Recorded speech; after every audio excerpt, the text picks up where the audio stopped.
I was pregnant with my daughter, who is 13 now. I was in my third trimester. And I had pancreatitis maybe 7 times during my third trimester. After I had my daughter, I was traveling to Florida for business, and I had a pain going across my stomach, and it was an excruciating pain. The doctors did a CT scan, and they saw something at the tail of my pancreas. And they said, oh, it's probably pseudocyst, you're so young. And when they tested it, it turned out to be pancreatic cancer. You know, when I was having the pancreatic attacks, I didn't realize what the outcome could be. You know, I just assumed I was young, fairly healthy. It just never crossed my mind what could be wrong. I was actually quite surprised. So I've worked in healthcare for a number of years. I've worked with the African American community. I did outreach from a health perspective, and I had no idea that pancreatic cancer was even prevalent, let alone prevalent in the African American community. So I was quite surprised. I didn't even know where the pancreas was. Honestly, before being diagnosed, I was not aware of pancreatic cancer. And I think in the African American community, there is a stigma overall around going to your provider and or seeking treatment. So pain is something people have come accustomed to living with out of fear. And I would say that if you feel something, you need to say something. If you catch it early, you have your best chance of survival. It's very difficult, you know, when you find out that you have a diagnosis such as pancreatic cancer, you automatically assume that it's a death sentence. And so I think if providers had the right information up front, hey, there's an organization, there are people you can talk to, there are people that have been through this before, and there are people that can really support you through this entire process, it would make a huge difference for patients.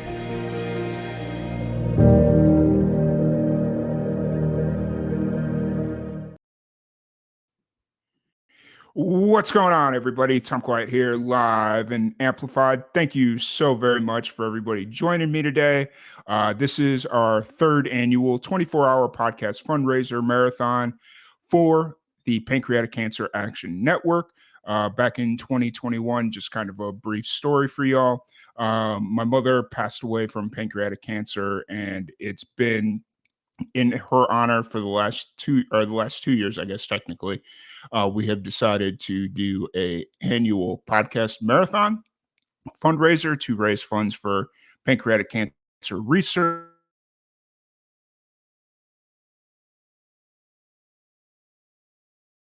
So it was just kind of a very good, kind of join us along for this ride. And, we have huge plans. We have huge aspirations of turning this thing into, something that we do every year, and it becomes more and more successful. So today, basically what's going to happen is we are doing a 24-hour podcast marathon. We have, I think, last totaled 64 musicians that are joining us. Sorry, the schedule has changed so much in the last couple of hours or so, but I think we're up to 64 musicians right now that are going to jump on podcasts. We're going to, chat about anything and everything about their music, about life, and just kind of do what we always do on the podcast.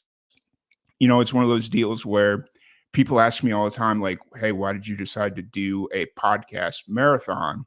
And I'll share this story really quick because when my mother was sick, she had in March, she had gotten diagnosed, and then she passed away in July. And so after she got diagnosed, I moved down to Florida for a few months to help my dad kind of get her to her doctor's appointments and like anything that she needed. I felt it like a good idea to kind of be there to help my dad through that process. And at the time, I wasn't podcasting a whole lot because my mind was obviously in other places and whatnot. So, it's one of those deals where it's it's kind of hard to tell this story, but um, so when at night, every once in a while, I'd sit down and do a podcast and just kind of, try and keep the momentum of Live and Amplified going.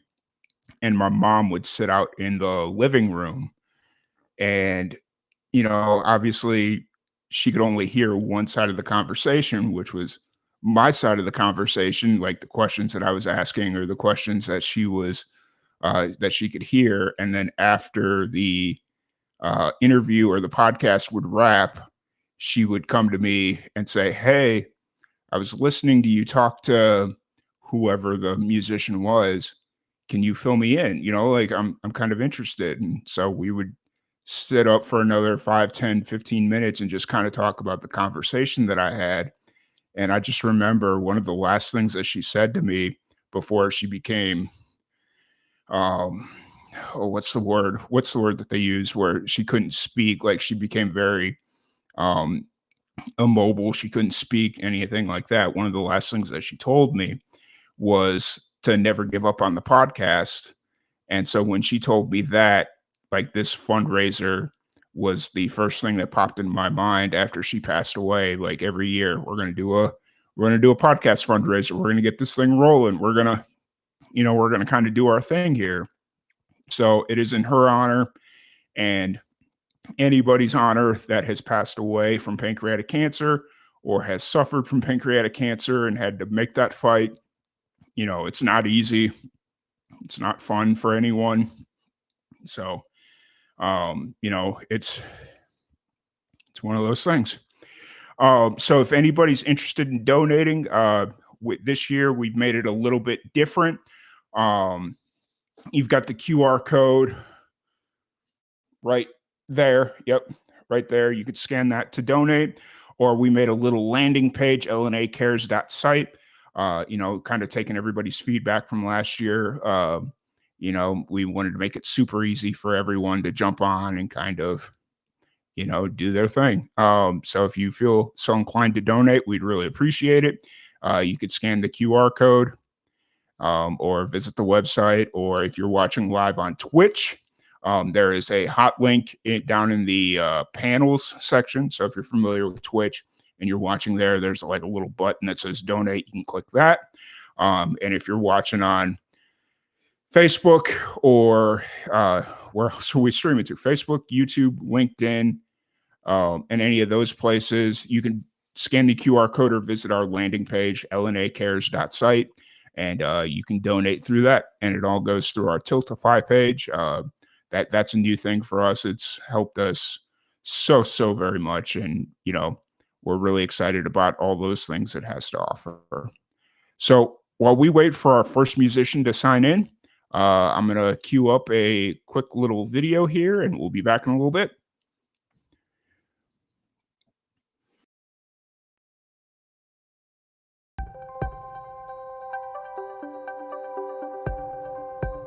So I am thrilled and honored to have been one of the recipients of the Catalyst Award for a study that I am doing called Regenerate, which stands for Racial and Ethnic Equity in Genetic Education, Risk Assessment, and Testing. The study is important for various reasons. So to give a little bit of background, Black individuals in the United States have the highest incidence of pancreatic cancer. They also have higher mortality rates. In addition, when pancreatic cancer is diagnosed in Black populations, it's often diagnosed at stages that are more advanced and are less amenable to treatment. In terms of both Black and Latinx populations, they also have shorter survival times when diagnosed with pancreatic cancer compared to white populations, and more generally are less likely to actually be referred to genetic education, risk assessment, and testing. So from that perspective, it's really important to get a deeper understanding as to why these healthcare inequities are happening. So what the Regenerate study does is really take a step back and look at the perceptions to genetic education, risk assessment, and testing from Black and Latinx patients who have a relationship with pancreatic pancreatic cancer in terms of having a diagnosis in the family or having a diagnosis themselves, and trying to figure out what can we do to make it easier to get genetic education and testing, what makes it more difficult on the patient level and also on the provider level. What can we do better? As well as what do we need to advocate for on the system level to make these changes happen? For me, as a first-generation Latina, it really is a project that is near and dear to my heart. I have seen firsthand the difficulties that my own family has had interacting with the healthcare system. And I want to learn, how can I make it easier for Black and Latinx patients who are at risk for pancreatic cancer to get cancer prevention and care? Because we want to catch it before it actually happens. And that's why it's important to understand how I can actually increase this access and make certain that we're providing materials that bring Black and Latinx folks to get genetic education, genetic testing, and spread the word to make this more normalized. I think the other thing that PanCAN is doing really well is that when it comes to patient advocacy, pancreatic cancer is a really difficult diagnosis, and being able to find a community of people that have been through similar experiences can be really helpful when you are going through something like that yourself, or when you have a loved one who's going through a pancreatic cancer diagnosis.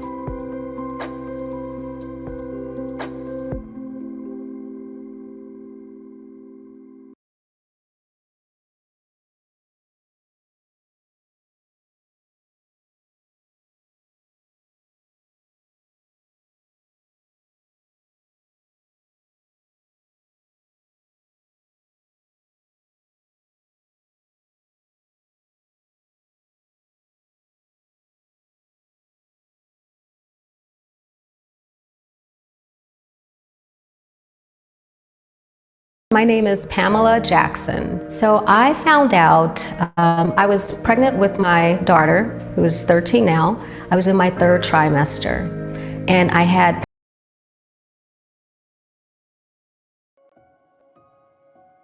I've been researching pancreas cancer for about 20 plus years.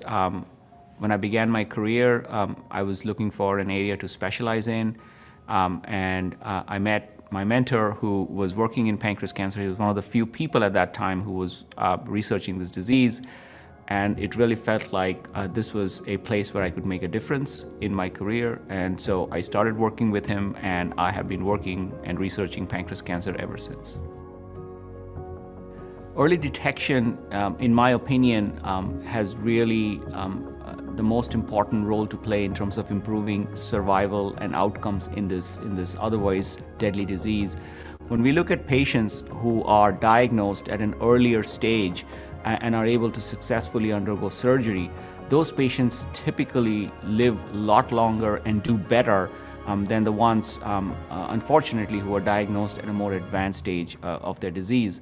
And so for me, I think if we can diagnose more patients at a point where we can get them to surgery and get the tumor out, there really is an enormous opportunity of improving outcomes.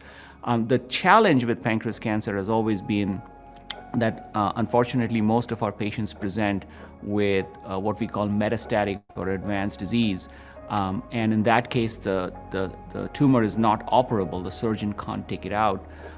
And so if we can diagnose this tumor early, that's our best shot at improving the chance of long-term survival. So the early detection initiative that PanCAN has launched is one of its larger initiatives, along with PanCAN's Precision Promise. The early detection initiative is the largest randomized trial. All right. What's up, Tom? Hey, Yay. how's it going? Good. I'm so glad we're finally in the room. Yes, a miracle. How's everything been with the the fundraiser podcast, fundraiser marathon so far? Everything's good. You're the first official guest. Very fun. Yeah. Because I was getting thrown off when you originally I thought we were talking about doing it tomorrow, and then I was just like, oh, what's today? So excited to have you on, excited to chat a little bit. It's been, Yeah. I can't even tell. How long's it been? I reckon probably like over a year, because last year, yeah, I think, I don't know if I did like a pre-recording for this or something, but it was definitely Oh yeah, maybe you were on last year's. I remember that. So yeah, I think like August or something. Like yeah. maybe. I got you. Yeah. So Yeah. how's everything out in Australia? How's your music going? It's good. Yeah, at the moment, like I feel like, yeah, probably in between yeah, like last time we spoke. Yeah, because I think that was like just after the release of my last One, single. yeah. Yeah. So yeah, that was great. Chatting to you then and chatting to you now. Yeah, so I feel like, I don't know, it's been like, after having like a big launch and everything and going in a more commercial direction, it's kind of been like, yeah, just like, I feel like as an artist, it's like you feel like you'll get to a point and you'll be like, okay, now I feel like this is really me or whatever. But now, like, I did that and I'm like, maybe I don't want to do too much of like whole like pop thing. Or it's like, as an artist, like some people like the recording process, some people like the live aspect of it. So yeah, trying to find out like what I really love about music. Yeah. Yeah, so I think like we definitely have like released, not released, recorded like a single, like yeah, which our drummer's actually like working on, which is cool. Yeah, so now it's just like waiting for that to like come together. That's cool. It just kind of, taking that pause to just kind of reassess what it is you like about music, so you don't kind of fall into that trap of, oh, music has now become like a grind and not so Yeah, much a passion. so true. That's, yeah, you put it into words so well. Like, yeah, because especially, like last time I got like yeah, like a PR person and everything, and trying to feel like, yeah, like everything's super authentic and genuine, because now you have like, like, I feel like with TikTok and all that, it's like so different. So it's like, I don't really feel comfortable doing the typical TikTok, like, marketing. Like I need to find my own way of like dealing with that and like, yeah, creating that like online presence and everything. But yeah, it'll, yeah, slowly, like, I think just, yeah, figuring out what feels right. So it's not like, oh, this doesn't feel like me, I'm just gonna like, yeah, Fair enough. cringe about it. Yeah, fair enough. Yeah. It's and one thing I've been paying a little bit of attention to is the fact that you're still, even though you're kind of taking this, I don't want to call it a break, but kind of reassessing everything, you're still out there playing shows. I've seen you posting a few social ads and whatnot about upcoming shows and all that. So thank you. Yeah, you're always so supportive, and yeah, you're so right. I think it's like, like, yeah, you can only play at the same amount of venues like so many times, or like trying to do things different. So when we have like different events, like, yeah, like a Halloween themed thing or something that's like different with different people, different setting, it's like, yeah, that's what's like super fun. yeah. Yeah, but it's, Sweet. yeah. Hey, so for anybody that's watching right now, I just brought in Maddie Leeds. To kick off the show, I feel like we just kind of jumped right into the conversation like some old friends or whatnot. Yeah, of course. This was always kind of an interesting interview because we went back and forth so long about schedules and when we were going to get this scheduled and what time. And it's because I know this is such a big thing for you to organize. And I was like, it's been so busy with just like everything lately. So I was like, I really want to make this work. And then things kept coming up and I was like, oh my gosh. Like, so it's a pleasure to, like be supporting this and like helping raise money for like, yeah, pancreatic cancer. And for sure. Yeah, it's a great thing. How's everything been with you? Like, catch me up to date. Everything's been good. It's been a stressful couple of months because like my personal life and work and all that stuff's we're we're dealing with some stuff over there. So it's just Oh, kind of sorry. been like a lot going on there. And then, so today, or well, I guess technically yesterday now, since it's Thursday, but yesterday I was supposed to be off of work and just um, kind of relaxing and just preparing for this. And I got scheduled a meeting, or I scheduled myself a meeting not knowing what day it was. I was like, Oh, okay, well, I'll no. go into work for this meeting.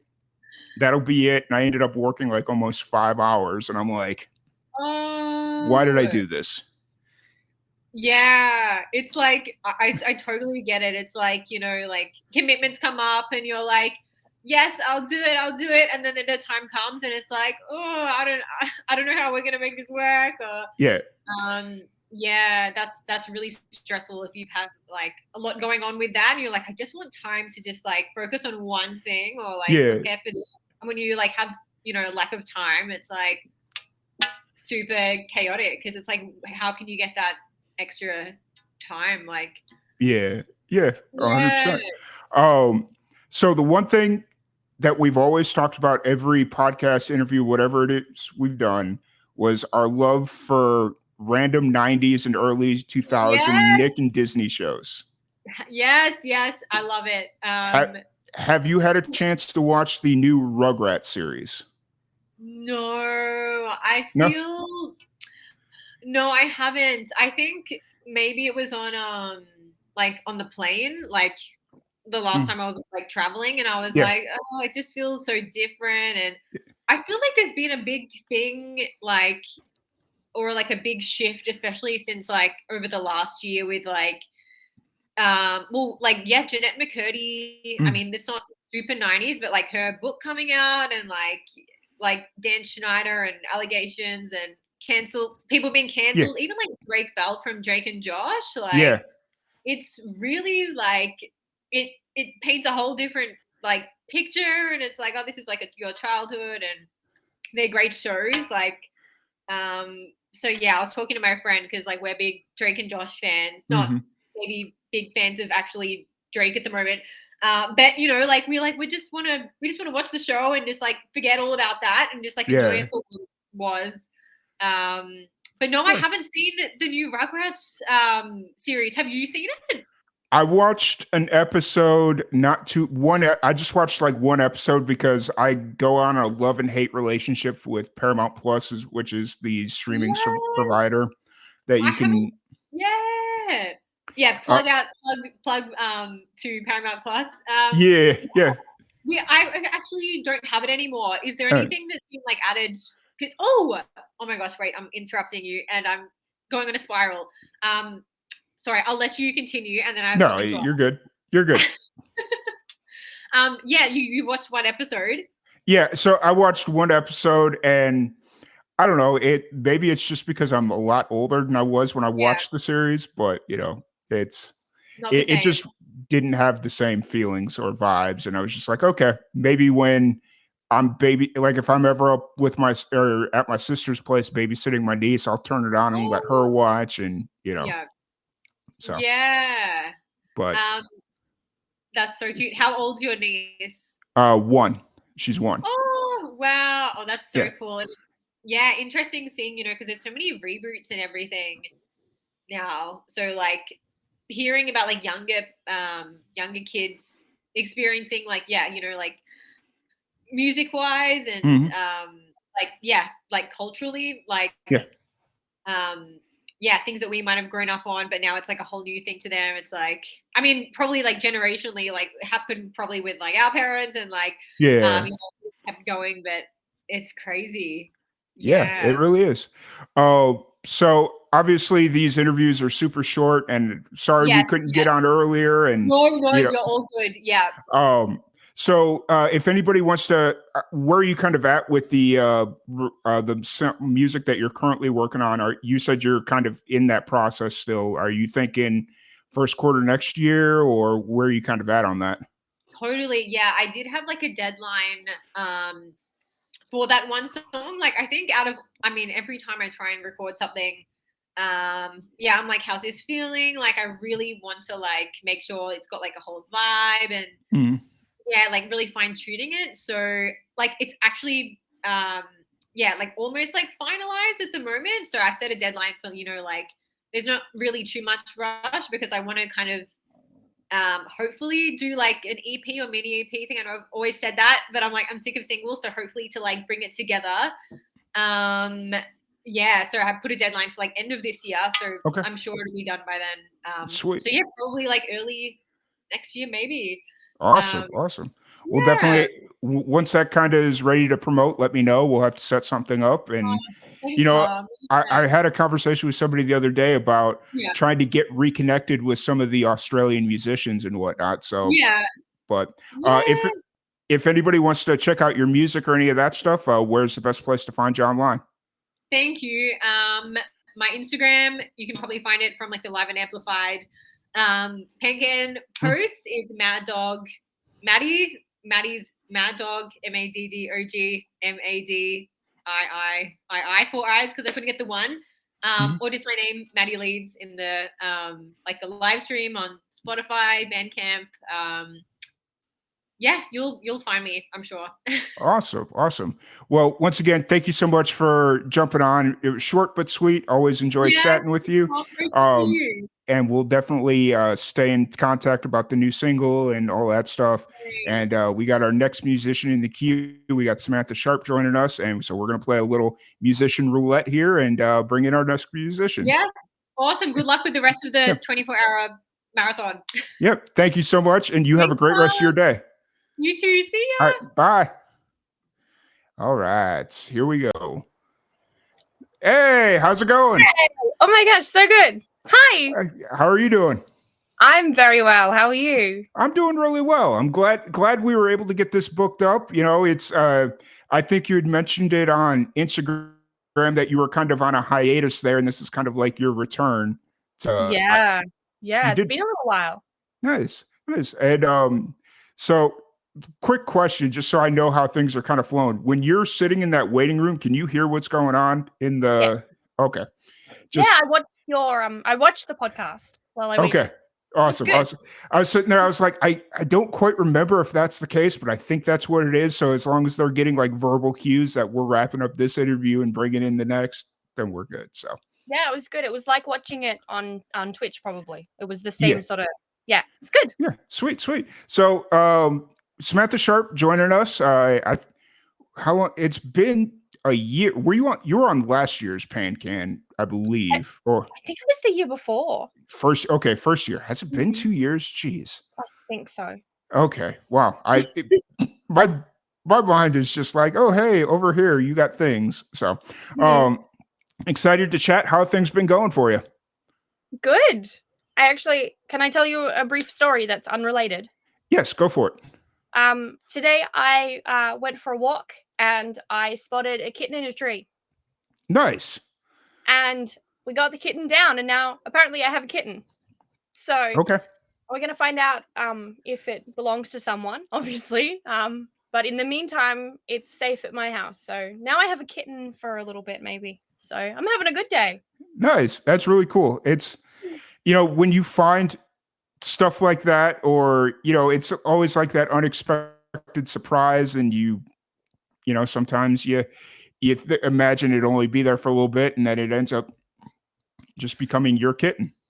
Yeah. So I don't know what we're calling this kitten, but if we do get to keep it, that's the next step, I guess. But in the meantime, there's a very, very small cat in my house. So Fair if you enough. hear any meowing, that's what that is. Oh, it's all good. All good.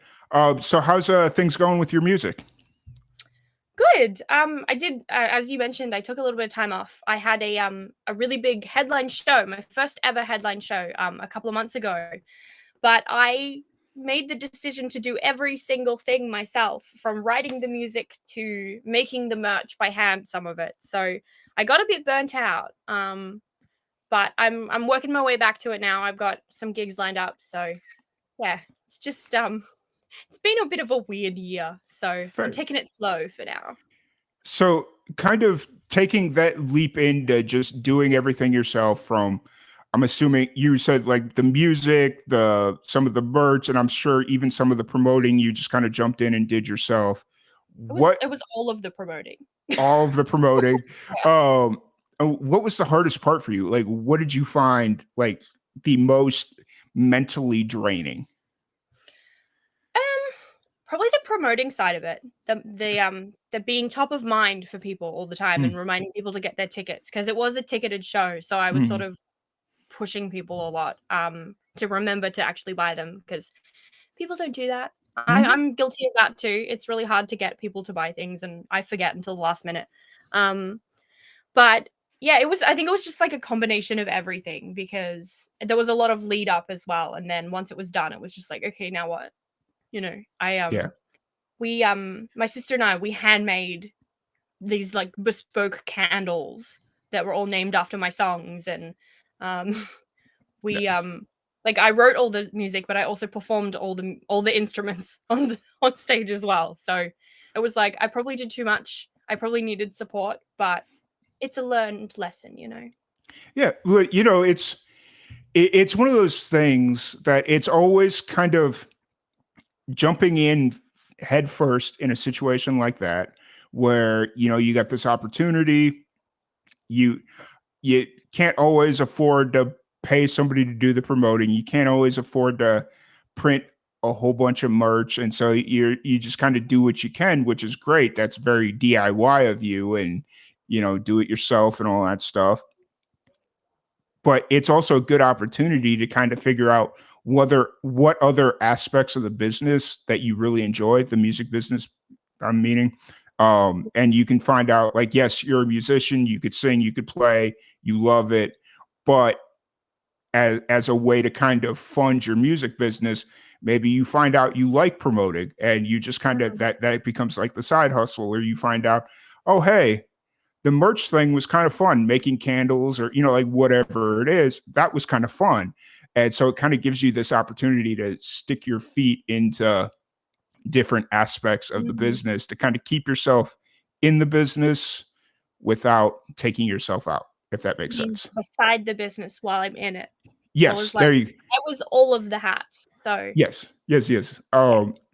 In future, I will have to delegate, but I was my first one, so I was a bit of a control freak about it. Oh, fair.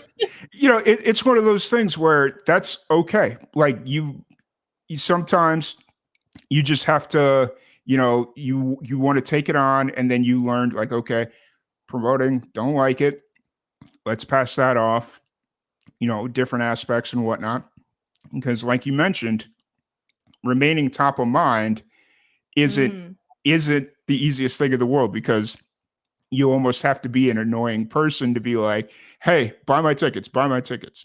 Yeah, and it feels like you're spamming people, but all of these algorithms and things say that most people don't see it the first couple of times, so keep doing it. And I'm like, people are gonna get so sick of this, Yeah. But we ended up with a really good turnout, so I guess they didn't get sick of it. It was a great night. So Yeah. I hope to do it again soon, but Right. with some help. Yeah. Oh, 100%. So where are you kind of at? Like, obviously you took a break after this, but are you currently writing, record? Where are you kind of at in that aspect of things? I am officially writing an album at the moment. Okay. So some of the songs that are for the album I performed at that show, and it was the first time they'd ever been performed, which was exciting. But I'm writing an album of songs that feel honest to me. That's my next main sort of thing, that things that really actually speak to my experience and to human experience as well. So got a really good song, actually. I say really good because it makes me laugh, but it's called Fake Friends, because I lost a friendship this year, and I was like, it's time to really, like, everyone's had that, surely, like, sometimes friends just aren't friends. So that one's really fun. So I'm about, I think I've got about 7 songs so far that I'm happy with. So doing all my demos at home, and then we'll see where we go from there. For sure. It's, with you, just to kind of pencil in on the Fake Friends song that you just mentioned there. Mhm. It That's such a interesting topic that I think a lot of people can relate with, and I think if you put the right promotions behind, like, obviously, we just got done talking about promoting the Of show and course. whatnot, but, if you put the right promotion behind that song, I think that's just one of those universal topics that everybody can relate with. Yeah. Everybody's had that friend that they thought that was, like, their ride or die or their, like, best friend, and then it ends up, "Yep, not even." So, Yeah. And when I performed that one on the night of the show, I actually had I wasn't going to. I was like, it was brand new. Like, I'd had it finished for like maybe 3 or 4 days, and I thought, "Oh, it's so new. Do I actually want to go there?" And I did. And I had people come up to me afterwards and say, goosebumps. That was exactly what I was feeling.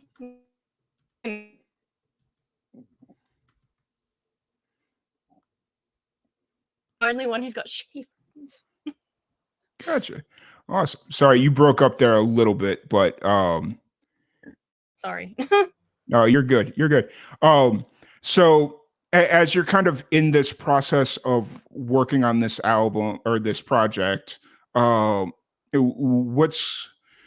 the song? You said you had 7 like good songs that you're happy with. Mhm.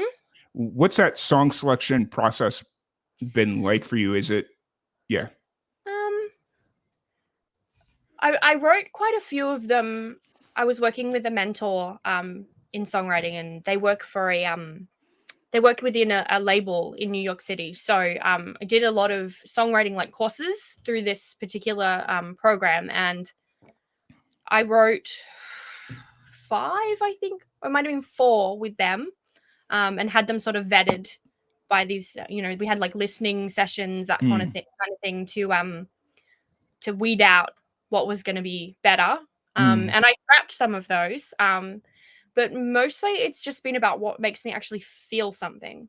mm, Um, you know, I find that weirdly when I'm writing, I'll know almost straight away if it's going anywhere. Um, where I've been writing a few songs, like the last couple of days, been writing stuff down and just being like, that's not going anywhere. yeah. That one is, but this one's not going to go anywhere. So I find that if I actually finish something, I have to commit to it before I can actually even consider it. But Mm, finishing it is probably the first step right. in selecting something. Fair. It's always one of those things where it's kind of like you want to give the best song or the song the best opportunity to live its full potential. Uh, Mhm. and just kind of be what it's going to be. And sometimes you just need to get those songs out of your mind so you can move on to the next one. I've talked to several musicians where they have this idea for a song, but they can't quite get it right. And so they Mm. just kind of force it out just to get it out of their mind so that they can go on to the next one because they can't focus on that. Yeah. Sorry, you're breaking up a bit at the moment.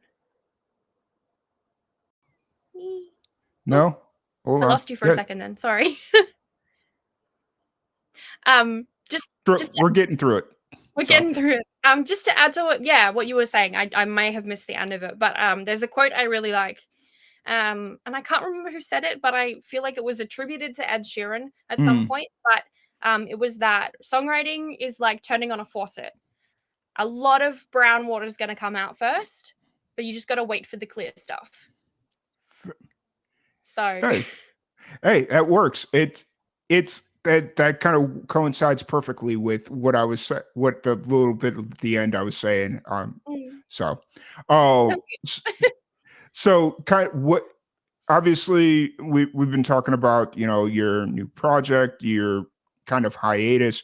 What did how did the hiatus kind of help you? Was it able to give you a fresh perspective or yeah?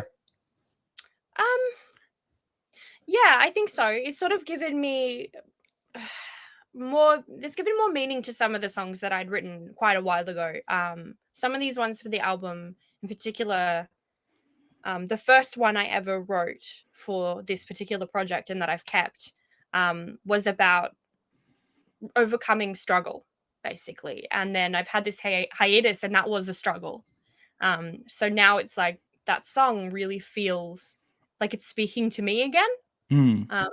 I feel like I've written this song for myself, which I mean, they say write for yourself, but also write for an audience. And I think that this particular track really, it's for me. I wrote it as a love letter to myself, but it's for everyone. So yeah, definitely given everything a new meaning. Cool. And are you picking back up on shows, or where are you kind of at there? Yeah, so I'm starting back up with I've been busking again. Mm. So that's I love to get out in the community and make people smile. But I'm back playing pubs. So I'm doing my first show at a bar this weekend. I've never even been there before, and it's I mean, you're from quite far away, but it's called the Loudmouth Bar. It's in St Kilda, and I'm playing there on Sunday. So we'll see how we go, but I'm pretty excited. Nice. So you're excited? Are you nervous at all about playing at a bar, or? I've played at a lot of bars. Mm. I've played breweries. I've played pubs. I've done bars. I've Mm. done I've been all around. Yeah. But I'm a little bit nervous because they asked for upbeat, Okay. and I can do upbeat, but it's 3 hours, so I might need some downbeat in the middle. Yeah. Because I might get a little tired. I actually had COVID a couple of weeks ago, so I'm like, I'm gonna be taking energy drinks before I get there just to keep me upbeat. Fair enough. Mhm. And so in Australia, in general as a country, do they at pubs, do they prefer like cover songs and stuff? Do you have to have a bunch of cover songs at the ready, or are they Yeah. kind of cool with like originals? Um, they're more about covers. They Mm. like it when people can sing along or dance, Mm. but I have been known to sneak my own music in because I I perform it with such conviction that no one can tell the difference. Fair enough. I'm like, you should know this song. It came out like a year ago, you know. Fair enough. Hey, Fine, but it works. yeah. And then if anybody wants to kind of keep track or listen to your music, catch a show, if they happen to live near you, or just interact with you on social, where's the best place to find you? So on Instagram and Facebook, I am Samantha Sharp Music. Hmm. On Twitch, I'm Sharp Sings because I don't know why it's different. I think I'm Sharp Sings a few other places too. I'm Samantha Sharp Music on Threads now. But I am also on Spotify, iTunes, Apple Music, Bandcamp, all of those things under my name, Samantha Sharp, which is with an E. And there are Awesome. two Samantha Sharps who both sing, but I'm older, so I'm the original. Fair enough. How have you been liking Threads? Are you like buying into it, or are you more still like enjoying Twitter or X, Um, whatever? I never really got into Twitter that Okay. much. But I'm enjoying Threads because it carried over a lot of my followers from Instagram. Mm. So the community sort of stayed the same, but I haven't had the pressure of coming up with pictures. Yeah, fair enough. See, Mm. my only issue with Threads is the search base to find new people that are kind of Mhm. interested in the same topics isn't as convenient as it is on Twitter or Instagram or Facebook. Like you have to like really search for people, which is Yeah. that's kind of annoying, but Mhm. I use Threads for what it is and keep it entertaining there, but I can't say I quite have bought into Threads yet. So Fair enough. Yeah, uh, we all got our different thing. yeah, I don't use it very often. But when I do hop on there, a lot of the like for you stuff has been really relevant for me. mm, So I just find that I just keep following people and then I haven't even seen anything they've posted yet because I haven't been back. So I need to check who I'm following. for sure, Oops. for sure. And then just one last little thing. We're going to play a quick fun game. I have a random question generator sitting right here. I'm going to ask Okay. you one random question as we kind of wrap up this interview here. So if you're All right. ready, here's the I'm ready. question. What is something someone said that forever changed the way you think? Ooh. That's a really good question. Actually, you know what? Someone said something to me yesterday. It's only from yesterday. So I don't know if it's forever changing the way I think. It's Mhm. only had one day to do so. But I was talking to my mum actually about busking and how we're in a really low cash sort of economy at the moment. No one carries cash, so it's tricky. And I was like, yeah, but people give me whatever and that's fine. If they give me anything, that's great. And my mum said, yes, but I'm sure a lot of them would love to give you more. They just don't have it. Mhm. And for some reason, that hadn't clicked in my mind before, that perhaps that was all they had, but that wasn't all they wanted to give. Yeah. That people are more generous inherently than we think. Yeah. Like, because my mum says, I'd give any busker, anything, and she then said, she'd give the shirt off her back if she needed to. Mhm. People are really generous, but I just never thought of it that way. I was like, well, they gave me 5 cents because that's all they wanted to give me. Like, it was not that they just only had that. Yeah. Fair. Yeah. That's interesting. Yeah. Hmm. Nice. I'll have to think on that one a little bit because, like, as I asked the question, I was like, "Oh man, I don't even know if I could answer that question." But It's a really deep question. yeah, I tried to pick something that was a little less deep because otherwise we were going to end up in a rabbit hole. yeah, fair enough, fair enough. Well, Samantha, I really appreciate you taking the time to sit down and chat with me. Once again, if for anybody listening, what are your socials again? Yep. Instagram, Facebook, and now Threads. I am Samantha Sharp Music. Awesome. Spotify, iTunes, Apple Music, all of those things under my name, Samantha Sharp, which is with an E. Awesome. Awesome. Well, Samantha, thank you so much for joining us. We got our next musician in the queue. We're going to play a little musical roulette here. And thank you so much. And we'll keep in touch. Thank you for having me. Yep, Have a absolutely. good night. Yep, you too. Thank you. All right, everybody. Thank you so much for tuning in. We're going to just kind of reset here. This is our 24-hour podcast fundraiser marathon. If you are interested in donating, you could scan the QR code in the whatever corner this is for you, or you could visit our donate site, lnacares.site, and that's where you can make a donation. If you're watching Twitch, Facebook, YouTube, LinkedIn, I think there's a few different places we're streaming in, and we're going to bring in our next guest here. We got Kat Thompson. Let's bring her in. Hey, how's it going? Hey, good. How are you? Good, doing really well. Nice to meet you. Nice to meet you.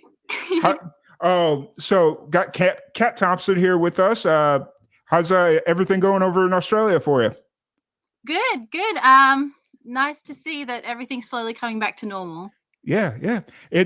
I had this conversation with somebody yesterday about venues in Australia, which was a really weird topic. I've never been to Australia, but I was reading this article about how there's several venues across the country there that just didn't recover after the pandemic. And then there was like this big insurance situation that was kind of coming up. Oh, I haven't heard about that, but I Oh. know for a fact that I mean, that doesn't mean that hasn't happened. Yeah. I'm not across everything.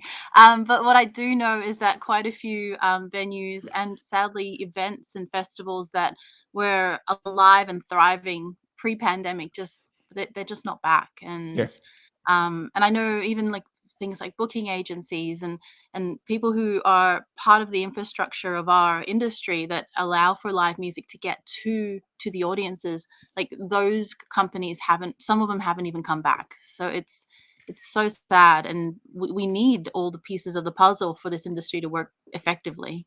Yeah, 100%. It's own economy for the most part. Yeah, So, definitely.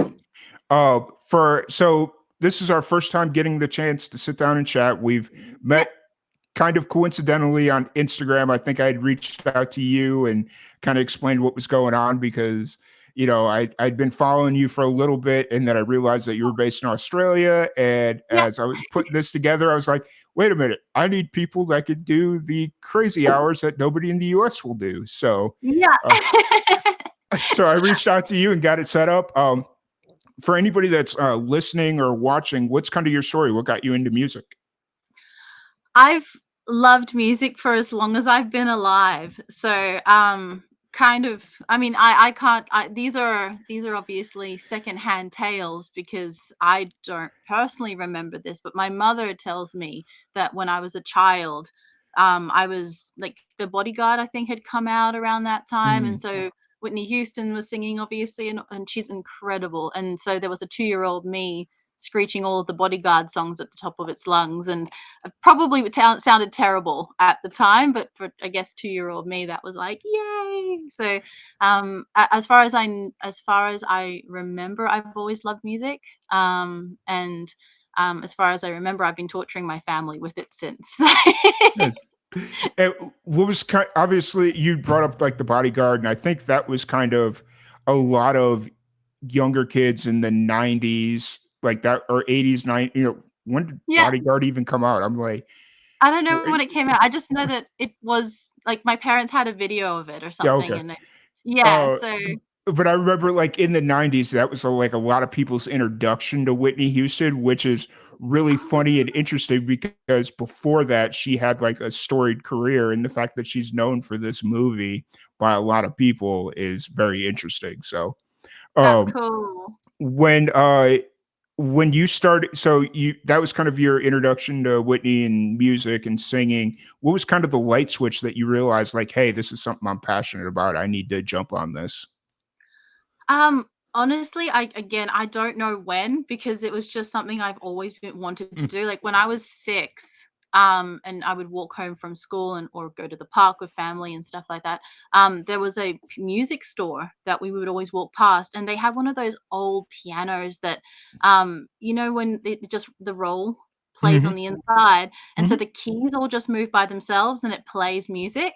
So they had that parked at the entrance, which is it was the perfect way to draw kids in. Mhm. But smart marketing from a music store's perspective. But they had this sitting at the entrance, and every time we walked past that in the street, I would go, "Oh, there's a ghost playing the piano!" And so I'd run up and run my little fingers all over it and try to follow the piano, like the keys going up and down. And Yeah, so then I started demanding piano lessons. nice. So yeah, so I think it's just something that's been part of me for so long. It's I just loved sound and audio and noise and everything that I could try to make noise with. Like I picked up a harmonica as a kid. I was told very strongly that I'm not allowed to do drums because I was banging on things trying to do Right. beats. So yeah, I was that kid that anything auditory, I was like, ooh, I want to play with that. So Yeah. yeah. When I was young, at like maybe 7, 8, 9, and I was kind of getting introduced to music, like the music programs at school. Like they had a little concert band when we were in like elementary school and whatnot. Yeah. Um, and always wanted to play the drums, and my mom Yeah. was like, "Absolutely not! You are not Yeah, playing yeah, the yeah. drums. You could play anything else, just not the drums." And I'm Yeah, like, yeah. and so then I picked up like it wasn't the cornet, I think it was, instead of the trumpet. And I was stuck to it for like 6 months. And afterwards, I was like, yeah, I'm not passionate about this. This isn't me. So Oh, it I was, I didn't want to practice, I think. So, I had a slightly different experience where I was in the school band at one point, mhm, and they didn't have enough instruments to go around, and so I was, given a flute that didn't work. Like, it was fundamentally broken in some way, and I've never been able to play flute ever my entire life, probably as a result of this, but yeah. I was given this broken flute, and they said they would source or fix it or get a new flute. So anyway, I had to go to all of these band performances for the school, and I was told just to pretend to play, just sit there. And so I had to literally get on the bus with all the other kids and go from school to school and, like, event to event, and sit there and just be like, and that went on for like 6 months, and they never fixed it. And so yeah, eventually that was a dud, so I quit. Yeah, And have never played a wind instrument since. fair. Well, not a wind instrument. I played Brass.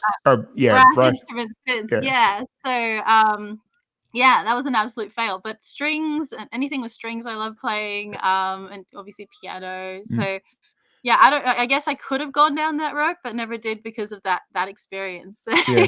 That's very funny and very sad at the same time.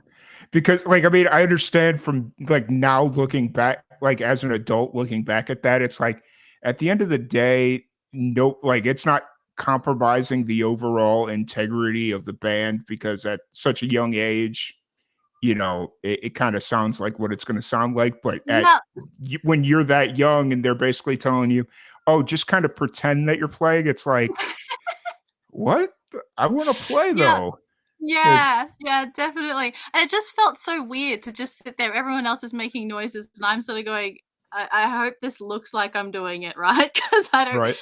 yeah, it was a funny experience. But yeah, that was primary school. Nice. And I think that's the only time that I really kind of was put off an instrument. Uh, But again, not because obviously the instrument was at fault itself. I mean, other than the fact it was broken, but because there just wasn't a way to play it. So yeah. Fair yeah. enough. Fair enough. So obviously moving on from there, you find your kind of lane with music, with piano, guitar, just kind of everything else. What Yeah. was kind of that moment for you, like when you were like realized you were meant to do this? Was it like after this, was there like a moment that you realized like everything started to connect for you, or Um, for me, I mean, as a kid, I'm half Filipino, Mhm, so there was a big Filipino community in this in a lot of cities that you travel to. mhm, We seem to be everywhere, which is a beautiful thing. You go anywhere in the world, you'll find a Filipino, and then you'll find the community, and they're always so welcoming and so beautiful. mhm. So and that was a gift from my mum's side of the family, having that heritage. So because I am half Filipino and I have a Filipino mom. She would have a lot of Filipino friends, and so they would hear me singing or doing stuff around, and they'd go, "Oh, you need to get her on a stage. You need to get this kid on the Mm, stage." And so it was very natural within the Filipino communities to always have events and fiestas and things. So, and everyone would gather and celebrate the food, the culture, and stuff. And we'd always want entertainment. So there was always a space for me to get up and perform. It was pretty much like, "Can you sing? Cool. Here's a microphone. Get up there." And I'd be yeah, like, "Okay." So I had a lot of practice basically getting on stages because I had this beautiful, nurturing community that was like, "Oh, you can sing. Off you go. Have some fun. Entertain us." yeah, Um, and as I kept doing that, I was just like, this is what I want to do. I love this. Like, I live for this. This is so fun and it makes other people happy. And it was so cool because I'd come off the stage and like, I'd have a person who's like several generations older than me going, "You've made my day. Thank you for singing my song." mm, Or, "I love that. Thank you so much." And I'd even then get requests. So then they'd say, "Oh, can you learn this song by Bette Midler?" Or yeah, and I wouldn't even know the song. I was too young for obviously that generation, but mm, I'd go, "Okay, I'll find the instrumental for it, and then I'll learn it for you, and I'll sing it next week at this coming event." So, yeah, yeah, it was yeah, wonderful. that's cool. That's always kind of the interesting thing. That's something that I've been looking into. Is you kind of touched on this, and maybe this isn't exactly what you meant, but when you were learning the song, that you'd find the instrumental for it. Yeah. Is that like, were you referencing learning how to play, like if it was like a piano song, learning how to play it on the guitar, or if it was a guitar song, kind of learning how to play it on the piano, or were you just meaning like the straight instrumental track so you could learn how to Just sing to it? finding yeah, just finding the straight instrumental track. Okay, Um, gotcha. so in the Filipino community especially, like, they love karaoke. Mm, So somebody's gonna have a copy of that particular like a karaoke version of that gotcha. or somebody's recorded a melody of it so that you can and they everyone sort of shares because they Mm, love music. So mm, we'd ask around, "Oh, does someone have a copy of this song?" Or yeah, and if you didn't, then you'd go and try and source it from somewhere. Like maybe you'd buy the yeah, instrumental from somewhere. And then you could use that and then someone else would ask you for it and you'd be like, "Okay, yeah, sure, I'll give you a copy of that." yeah. So I mean this is all before um, the internet as well. So, Mm, yeah, so people had it on like CDs, I Mm. guess. Yeah. I'm trying to remember. Yeah, it was CDs. That Everyone was that archaic technology. yeah. Yeah, So, CDs no, are but CDs are such a funny thing, but go ahead. Sorry, I didn't mean to cut you off. no, it was good. No, I'm just trying to remember back to how we did share it. I think we would just literally do a beautiful thing where everyone would just hand the CD over to the next friend, Mm, and you could borrow it for that weekend, and you could borrow it mm, for the time that you're rehearsing. I don't think we had the I don't think burning was a thing at the mhm. time. Like, it Yeah, wasn't this is pre all of that sort of stuff, yeah. so I got yeah. you. Fair enough. Fair enough. And so then, just kind of moving forward into today, where are you kind of at musically? I know it's been a little bit since you've, at least according to Spotify, it's been a little bit since you've released music. But where are you kind of at right now in the present day? So what am I doing? Yeah, like, are you currently writing music, recording, or are you just kind of more focused on shows and live stuff, or that in that kind of realm? Doing a bit of everything, to be honest. Like, during the pandemic, I built my own recording studio, Mm, so I do my own production, I do my own songwriting, I do my own mixing and all that sort of jazz. So yeah, writing definitely is a big portion of what I do. I love collaborating with other artists. So I just collaborated. Actually, it's really cool. I collaborated with some artists from Peru, and I've never nice. been to Peru, so like, it's so cool to be able to collaborate with people from different countries, and you're sharing something that you universally love. And then I collaborated actually with an artist from Africa, Oh, and nice. one of the yeah, and the coolest part, and this is what I think is what I love about technology now with the internet and everything, like, people that you'd never be able to connect with in the past, we now can basically do a song with, and they can Yeah. be anywhere in the world. I mean, you're in the US and Yeah. we're connecting now, so it's such a beautiful thing. And yeah, like, it was really cool because I love learning languages and I love working with different cultures, and I'm mixed personally, so not personally, but my parents Yeah. chose to make me. Um, but because of that, I am exposed to different sort of people from different backgrounds, and so I love exploring cultures. And so when I was working with this African artist, he's amazing. His name's Future Destin, Okay. and shout out to him. And he basically was like, "I would love for you to sing on my track," and I was like, "Yeah, I'd love to do that." And he's like, "But I want you to sing in my language," and I Oh, was like, "Okay, all right, I'll take that challenge on." And it was amazing because he basically taught me how to he to speak his language so that I could sing it. And then I was a little bit worried, like, am I getting the pronunciation right? Am I mm, doing this right? Because obviously um uh it's not a native language for me. mhm. And especially crash course into it, then you normally you spend several years learning Yeah. something like a language. And he was like, nope, nope, nope, and he made sure that I was doing it right, and we recorded it, released it. And then the beautiful part was, like, hearing people from the Democratic Republic of the Congo message me saying, thank you for singing in our dialect, Nice. and we love your performance on it. Thank you so much for celebrating our culture. And I was like, oh my god, it's thank you so much for allowing me to have this experience, like, Yeah. and I'm embracing me into your culture. So it's so beautiful, I think, what music does and what it can do for so many people in different countries. Yeah, absolutely. That's so there's so many questions I have just about that specific situation. Yeah. Oh, so when you sat down to learn how to speak whatever specific dialect it is, because I know in Africa there's like Yeah. 50 some odd dialects that you can learn to So speak. the Would one I did was Kibembe, which is Okay, from the Democratic Republic of the Congo, and I think they also speak it in Tanzania, I Tanzania? think. Yeah. I think I'll have to don't quote me on that one because 'cause I'm not Okay. 100% sure, but I definitely know, in the Democratic Republic, they do.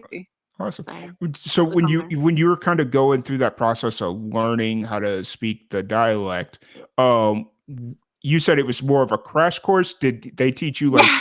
the basic structure of how to like form sentences and then just kind of taught you the lyrics to the song, or was it just more of, okay, here's the lyrics to the song, and then we'll just kind of teach you how to say it? So a bit of both. Okay. Yeah, and I still don't feel confident to be able to do it without Future there, sort of helping me along with it. Um, and I think it'll take time for me to be very comfortable with it. But yeah, like he was getting me to talk in it, and then getting me to like sing the lyrics, and then he was just like, no, I want you to sound as natural as possible. And so then he was working with the intonations, and yeah, it was a really, really cool experience, and such an honor. Like I think that um I think that being able to do things like that really broadens your experience of the world as well, and Mm. helps you to appreciate, especially people from other cultures who come to places like Australia or the United States as a first, Mm. and they don't speak English as a first language. Yeah. And so the appreciation of being able to challenge yourself to try something new, and then and you really are like, it's like a little deer walking for the first time, like even saying hello, or can I go to the bathroom, or doing things like that in other cultures. You're like, I have such a great appreciation now for my mum, who speaks English and Filipino, and she had to do that and navigate traveling and doing things where English wasn't always like the easiest language for her. So most Filipinos speak English really well, but that's its own side thing. Nice, nice. And so that's really cool that you kind of had that experience. And like you said, the internet just kind of, I don't want to say shrinks the world, but it makes it easier to kind of connect. And like you said, like Yeah. the fact that we're thousands of miles apart in the US, in central US, and then in Australia. I don't know why I almost said Canada. That's not even almost right. Like it, That's all right. I felt the sea rolling out of my mouth, and I'm like, nope, nope, it's not Canada. What are you doing? You know where she's at. But just kind of how much the internet has really made it easier to connect with people. And I think that was kind of an experience that I learned early on during the pandemic, when I was forced to take this podcast online and just kind of do it through Zoom. And it just opened my perspective about all these places that I could only dream of meeting people from, or Yeah. traveling to, or whatever. And then I sit down, and it's like I have all these cultural questions, but then you quickly realize, unless they're in like remote parts of the country, it's probably just about the same as it is here in the US. Yeah, I think, standard things. Yeah. Depending on obviously quality of life and things Mm. like that. We all have bathrooms and Mm. all that sort of Yeah, stuff's yeah. normal. But I think there are some very beautiful things. And I think that's why learning other languages, sharing culture, and basically appreciating other people from different places, I Mhm. think is a beautiful thing, because then it broadens your horizons and makes me want to travel Mm. more. Yeah. But there are things that are different, like we which are beautiful differences, not bad Mm. differences, Yeah. but like I think in different places there are things like, for example, if you go to places like Japan, Mm. they're much quieter on things like trains. Mhm. And there are certain expectations around how to carry yourself in public, and um like there are but at the same time, on the flip side, someone might be like, oh, that's very I just want to express myself and I want to be loud. And it's like, well, in their culture, they don't want you to be as loud. Like there are Yeah. places to be loud, and there are places to sort of allow people to unwind and relax. And like that's a train, for example. Whereas I get on the trains in Sydney or Brisbane, and people are chatting away and Mm. having a good yarn on the phone to a friend. And some people might be like, oh, that's annoying, and other people are like, oh, that's normal. So Yeah. um yeah, so there are little differences here and there that I think definitely are there. Um, like going back to Filipino culture, for Yeah. example, like the moment that you're introduced as a Filipino with a Filipino friend, or you're dating Filipino, they instantly embrace you as family. No, yeah. Like, as a community, they just won't let you leave. They're like, if you let's say, like, if I'm dating someone and Mm. who's not Filipino, and I bring them home and I bring them to within the community, they're like, "Oh, you're one of us now." And Yeah. they instantly will call you, like, let's say, you had a Filipino girl, the rest of the family would call you brother. So Oh, you're well. instantly kuya. which Yeah. means brother, and that's it. Like, you are kuya from now until the end of time. And if you guys ever broke up, they were just trying to find you another Filipino girl to keep you in the It, community. And that's yeah, and like the same vice versa. Like, if they like you, and let's say you were from I was from a different culture, they would mhm, try to find me a Filipino guy to date. They'd be like, that's "No, please stay with us. We love you already. You're one of us." So, that's um, I. It's funny you bring that up because when I lived out in New Mexico for a while, and one of my friends out there, he was half Filipino, I think on his ah, dad's side. yeah, And there was always like a really like I didn't understand it at the time, but listening to you speak now it makes a little bit more sense. But there was always a weird connection with his family. Like every time I came over, it's oh hey, how you know, they treated me almost like family if I yeah, was there, and it was like late at night because we used to make movies. We used to do like short films and stuff. And so if I was there working on an edit with him and it'd be like midnight, the family would be like, "Hey, so are you staying tonight? Like it's cool. yeah, Just, you know, you're welcome to stay," like all this stuff. And I was like, "No, I only live like 5 minutes away." You know, at that time I was a night owl anyways, but yeah. it was like always this little, and I say weird, not in a bad way, but like in a good way. But it was just kind of funny that it's taken me 7 years to kind of understand that relationship. So, Yeah. Oh, you're one of them now. yeah. You're part of the furniture. They're like, "You'll stay? Okay, well, we'll make." When they make a meal, they're already counting how much they're gonna feed, like, how much they need to add to make sure you're fed too. Like, Yeah. you're part of the furniture now, so Nice. That's awesome. That's awesome. yeah. Um, so kind of looking forward with your music, are you playing shows right now, or what do you kind of got coming up over here over the next couple of months? Yeah, actually, I'll be going back to doing shows again because, like, we obviously pulled back over the last few years for obvious reasons. Hmm. But yeah, I'll be performing for New Year's up in Noosa, which is a very beautiful location in Australia. It's like a big tourist destination, Nice. and people go for surfing and swimming and beach, and it's just a lovely place. So I'll be performing there and starting going back into performances into the new year. And we're gearing up to do more music and releases into 2024, so that'll be really fun. Um, yeah, and I've actually been filming things like music videos in preparation for next year. So That, it's been a busy last few months, and I'm looking forward to the 2024 um, yeah. journey that next year's going to be.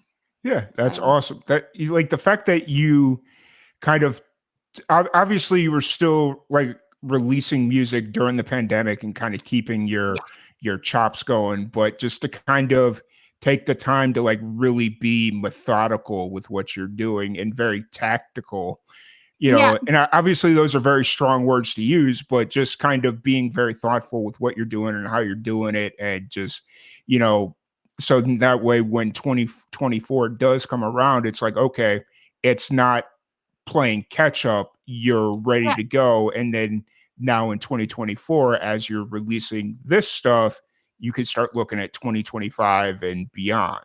So, Yeah, see, that's actually, I think, one of the things that I have learnt a lot from is, like, in the past I would release singles, and then I'd be playing catch up the entire time. So I wouldn't be able to enjoy the release mhm, experience as much because then I'd be like, "Oh, I have to do a music video. Okay, I have to do this. I have to yeah, go there. I have to do that." And you're sort of all over the place playing catch up. Whereas, um, and as a musician, we're in this because we want to enjoy it. mhm, We love music. So, like, anything that makes it a less stressful experience and a more enjoyable experience, I think is, first of all, makes you a better performer because yeah, your brain's not all over the place. You can actually yeah, just enjoy the experience, and enjoy the connection you have with the audience. And at the same time, you're going to get better sleep.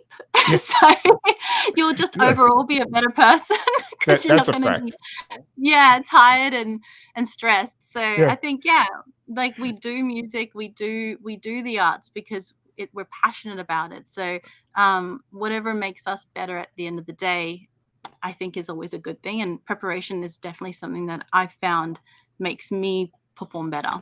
yeah, Um, 100%. It's I can't agree more. That's one thing I really like about this podcast marathon because it sets me up to kind of reset through the months of December and January because I don't have to produce a whole bunch of new content. It's like, okay, I killed myself for 3-4 weeks, Yeah. and now I've got plenty of content to kind of not coast, but rest for the next 2 months. So Yeah. Yeah, but definitely. really appreciate you taking the time to sit down and chat with us. If anybody wants to follow you on social media, keep up with you and what you got going on in 2024 with new music shows, all that fun stuff, where's the best place to find you? Yeah, you can find me on pretty much all the social media platforms as at Kat Thompson Official. Because all the other Kat Thompsons were taken, so it was the only one that I could take. But yeah, so that one, or you can jump on my website, katthompson.com, and you'll find the links to all my socials across there. So if you just want a one-stop shop, you can jump on that and then click on all the icons from there if you want to follow anything, which makes it nice and easy. It's all one place. Yeah. That was the one thing that was throwing me off when I was trying to tag you and everything. It was like Kat Thompson kept appearing, but it wasn't your icon. And I'm like, wait a minute, let me go back and look. Oh, it's Kat Thompson Official. Okay, let's, Yeah. you know, Yeah. that was throwing me off so hard. But It's a common name. I mean, my yeah. actual name is Catherine Thompson, and yeah, there are so many Catherines and so many Thompsons, which is a testament to obviously my ancestors breeding a lot. So that's probably a good thing.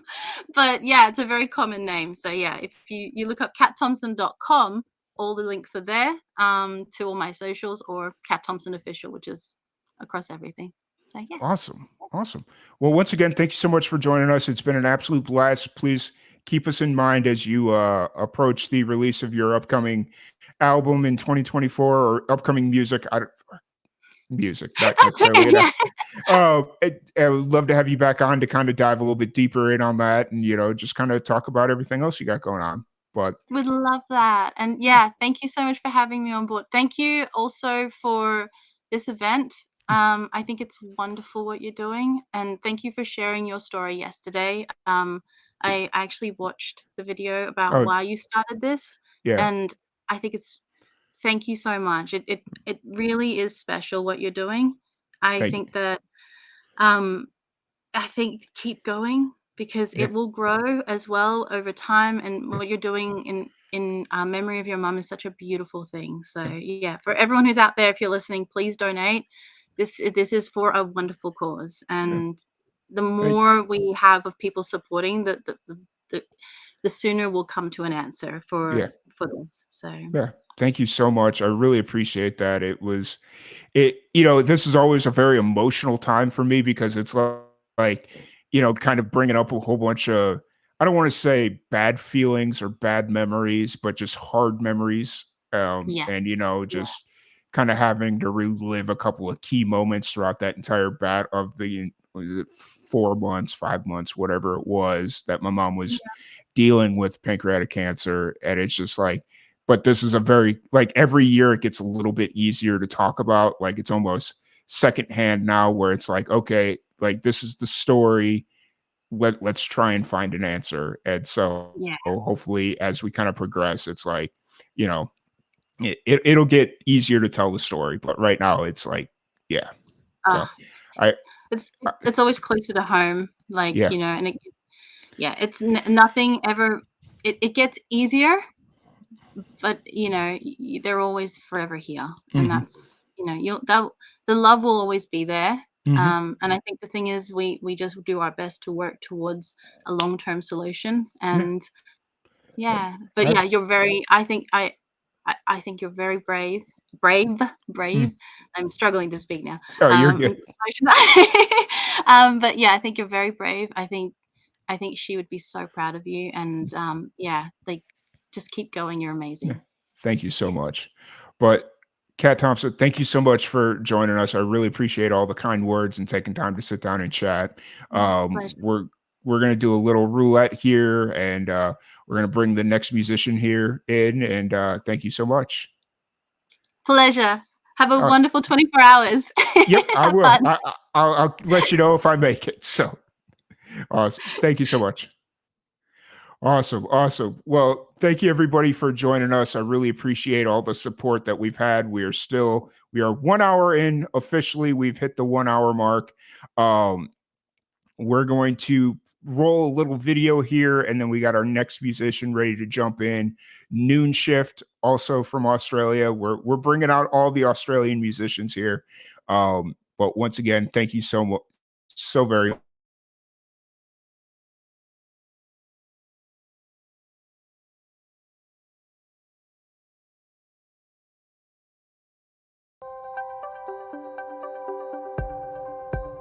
So I am thrilled and honored to have been one of the recipients of the Catalyst Award for a study that I am doing called Regenerate, which stands for Racial and Ethnic Equity in Genetic Education, Risk Assessment, and Testing. The study is important for various reasons. So to give a little bit of background, Black individuals in the United States have the highest incidence of pancreatic cancer. They also have higher mortality rates. In addition, when pancreatic cancer is diagnosed in Black populations, it's often diagnosed at stages that are more advanced and are less amenable to treatment. In terms of both Black and Latinx populations, they also have shorter survival times when diagnosed with pancreatic cancer compared to white populations, and more generally are less likely to actually be referred to genetic education, risk assessment, and testing. So from that perspective, it's really important to get a deeper understanding as to why these healthcare inequities are happening. So what the Regenerate study does is really take a step back and look at the perceptions to genetic education, risk assessment, and testing from Black and Latinx patients who have a relationship with pancreatic cancer in terms of having a diagnosis in the family or having a diagnosis themselves, and trying to figure out what can we do to make it easier to get genetic education and testing, what makes it more difficult on the patient level and also on the provider level, what can we do better, as well as what do we need to advocate for on the system level to make these changes happen. For me, as a first-generation Latina, it really is a project that is near and dear to my heart. I have seen firsthand the difficulties that my own family has had interacting with the healthcare system, and I want to learn, how can I make it easier for Black and Latinx patients who are at risk for pancreatic cancer to get cancer prevention and care? Because we want to catch it before it actually happens. And that's why it's important to understand how I can actually increase this access and make certain that we're providing materials that bring Black and Latinx folks to get genetic education, genetic testing, and spread the word to make this more normalized.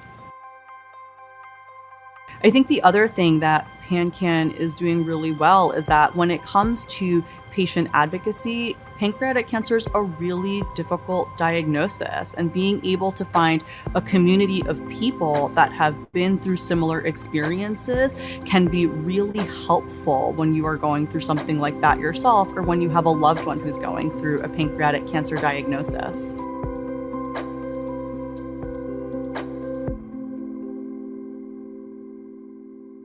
My name is Pamela Jackson. So I found out I was pregnant with my daughter, who is 13 now. I was in my third trimester, and I had pancreatitis maybe 7 times during my third trimester. After I had my daughter, I was traveling to Florida for business, and I had a pain going across my stomach, and it was an excruciating pain. The doctors did a CT scan, and they saw something at the tail of my pancreas. And they said, oh, it's probably pseudocyst, you're so young. And when they tested it, it turned out to be pancreatic cancer. You know, when I was having the pancreatic attacks, I didn't realize what the outcome could be. You know, I just assumed I'm fairly healthy. It just never crossed my mind what could be wrong. I was actually quite surprised. So I've worked in healthcare for a number of years. I've worked with the African American community. I did outreach from a health perspective, and I had no idea that pancreatic cancer was even prevalent, let alone prevalent in the African American community. So I was quite surprised. I didn't even know where the pancreas was. Honestly, before being diagnosed, I was not aware of pancreatic cancer. And I think in the African American community, there is a stigma overall around going to your provider and or seeking treatment. So pain is something people have come accustomed to living with out of fear. And I would say that if you feel something, you need to say something. If you catch it early, you have your best chance of survival. It's very difficult, when you find out that you have a diagnosis such as pancreatic cancer, you automatically assume that it's a death sentence.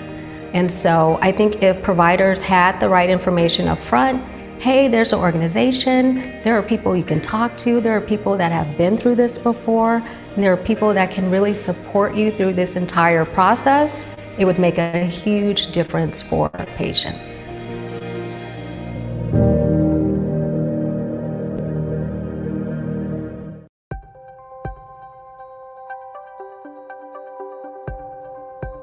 So I am thrilled and honored to have been one of the recipients of the Catalyst Award for a study that I am doing called Regenerate, which stands for Racial and Ethnic Equity in Genetic Education, Risk Assessment, and Testing.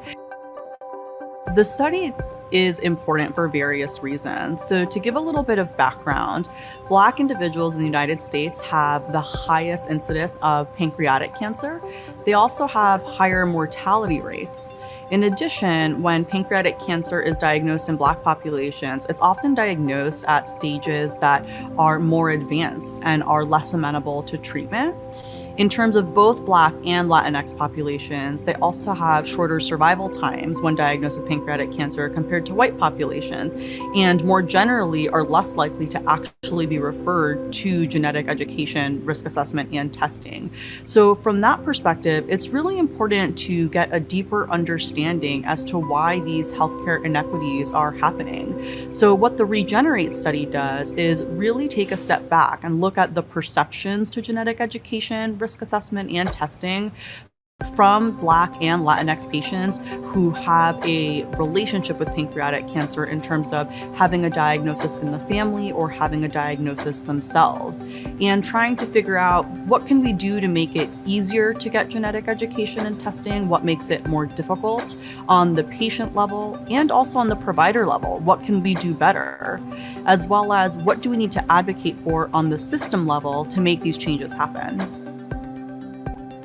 For me, as a first-generation Latina, it really is a project that is near and dear to my heart. I have seen firsthand the difficulties that my own family has had interacting with the healthcare system, and I want to learn, how can I make it easier for Black and Latinx patients who are at risk for pancreatic cancer to get cancer prevention and care, because we want to catch it before it actually happens. And that's why it's important to understand how I can actually increase this access and make certain that we're providing materials that bring Black and Latinx folks to get genetic education, genetic testing, and spread the word to make this more normalized.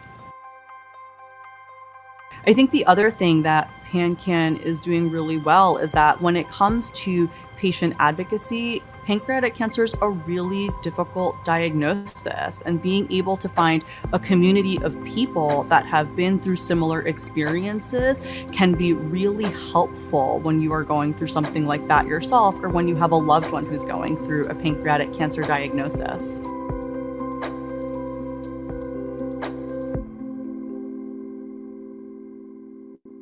So welcome back, everybody, to the 24-hour podcast marathon fighting against pancreatic cancer. We're sitting here with Nick from Noon Shift. How's it going today, man?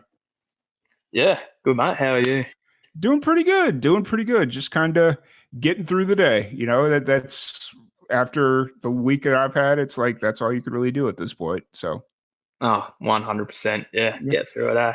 So for anybody that's just kind of getting to meet you for the first time, I know we were trying to figure out the last time we had you on, but I think we kind of settled on February.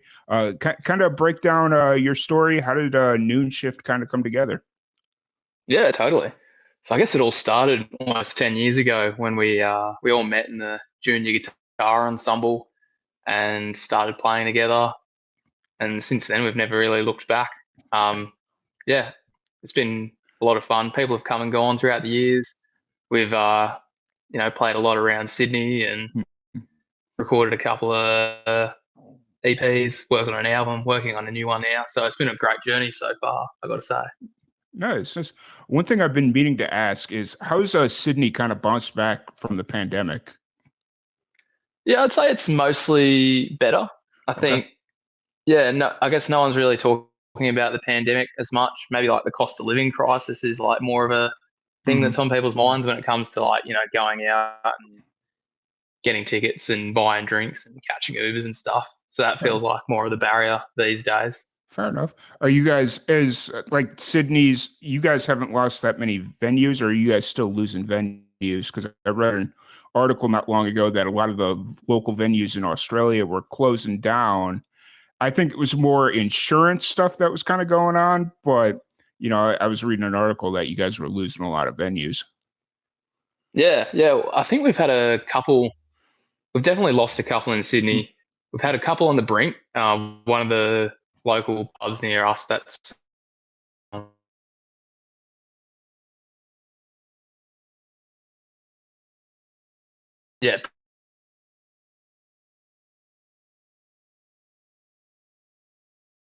boarding house or something. So that one in particular has been on the brink. I think the thing that we did notice is that like there was one venue that was quite small that shut down, and maybe that's a bit of a problem. Those really small venues, they need the support because I guess that's where a lot of bands get their start. Mm-hmm. Was it Frankie's Pizza or something like that? Yeah, well, that was a super popular venue. That actually slipped my mind. That got shut down because they're building a new train line. So yeah, I think the local community was pretty hurt about that one. Because that's always been a favorite venue for pretty much everyone in Sydney. It's a great spot. Or was a great spot. It's the one that I kind of was first introduced. Obviously, I've never been to Sydney, but a lot of the bands that we had early on during the pandemic, like the series of podcasts we did during the pandemic, a lot of bands would talk about going to play at Frankie's or, like whatever. And so that's kind of that one venue that I wish I would have been able to go to, but obviously now not going to happen. So, oh, did I lose you? Okay, you're back. All right. Sorry, I thought I lost you for a second. All right. I don't know if it's my internet, Australia's internet. Like I've had a few different Australian artists come out and the internet's been sketchy. So, but it could be mine, as for all I know, but it is what it is. So you mentioned that you're working on a new album. What's kind of been going into that process? How long have you been working on this project? This one's been in the works for a good while. At least in terms of from the day we started writing the first songs, it's been over 2 years now. So we actually, I wrote all the songs for this album, and then we recorded the other album because we had a delay due to the lockdowns. So yeah, we're only just now getting to record those songs that we wrote 2 years ago. But I'd say since then, the process, since we've been able to get the ball rolling, the process has been pretty smooth, pretty fast. I think as we've gotten more experience with recording ourselves, it's just gotten quicker and easier, and we kind of just know the workarounds for things. And yeah, it's definitely it's definitely easier. Still a good challenge though. Yeah, I feel that. Is how far into the recording process are you? Is it like done, or are you still got a bit to go?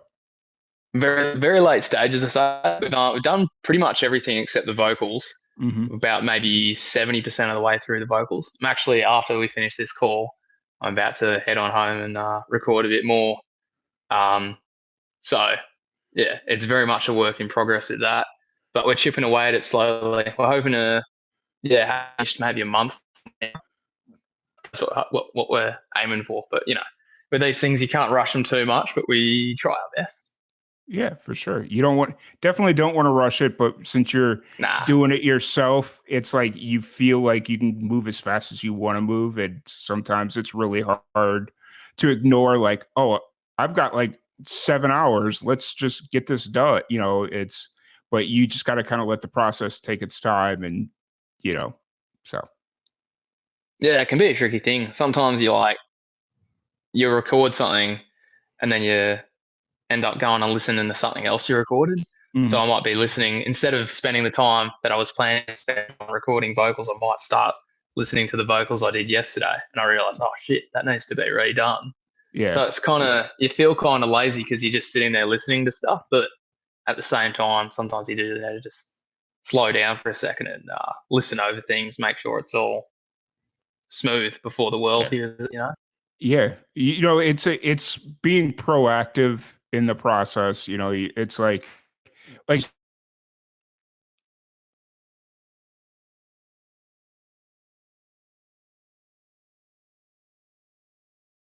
quality control, like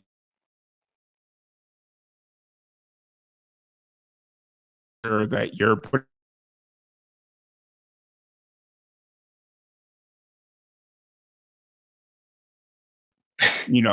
I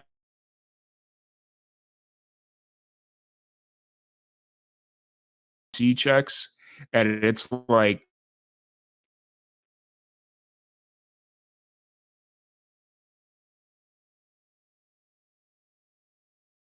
just kind of listening to music that wasn't checked. Yeah, I suppose when you're listening to something, you want to make sure the person who's made it, really checked it over and made sure they were 100% happy with it. Yeah, for sure, for sure. So how's the show's been going for you? Are you playing pretty consistently right now, or where are you kind of at there? Yeah, it's actually been fairly quiet as of recently. We've really been focusing on getting this album done, so pretty much all of our time's been devoted to that as a band. I think the last time we played was May. It was just at a Oh, local venue here in Sydney, but we're very much looking forward to jumping back into it. Like, yeah, very keen. nice. And do you guys usually tend, just like as a band, do you usually tend to like cool down here as you approach like Christmas and stuff like that? Because obviously, I know in Australia, like the seasons are different. Like Christmas would seem like to be the time that you start ramping back up because it's actually like really nice out. Yeah, it's a little weird actually. Because I know for some bands like Christmas and New Year's is massive. Uh-huh. We haven't. I can't say we've reached that stage yet because in Australia we have like the massive festivals around New Year's time. Hmm. We're not just at that level yet, but Yeah. we're hoping that in the next couple of years there'll be opportunities like that to really make the most of that holiday season. Yeah, for sure. I'm really hoping to use the music festivals as a reason for me to come out to Sydney or Melbourne, like wherever it is I go, Yeah, totally. because those festivals, it makes visiting so much easier. Yes, you're basically just there for the festival and you don't really get to see a whole lot of the surroundings. Like if you want to go see, like, I don't know what the tour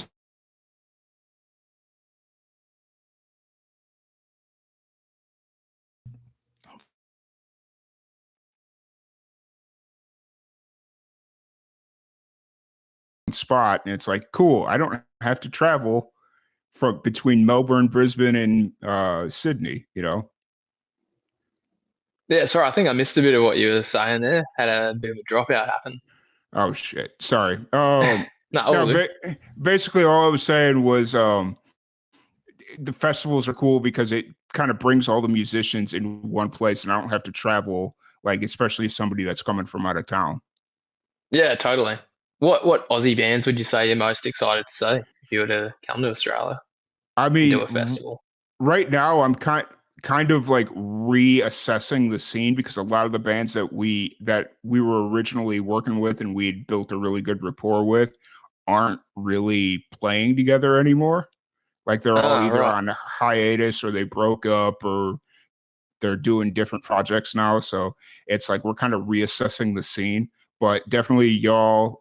There's a couple of bands that I thought were still together that they're not together. So it's just like, okay, so yeah, it's work. I'm kind of taking the next couple of months to like see what the scene's doing and try and get myself back into it, you know? Yeah, totally. Yeah, I So reckon that's a great idea. yeah, it's one of those things because I feel really bad saying that because obviously with the pandemic, it was really easy to get Australian bands to come on to the podcast because we're all doing the same thing. We're just sitting at home doing nothing, no matter what time of day it is. But now when it's like a perfect time for me to sit down, y'all are at work or school or whatever it is you got going on during the day. So it's not as easy to sit down with an Australian artist as it was even a year ago. But, you know, Yeah, changing times, hey? yeah. Yeah. Um, so as you kind of go through this process of working on the album, are you primarily the one acting as the engineer for this project, or is it kind of like a collaborative effort of the band? It's a bit of both. We've kind Okay. of always taken a hybrid approach with our recording, where we record the drums in like a proper studio, where with like a good engineer, and he always takes really good care of it. His name's Clay, top Mm, bloke. Um, yeah, so he's always taking care of the drum recording, and I guess each time it's mostly been me doing the mm, engineering side of things for pretty much everything else. Not that everything else is particularly hard, yeah, but I think each time I've learnt a little bit and carried forward something that we can take into the next recording session, which is yeah, definitely meaningful. yeah, for sure, for sure. That's important as well. Like, you know your strengths, you know your weaknesses, and you kind of work together as and obviously having one person that just kind of um I don't want to say takes the lead because in a band environment, that's probably it. I guess it kind of depends on how the band's structured, but just kind of just finding a way that works for you is always really good. So Yeah, 100%. It yeah, makes all the difference. yeah. So other than that, what have you been doing outside of music? What's Nick do when he needs to get away from the industry for a bit? Ah, far out. To be honest, I'm probably not in the industry enough to even need to get away. So it's pretty good. Fair. I suppose a lot of bands or artists are like, far out, this music stuff's really a pain in the ass doing this and that. But for the most part, yeah, it's still very much a hobby, and uh, we really enjoy the time we spend doing any part of it. So Yeah, luckily, we don't need to have that getaway. But I suppose when we get the chance, we'll head down to the pub and have a drink, take it easy. yeah. Just I the feel that. regular Aussie kind of life. Maybe go down to the beach a bit this summer. We've just Fair. about a cold winter, so I think we need to make up a little bit. Yeah. That's what worries me. We had such a hot summer and we're supposed to have such a cold winter. It's like, man, Uh, it was so hot this summer. I was kind of looking forward to the winter, like a normal winter, but then everybody's like, oh, it's going to be cold this year. It's going to be wet. It's going to be cold. And I'm like, can I go back to the summer, please? Like, I just come promise to I'll never. Australia, you'll be right. Yeah. Right, right, right. Um, that's definitely like the thought process that goes through my mind because it's like if I could find a place to just hang out for like 4 months and escape this weird winter thing that we do here in Texas, it's like that would be amazing. So, Yeah, 100%. um, but yeah, no, I appreciate you taking the time to sit down and chat with me a little bit. Obviously, the internet's been having a little fun with us here today and made things a little bit interesting, but it is what it is. Yeah, 100%. Um, That's all right. if anybody wants to check out anything Noon Shift's got going on or wants to catch a show or just listen to your music, where's the best place to find you? I suppose like most artists, we're pretty much everywhere. Spotify, Apple Music, YouTube. If you can think of it, we've probably found our way to.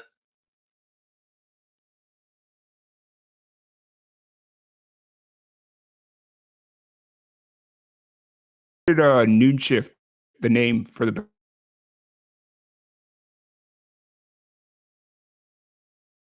reading an article. It was like a newspaper article from like the 70s or something, where we read about. It was actually my grandfather used to be a cop, and he got a little article written in the paper, and they described him as the afternoon shift detective. I was like, oh, that kind of has a nice ring to it, afternoon shift detective. And then I took it to the rest of the band. I was like, oh, I've got the sickest name, afternoon shift detective. That's a great name, don't you reckon, guys? And they're like, it's a bit long, don't you think? Yeah. So we shortened it, cut out the ends, and noon shift Nice. is what it is now. Nice. That's cool. And you said Noon Shift's been together about 10 years? Yeah, about 10 years we've been in operation. So. Awesome. Awesome. Well, Nick, once again, thank you so much for joining us. Really appreciate you taking the time to sit down and chat. No worries. We will be back in a few minutes here after this break. My name is Pamela Jackson. So I found out I was pregnant with my daughter, who is 13 now. I was in my third trimester. And I had pancreatitis maybe 7 times during my third trimester. After I had my daughter, I was traveling to Florida for business, and I had a pain going across my stomach, and it was an excruciating pain. The doctors did a CT scan, and they saw something at the tail of my pancreas. And they said, oh, it's probably pseudocyst, you're so young. And when they tested it, it turned out to be pancreatic cancer. You know, when I was having the pancreatic attacks, I didn't realize what the outcome could be.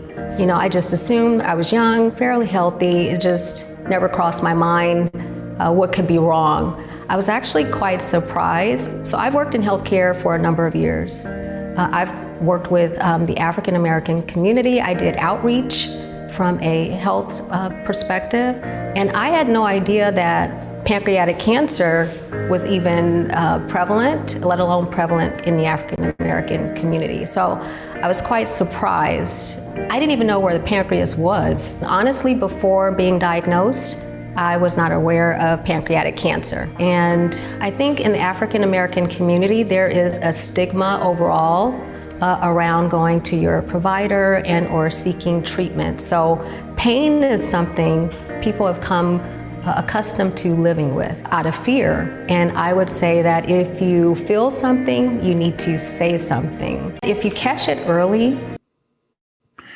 Hey, what's going on, everybody? Welcome back into the Pancreatic Cancer 24-hour podcast fundraiser. I'm your host, Tom Quiet, part of Live and Amplified. I really appreciate it.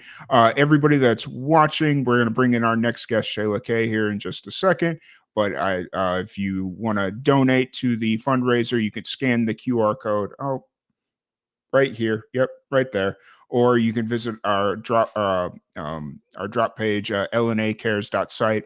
It'll take you to a little landing page, and you just hit donate. Super easy. We tried to make it as easy as possible to donate this year. Or if you happen to be watching on Twitch, you can click. I think there's like a little donate portal right there at the bottom of the screen. Feel free to hit that. But once again, we're going to bring in our next guest here. We got Shayla Kay, and here we go. Hi, Hey. how you going? I'm doing good. How about yourself?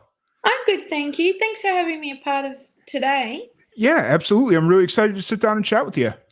Thank you, me too. Yeah, awesome. So for anybody that's just kind of getting to meet you for the first time, this is obviously our first conversation, our first interaction. What's kind of your background story? What got you into music?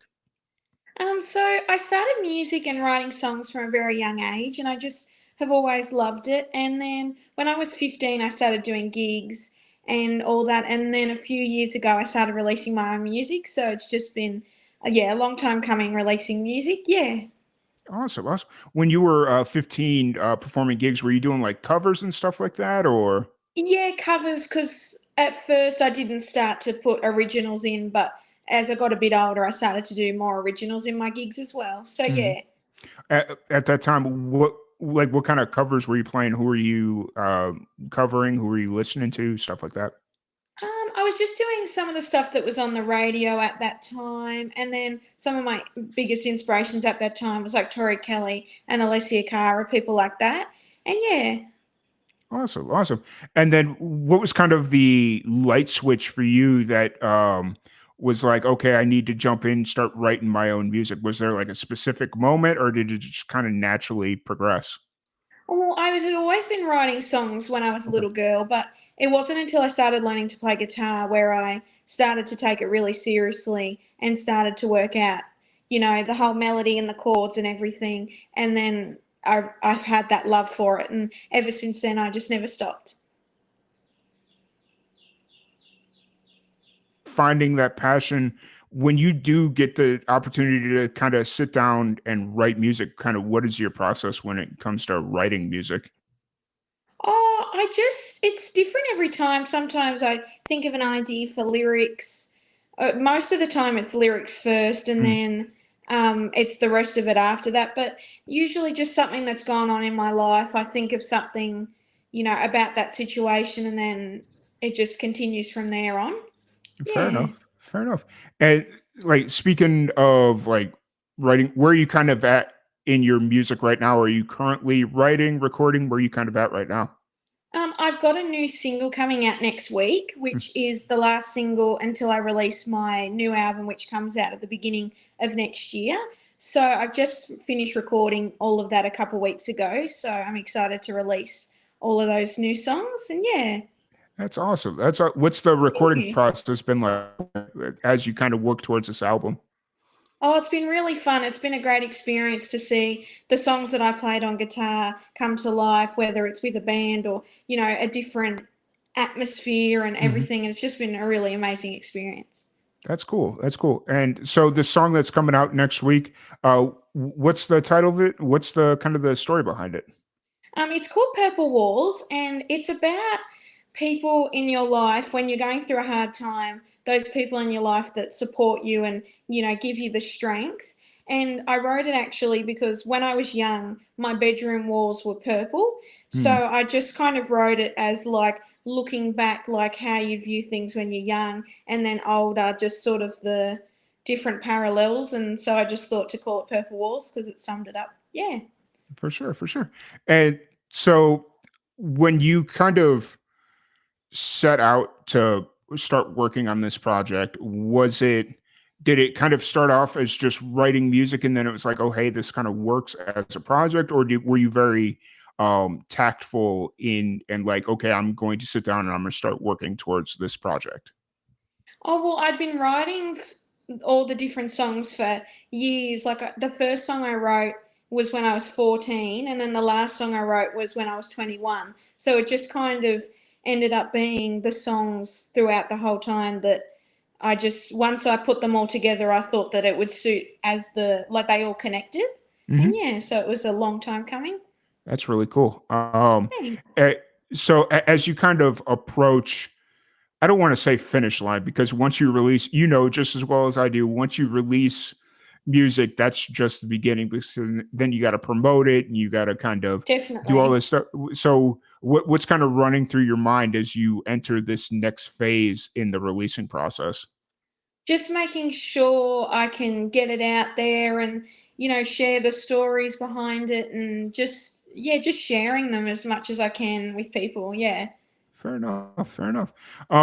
So are you planning on doing like a release show, like any big shows surrounded the releases, or where you kind of at there? Yeah. I'm planning on doing an album launch around a month after it, but just working on, dates and times and Mm-hmm. working that out. But yeah, definitely something. Gotcha.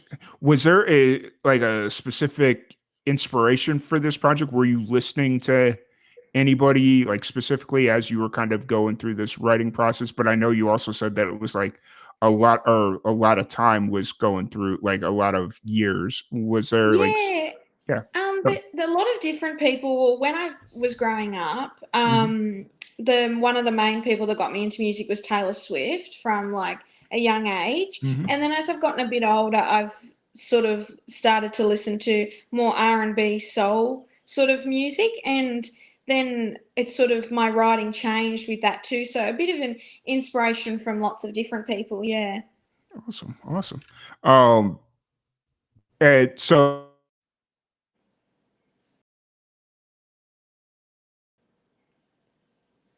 Oh, now sorry. with Sorry, it did I just froze, so I didn't hear what you said. Sorry.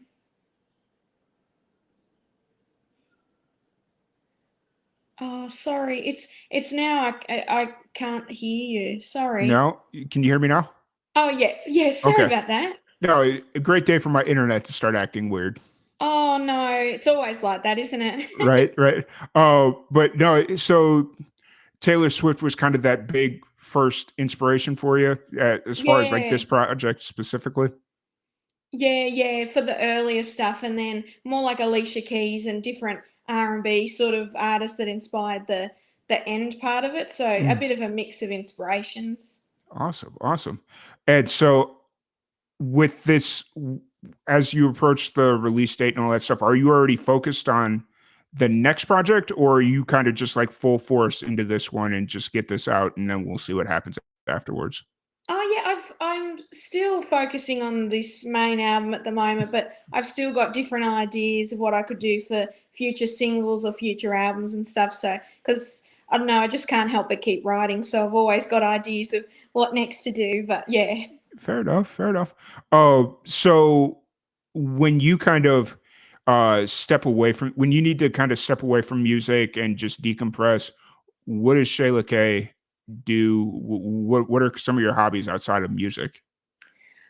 just spending time with like family, friends, and like stuff like that, and just yeah, I don't know, going out in to nature and movies and just the typical stuff that you do, that sort of thing. Hmm. Gotcha, gotcha. Yeah, I find that interesting because I feel a lot of musicians spend a lot of time in nature, like when they're not performing or having to write or whatever it is, they really enjoy that the relaxation, I guess, that nature kind of brings, just kind of being out and Yeah, being able to kind definitely. of turn it all off. Yeah, for sure. So, um, but sorry, you froze a little bit. Were you? Oh, no, I Okay. hadn't said anything. Okay. You froze a little bit there, and I was like, I hope I'm not I talking know over. it's awkward because then, you can't really make up what you're about to say because you're like, don't know what the next person said. Yeah, for sure. So how often are you playing shows right now? Are you playing pretty consistently, or how? Yeah, Yeah. every other weekend. I mean, sometimes it's getting a bit more busy now because it's the Mm, summer season in Australia. But when it was more the winter time, it was a bit quieter. But mhm. yeah, pretty much every weekend if everything's all good. For sure. That's really cool. That's the one thing that still trips me up because it's like right now for us, it's like we're heading into the winter season. With Christmas comes winter, and like the Yeah, things kind of it's well a little bit less here in Texas where things kind of slow down for a couple of months as far as gigs and whatnot. Whereas every time I talk to somebody from Australia, especially around this time of year, it's like, oh yeah, gigs are picking right back up. yeah, It's it's the go time for opposite, us. isn't it? It's Yeah. funny that way. Yeah. Um, so kind of taking a step back from everything, what's kind of as you are going through this release process, what's keeping you motivated in music right now? What's kind of your main motivator right now? Oh, it's just been a long time coming. Since I was a little girl, I've always wanted to release an album, and it's just really exciting that it's, now coming to that time. Because I've got photos from when I was young Hmm. where I would get photos from photo albums and like put them on CDs that had nothing on them, but I'd just pretend and I'd say to mum, oh, I'm going to release this tonight and stuff, even though it was obviously not true.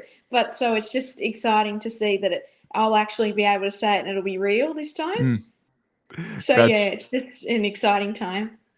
that's amazing. That might be the coolest thing coolest like precursor to joining the music business that I've ever heard. That's really awesome. Oh, thank you. Um, so I take it your parents are very supportive of your music career. Oh yeah, definitely. They've always been very supportive. Nice. Were your parents musical, or what was kind of your upbringing like?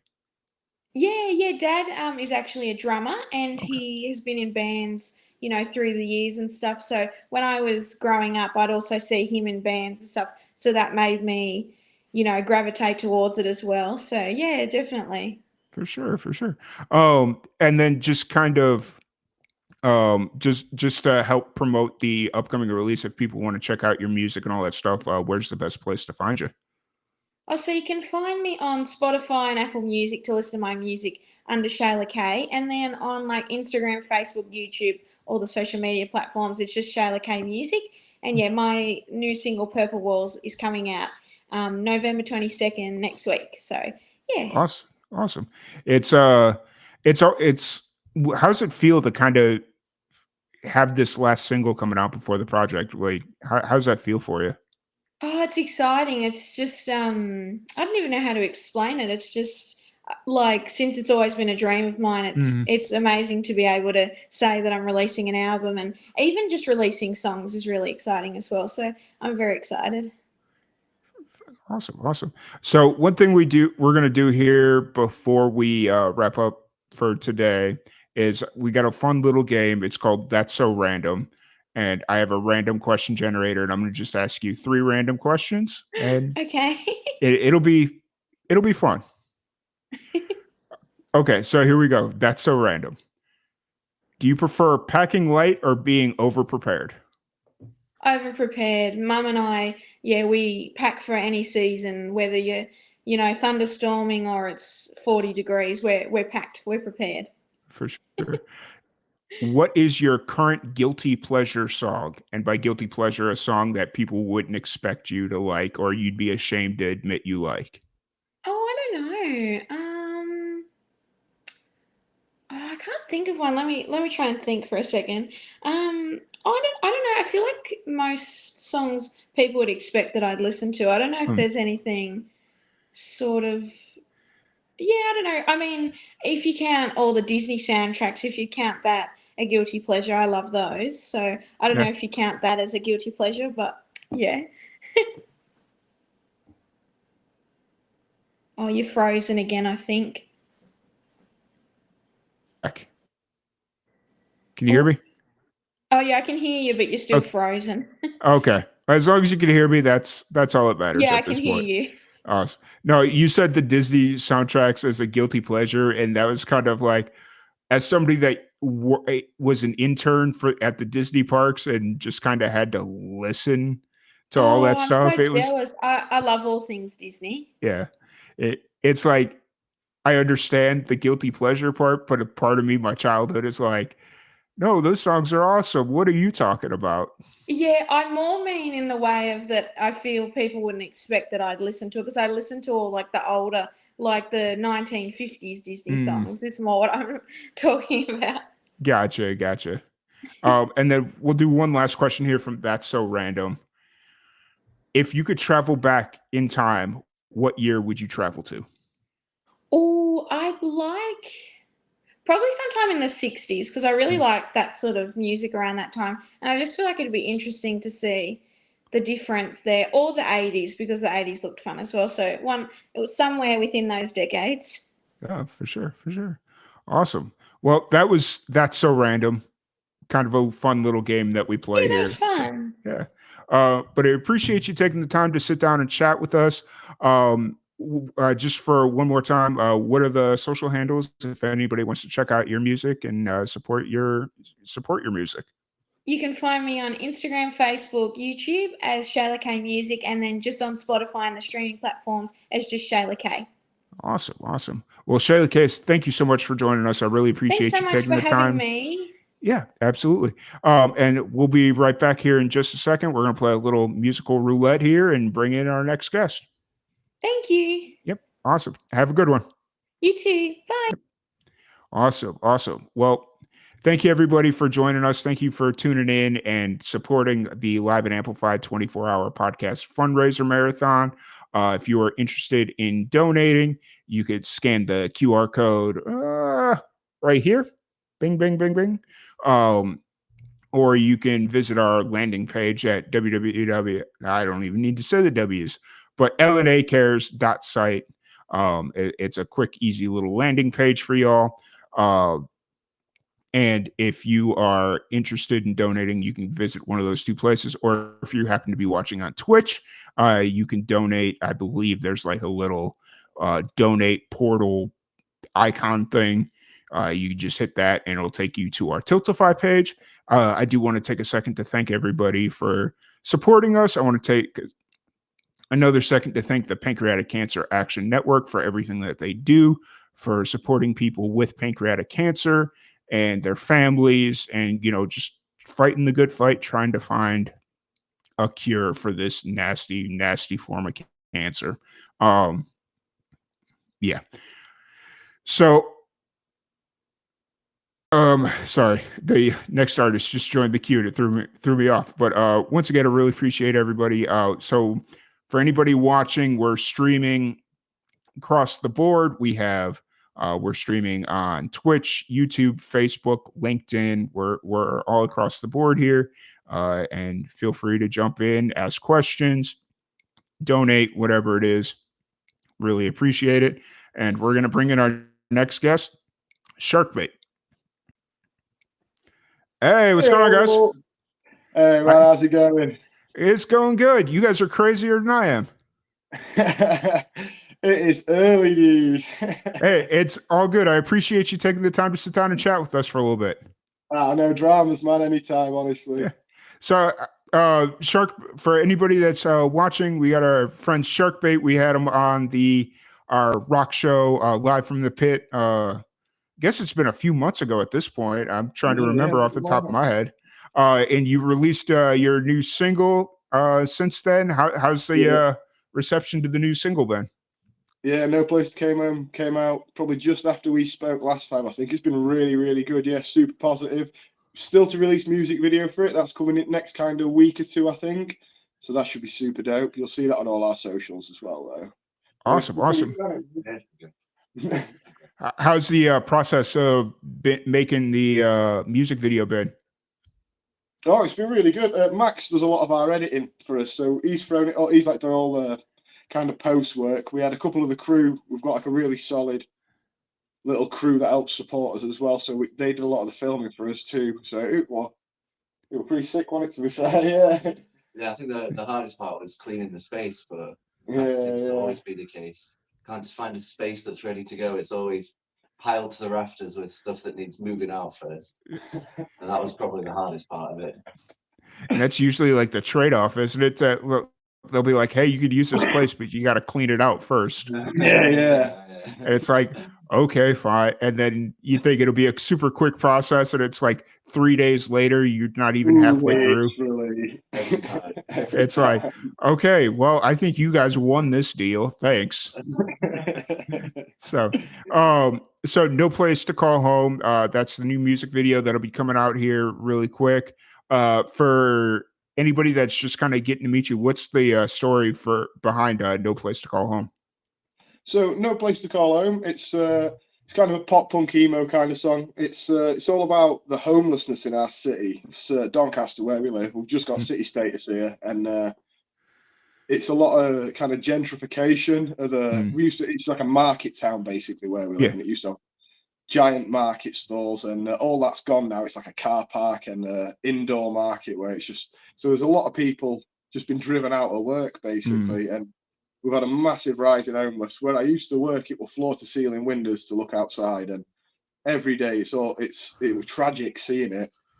And we just wanted to do like our little, like it sounds like almost tacky to say, but when you see it and it's affecting your life, you want to write about it. Yeah. And we just wanted to do our little bit for it, really, try and raise awareness in only way a musician can, really. Yeah. Fair enough. And I remember the last time, or when we had you on the radio show, we had talked about doing something with like a homeless shelter or something like that. Yeah, totally. Yeah. So we're looking at donating money. We're going to do some money we've raised from streaming, and the money we would have put in because we obviously DIY'd our video this time, and we do normally pay for. It's called Zero Visuals, the company we normally go with. A guy called Dom, who is amazing. So if anyone out there is looking to get a music video made, Zero Visuals, he'll hook you up, Will Dom.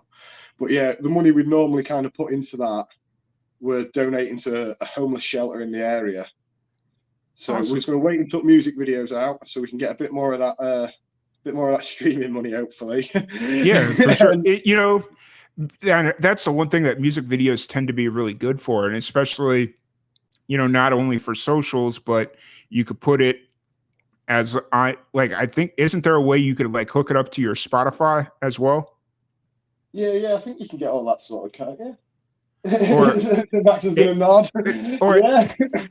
there's some way you could do it. I remember, like, especially when Spotify was becoming the main platform for a lot of musicians, like the big deal was to have like a vertical video that played. Oh yeah, Like, on the canvas side of things, yeah, I think we've got one of those. To be fair, I think it is from the music video, but we will try and link the music video wherever we can. Always looking for new places to put it up and spread the word about it. So Awesome.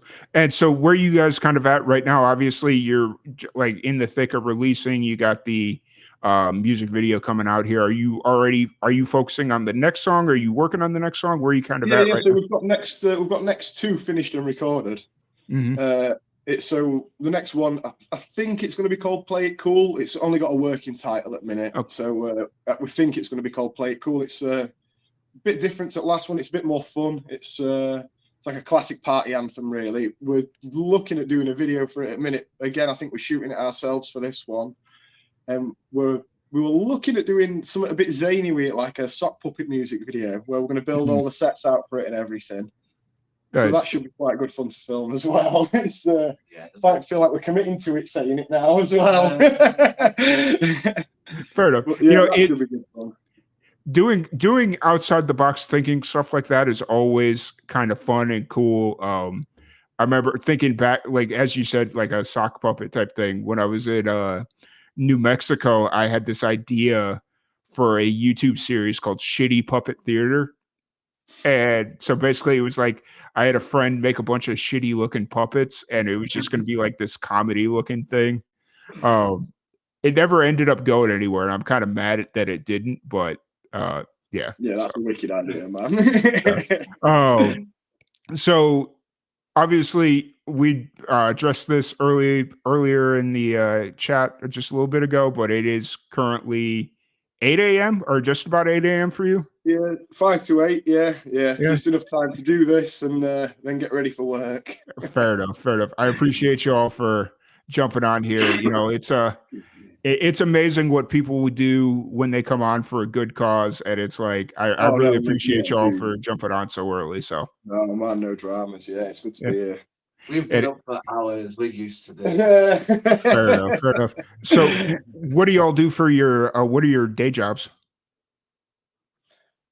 Max is a barista. Yeah, just coffee. He works in a coffee shop, and I work from home. I work on phones in sales. Gotcha. Yeah. Awesome. I figured since we were on the topic, I'd go ahead and ask anyway. So no, it's cool. Yeah, no fun though. Yeah, no interested. Gotcha. So as you kind of approach the release of the music video, and then you got the next couple of songs kind of ready to go, where are you at performance wise? Are you guys playing gigs pretty regularly, or? So at the minute we're holding off. We're working on writing what might be either a really long EP or an album for next year. Mm-hmm. And we're just holding off on gigging till only way we'll gig at minute, to be fair, is if some unstoppable killer comes up what we've got to play. Yeah. Or where like some big band is coming through, it's like, oh, we got to have Sharkbait as our or like if one of our brother bands kind of is doing anything massive, and they need us to jump on with them, we'll jump on with them, kind of thing. But apart from that, we just want to really buckle down, get right in, get this debut done, really show world, what Sharkbait's coming out for. So fair enough. I completely understand that, and especially right now during the holidays, it's probably like a pretty solid idea to kind of focus on what's next and not necessarily have to focus on like shows and whatnot. So yeah. So you said you had 2 songs ready to go, right? Yeah. What's the other one? What's working title for the other one? Usually I'd be able to tell you. This time in the morning, I can't quite. It's You know what? It's just Fair literally enough. disappeared out of my head. But when, We'll be done with this call and it'll just. I'm a bit computer now. I'm just gonna wing you over it. Let's have a look. isn't that how it works? So it's like somebody asks you a question and normally you'll know it, but then it slips your mind and it's like, damn it, I don't remember. So literally. So when you guys are working on music, what's kind of the structure? Is it like a more communal effort, or is it more Ash and Max, or how's like the songwriting process work for a Shark Bait? So it's like normally it'd be me and Max will come up with like a riff or something, and we'll be jamming it together. We'll take it to wider band once we've decided it's not absolute trash and it's worth taking to them. And we'll normally write a big solid piece of music first, and then start when we decided where chorus is, we'll start trying to work on the hook for it, and then build out from that. Like try and build outwards. Gotcha. Kind of like the last few, really, isn't it? It normally starts with you on acoustic, to be fair. Yeah. Everything starts as an acoustic, Fair. and then gets thrown on electric eventually. Very fair. Is there a song that you're currently working on that it just kind of either you're stuck on, or is there something that you're kind of trying to make work right now? We were playing a pretty cool one last night, actually, weren't we? We were jamming one in. It was like a different. We normally play in major, like everything we play normally. I don't know if I'm. There we go. I don't know if it's like quite major, all our stuff, so it's quite upbeat and happy, even though it's down in drop C. It's all in the key of C, so it feels quite good to listen to. And this was like in minor, and for us it was just something we don't normally do, and it had a right good vibe to it, though, didn't it? It had this right good old school sound. We probably do have like a file on a drive somewhere, which is probably like 5 songs. Which dude, I can already think there's new heavy. We've had that for a while. Let's just need a breakdown, throw it on end, and it's done. And we'll get stuck, but if there's something to it, we'll always finish it off. If we get stuck and we just write it off, it was never meant to be anyway. So that's the way if it comes around, then it was always going to happen. Fair enough. But we do get stuck every now and then with something, but that's normally because we get excited with the next thing and we're like, oh, put this on hold. Wrote a new killer riff. Let's write this now. I love it when bands can kind of do that, where they'll work on. You're not like you'll let a song rest if you're inspired by something else and not try to force it. As far as like creating music, like the ability for bands to be like, okay, we have an idea here, but it's just not transforming right now, or it's not, coming into the next thing. And so we're gonna put it on hold. We're gonna give it a name. So when we try and revisit it in 6 months, it's like, okay, play the crusty beer riff or something because you were drinking a crusty beer at the time, whatever it is. That's usually how we name the songs. To be fair, it's not the first thing you look at, that'll do.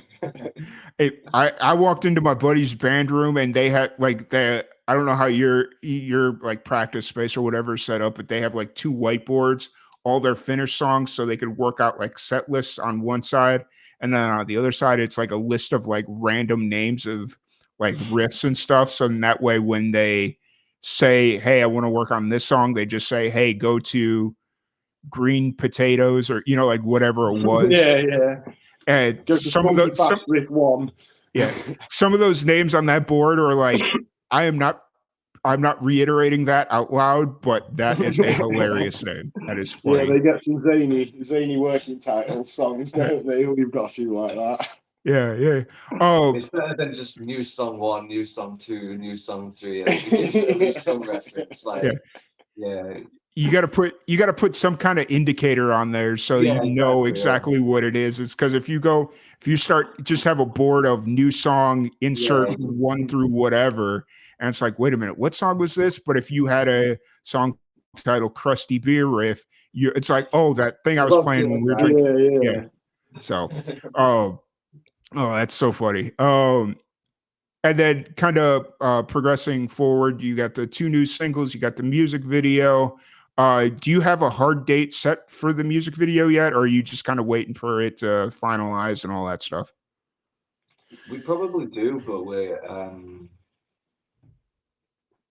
we also might not. I'm not sure. I feel like we do, but I can't think what it is off the top of my head. We might have like a hard. We've got like a window, haven't we? like a window. Yeah, it's more like a window. That feels more about You have a date that you'd like to see it by, and then you'll kind of figure out when to release it from there. Yeah, fully. Yeah, Nice. Let's talk about. Let's stick on the music video for a little bit, because it's always. I feel like music videos are kind of like that dying art form that musicians don't necessarily want to either A, pay for, or B, deal with, because MTV is not MTV anymore. It's more reality TV based and all that stuff. Why do you think you guys put an emphasis on music videos as a way to help promote your music? I feel, and I don't know if it is being from more that kind of MTV generation still, but it gives you as an artist the opportunity, especially if you're having a lot of input into it. Like where we are as a band, we get full creative control over everything we're doing. So yeah, it's more what we can't do that is limiting. But it lets you tell the story, like the extended story of what's going on. Or just apply a real visualizer that is. It's the full package. Yeah, it's the whole package, and you must have videos you've watched in the past week, and the pieces of art, some music videos, they're like, you watch them and you feel a little bit changed afterwards, or it lets you view the song in a way you might not have done before. Yeah, for sure. I've definitely gone into watching a music video for a song that I couldn't stand, and then I watched the music video, and it completely changed my perspective on it. And then also vice versa. I've gone into a music video for a song that I absolutely love. And then I watch a music video and I'm like, wait, this is crap. What is this? And then I just can't listen to it anymore. So or it reveals a bit more of like the meaning behind it. You're like, wait, this is what it's about. It seems obvious now. They've put it in front of me, like dressed up, dancing around. But I'm out. I was just singing along before.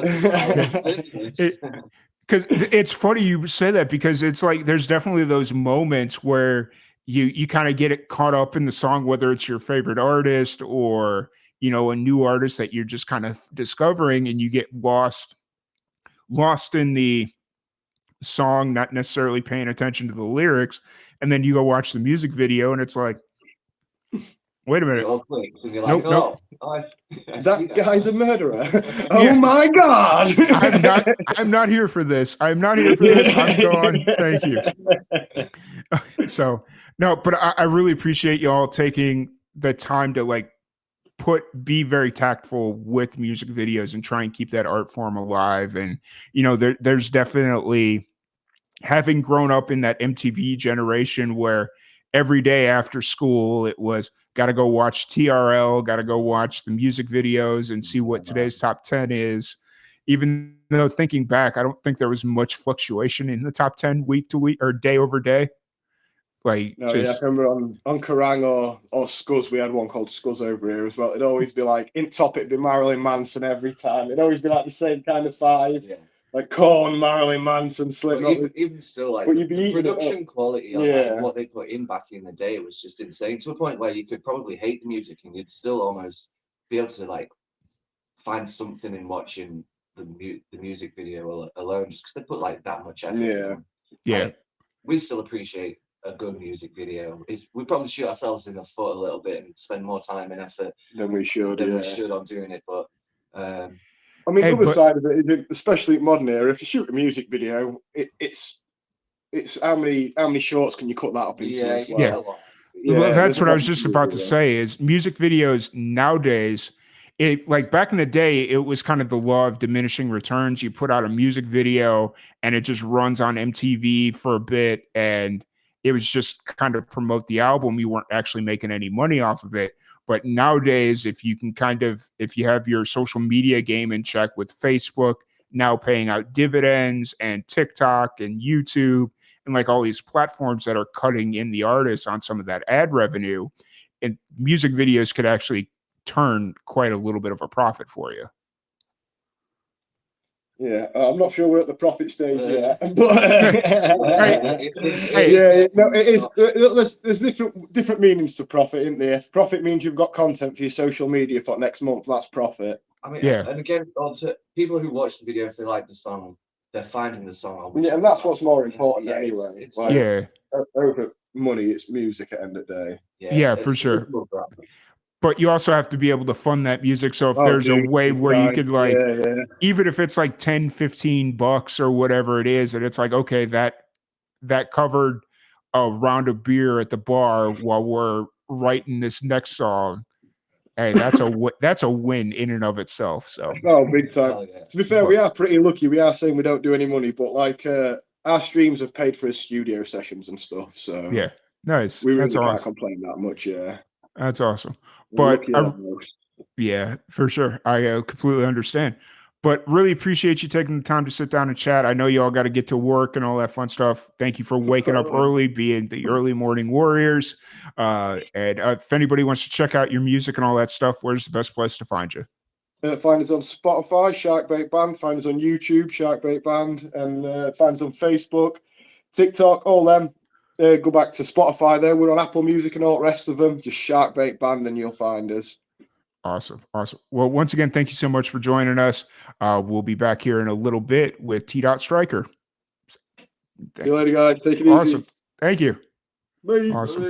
Awesome. Well, once again, thank you all for joining us. For anybody that's watching, feel free to donate. There's a QR code right here. You could scan to donate. Or if you happen to be watching on your phone or whatever it is and can't scan, there's a little landing page, lnacares.site. And yeah, that'll take you to a landing page. You just hit donate. You'll see our Twitch stream kind of running, and then there'll be a little donate button. Hit that, hit donate. And then if you are watching on Twitch, there's a donate portal panel, whatever it's called. Just hit that. Feel free to donate. We'd really appreciate it. Thank you, everybody, for tuning in. We're going to play a little intro video that PanCAN sent us, and we'll be back here in a bit with T. Striker. I guess I should have queued the video up. My bad, guys. You get to see my ugly mug for a little bit longer. All right, here it is. Got it. Awesome. Well, we'll be back here in a little bit.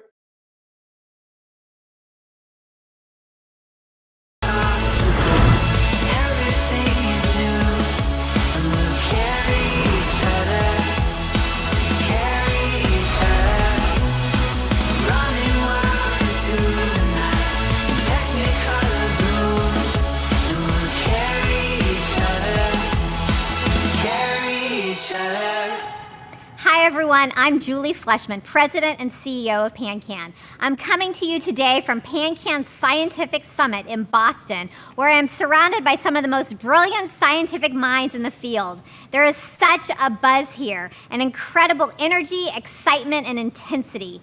Our Scientific Summit is one of my favorite events to attend, and I think you will soon understand why. We're thrilled to be here today at the Veristem Oncology offices in Boston. We're so grateful to Veristem for hosting us in their space. There is so much to be excited about in the pancreatic cancer research community right now. Foremost on my mind is that this year, thanks to you, PanCAN has invested a record-breaking $25 million in pancreatic cancer research. That's $25 million to advance breakthrough scientific studies and our clinical initiatives that get us closer to our vision of creating a world where every pancreatic cancer patient thrives. In total, you've invested $174 million in pancreatic cancer research since we began our PanCAN research program almost 20 years ago. Your donations, the funds you raise by inspiring your friends and family to PanCAN Purple Stride, the events you host, your monthly gifts, matching gifts, gifts through your wills, every dollar you give makes a huge difference in fueling progress. Thank you. Today, you'll hear about the latest advances in precision medicine, immunotherapy, drug development, early detection, and screening for high-risk individuals. will share the latest updates on the PanCAN Precision Promise clinical trial platform and the PanCAN Early Detection Initiative, and how they are revolutionizing pancreatic cancer treatment and detection. There is a lot to get to. Before we move on, I want to thank our webinar sponsors, AstraZeneca and Ipsen, as well as our scientific and medical affairs industry members, AstraZeneca, Cornerstone Pharmaceuticals, Fibrogen, Immunovia Inc., Ipsen, LabCorp Oncology, Mirati Therapeutics, Novartis, Novacure, and ViewRay. I also want to be sure you know about the resources and support for patients, caregivers, and families through PanCAN's patient services. Case managers are available to answer your questions about the disease or anything you learn about today. Now let's meet our very special guests. Dr. Lynn Matrisian is the Chief Science Officer at PanCAN.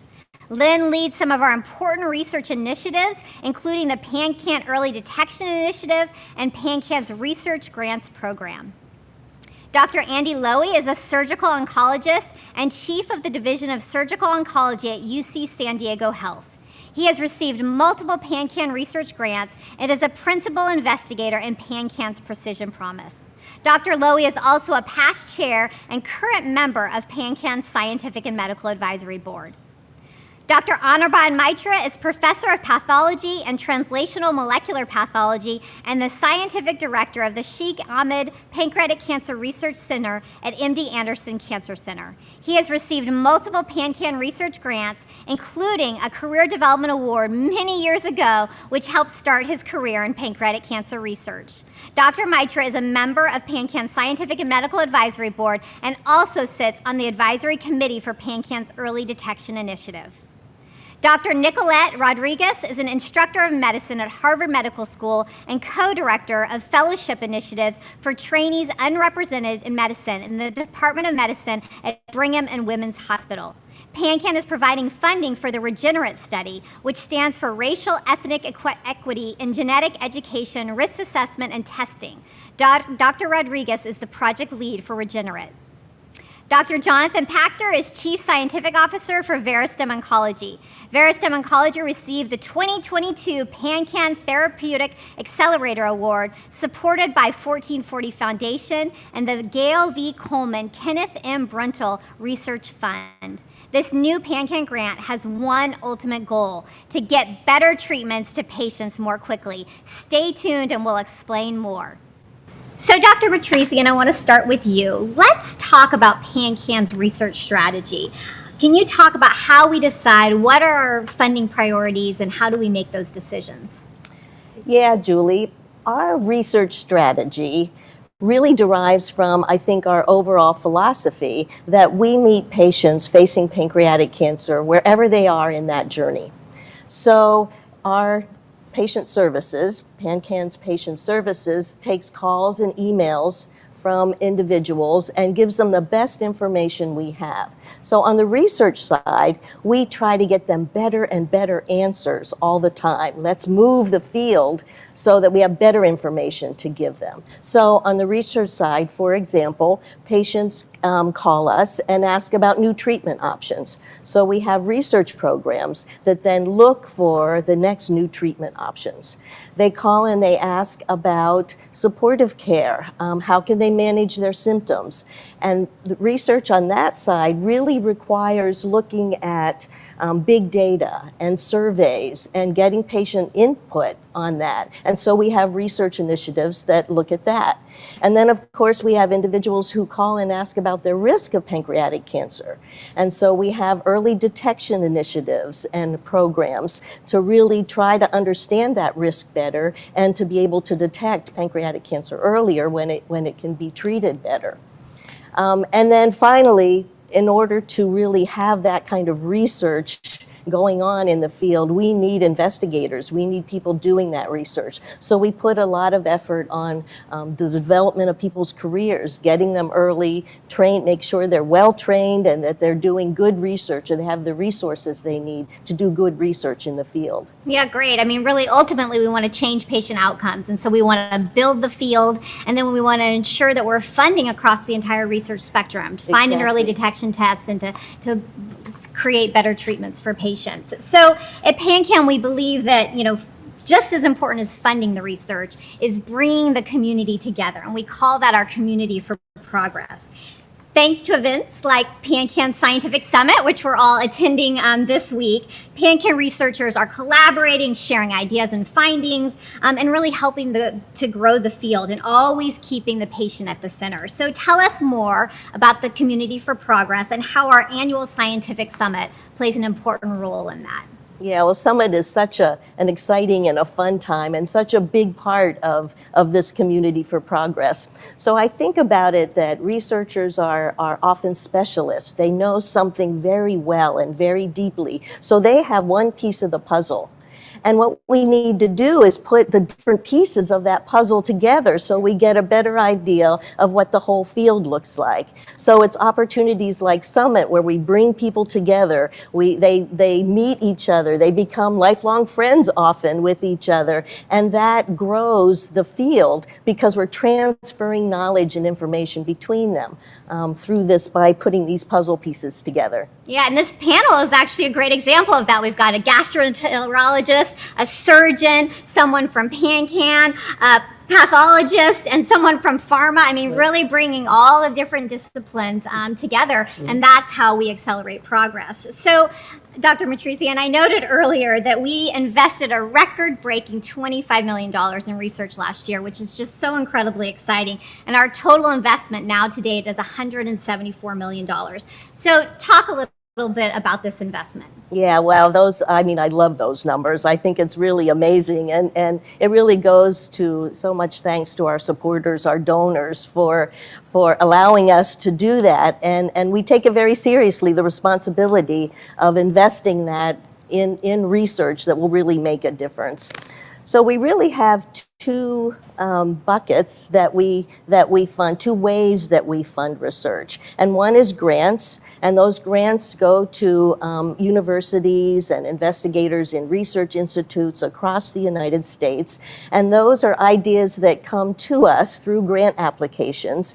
And we have the advantage of being able to look across the country and take the very best ones that we can and fund them at that point. So that's a very important way of funding research. But the other way we do it is that we, as a patient advocacy organization, look and see what's needed in the field and where can we do something that one institution cannot do by themselves. And so we build some of these bigger initiatives where we can bring people together and accomplish something that nobody could really do it all by themselves. And those are things like PanCAN's Precision Promise, or an initiative in treatment, find better treatments, and PanCAN's Early Detection Initiative. So bigger projects like that, where we can draw people from many different places, draw them together, and have them all working towards a common goal. Yep, great. And so of that $25 million research investment that we made, over $10 million went directly to research grants. So talk a little bit about the different kinds of research grants that PanCAN funds. Yeah. Well, our longest standing grants program is our Career Development Awards. And those fund junior young investigators just starting out, and we hope to hook them on pancreatic cancer. And you see some wonderful examples here of people that we hooked a while ago who are now leaders in the field, like Dr. Maitra and Dr. Rodriguez, who's just starting her career. So that's, I think, a great way to really invest and grow the field with really bright researchers with a lot of energy and great new ideas. And then we fund research in basic research, translational research, and clinical research with very specific grants. And we use them to fill gaps that we see in the field. And we've done, for instance, translational research like the one that Dr. Lowy got. So grants that find an exciting new opportunity and help move that along. And then most recently, we started our biggest investment in grants thus far, and the first time we've ever really targeted pharma or biotech, and that's our Therapeutic Accelerator Award, like the one that Veristem got, and we're so happy that that initiative really worked quite well, and really excited to have you join our Community for Progress and we're work thrilled with as us. well, yes. Yep, great. Great. So, Dr. Lowy, I think clinical research tends to get a lot of the hype, right? We're studying something in a patient, we're getting closer to potentially a new treatment. Basic science is really important for helping to move the field forward. Can you talk a little bit about why basic research is so important? Sure. Well, basic research can obviously mean many things, but in the context of trying to cure pancreas cancer, it really starts with trying to understand, what allows the cancer to grow and to survive, and what we can do to actually interrupt that process. So, part of the focus of our laboratory is, the identification of what we call new therapeutic targets, meaning new ideas about how we can kill or arrest pancreas cancer by finding a way through ultimately drug development to interrupt a survival pathway that pancreas cancer cells need, or a pathway that allows the cancer to spread. And so, really, it's basic research, but it's really basic research with a kind of eye towards translation and towards the clinic. There is certainly, it's very important to do research that just helps us understand basic biology, but in terms of as cancer biologists, most of us are really focused on those discoveries that can be applied to patients ultimately. Absolutely. And translational research is another area really important that sometimes gets ignored. That if we don't take what we learned, in the basic biology, we've got to figure out how now do we take that and put it in a patient. And that's really what translational research is all about. So you received a translational research grant from PanCAN. Tell us a little bit about that project and what you're doing. Yes, it's really exciting to share. This was a project that was initially based on a discovery at a research institute in San Diego, where I'm from, the Sanford Burnham, where a small protein fragment called a peptide was discovered that could bind preferentially to the blood vessels within tumors. And its activity was to basically open up a hole in the tumor to allow drugs to more efficiently get in. And we know from the work of many people that the pancreas cancer environment is very hostile to drug delivery because it's very dense, very high pressure. And so we think that at least one explanation, certainly not the only, but one explanation why some therapies aren't as effective as we would like is we simply don't get the agents to the tumor. And so this peptide really showed the potential to enhance the delivery of chemotherapy drugs. And so myself and Kazuki Sugahara, who is also a surgeon scientist now at Columbia, but when he was at Sanford Burnham, we got a grant from PanCAN to study this peptide called IRGD in mouse models of pancreas cancer, and we demonstrated that the peptide really enhanced the responses to chemotherapy in these mouse models. That peptide was subsequently taken into the clinic, and an early phase study in patients was done in Australia. And the disease control rate, meaning the number of patients, percentage of patients whose cancer did not grow or shrank when IRGD was added to standard chemotherapy, was about 85%, which is really unheard of.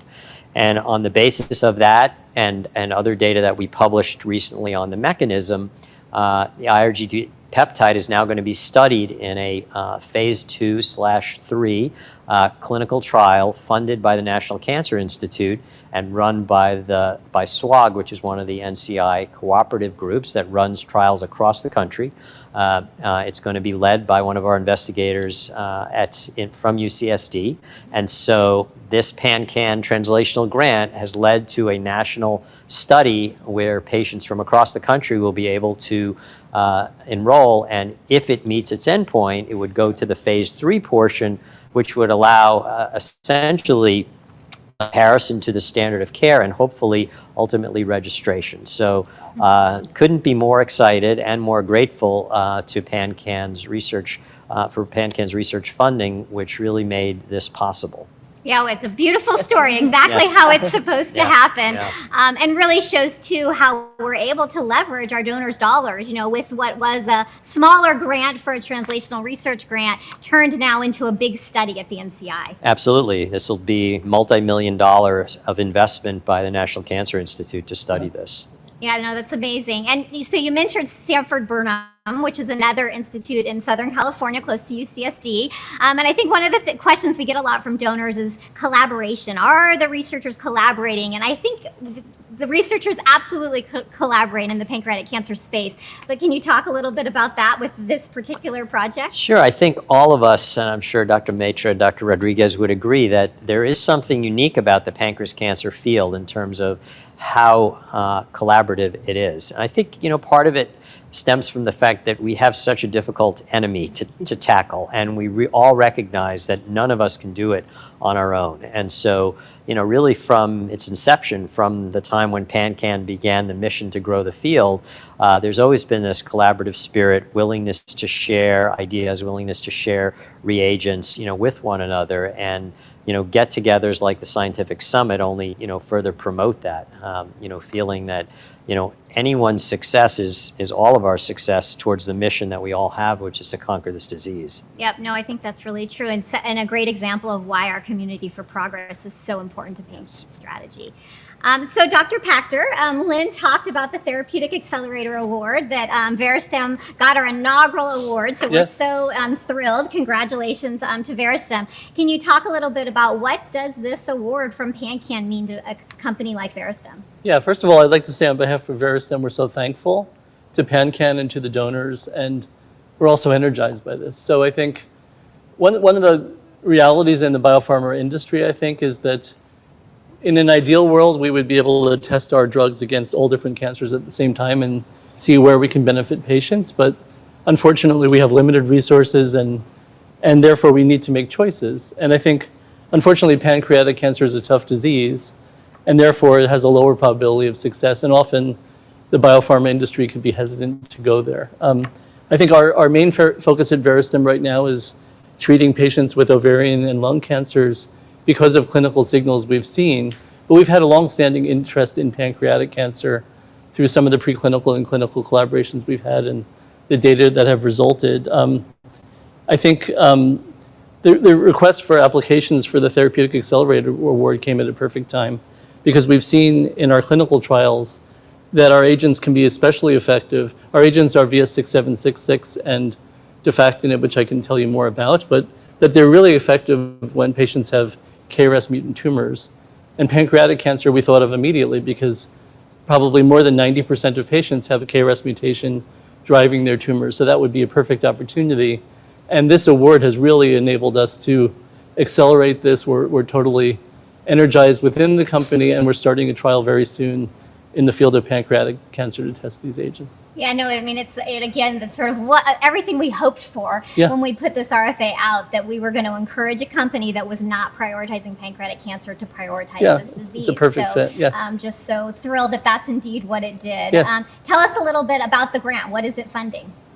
Yeah, I think that, pancreatic cancer is treated primarily with chemotherapy, and I think we're really in an era where targeted therapies that look specifically at what's driving the cancer, what are the needs for that specific cancer, are important. So I think when we look at pancreatic cancer, standard of care chemotherapy will be a component of our trial, but we're adding 2 other targeted agents as well. So first of all, as I mentioned, because pancreatic cancer is driven by mutant KRAS, we have a drug called VS6766, which is a dual inhibitor of RAF and MEK, which are just downstream of KRAS. So what the drug does is it blocks the signals that come from KRAS that drive the tumor growth. And then the second drug, I think Dr. Lowy already mentioned, the problem of stromal density. That's a limitation in pancreatic cancer. So we know that stromal density can prevent drugs from getting into the tumor, and we've seen both preclinically and clinically that our FAK inhibitor, defactinib, can reduce that stromal density, and we think it can increase the effectiveness of other drugs. So what our trial will do, that's funded by PanCAN, is it'll be in frontline pancreatic cancer, and we'll be combining VS6766, the RAF-MEK inhibitor, with our focal adhesion kinase inhibitor with standard of care chemotherapy. And we're hoping that within a couple of months we'll be starting that, and we're really excited to see how that goes. Yeah, that's terrific, really exciting. And of course, the idea is that if this early stage trial that we're funding with this grant is successful, that it will go on potentially to be in PanCAN's Precision Promise, which is a late stage phase testing. So can you talk about the value of what Precision Promise brings to a company like Veristem? Yeah, I think that, first of all, I'd like to say that through our interaction with PanCAN and collaboration, we're already going to be working with a number of the Precision Promise sites and investigators in the current trial that's being funded by PanCAN. So it really sets us up to be able to work with PanCAN's Precision Promise in a great way. I think my understanding is that PanCAN's Precision Promise enables trials to be maybe less expensive and more efficient, and also potentially won't require as many patients to get to the answer we're trying to get to. So I feel that if this is as successful, the current trial, as we hope it is, then it should dovetail really well into Precision Promise as we try to get into the later stage trials. Yeah, no, and that's exactly right. PanCAN's Precision Promise is an adaptive clinical trial platform that allows for fewer patients to enroll to determine if something is working or not working, which also makes it less expensive, de-risks some of that risk that a company takes on when they're investing in a disease like pancreatic cancer. So really terrific, and congratulations again. And again, I'd like to express our appreciation to PanCAN and the donors. It's a wonderful collaboration. Yes, and it seems like we have new ambassadors for PanCAN and pancreatic cancer, and so purple shirt. I know. I think that's a terrific added benefit as well. So yes, welcome to the community. Thank you. So Dr. Lilly, you are a PI for PanCAN's Precision Promise, an investigator of PanCAN's Precision Promise. So, kind of building off of what Dr. Pachter said, why is it important for us to bring new treatments in to Precision Promise that are exciting and innovative so that we can enroll patients in this study? Well, obviously, pancreas cancer, our success rates are nowhere near where we want them to be. And so that requires new ideas, new directions, and there's an imperative to go faster. The old-fashioned way of designing a trial, getting it open, going through, looking at the results at the end, seeing, unfortunately, in this field, most of the time, the results aren't what we want, then going on to the next one. It's too slow. It takes too much patient resources. It's too expensive. And so Precision Promise, the thoughts behind the design are really to try to reduce all of those barriers and allow us to test multiple new drugs at the same time, to allow us to do a trial where we get a signal early that something is or is not working, and so we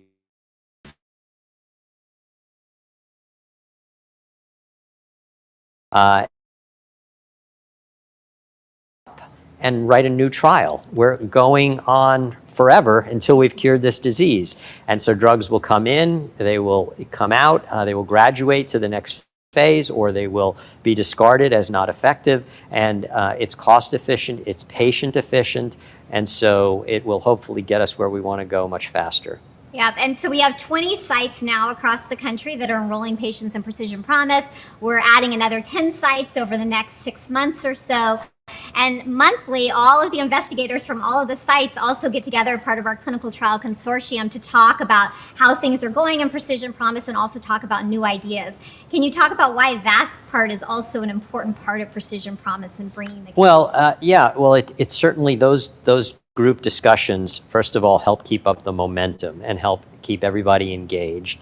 And to understand, when you're enrolling patients at your own site, you can sometimes lose touch with what's the bigger picture. And so having that monthly call engages us about how are we all doing with accrual, problems we may be having at our own site about getting patients on study. Other folks may be having those same issues, or somebody may have solved them or figured out a way, through that we can all learn from. And so that's really, really important. And then, what's also very exciting is we have this little talk by one of the sites called the Big Kahuna, named by Vince Picosi, who is really the clinical, medical director of Precision Promise. And it's really about what's the next big idea, because one of the really great things about Precision Promise, and I know a reason why companies like Veristem are interested in participating, is these are really outstanding institutions and outstanding investigators. A lot of the thought leaders in the field who are participating in PanCAN Precision Promise, and so we get to hear ideas from one another, and again learn from one another, help one another. And so it really helps keep up the excitement about what might be the next thing that we might be studying. And you kind of hear it from the ground up. So that's really fun and obviously keeps us all energized. Yeah, no, it's a really amazing group that has lots of passion about making advances. So, Dr. Rodriguez, let's shift gears a little bit. We've been talking about research for new treatment for patients, but we all know that just as important is that we need to detect pancreatic cancer much earlier. So, you've received a PanCAN Catalyst Award. Congratulations. Thank you. For your work to improve access to genetic testing as well as awareness about prevention strategies among at-risk Black and Latinx families. So tell us more. This is really interesting and important work. Tell us more about this and why you're excited about this work. So first off, I just wanted to thank PanCAN and their generous funders for supporting this type of work. It's really important because in terms of access to cancer prevention and care, there are disparities when we're talking about it, particularly affecting Black and Latinx communities. So what the PanCAN Catalyst Award does, which I was honored and really humbled to receive, is fund the Regenerate study. So Regenerate stands for Racial and Ethnic Equity in Genetic Education, Risk Assessment, and Testing. And what it looks at is perceptions of Black and Latinx individuals who are at risk for pancreatic cancer and what may make it harder or easier to get genetic testing or a risk assessment for them. Specifically, not only on the patient level, but what can we as providers do better? What do we need to know in order to advocate for system level changes? And really what this will allow us to do is then design and employ different strategies that we can use to address these issues and then hopefully down the road scale them. Yeah, no, it's such important work, and we hope to also learn from it, even how we can apply some of that to our patient services program as well. So talk about some of the promising pancreatic cancer research that is happening in the healthcare disparities in cancer genetics. Absolutely. So in terms of a little bit of background, Black patients who are diagnosed with pancreatic cancer are often diagnosed at later stages when the disease is less amenable to care and treatment. And when we're talking about Black and Latinx patients with pancreatic cancer, they have lower survival times and in general are actually less likely to be referred for a genetic evaluation. So there's a lot of great work going on out there. Dr. Savatian out of USC is actually doing numerous studies that she's been leading using the multi-ethnic cohort, looking at pancreatic cancer incidence, risk factors, and outcomes. And something that's really unique to this cohort is really how diverse it is. So it has individuals who self-identify as white, Black, Latinx, Japanese American, as well as Native Hawaiian. And so another project that's actually out of Moffitt in Florida is run by Dr. Permuth, and she actually created the Florida Pancreas Collaborative, in which they're recruiting individuals from underrepresented backgrounds who have pancreatic cancer, as well as obtaining various biospecimens in order to move the field forward for precision medicine efforts. So giving the right care to the right patient, particularly when we're talking about these historically marginalized communities. So there's a lot of exciting work that's going on out there, and I'm just excited that PanCAN is allowing me to be able to be a part of it. Well, it's really important. It also shows why PanCAN has really taken on, we need to do targeted outreach to different communities, and one size doesn't fit all. And so we really appreciate that you're going to help teach us more about that through the work that you're doing. So thank you. Thank you. So Dr. Maitra, you're a pathologist. Explain to everybody, what does that mean? And talk about the areas of research you're most excited about right now. Sure, absolutely. So when a patient undergoes surgery or a biopsy, the tissue that's obtained, that comes to me as a pathologist. I look at it under the microscope and I say, is it a cancer or not? And if it's a cancer, what type it is? And this is really important because even though we have been talking about pancreas cancer as one entity, it's actually not really one single disease. There are a lot of different types of cancer that arise in the pancreas, even though they're all lumped together as pancreas cancer. And it's very important that a highly qualified pathologist looks at the tissue, whether it's a biopsy or a surgery, and confirms what type of cancer it is, because that can determine what treatment you get. And so I will always say, well, I understand that somebody has pancreas cancer, but what type of pancreas cancer do they have? That is going to be absolutely critical to understand. Yeah, absolutely. 20 years ago, we thought it was a homogeneous disease. Everyone was treated exactly the same. And we've learned so much over the last 20 years, but it actually makes it much more complicated, too, to make sure that we understand that information and then we treat patients accordingly. Now, you also asked me what excites me. So as a pathologist, we don't just look at tissues under the microscope. We also analyze them using molecular approaches. And so I want to talk a little bit about that, because for a very long time, and Dr. Lowy and Dr. Rodriguez are very aware of this, there was a lot of nihilism about testing pancreatic cancer for molecular abnormalities, because the understanding was, well, nothing's going to show up anyway. And so PanCAN actually did one of the first studies called Know Your Tumor that looked at pancreatic cancers from the community, from many, many centers around the country, and found that a not insignificant minority of cases, about a quarter, which is not a small number, have abnormalities for which you can actually use targeted therapy. So that was the first evidence to show that it is actually worthwhile to test, to profile pancreatic cancers at the molecular level. And now, this is very important, and I want folks who are listening in to take note of this. Now the guidelines, the national guidelines have changed and have said that every single advanced pancreatic cancer should undergo molecular testing, because you might find druggable abnormalities in them for which now you have agents that can work. And this is going to become even more important now that we have agents that target, as Dr. Pachter mentioned, KRAS, because KRAS is found in 90% of pancreas cancers. And so it's almost going to become a universal approach that every single pancreas cancer needs to be molecularly profiled. Yes. So don't buy when somebody says you don't need to profile a pancreas cancer. You absolutely have to do that. Absolutely. And PanCAN's Patient Services reinforces that message, recommend that all patients get genetic testing and biomarker testing of their tumor. Exactly. But it is exciting, I think, that we didn't know that 5 years ago. And Absolutely. today we absolutely know it. We are learning, we are making advances. So Dr. Mitra, Dr. Rodriguez shared the work she is doing related to genetic testing and early cancer interception strategies. As a pathologist, what is your perspective on this work? And can you talk more about some of the high risk groups for pancreatic cancer? Absolutely. And so one of the things that has happened over the last 2 decades, in part because of research sponsored funded by PanCAN, is we have really come to understand who the high risk groups are who are more predisposed to pancreatic cancer in their lifetimes. And obviously, one of the big groups in that, the biggest chunk in that probably would be individuals who have a mutation in their germline, which is something that they inherited in their families. So these are families that have multiple family members who have pancreatic cancer. And we've really come to understand over the last decade or so what some of these abnormalities in the DNA are that are increasing an individual's lifetime risk for pancreatic cancer. So for example, one of the genes or a family of genes that is involved in increasing a lifetime risk of pancreas cancer are these breast and ovarian cancer genes.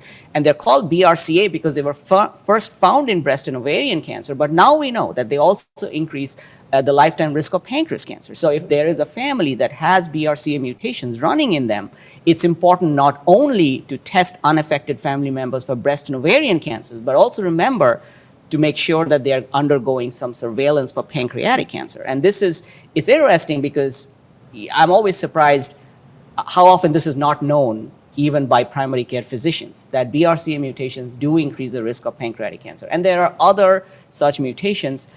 And the other thing that has happened thanks to advances in DNA testing is the cost of identifying or testing for these germline mutations that run in families has come down dramatically. When I first started 20 years ago, to sequence one gene would cost thousands of dollars. Now you can test 30 of 40 of these genes together for a fairly modest cost of $250. And so actually Dr. Rodriguez is one of the pioneers of a study that's really testing unaffected family members for these germline mutations, because if you can identify them at a stage when they don't yet have cancer, then you can do surveillance on them and prevent that cancer from happening or diagnose it at an early stage. So that's one big group.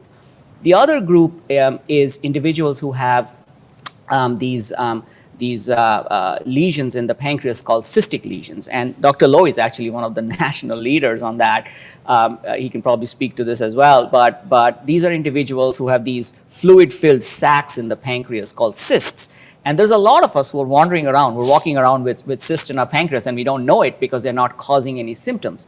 But as more and more people are undergoing scans like CT scans or MRIs for completely unrelated causes like a gallbladder stone or a kidney stone, we're finding these cystic lesions.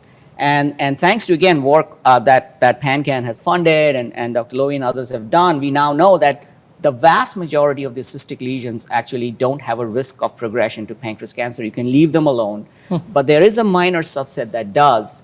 And really what we're trying to understand is how can we best identify those that are the bad actors in this big group and really get those out early. So that's the second high-risk group. And then there's a third high-risk group that we have just started literally scratching the surface, and that's adults who have new onset diabetes for the first time. And I'm really most excited about this high-risk group because to the best of my knowledge, this is the first example of a high-risk group where we can really impact the largest number of patients with pancreatic cancer. Yeah, no, it's really exciting. But there is a lot, people have a lot of questions around these topics. People are concerned Absolutely. if they've lost someone to pancreatic cancer in their family. Are they a part, or is anyone in their family a part of these high-risk groups? So people should certainly call PanCAN's patient services if they have questions and to learn and understand it better. But you started to allude to new onset diabetics and that being a risk or a symptom potentially for pancreatic cancer. So you are a principal investigator in PanCAN's Early Detection Initiative. Can you talk about what is our Early Detection Initiative and what is it designed to do and what's been the progress? Absolutely. I'm very happy to talk about it. I'm going to take a step back first and give a little bit more background on why we are even talking about new onset diabetes in the first place. So years ago, my colleague, Dr. Suresh Chari, who's now at MD Anderson but was at Mayo Clinic, did really wonderful studies showing for the first time that many of his patients, he made this really interesting observation that many of his patients who came with pancreas cancer, they often said, I developed diabetes for the first time, 6 months ago or a year ago or 2 years ago. And so he started making these connections between diabetes appearing for the first time in individuals in their 50s or 60s and the subsequent diagnosis of pancreas cancer.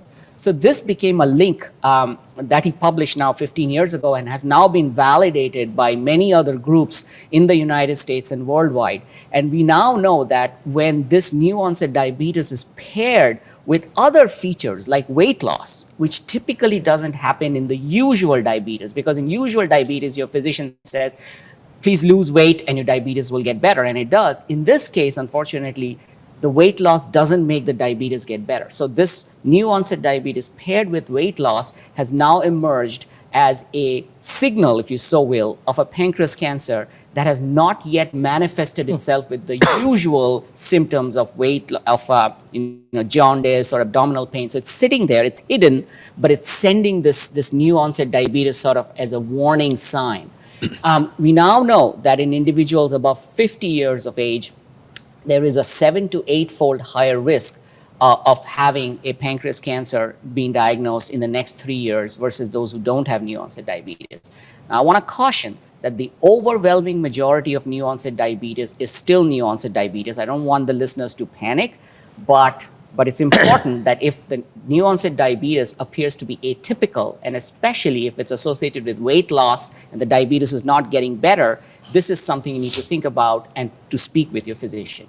Now, here is where I'm really excited. This is still very preliminary observations that have not been tested in a large population. So it's just absolutely fabulous, and I would say I'm really honored to be along with Dr. Chari, one of the sort of the leaders of this PanCAN's Early Detection Initiative, which happens to be the single largest ever performed randomized trial looking at the impact of new onset diabetes as an early detection sign for pancreatic cancer. There is no study of this size that has ever been done. And so it's a really big investment on PanCAN's part, and we are very grateful to PanCAN for doing it, because at the end of this trial, we'll learn a lot. We'll learn the relationship between new onset diabetes and pancreas cancer. But we'll also learn how can we differentiate usual diabetes, which is what the vast majority will still have, from the ones where it's actually because of the pancreas cancer that's hiding inside and causing the diabetes. So in this trial, we'll be collecting blood samples on patients over time, and those blood samples will undergo a variety of tests, both existing tests and new tests that are coming in, and will allow us to find biomarkers, blood-based tests that we can now use in the clinic someday to say, well, if you have new onset diabetes, you may be at risk for pancreas cancer. And what's sort of the end goal of all of this? The end goal of all of this is to get more of our patients to Dr. Lowy so he can operate on them and get the tumor out, and therefore increase survival and potentially long-term cures. Yeah, no, it's great. A really exciting, big project, but definitely moving us in the right direction. And I will say this, this kind of a project is hard to get funding from the federal government. So I'm very grateful that PanCAN is putting major dollars into this multi-center national effort because, again, we have one shot at this. And so this is going to be practice changing. Yeah. Well, thank you. And thank you again to our donors who are amazing and supporting these big initiatives. So many families, of course, have stories that they just wish their family member had been diagnosed earlier. And while we never want to scare anyone, I think, ultimately knowledge is power. Yes. And we want people to be their very best patient advocate. That's what PanCAN is all about, so that individuals can be in control of their health. Absolutely. So, last question for you, Dr. Mitra. We gave you a Career Development Award back Don't say when. Don't say when. Okay, a while ago. And we were very lucky to have brought you into our fold early in the days of PanCAN. Yes, absolutely. You in those early days were mentored by some of the leaders at the time, Yes. and now, of course, you are the leader, mentoring others. Can you talk about why PanCAN's Community for Absolutely. Progress is so important? No, I mean, I think this was mentioned previously. It truly is a community. One of the best things I like about how PanCAN treats its grantees is you don't just get the grant, you finish the project, and it's thank you very much, it was good knowing you. You really stay connected to the larger community, to all the researchers. We come back for these summits, and it's a wonderful way of interacting not only with us veterans, but also Thank you wonderful, for putting it that way. wonderful, new investigators like Dr. Rodriguez. All of us come together and we exchange ideas. We stay connected. This is really, and I think Dr. Lowy said it best. We have a very deadly enemy that we are fighting, and so we need to do this together as a team. And so, to me, the Community of Progress really enables that. You can see examples of that. Right here, yes, and you're a shining star of that. So, Dr. Rodriguez, for you are a junior investigator. You got this award from PanCAN, and you're speaking at our scientific summit tomorrow. What does that mean for you? It means a lot to be able to have the support from PanCAN to continue advancing healthcare equity in the space of early cancer prevention for pancreatic cancer.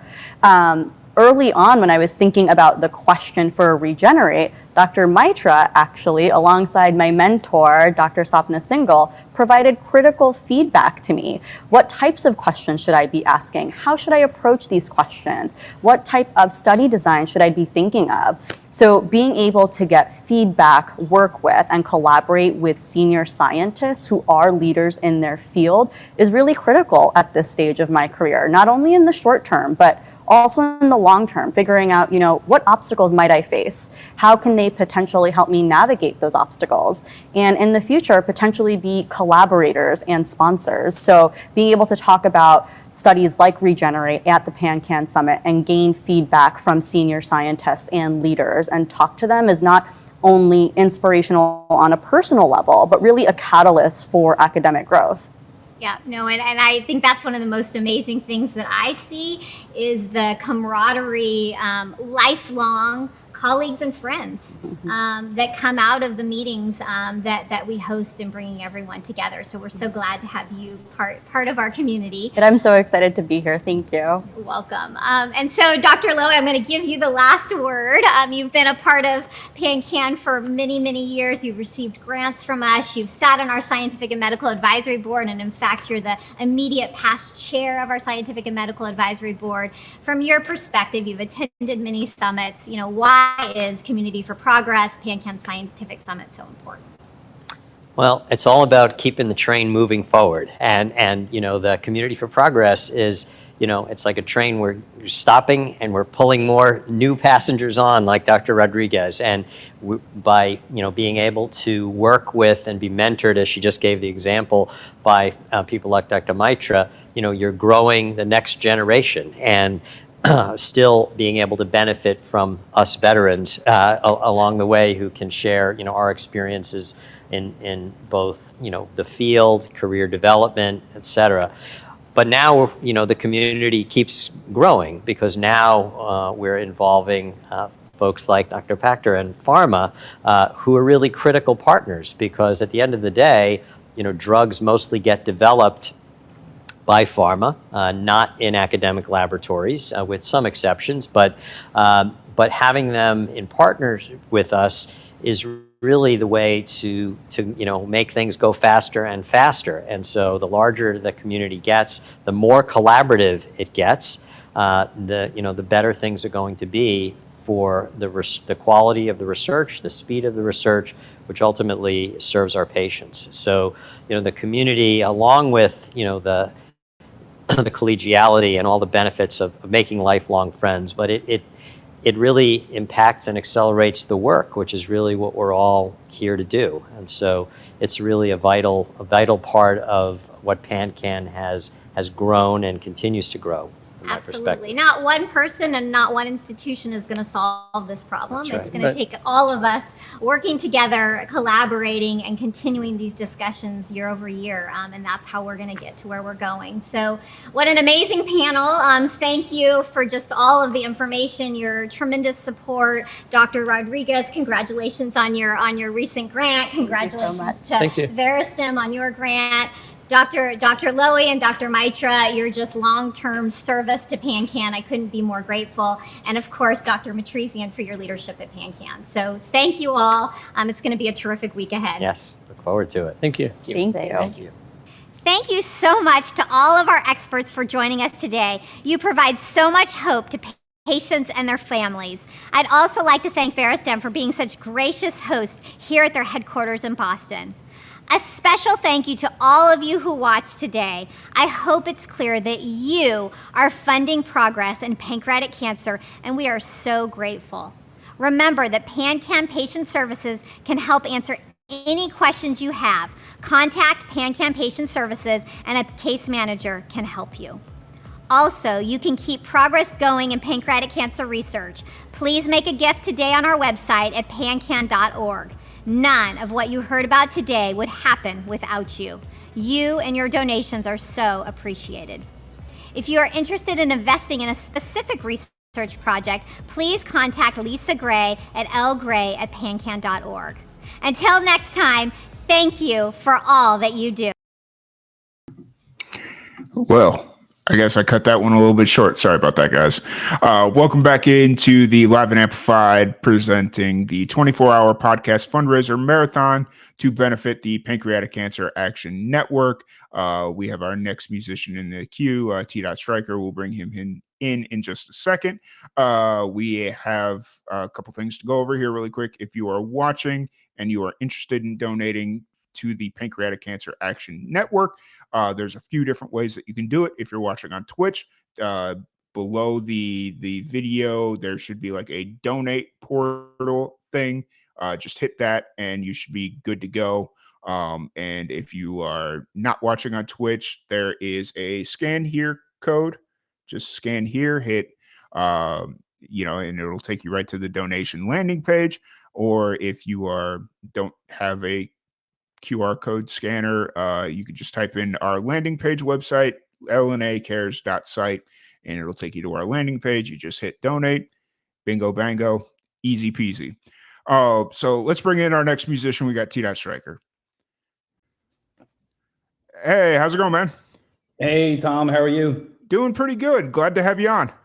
Oh, thanks for having me, man. Appreciate it. Yeah. So we got T-Dot Striker joining us. How's everything going over in Sydney? Oh, awesome, man. The weather's getting better. It's getting hotter and hotter. I was just visiting my hometown a few weeks ago. I was in Europe, and it was pretty awesome there. The weather was actually quite good, but I was a bit pessimistic about how good the weather would be. But when I got there, it was pretty good. Yeah. Fair enough. We had a taste of winter. I think it was last week or 2 weeks ago, and now we're back where it's like manageable to be outside. And it's like, if that's what our winter's going to be like, I don't want any part of it. Like, I don't want any part of this. So, but glad to have you. How's the fundraiser going? Oh, fundraiser's going well. We're hour 3. We just kicked over hour 3, so still very early. Doing good though. Holding in strong. What time is it there? 3 a.m. or 3:04 a.m.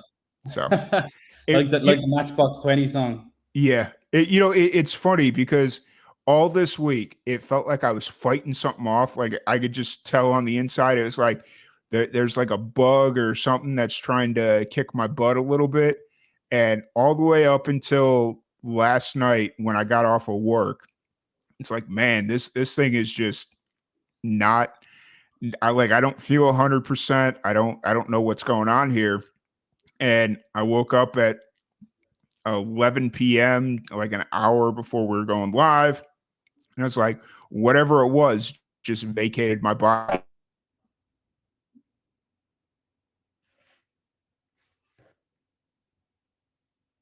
Oh, I just lost you there a little. Can you hear me now? Yeah, I can hear you now. Perfect. Yeah.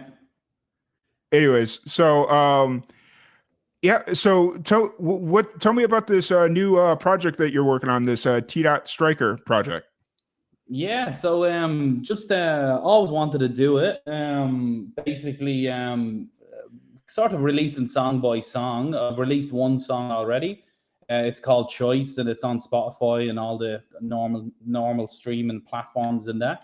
And I'm working on a new song called Someone Else's Life. So we're back in the studio in a couple of weeks to do that one. And I'm going to be featuring on another song. Can't really talk too much about it. It's kind of an undercover song with another artist at the moment. So that's exciting because there's really some really established people on that. So it's really good, and I kind of plan to just keep on releasing songs. Yeah, I suppose in the aim of creating the like an album of similar songs that I suppose I always wanted to write. Fair enough. It's it's always cool to kind of jump into this project by yourself and kind of get to express yourself as your own vision as you kind of want to see where your music can take you. When you were kind of exploring this idea for T-Dot Striker, was it like, and having talked to you prior to this and having a long-standing relationship leading back to 2020, what was kind of the approach going into this project? Well, I suppose I didn't have any preconceptions, and I kind of liked it that way because I've always been in bands and always performed since I was a kid. I had ups and downs in music, in a way, I've always been involved with other people who I suppose impacted my decisions on where I wanted the songs to go. And it was a totally new, new idea, new kind of experience, more so for me to be the decision maker. Even the producer who worked with me on the latest track, he said to me, well, you're more the producer than I am. You're at least the executive producer because you know exactly what you want, and he's just there to facilitate it. And I didn't see it that way when I started the recording session, but as we were going through it, I was definitely open to ideas from the producer, but I also had a vision for the song because the song's actually about euthanasia. You know, it's about. I wanted to write about serious topics. Like I've wrote a lot of songs, like a lot of fun, you know, songs about nothing, songs about a lot of things, you know, and a lot of fun songs and heavy songs. You know, like you've heard my music before, so you know that I can get extremely heavy. And then I wanted to kind of go back to my roots with the acoustic guitar and you know, piano and what have you, and go more about where's the song taking me, you know. So it wasn't really about me making the decisions; it was the song, I suppose, making the decisions for me. I was trying to just facilitate it, but it was a totally new experience. But it was a really rewarding experience, and I'd say that to a lot of the listeners out there. If you are an artist and you do want to express yourself in a certain way, I definitely think it's worth going in there on your own and actually developing the song as you go.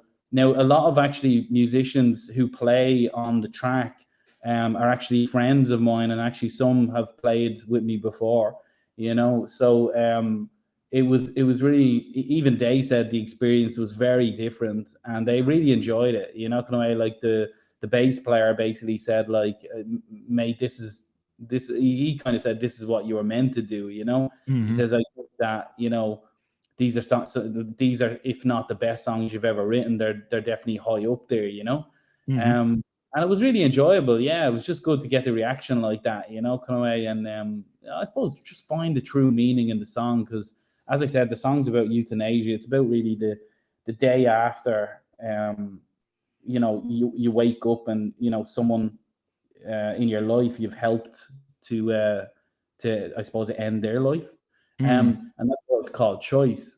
And I think, and I don't want to babble on too much, I'll let you talk in a second, but what I found is like that, I I found myself surrendering to the song, you know, like basically like coming to terms with the song and letting the song take me there, you know. Yeah, I really enjoyed the experience of it. Yeah. Awesome, awesome.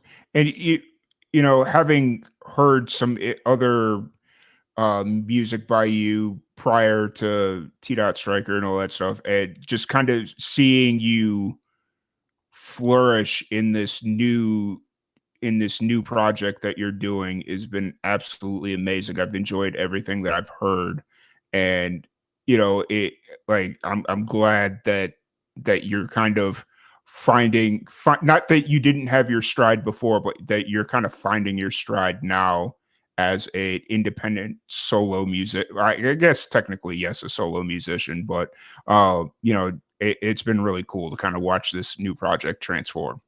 Yeah, I see it. Like I read actually Matthew Perry's book recently, and he said like, and it's a shame he passed away. I have to say, like I wanted to read his book for months, and even when I was back home in Ireland, my sister said, "Oh, you got to read this book. You know, it's unbelievable. It's just like so honest, you know, and so like it's crazy what he talked about in his life and that."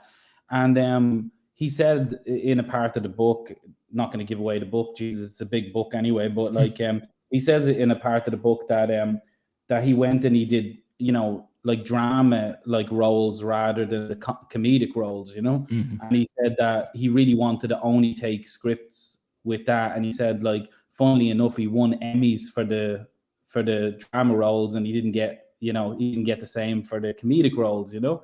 And he said, like, let that be a, you know, an example for people, because, you know, you never know where you will flourish, you know. And yeah, like, it's different as well. Like, I mean, playing with bands and playing different types of songs and everything, it's all about experience and expression, you know. So the acoustic songs and the piano songs, yeah, they're sad, but there's also a lot of listeners out there who kind of feel that, you know. And then there's other people who want to go and have fun and jump around and crowd surf and what have you, you know. Like, I mean, we played a few months ago, we played to a sold out crowd, like 500 people. I know, for a small band, you know, it was big for us, you know. But in that, like, it's totally different experience, you know. And then, you know, when I play, you know, an acoustic gig, and, you know, some people come up to you and, you know, say they lost people, or, you know, and a song meant this way to them, I suppose that hits you in a different way, you know. And to be honest, you know, if I'm honest about it, it's more rewarding for me to see that or hear that and for them to feel the song that way. So there's a lot more kind of value, I suppose, for the world when I think of it that way. I think my contribution for the world, if I ever, finally end up doing that and great music, like, it would be nice to think that that you have that to remember, about someone who felt a certain way about someone lost or what have you, rather than someone saying, "Oh, I had a great night jumping around to your music," kind of thing. I'm not taking anything away from the other, I suppose the other version, but it's just it does kind of hit more home to me and make me feel a bit more proud. Yeah, for sure, for sure. So with the T Dot Striker project, are you primarily just a recording artist and not focusing so much on like live shows and stuff like that? Is that correct? Yeah, correct. Yeah, so I guess that, like, it depends. If there's a demand for live shows, I'll definitely do it. Mhm. I've definitely road tested some of the songs at open mic nights I'd show up at, and play a song, and and see the reaction and stuff like that, and then I think, oh, here I'm onto something here with this song, kind of thing. Mhm. And I do, like, I'll just throw in some covers that I enjoy playing or something like that. Yeah, like, I've no real ambition to to play live unless people really want to listen. Mhm. I mean, they can find the songs online, and like, if if it really does mean something to them, yeah, please follow me, and maybe send a message or what have you. And I suppose if there's enough people to do a gig or something, because, like, I went through the process, Mhm. of trying to make a name for yourself in music. It's very hard. It's very difficult for artists. You're spending so much time on social media and so much time that you could be otherwise spending in the studio writing good songs. Because that's really what it's all about. It's not about Yeah. all the other stuff that comes with it. Unfortunately, playing live drags you into that, and it takes you away. And I found myself, like, focusing more on that stuff than the actual songs. But with this way, there's no pressure, there's no pressure to play live. There's no pressure to do anything. It's just basically just show up to the studio and and write shit songs, write great songs, write halfway in between songs, make mistakes, and come across magic gold dust as well. It's Yeah. all about the experience. Yeah, 100%. I couldn't agree more. Um, so as you are kind of, working through your project, you got, you brought up the couple of new songs that you got, one you can't really talk about. What's kind of running through your mind right now as you're kind of in the fairly, I'll say fairly beginning stages of this, the T Dot Striker project? What's kind of running through your mind right now as you are like jumping into another set of releases? Funnily enough, I'm enjoying life. Mm. And spending time with loved ones and friends, and doing different things that I never really had the chance to, when I was so focused on the band and stuff like that. Yeah. Um, so and it's actually developed, better for my songwriting. Mhm. But yeah, again, I don't have any preconceptions about the whole thing. I'm kind of just winging it at the moment and just flowing through it. And Fair funnily enough. enough, when I was in this studio, that's how I got involved with this other project. Was, I was on my way out of the studio. There was another artist coming in, and that artist basically heard the end of my song. And when I left, apparently he asked for the producer to listen to it again, or what have you. And he said that, "I think this guy would be really good on this other track, that they're working Mhm. on." Yeah. And that's how I got involved in that project. So I suppose you never know where things lead. And to be honest, it's going to be a really good experience for me to play with some of these people as well, and actually sing and contribute towards a track like that. So I guess I'm open to anything, kind of like I'm just kind of just floating through it, if you get me. Nice, nice. You brought up that you're enjoying life right now. What are you what's something you've been really enjoying recently? Like just when you kind of step away from music and just need to take a break from things, what have you been enjoying recently? Yeah, I guess. Well, if you haven't already, well, if your listeners haven't already realized, I'm from Ireland. you probably hear it in the accent. But so it was good to go home and actually plan a trip back to Europe. See some music there and see friends and family and spend time there. Play a lot of pool. I love playing pool. So I've seemed to play a lot more pool in the last few months than I have in a long time. So like, yeah, it's just being out with people and just kind of seeing what's happening in life. I don't spend so much time on like social media. You probably know this because I'm terrible at getting back to messages. I never go on Messenger or anything. The only thing I'm on is WhatsApp, maybe just to talk to people. It's a bit easier, you know? Yeah. But I'm never on, like, I'm not on Instagram really. Like, obviously I've got profiles on there, but I don't, you know, especially with the new project, I don't post anything. I do go on Twitter a little bit because I think it's a bit more of a true source of information. So yeah, I think Twitter is more like an adult version of Facebook and Instagram. You know, the other two are for kids. But yeah, I just find myself like getting away from that and spending more time in the real world. You know, and you'd be surprised. It's very rewarding in the real world. The stuff that, you know, I'm doing now, like different classes, different things I've always wanted to educate myself on, to do with music and not to do with music, you know.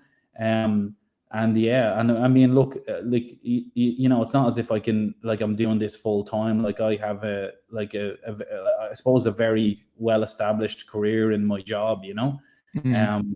As I work as an engineer, you know, and I'm, you know, I suppose I'm helping build Sydney. I'm working on some crazy big projects, and it's extremely, my job is extremely exciting, and believe it or not, I actually love my job. You know, I love what I do, and I make a big difference because, you know, we're building like these massive structures for people to utilize, you know, kind of way, whether it's trains and big tunnels or big buildings with commercial units, or, you know, places that people can go and enjoy themselves and what have you. So it's nice to play a big part in that. And, you know, I've been I wish I was as successful in music as I was in my career as an engineer, you know. But unfortunately, it doesn't always, you know, pan out the way you want, as you know, kind of way, like, unfortunately, you never know what, you know, God or the higher, whatever higher power has in store for you, you know. But yeah, like, I'm a very grateful person for what I have, you know, of an amazing studio at home. I do a lot of my own recording, and I do everything, and most of my stuff in my own studio, you know. So I can potter around there and, you know, write and just pick up a guitar whenever I want and play a bit of, you know, something on the keys or something, and, you know, just kind of dabble in different things. And I do have, you know, some musicians pop into me every now and again, and we write together, or we'll just have a jam, and it's nice like that, you know. And then to have obviously the career and the fallback in that, you know, I can travel anywhere in the world, and I can do, you know, I can actually work on it as an engineer in a lot of different places. I could even come to America because I have obviously an affiliation there as well. So Australia's been great to me, Europe's been great to me, and yeah, I don't know what's in store for me next, you know, but I'm kind of, I suppose I'm moving the pawns on all my different things that I'm working on, you know. Yeah, fair enough. So if anybody wants to check out your music, or, you know, just kind of keep tabs on what's going on in the world of T.Striker, obviously you just talked about not really using social media that much, but is there any place that they could check out your music, or where can they find that stuff? Yeah, I mean, if you just search T.Striker, that's TEEDOT, and then Striker, STRYKER.com, or just search that on Spotify. All the Instagram handle is the same. It's you know, /T.Striker, same as Facebook. I probably will become more active in the future, but I am definitely releasing more songs on Spotify. Yeah, I guess that's the best way. I suppose the best way to support and follow me and that. And obviously, you know, the music is going to be online and pretty much all the platforms that you know, that your listeners will have, you know. Yep, 100%. But once again, thank you, man, for joining us. Really appreciate it. We're gonna do a little musician roulette here and bring in our next guest. Yeah, T-Dot, thank you so much, man. Really appreciate you. No worries, Tom. Best of luck with the campaign. Yep. Thank you so much. Thank You have a you. great day, and we will be right. We're going to do a little switcheroo here. Awesome. Awesome. All right. We got our next musician in the queue, so let's bring her in. Hi. Hey, how's it going? I'm great. How are you? Doing well. Doing well. Just, keeping it going. That's where Yeah, we're at no, right it's now. great. What So, time is it over there? 3:23 a.m. Oh my goodness. Are you normally a So, night owl? I can be like with my day job. No, I really don't have the ability to do that because I got to be at work at like 8 a.m. every day. So like being a Yep. night owl doesn't really work with that Got schedule. you. But it's really not hard for me to switch. Like I can be a night owl, I can be a morning person. So Yeah. yeah. Nice. But we have Lily Violet joining us. How's everything going with you today? Yeah, good, good. Just been chilling out this afternoon. I've got a show tomorrow, so I've been rehearsing a bit actually. Nice, nice. What's the where's the show at? So the show's in Belgrave in Melbourne. So by the accent, you can probably tell I'm from Australia. So I'm down south. And yeah, I've got a gig with a couple of my friends tomorrow, which I'm very excited about. Awesome, awesome. So, for anybody that's just kind of meeting you for the first time, any of our followers or listeners that are listening now live during the fundraiser or listening afterwards on our podcast feed and whatnot, what's kind of your story? What got you into music? So I kind of have that cliche story of been singing since I was young. I was in all the musicals at school, but it was when I finished high school and I didn't have those music classes to keep me accountable with my music or, my want to sing that I really started getting back into the music stuff. So my first, I guess, official Lily Violet show was in October 2019. And I released my first single in August 2020. So right in the middle of lockdowns, because Melbourne was in lockdown for most of 2020 and 2021. So yeah, that's kind of where I started. And then it's kind of like the last 6 months, it's kind of just exploded a bit. Nice, nice. Yeah, I saw you when we first started talking. I was listening to your most recent single that you released back in Was it March, I Time and think. Space? Yeah, Time and Space. Yeah. Oh, so is that kind of the catalyst of everything exploding, or what? Kind of. I mean, it was my own fault. There was a lot of technical issues behind the release of Time and Space. I didn't get it mastered soon enough, and my setup to release wasn't as good as my previous ones.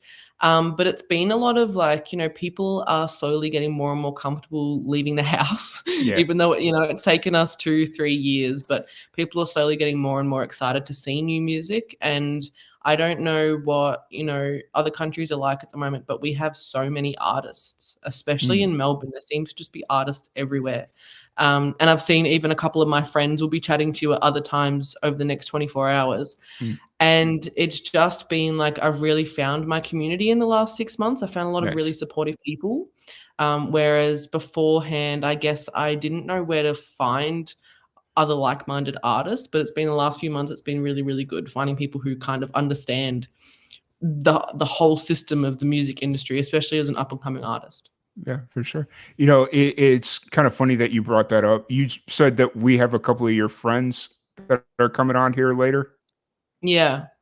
I was talking to somebody the other day about how I feel like we've kind of fallen out of sync with just the Australian music scene in general. Because, like early on during the pandemic, when we started working our way in, everybody was kind of in the same situation where, oh, hey, I can do 2:00 on a Tuesday because I'm working from home anyway. So like all these weird times just kind of worked. But now that everything's kind of back to normal, everybody's going to work or, like whatever it is, we've kind of fallen out of sync with the Australian scene. And I was talking to a guy the other day, and he's like, "Hey, who are you like listening to?" And I'm like, I have to like reevaluate the scene at this point because a lot of the people I was listening to, they're not playing anymore, or they're in different bands, or like kind of whatever. And A lot of so, people move around a lot. Yeah. yeah. Yeah. So, just that Australia, like you'd mentioned earlier, that Australian scene in Melbourne and Sydney for the most part is exploding. Like there's so much Mm. good music out there, and it's absolutely amazing to see. Yeah, it's really, really cool seeing the last, I guess, 4 years of me being in it. The people that have, there's an artist who we released our first single around the same time, and we kind of made this kind of hype group chat on Nice. Facebook, and seeing like their music really excel and being like, I remember when you first released your first single, and like being each other's kind of hype people, because there is a lot, and I don't know if America and other countries are similar, but there is a lot of like, I think it's called tall poppy syndrome, where instead of cheering your friends on and cheering the people that you know on for their art, it's like, oh, I don't like that song, or their vocals don't sound that good. Yeah. But over the last couple of years, I've found those people that are more like, oh my God, yes, try more of this, or that helpful criticism rather than just the negativity and shooting people down. Yeah. Because there is a lot of that with the oversaturated scene. Yeah.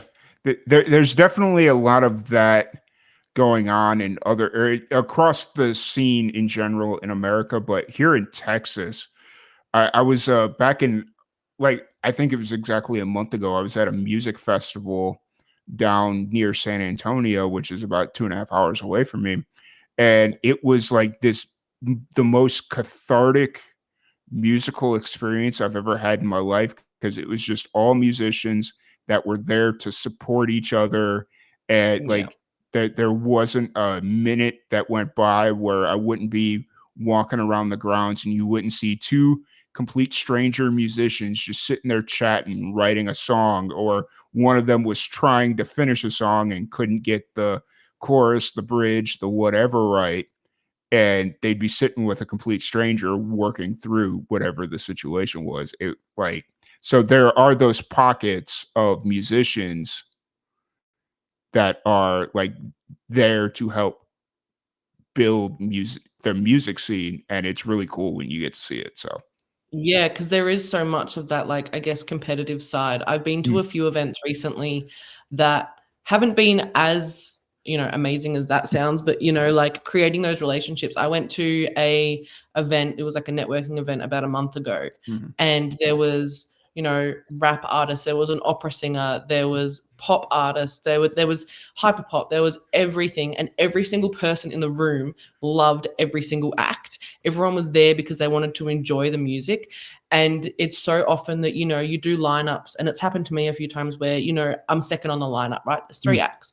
I'm second on the lineup, and my friends don't turn up until my set. And my mentality is, if I invite you to a show, I would love for you to come and see all 3 acts. Don't just come for just my set. Don't just come for the headliner set. Come and watch all 3 acts, because a lot of the time they're similar, but some of them, there's so many differences that if you don't go to all the sets, then you're missing out on something.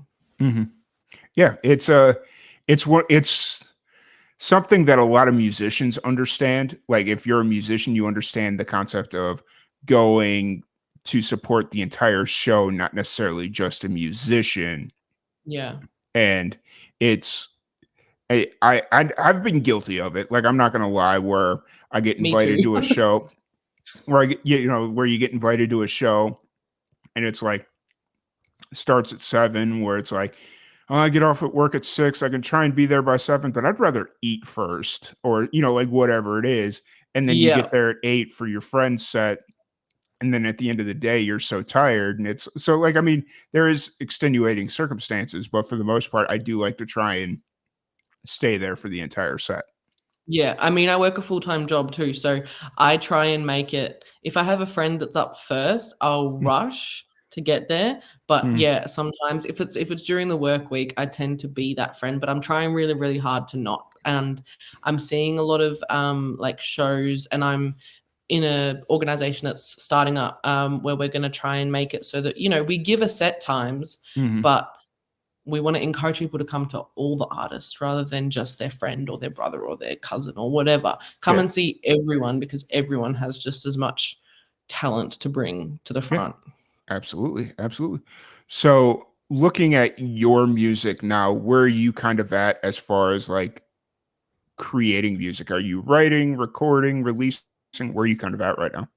So I literally this week have gotten the masters of my debut EP, which is very exciting. I'm very excited about that. I recorded over a year ago, but there was just little bits and pieces that I just wasn't happy with, or I wanted to, figure this bit out.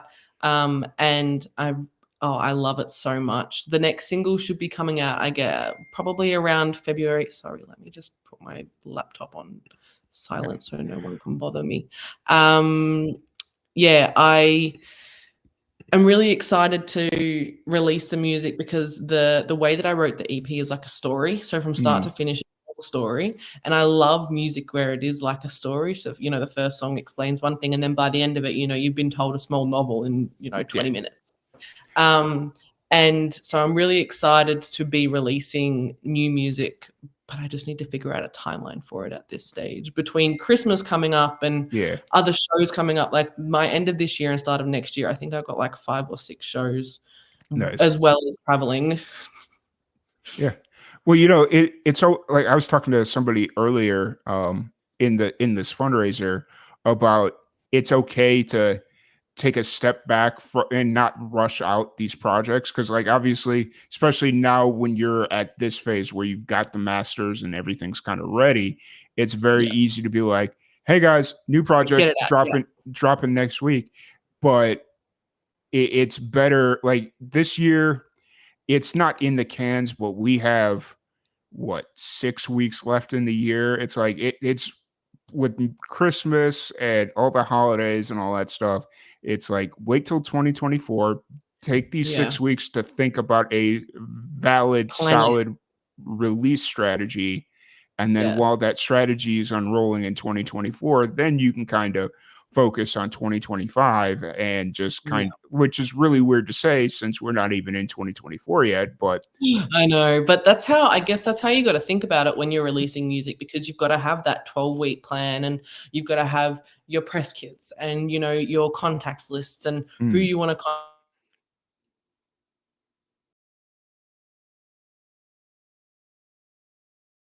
song that I love dearly, but I did not plan it past. And I think that's probably a reason why it didn't, make the impact that I wanted it to make.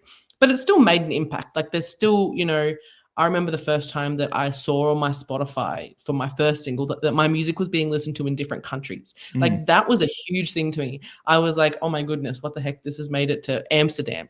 For some reason really loved my song Anxiety. Pardon me. And so there's like different pros and cons to releasing music, but the thing that I learned hugely from releasing Time and Space was to give myself the time and the space to, properly release something without rushing into it just because I'm excited to get music out there. Yeah, 100%. And just that awareness is everything at this stage in the game. So as you're kind of working on this project or process, you said you've got, what'd you say, 5, 6 shows coming up, right? Throughout the rest of the year? So I've got tomorrow's show, then I've got another one on the 30th, then I've got one on the 7th of December, then I got one on the 13th of Jan, then I got they just keep coming, which is really good because it's a good way to, I guess build up before the release of my next single and then the EP. What's the next single? Has that been announced yet, or?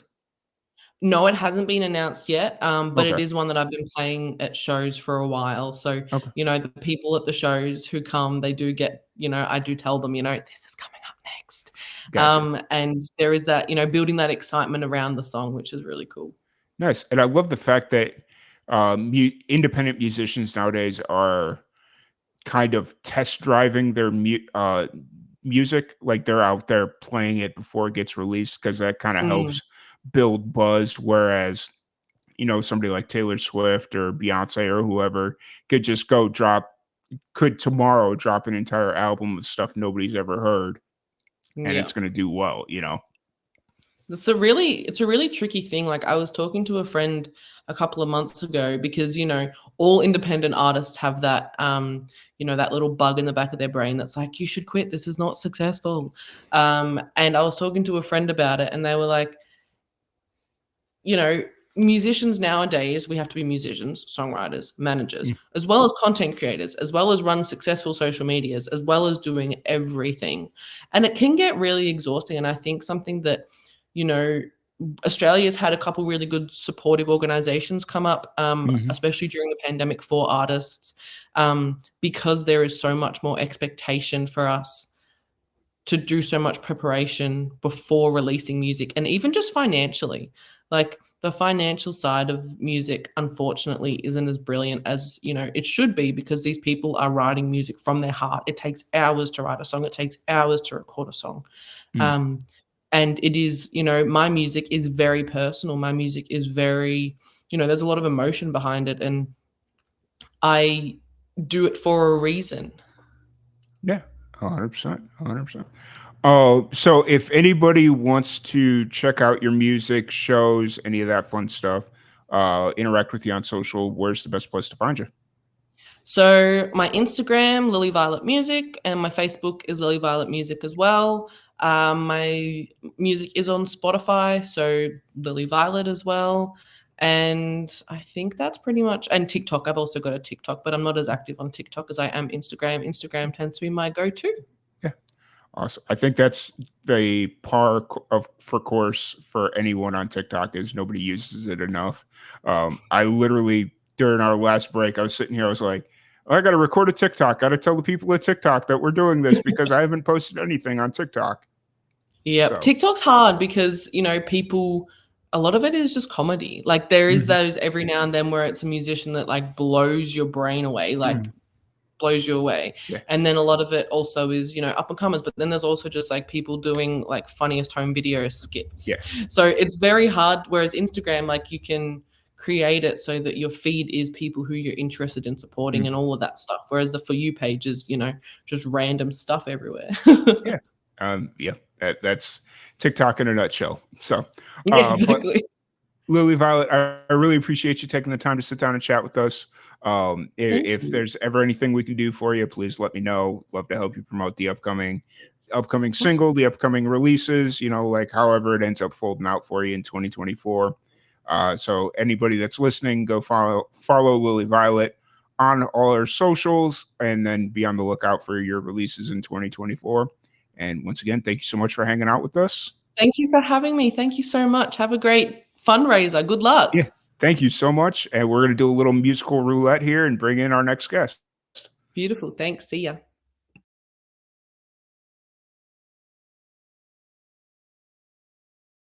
Remind everyone,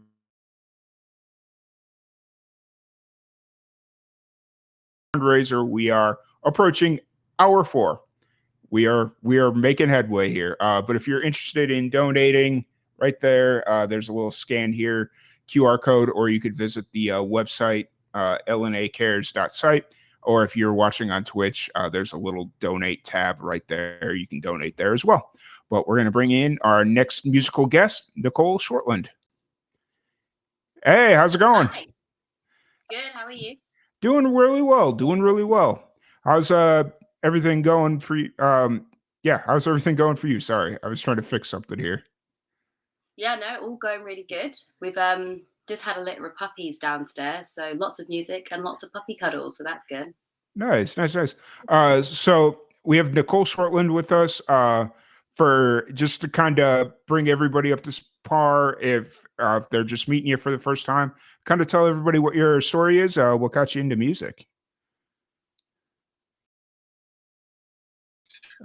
So when I was 13, I was at sports day at school, and my soon-to-be manager was renting out a room in our school for auditions for a girl band.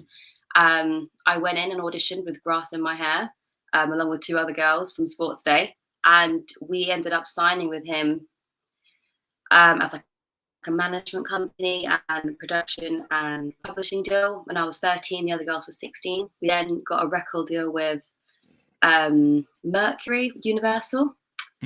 So then we had a girl band. I went solo at 16, signed with Sony, and I did lots of different pop and dance and lots of stuff over the years. And then I had a top 10, the UK top 10 with DJ Fresh. I wrote for Little Mix. Got a song on their #1 album, Salute, called Towers. And then been singing and writing country like forever, but never actually released it. It was always for me, what I loved doing, what I wanted to do, what I did when I got home. And then one day, about 6 months ago, decided to just go ahead and release it. And I did. I wrote Ride. That was the first country track I wrote for the project. That came out a couple months back, and I got the next single coming out in just over a week now. Awesome, awesome. So what was kind of the catalyst to make that transition over to country? I mean, I know you said you'd kind of been writing it for yourself, but was there a reason why you kind of decided to make that transition into a country musician? I went through periods from like being a recording artist and a performing artist of falling out of love with music. And the #1 thing to always bring me back was country. If it wasn't Dolly, it was Taylor. And most recently, at the beginning of the year, I'd fallen out of love with music again. And I was in the living room with my daughter, and I said, I'm not going to say it because there's one next to me, but I said Alexa, play Taylor Swift. And then we were dancing around and singing along to Taylor Swift. And I just thought, this is what makes me happy. Music, I'm good at it. It's all I've ever done. But this particular music is what makes me happy. And I just put my love and my feelings first and just trusted myself, I guess. I just trusted that hopefully what I make and it's good enough to make other people happy too. Yeah, for sure. That trust in yourself that you knew you were making the right decision is so important, and that self-awareness that it's like, okay, I'm going to do this for me is awesome. And I really respect that. Yeah, I definitely feel like I've spent a long time, because obviously I'm 27 now. I signed my first record deal at 13. I spent the majority of that time doing what I thought was right or doing what I was told was right, and never really had that freedom to become an adult and make those decisions and make mistakes because I had to do the right thing. And now I finally feel like I am, and it's just the most amazing feeling. And I do like the gigs and the performances, and I sing my songs, and there's a couple sing-along bits, and it almost makes me emotional when people are singing along with the tracks that I wrote that make me feel really good, as opposed to it feeling like a job, if that makes sense. This is like a passion. Yeah, that's really cool.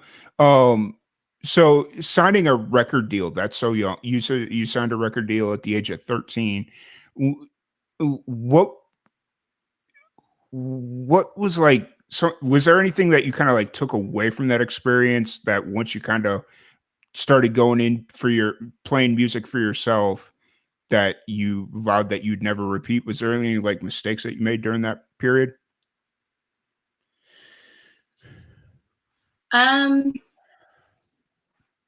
I definitely think like in the beginning of my career, the biggest mistake was creating music, liking music, and then moving on to the next song and waiting to have a plan in place before releasing anything. And that has been like something that has haunted me, because I've not released that many songs in my life.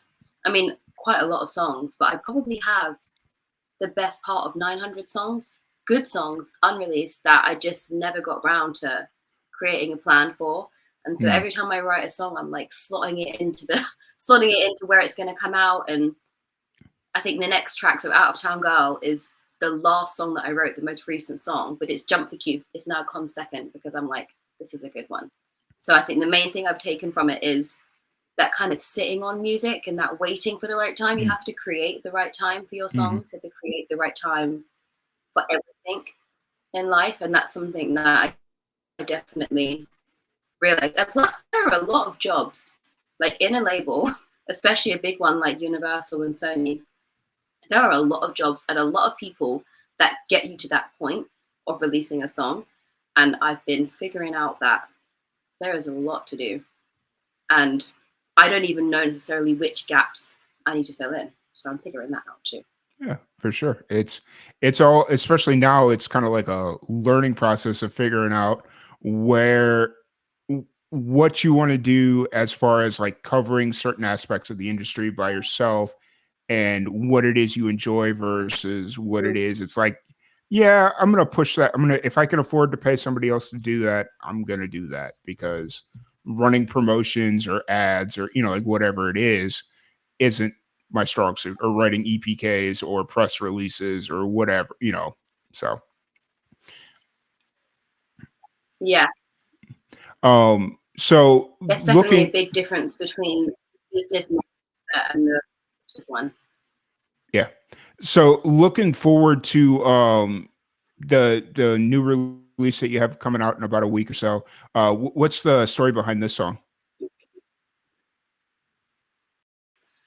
So this track I wrote it about my boyfriend.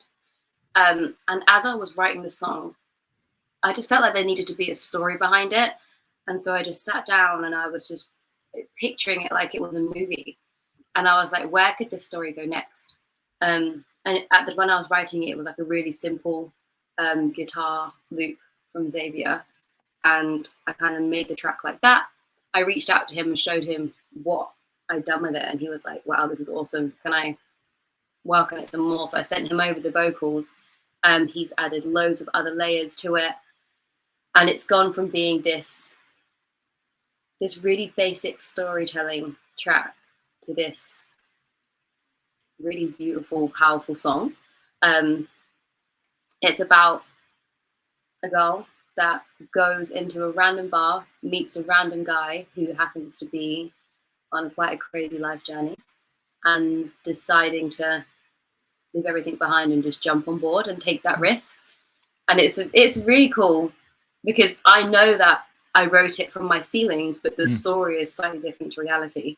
So I sing it and it's like, it touches me, although the actual story doesn't relate to my life. But I love that. I like that. It's the kind of song that you want to listen to the words as you're hearing it. Yeah. I was going to ask, but you kind of already asked this, if this song was pulled from personal.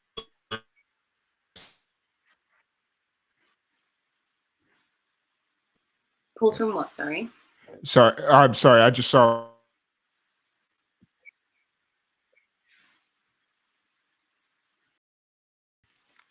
So no, I was saying that my next question was going to be, because you already kind of answered it, was I was going to ask if this song was pulled from personal experiences, but I guess probably not, since you already answered that question. But when you were working on this song, you said did you mention that you were pulling it from emotions, right? Or did I misunderstand that part? Yeah. So the songs are either like exactly what's happened as what I'm writing about, or I take the feeling of the situation I'm in and try and turn that into something a little bit more relatable. Because not everyone has been in the exact same position as me, and most people probably wouldn't have been in this story of Out of Town Girl, but we've all had that love that you just do anything to keep it going, and that's what the song's about. So yeah, it's based off of feelings and emotions and kind of a moment of clarity is what the song's about. Gotcha. Awesome. So as you're approaching the release, we said about a week away. What's kind of running through your mind right now as we approach the release date? Well, I have like a bunch of content to create, which I'm trying. I'm not the best at content creation, but I've got my plan. I've got just over a week to get everything ready and sent over to the PR company.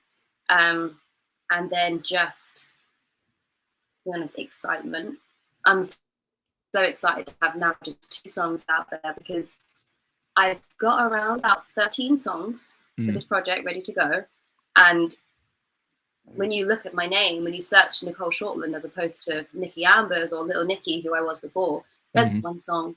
There's like 300 Instagram followers. Like, it's all very new. So it's just pure excitement. I'm thinking like very soon now it's going to be, people are going to know exactly what the full picture is. And that's just really exciting. Nice. So when you look at the full picture as you see it now, what do you hope people take away from your music and this new kind of persona for yourself? Hopefully, just authenticity. Mhm. I'm trying to be as real and honest as I can be. And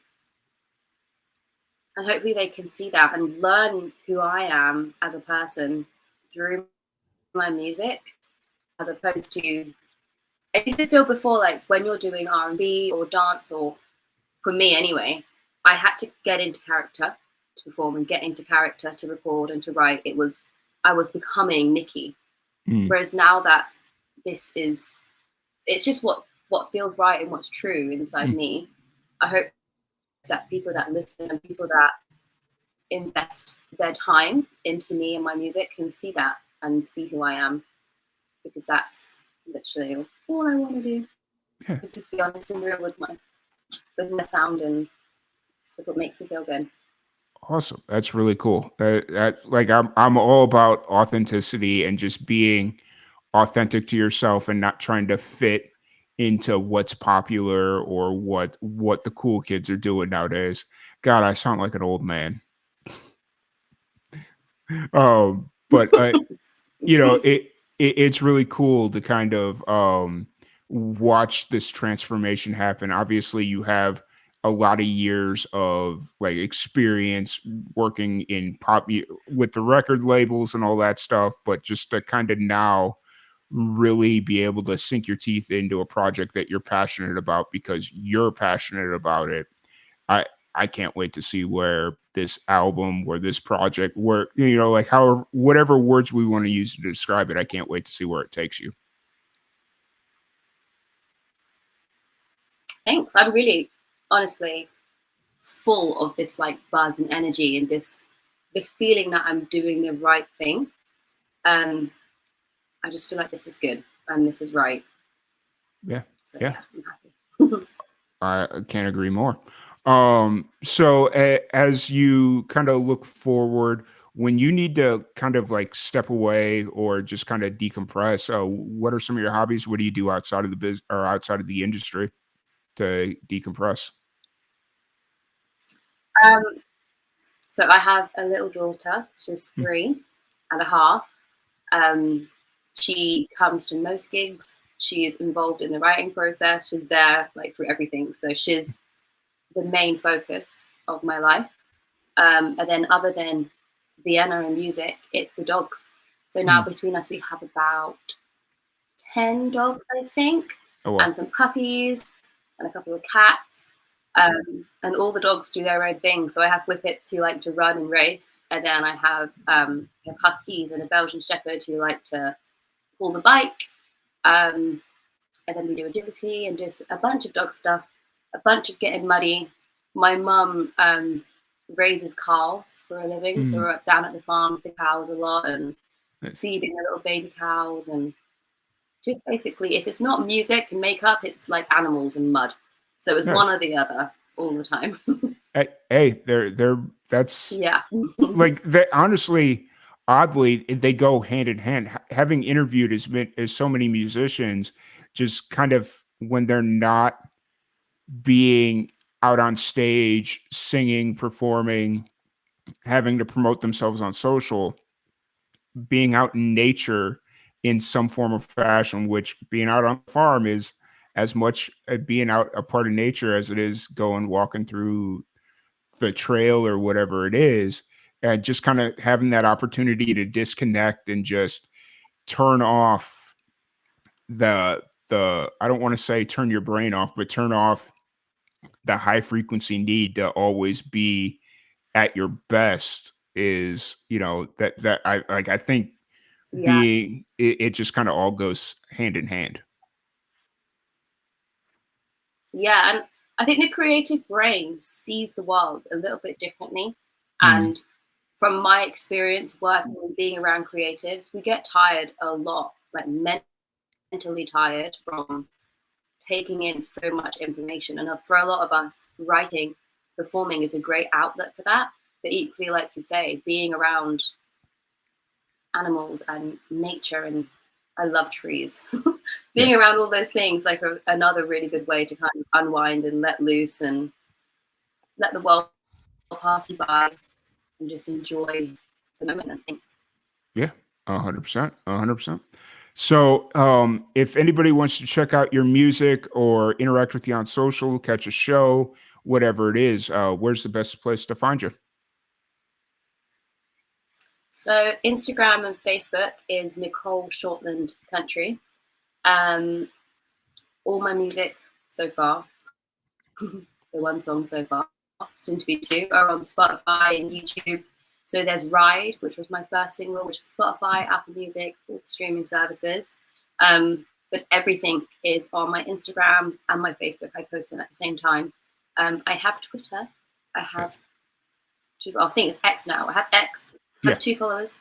But I used to love it. And now I go on it and I can't work my way around it. So I'll get used to that one again. Yeah. But mainly Instagram and Facebook is the way to be. Yeah, for sure. It's I'm in the same boat. Like I'll still call it Twitter forever. Like calling it X just isn't in my brain. So, but no, TikTok is also Nicole Shortland Country, but I can't understand that app either. They're very similar. I get easily confused. But I'm trying to up my social game. Hey, it's all a process right now, and there's so many social platforms that people need to be, or that quote unquote people need to be on and be active on. It's almost a full-time job just to keep yourself relevant on any of the social medias. So, but yeah, definitely. Yeah, but and keeping up to date with it. Yeah, 100%. But I really appreciate you taking the time to sit down and chat with us. If there's anything we can ever do for you, please let me know. And we'll kind of just stay in contact through Instagram and all that fun stuff. I really appreciate you taking the time, and I hope you enjoy the rest of your day. Thank you so much for having me on. It's been brilliant. Absolutely. You have a great rest of your day, and we're going to play a little musical roulette here and queue up our next guest. And Nicole Shortland, thank you so much. Really appreciate you. And we'll talk to you later. Awesome. Awesome. Well, once again, thank you all so very much for joining us. We're going to bring in our next guest, Dear Matilda, here in just a second. Just a quick reminder, if anybody's watching, feel free to comment in the chats. We're streaming across multiple different platforms. We got YouTube, Facebook, TikTok, Twitch, LinkedIn. We're streaming across a whole bunch of different platforms. And so feel free to sound off in the chat. Let us know where you're watching from. And if you're interested in donating to the Pancreatic Cancer Action Network, still a mouthful, we're doing a 24-hour podcast fundraiser marathon. You can scan the QR code right here, or you can visit our landing page, lnacares.site. Or if you happen to be watching on Twitch, you can hit the donate tab at just below the play area right there. And but yeah, we're going to bring in our next guest here. We got Dear Matilda. Hey, how's it going? Good. How are you? Doing really well. Glad to have you all here. Yeah. Thanks for having us. Awesome. Awesome. So we got Dear Matilda. If you guys want to take a second to introduce yourselves, just so people have names to faces and all that fun stuff. Yes. So I'm Gabby. I'm Damon, the bassist. Yes. Awesome. I sing and play guitar for Dear Matilda. Awesome. Awesome. So for anybody that's just kind of getting to meet you for the first time, getting introduced to you, what's kind of the background story of Dear Matilda? Yeah, that's a kind of ongoing one. I guess I started writing songs probably around 15, 16 years old. And the first song I ever wrote was called Dear Kind One. And my middle name's Matilda, actually, and I put the two together to come up with Dear Matilda as sort of an alternative name. And years after that, started playing with bands out of high school, and one of the members of that band, Jimmy, still plays in my band now. So he's the lead guitarist, and we've got a drummer too. Yeah. It was originally the solo project named Dear Matilda, and she had all these other bands. But yeah, eventually by the time me and the drummer came onto the scene, Dear Matilda was just the band now. It was no longer Nice. the solo project. Yeah, so it's kind of expanded. That's awesome. You know, it's kind of cool to have this idea for a project. It starts off as like a solo deal, and then as you kind of work with other different bands, and it's like, oh hey, and you start pulling different pieces into it. That's really cool. How it just kind of naturally progresses into like a fuller project. Yeah, definitely. It's been heaps of fun too to have everyone's input in the band, different parts. Nice. Yeah. So as far as like the current iteration or the current lineup of Dear Matilda, how long have y'all been playing together? We played our first show all together as a band in February this year. Awesome. So still like relatively new, yeah. Awesome. Before that, it was a lot of, I would go to Gabby's gigs or Gabby would come to my gigs. So it was really cool. We ended up moving in together through another housemate. And yeah, the opportunity to be able to play with Gabby, who I had seen her and was a big fan of, was really cool to me. So yeah, glad that's been happening since it was probably about December last year that I officially joined. First jam, maybe, yeah. Yeah.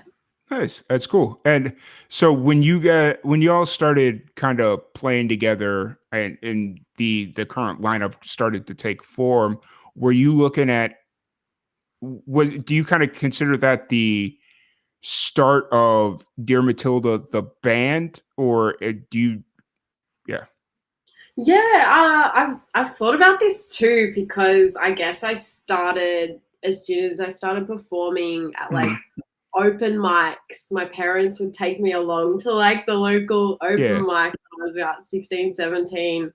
And I think I signed up as like Dear Matilda, like I used that as like a stage name. Yeah. So it's been going for, I'm 25 now, it's been going for quite a while.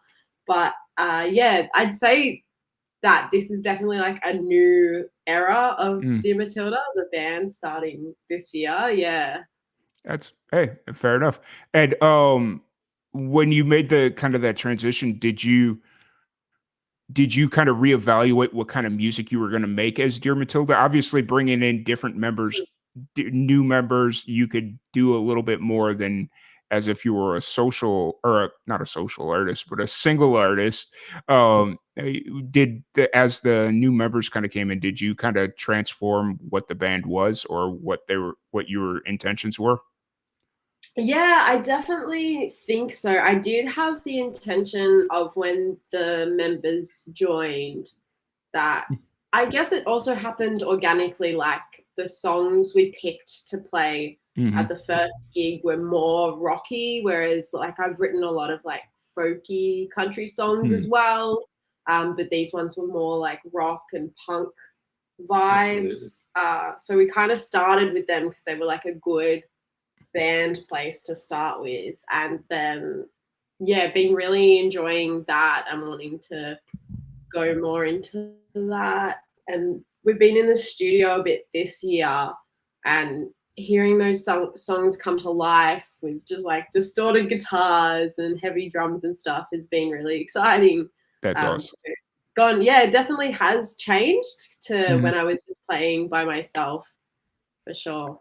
That's cool. That's really cool. And you kind of led to this because you just mentioned that you've been in the studio and whatnot. But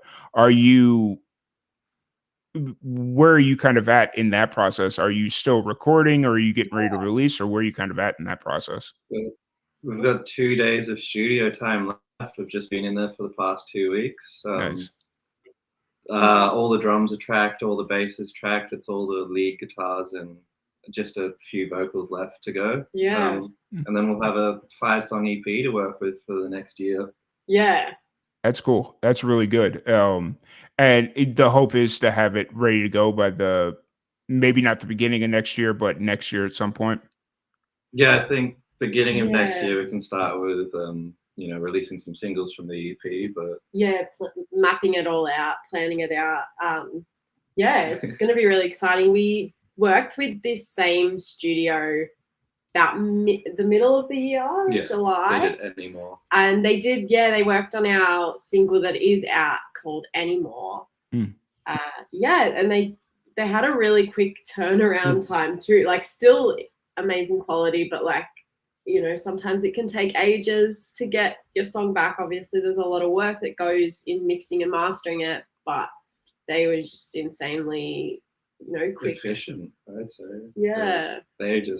They're running a really good operation. Yeah. Over there. Hey, the fact that they were able to get it flipped quickly is cool.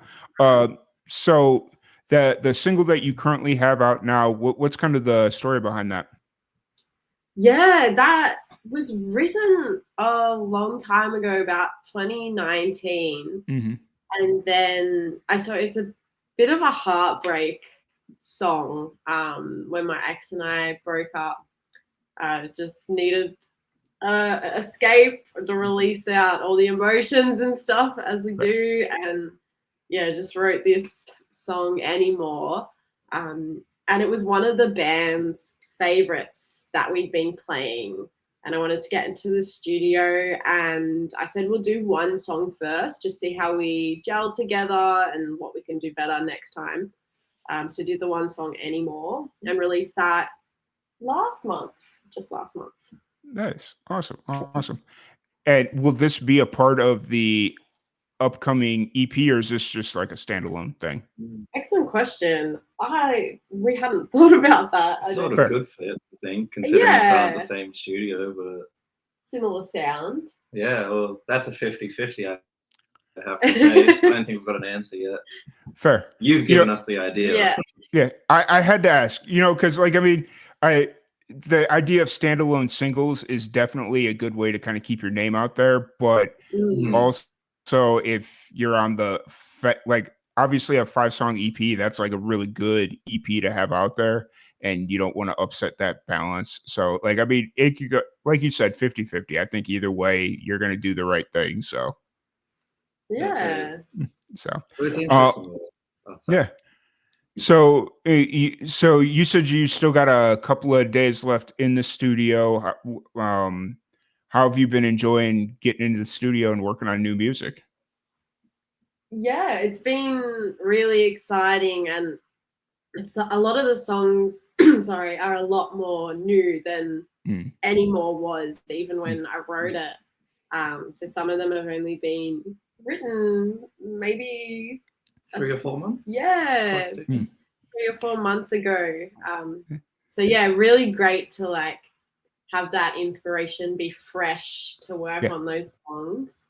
Yeah, I was gonna ask, obviously with songs that fresh and new, but then again, with being a band that's only been together since the beginning of the year, that makes sense that you'd kind of focus on fresher, newer songs. How does that creative process kind of break down in the band? Are you two the main creatives, or is it how does it kind of break down?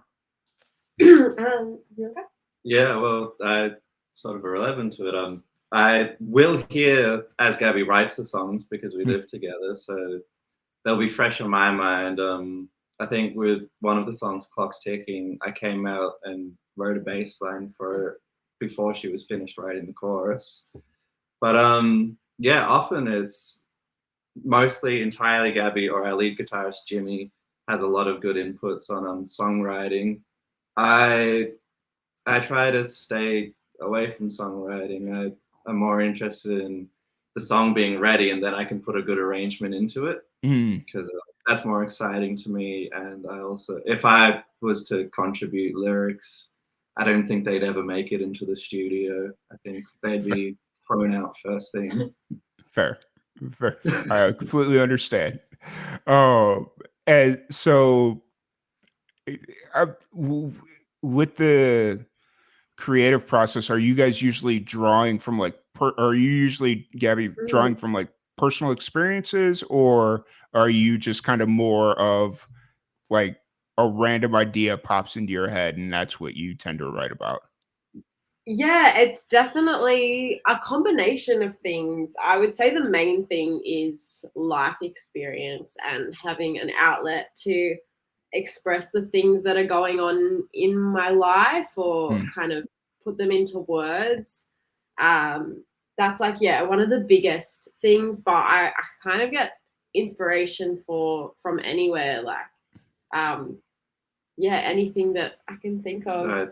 I don't want to be mean, but I've gone to a parent's house and I've seen there's a mug, and the mug happens to have one of our chorus lyrics on it. So That is true. I stole lyrics from a mug. Well, hey, you know, inspiration strikes anywhere, and I don't That's think right. I don't think any of that's copywritten, right? I don't think. I don't know, but I don't know. I don't think it's word for word what you sing anyway. No, So it's a little. you've I've been mixed very it up a careful bit. to make sure whoever made your mug doesn't come after you. Yeah. that's awesome. That's really cool. And so, how often are you guys playing shows right now? Are you playing pretty consistently, or? Yes and no. We were doing a lot of like duo shows. Like sometimes I was playing with the guitarist, or like me and Damon would play like just a little kind of acoustic thing. But yeah, been wanting to focus more on the band gigs, and we were wanting to like play, I don't know, make them real big kind of shows, like special events. We've both been in bands that'll like gig every weekend, and like although it's lots of fun and I love playing live, I'd love to do it all the time. It's good to like, I think, try and like build up the shows, get a good audience in, have the energy to make it as exciting as possible for everyone, so they want to come back and see you again. Just like neatly planning out everything that goes into a show. I think I really like the whole process. So yeah. You know, and kind of being in a place where, you know, especially as a musician, or if a band's not really able to travel out, like I'm guessing full-time jobs, or like in whatever the situation is, the idea that you're presenting of doing fewer but bigger shows kind of keeps you from flooding the market and flooding, you know, the city, because I don't quite know how big like Melbourne and where you guys are at specifically is, but I'd imagine if you played like consistently 2-3 times a week or something like that, you'd probably flood your market pretty heavily with like not making gigs as special. Yeah. I think we'd also run out of venues within 1 to 2 months. Yeah. That's true. There's still a lot. There's a lot of Melbourne venues, but like when you're going around them, it feels like even now. Yeah, and a lot of them also want you to kind of have like a 2-week or so gap between shows in the area. Yeah, so like I think it's been particularly hard, like classic after COVID kind of thing as well. Building that back up. Yeah. And plus, we also need time to go see gigs ourselves. Yes. If we're gigging 2 to 3 times a week, networking, we miss out on. I just like seeing live music anyway. I don't want to miss that because I'm always doing it. Hog the limelight. Fair enough. And the fact that you're aware of wanting to keep your love and passion for music alive by still getting out there to see see shows, and not just always be the one putting on the show, but go out and support your friends. That's really cool. That's it. Yeah, definitely. We're just as much a part of the industry as anyone who would come to our gig. Yeah, and it's nice to build that community, like friends coming to your shows, you're going to their shows, and like you've all seen each other play, and you know, it makes it, and your shows aren't clashing with your friends. You're able to like get to them because you're not playing all the time. So yeah, I completely understand. So when you, as as the city of Melbourne is concerned, what's the scene like there? What's the independent scene like in Melbourne for you? I think it's insanely good. Yeah. I've met so many friends just through going to gigs alone and the music scene. We've got very diverse genres. You know, within just 2 buildings apart, you could probably have like the heaviest metal show you've seen, which Melbourne has a lot of really heavy metal shows. Yeah. But we've still got jazz clubs everywhere as well. And there's no like ska, hip hop. Yeah, well, there's hip hop and Rap. jazz nights everywhere. That's great, and you know, it's not always contained to one venue. Like I know places like what's it, Laundry? Laundry bar, yeah. They host all of these genres themselves, Nice. and you know, there's just It's diverse. it's not a city where you know one thing is taken over. We've got age range, we've got diversity, we've got. I like it a lot. Whatever I'm in the mood for, it's there. I've just got to look through a long gig guide. Right. That's cool. That's really cool. I'm glad that y'all have a city and like venues specifically that support multiple different genres, and it's not just, oh, we only play acoustic stuff here, or we only play hip hop, or you know, like whatever it is.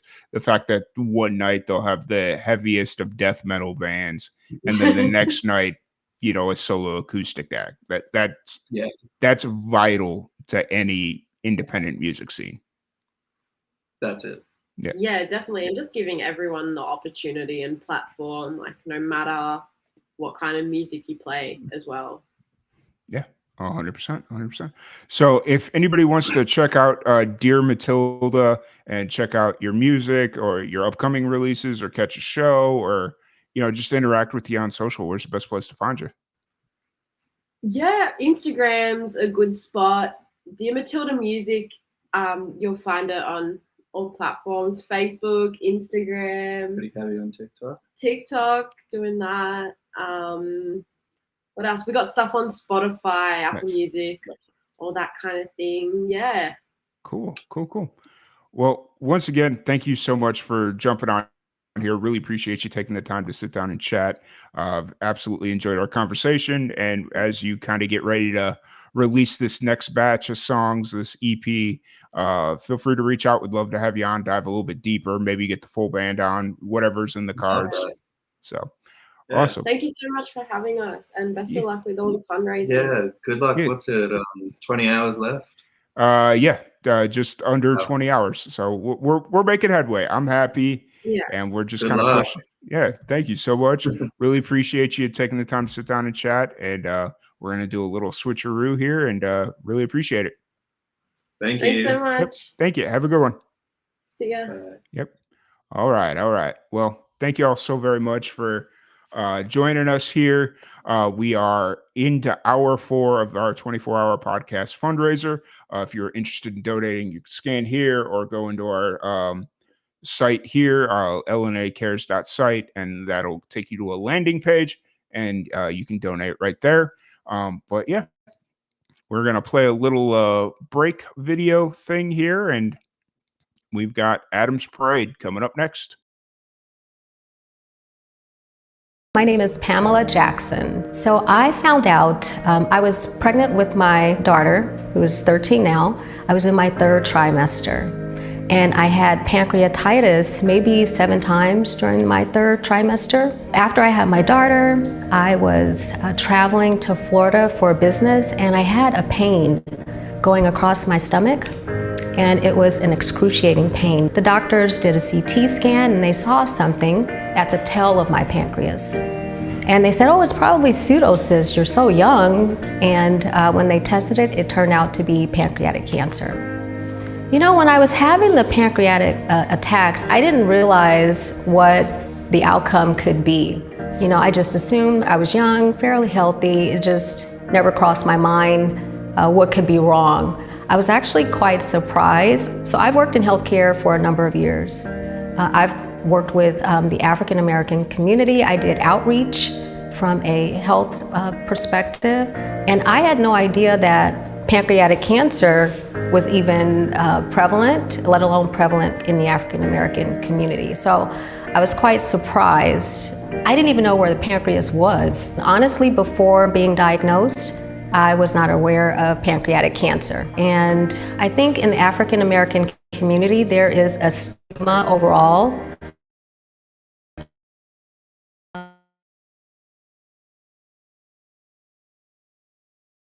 accustomed to living with.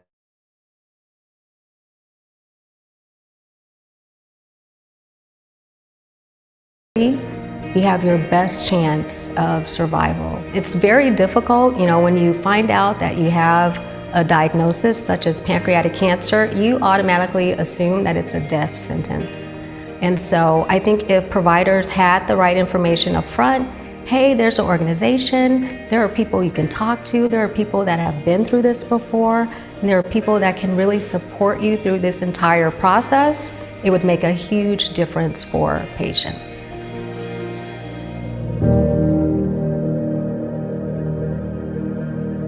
My name is James White. My friends call me JR. I learned that I had pancreatic cancer in January of 2021. I was having indigestion issues. I would have bloating in my abdominal area. I didn't know exactly what it was, but I felt that I had an ulcer. I'd gone to my general practitioner. She diagnosed it as an ulcer, and in turn, she recommended a CT scan to determine how to approach the ulcer and how to repair it. During the CT scan, they found that the head of my pancreas had a growth on it. I think I'm very, very fortunate because this is a long, drawn-out process. And if I didn't have this early detection, if I didn't have the symptoms and go to my doctor to find out what was going on, I did 6 rounds of chemotherapy. I did the Whipple surgery. Whipple surgery, they cut from sternum to belly button. They take out my gallbladder, most of my stomach, my duodenum, my upper intestine area, and the head of my pancreas and 2 lymph nodes. It took 6 weeks recovery.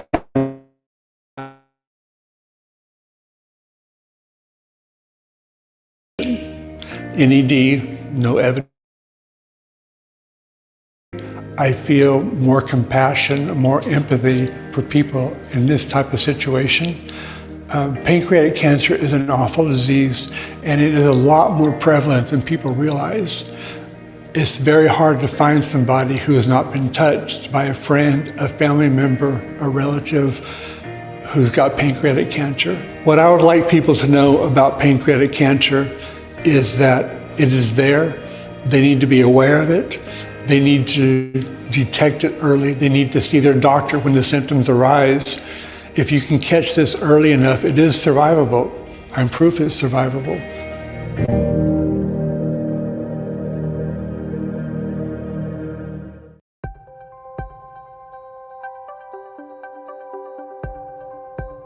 So I am thrilled and honored to have been one of the recipients of the Catalyst Award for a study that I'm doing called Regenerate, which stands for Racial and Ethnic Equity in Genetic Education, Risk Assessment, and Testing.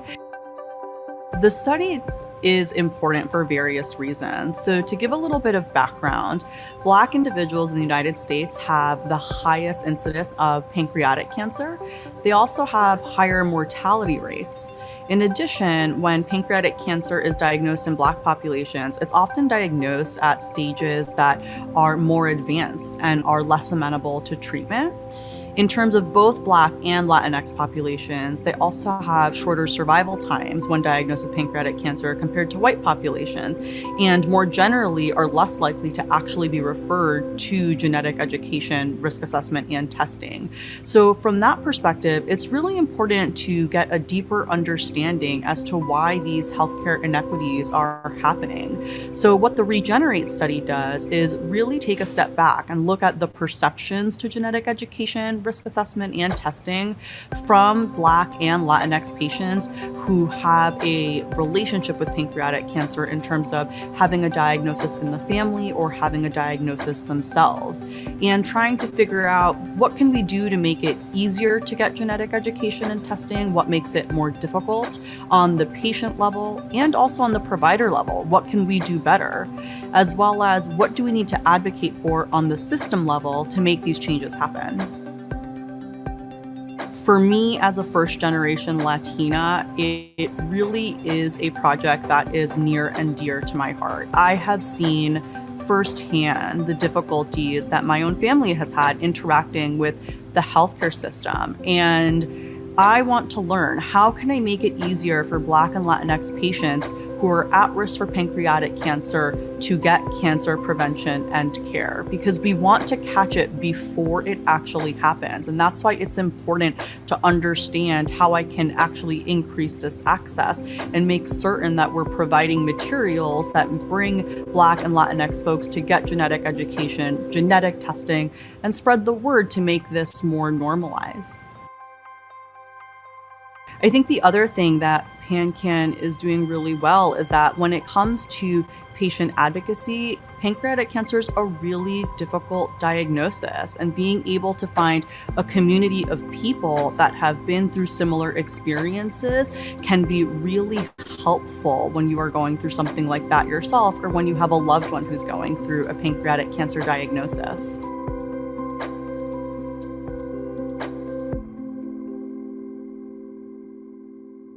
There was a flight that I was on, and I had eaten a farro salad, and I was in so Awesome.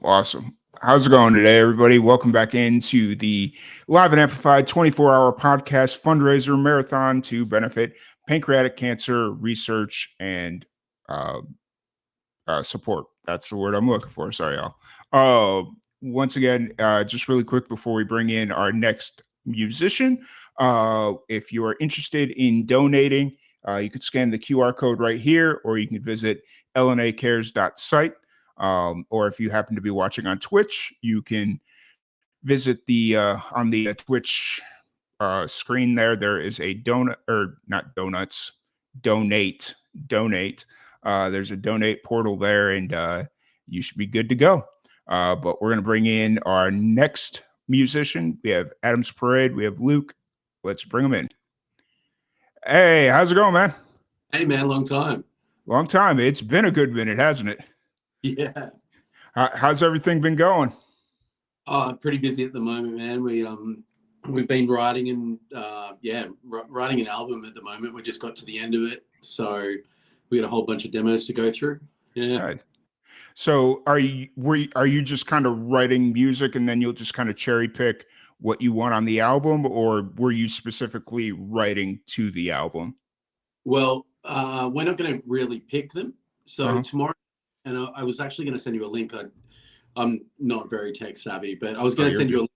Tomorrow night we're playing all our demos, which might be a little bit risky because they're very rough. But we've got a bunch of people that we're going to do sort of a Zoom call, and we're going to basically get all of our friends, families, and people from the socials to pick the songs for the album. Nice. That's really cool. And then you'll go in and like record them, or like whatever it is, whatever the next step is. Yeah. So we're doing the instruments at a studio in Australia called Ghetto Bird. I've got to plug them because they do everything for us. Nice. And we're going over to do the mixing and vocals in the UK. Oh, wow. So you're going on a bit of a trip. Yeah. That'll be early February. Nice. We'll be there. And the producer that we're working with has done a lot of work with like Asking Alexandria and that sort of stuff. So we're pretty excited about that. Yeah. That's sick. How long of a flight is it to the UK from Australia? Well, I mean, we've done a small tour over there last year, year before, and it was, I think, about 15, 16 hours to Dubai, and then 5 or 6 hours to the UK from there. Oh, wow. That is quite the hike. Oh yeah, but that is That is I'm stressing about the idea of whenever I come over to Australia, how long that flight's going to be. I couldn't imagine going from like Australia to the UK being, yeah, that's a bit of a We hike. want to go to America. Like we've got our sights set on that at some point. But next, the 2024 is going to be back to UK. Oh no, not the UK. I want to go back to the UK. But we've got a few shows in Europe, and then possibly Japan late 2024. Nice. Yeah. Nice. Japan's actually got kind of a cool thing going on. They have a lot of love for more heavy metal bands or harder rock bands, however you want to describe it. The problem with that is our guitarist is like massively into Japanese metalcore, and those, I don't know how you compete with those guys. They are absolutely insane. Like. Right. Fair, very fair.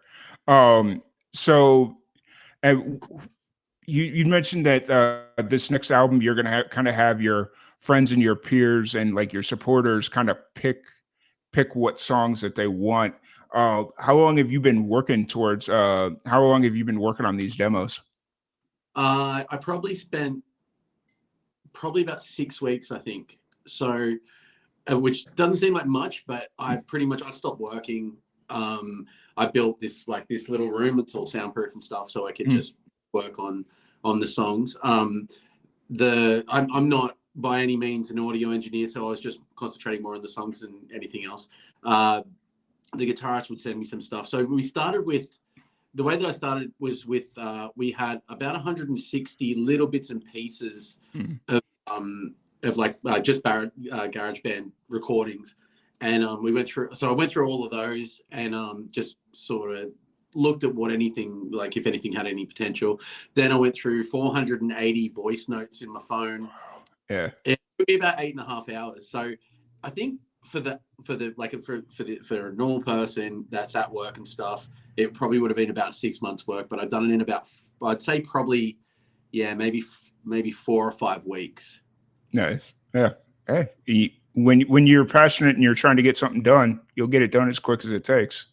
So. Yeah, well, it's only a certain amount of time that my missus will let me have time off work. So, because I was trying to think how long when we were, it's been almost, or no, not almost. It's been almost exactly 2.5 years since we've talked. Really? Because you were in, we were doing it in the coffee, or you guys were in a coffee shop or something. Yeah, we were. Yeah, and that, for whatever reason, out of all the interviews I've done, that one always stuck to me because it was just so random and out of left field. And it was like I think there was like 2 or 3 of you, and one person would get up because there'd be somebody at the register needing a coffee or whatever. And yeah, so. Yeah. Well, how much has changed. It's been a wild ride. Like I think when we spoke to you, we probably released a couple of songs on YouTube and stuff, and hadn't really done much. And since then, man, it's been crazy. It's been so good. Like we never thought that we would be able to do the things that we've done. Nice. And like being able to just kind of just go over to the UK to record, that's a huge accomplishment in and of itself. Just kind of having the funds and the means to be able to pull that off. Yeah. Well, I mean, that was a hard thing, and that's what it was. Is because I was just talking to someone. It was pretty much around the same time that I spoke with you, and I was talking to someone on like just a Facebook chat, and he was a promoter, and I said to him, "Oh, if you could get us shows in the UK, we'd go over there." And then he said, "I can definitely get shows in the UK." He goes, "But like, don't expect many people to be there, and don't expect to get paid very well." And then I was like, "But you can book them, right?" Yeah. And he's like, "Yeah." And I'm like, So then we went there, and that was kind of a snowball sort of thing of meeting the right people over there, to give us the opportunity to go back to do the recording and mixing in York in February, and also we got to play with Pantera, which was incredible. Nice. So yeah, it's all that little, everything just sort of fell into place, really. Nice. Nice. And so gaining all this momentum, and now you got this new project. Are you guys playing shows consistently? Can you can where you guys are at like support you playing shows consistently, or do you find you have to be a little bit more tactical or thought out with how often you play shows? 100%. I just like what we saw is like, because everything costs so much money, and if we come and play shows, and the shows in Australia, they're good, like they're really good. Our local shows, get to capacity and all that sort of stuff, which is amazing. But when it comes to like touring and that sort of stuff, it costs so much money to go to that next place, and also with us, because like we have to work as well, so getting time off work and all that sort of stuff is difficult. A couple of boys have got kids as well, so we have to sort of weigh up what we want to do. So we're not doing a lot in Australia, but so we're sort of banking it all up to go back to Europe and do it over there, because it's still expensive. But if we spent 12 months touring, we'd be spending the same amount of money. Going over there. Yeah. If you spent 12 months touring, you'd spend the same amount of money, but you'd also probably be struggling a little bit more than you are right now. Oh, 100%, man. Like, yeah. Normal life would, reality sucks, man. Right. Yeah. That's the slap in the face that I deal with every day. Anytime I get up to go to work and it's like, I don't want to be here. I don't want to go. I want to go lay back in bed for 15 minutes and then get up and do a podcast or, whatever it is. And then it's like, oh, wait, that food I just ate for breakfast, if I don't go to work, I'm not going to have that food anymore. Well, I'm pretty sure right a Midwest emo song right there. Right. Yeah. Oh man, that's good. Oh, so what's kind of as you have everybody kind of looking through the demos for this upcoming album, what's kind of the timeline after that? Like, are you looking end of next year for this album, or? No, we pretty much as soon as the actual songs are chosen, I think we've got about maybe 5 or 6 weeks before we're in the studio to do the instruments. February the vocals go. I've got 2 weeks of vocals in York, and then the mixing should take a couple of weeks, and then we don't know what we're doing with release at the moment. We've got people sort of shopping it around at labels and stuff, so I have no idea about that side of everything. And everybody says that it's a bad idea to do an album because you're wasting your money and all that sort of stuff. Everything singles and all that. And they're probably right, but we just really wanted to do an album. Okay, but it's one of those things where if you're a band that's traveling out more than you're playing locally or domestically, an album's not the worst way to go. And especially nowadays, Spotify is kind of leaning into the idea of bands still wanting to release albums. So they're doing like a rainfall or waterfall release, where it's like it'll release each song in increments and it still collects as an album. Yeah, that was kind of my plan if the labels don't pick us up. That was kind of what it was, and probably do the videos and stuff. We're pretty lucky in that our guitarist has sort of picked up a camera and he's like really interested in doing videos, because that saves us money and just gives us the opportunity to be able to release our singles every 8 weeks and then maybe do like a vinyl at the end or something like that. Nice. Vinyl is making such a comeback. It's really cool to go out to shows and see musicians selling vinyl, and it kind of being the preferred choice for musicians to spread their music now. Listening to record is like a completely different experience. I thought it was just some bullshit my parents were talking about, but yeah, it really is. Like I can lie on the ground with some fucking headphones on and listen to. I've got an album of Flight of the Conchords, and me and my missus, we've just laid on the ground and just listened to Flight of the Conchords album. Nice. That's cool. That's awesome. That's really awesome. And so, obviously 2024, at least the beginning 6 months of 2024 is going to be very, very busy and very hectic. But what are you kind of doing outside of music right now? Like when you get a minute to step away, what are you into outside of music? I try to ride. I like riding motorbikes, so I try and do that as much as I can. Nice. And I sort of live near the coast, so me and my partner, we just try to get to the beach whenever we can. She's got big hours at work and stuff, so Yeah. pretty much that's all I really do. And I don't know, I'm obsessing at the moment over getting really good at guitar, and Nice. because our guitarist got a guitar endorsement, and I just want to try and catch up to him. I don't think I will, but I'm kind of obsessing over that. So Fair enough. So are you just kind of like watching YouTube videos, or are you just practicing every day? What are you doing to be a better guitar player?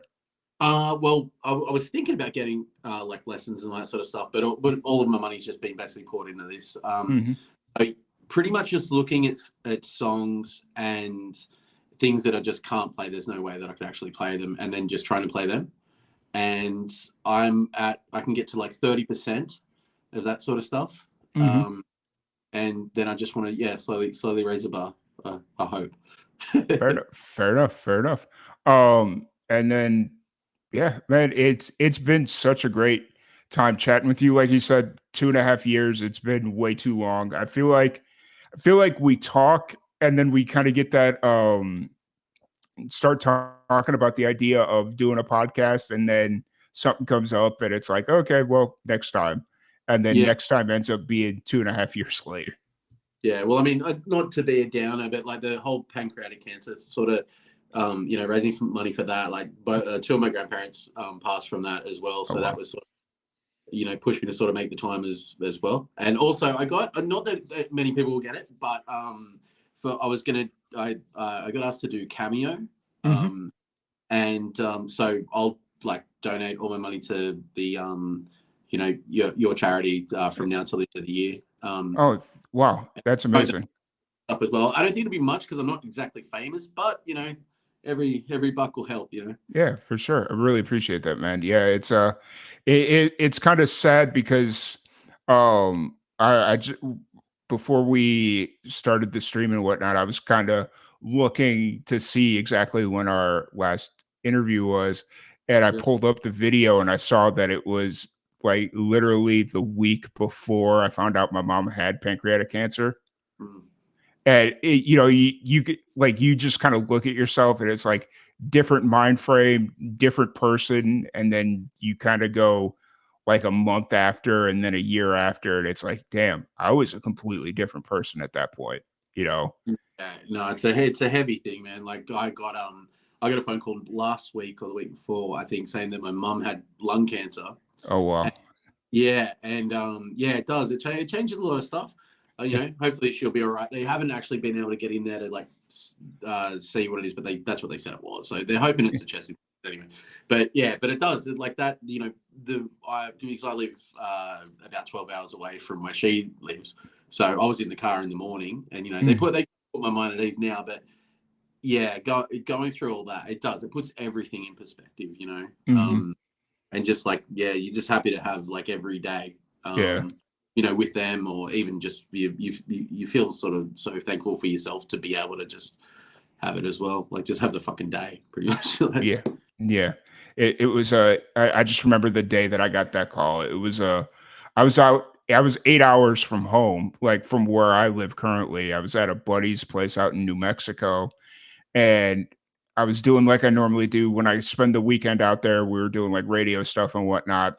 And I would call my mom and be like, hey, just letting you know, heading back to Texas, Yep. I'll try and call you as I can, but just kind of giving you the loop. And she's like, before you leave, you need to pull over somewhere. I got something I got to tell you.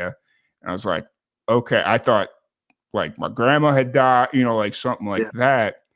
And then she told me, and I didn't know what to do with myself. So I just started driving home, which Yep. was the worst freaking mistake that I could ever make. Like I should have just hung out for a couple of hours and tried to compartmentalize what was going on and try and figure out, like what to do.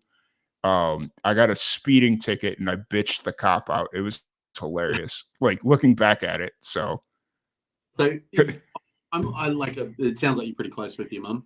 Yeah. Like me and my mum are like fucking so close. Like I'm a mummy's boy, like something fucking stupid. And that's what I said to her when I went to see her in hospital as well. I was like, I wish I fucking hated you. Yeah. It would make it so much easier, man. Like, yeah.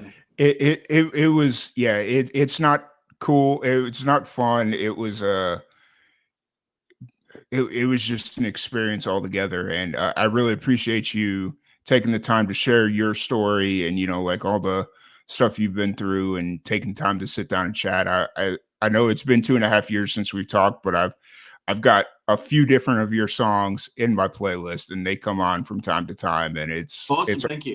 It's always a treat when it does. So that's the thing is we write about all that bullshit that happens that, that's a thing that, when it comes to like writing lyrics and that sort of stuff, it's we write about what we do. So then if we play a show and if if we're getting heckled, you're standing behind what you do, so you have the fuck you. But if you just write generic love songs about hypothetical situations, which is which I guess a lot of people do, but to be able to stand behind it, when you get up in front of a big crowd and you do a good job, that just, I don't know, that just means the world to me, man. Like it's fucking crazy, to be honest. I did not expect. Yeah. Awesome. So if anybody wants to check out Adam's Parade or check out hang out at a show or listen to your music, anything you got going on, where's the best place to find you? Like actual us as people or just our music? Your music, your social medias, all that stuff. I'm not really well PR trained. No, you're fine. You're doing better than a lot of people. So Instagram, Facebook, we'll be all over. We're going to be doing a lot of stuff in Europe next year as well. So you'll be able to definitely catch us there at a show. And donate your money for the pancreatic cancer.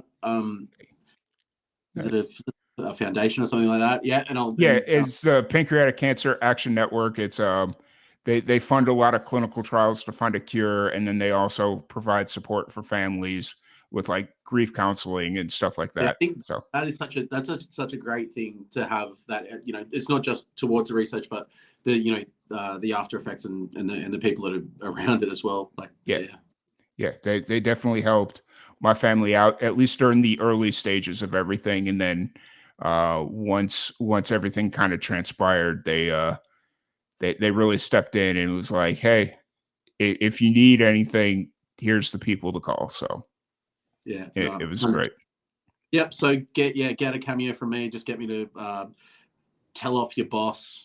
I don't know. Nice. Just tell, if you got a crush on someone you don't want to tell them, I'll do it for you. It's 18 Australian, which is I think about $3.80 American. Nice. Awesome. But really appreciate you taking the time to sit down and chat. We're going to do a little musical roulette. We're going to bring in our next guest, Magdalia, and we'll be back here in just a second. All right. Thanks for having me. Yep. Thank you. Awesome. Well, once again, thank you so much, Luke, for joining us. Really appreciate it. Thank you, everybody, for tuning in. If you are interested in donating or supporting the Pancreatic Cancer Action Network, we will be sharing stories all day, having musicians on, chatting, all that fun stuff. Feel free to scan the QR code here or visit our website, lnacares.site. And then from there, it's pretty easy peasy. So we're going to play a quick video here, and then we'll bring in our next guest, Magdalia. And we'll just kind of keep it pushing. So awesome. Here we go.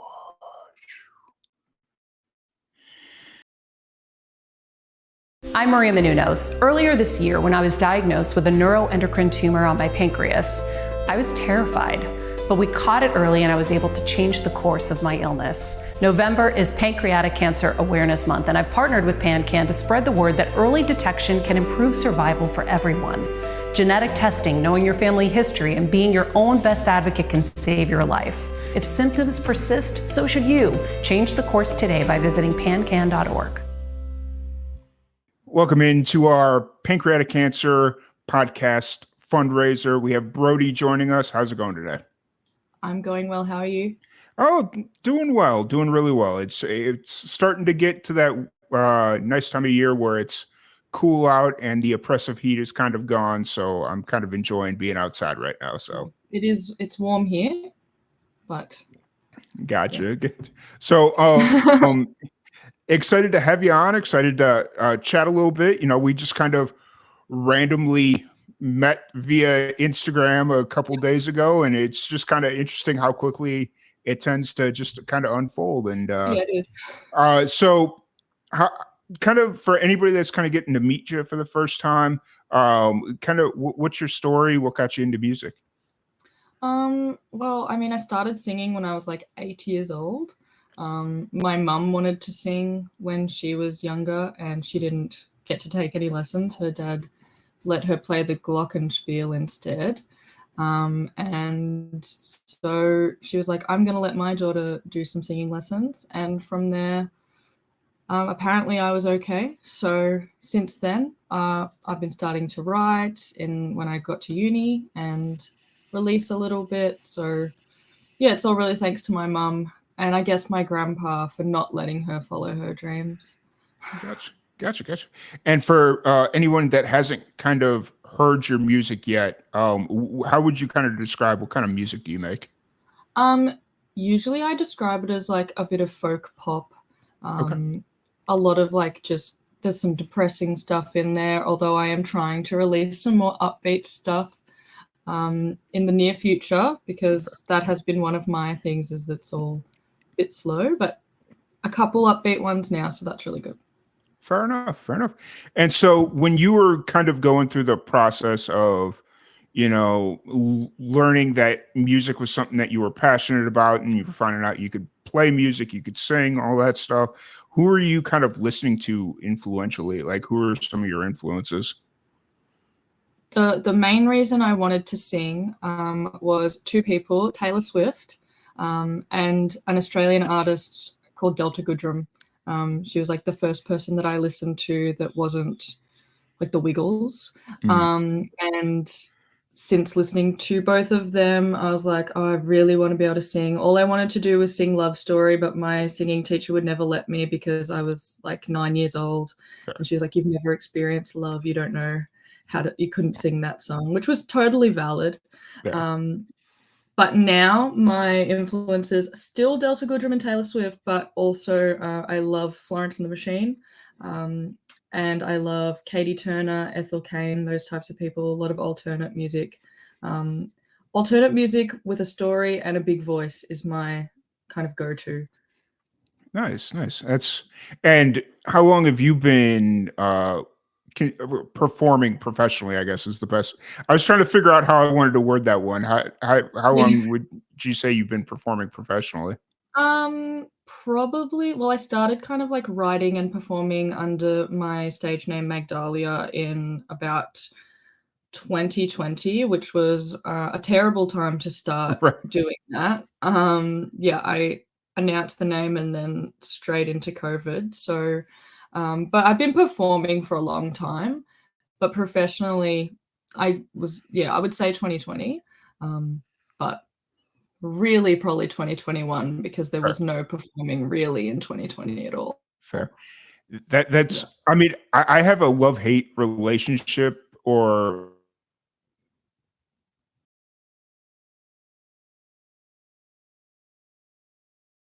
weird moment in time. Obviously, everything was kind of shut down. I got to work with musicians based out of Australia, Sydney, Melbourne, Brisbane, you know, just like all these cool different places. And so, like, I don't know, it was kind of this weird time, but I completely understand what you're saying when you're starting music right at the beginning of the pandemic, it's like, what do I do? You know? Yeah. I was like, this is my time. And then the world was like, it's not your time. Right. You got to wait. But it did give me time to figure out what I was wanting to do and who I was. So I For guess it sure. was okay. For sure. I was going to ask, like, during that time, were you just kind of focused on writing, or what were you kind of doing during that time? Well, I was still doing university, and I was actually taking like a songwriting course at that time.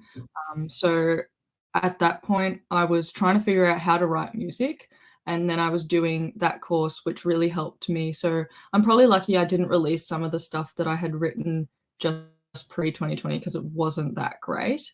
Mm. And I was able to hone my craft a little bit more, and and kind of focus and really decide what I was going to release rather than just rushing into it.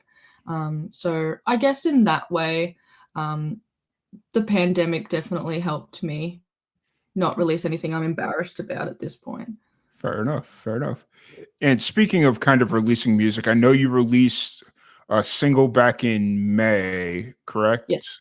Where are you kind of at right now? Are you writing, recording, releasing? Yes. So I recorded a bunch of songs at the start of the year, Mhm. and I've got a new song coming out on December the 8th, which is much more upbeat than the most recent one.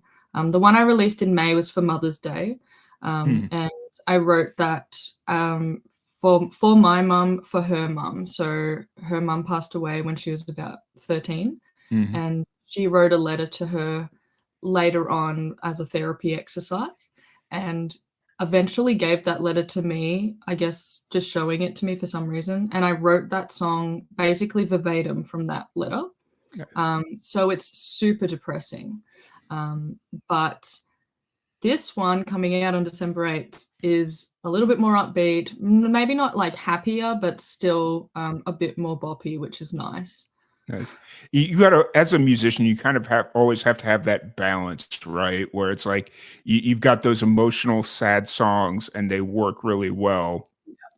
But you also don't want to pigeonhole yourself into being that sad, depressing musician. You got to release Yeah. those And it's those hard when upbeat. you're Yeah, about to perform and you're like, here's a depressing song, and here's another one, and here's another one. Like, no one wants to hear depressing songs in like you got to have a bit of variety. So that's been my challenge for this year. And I yeah, think I'm achieving it, which is good.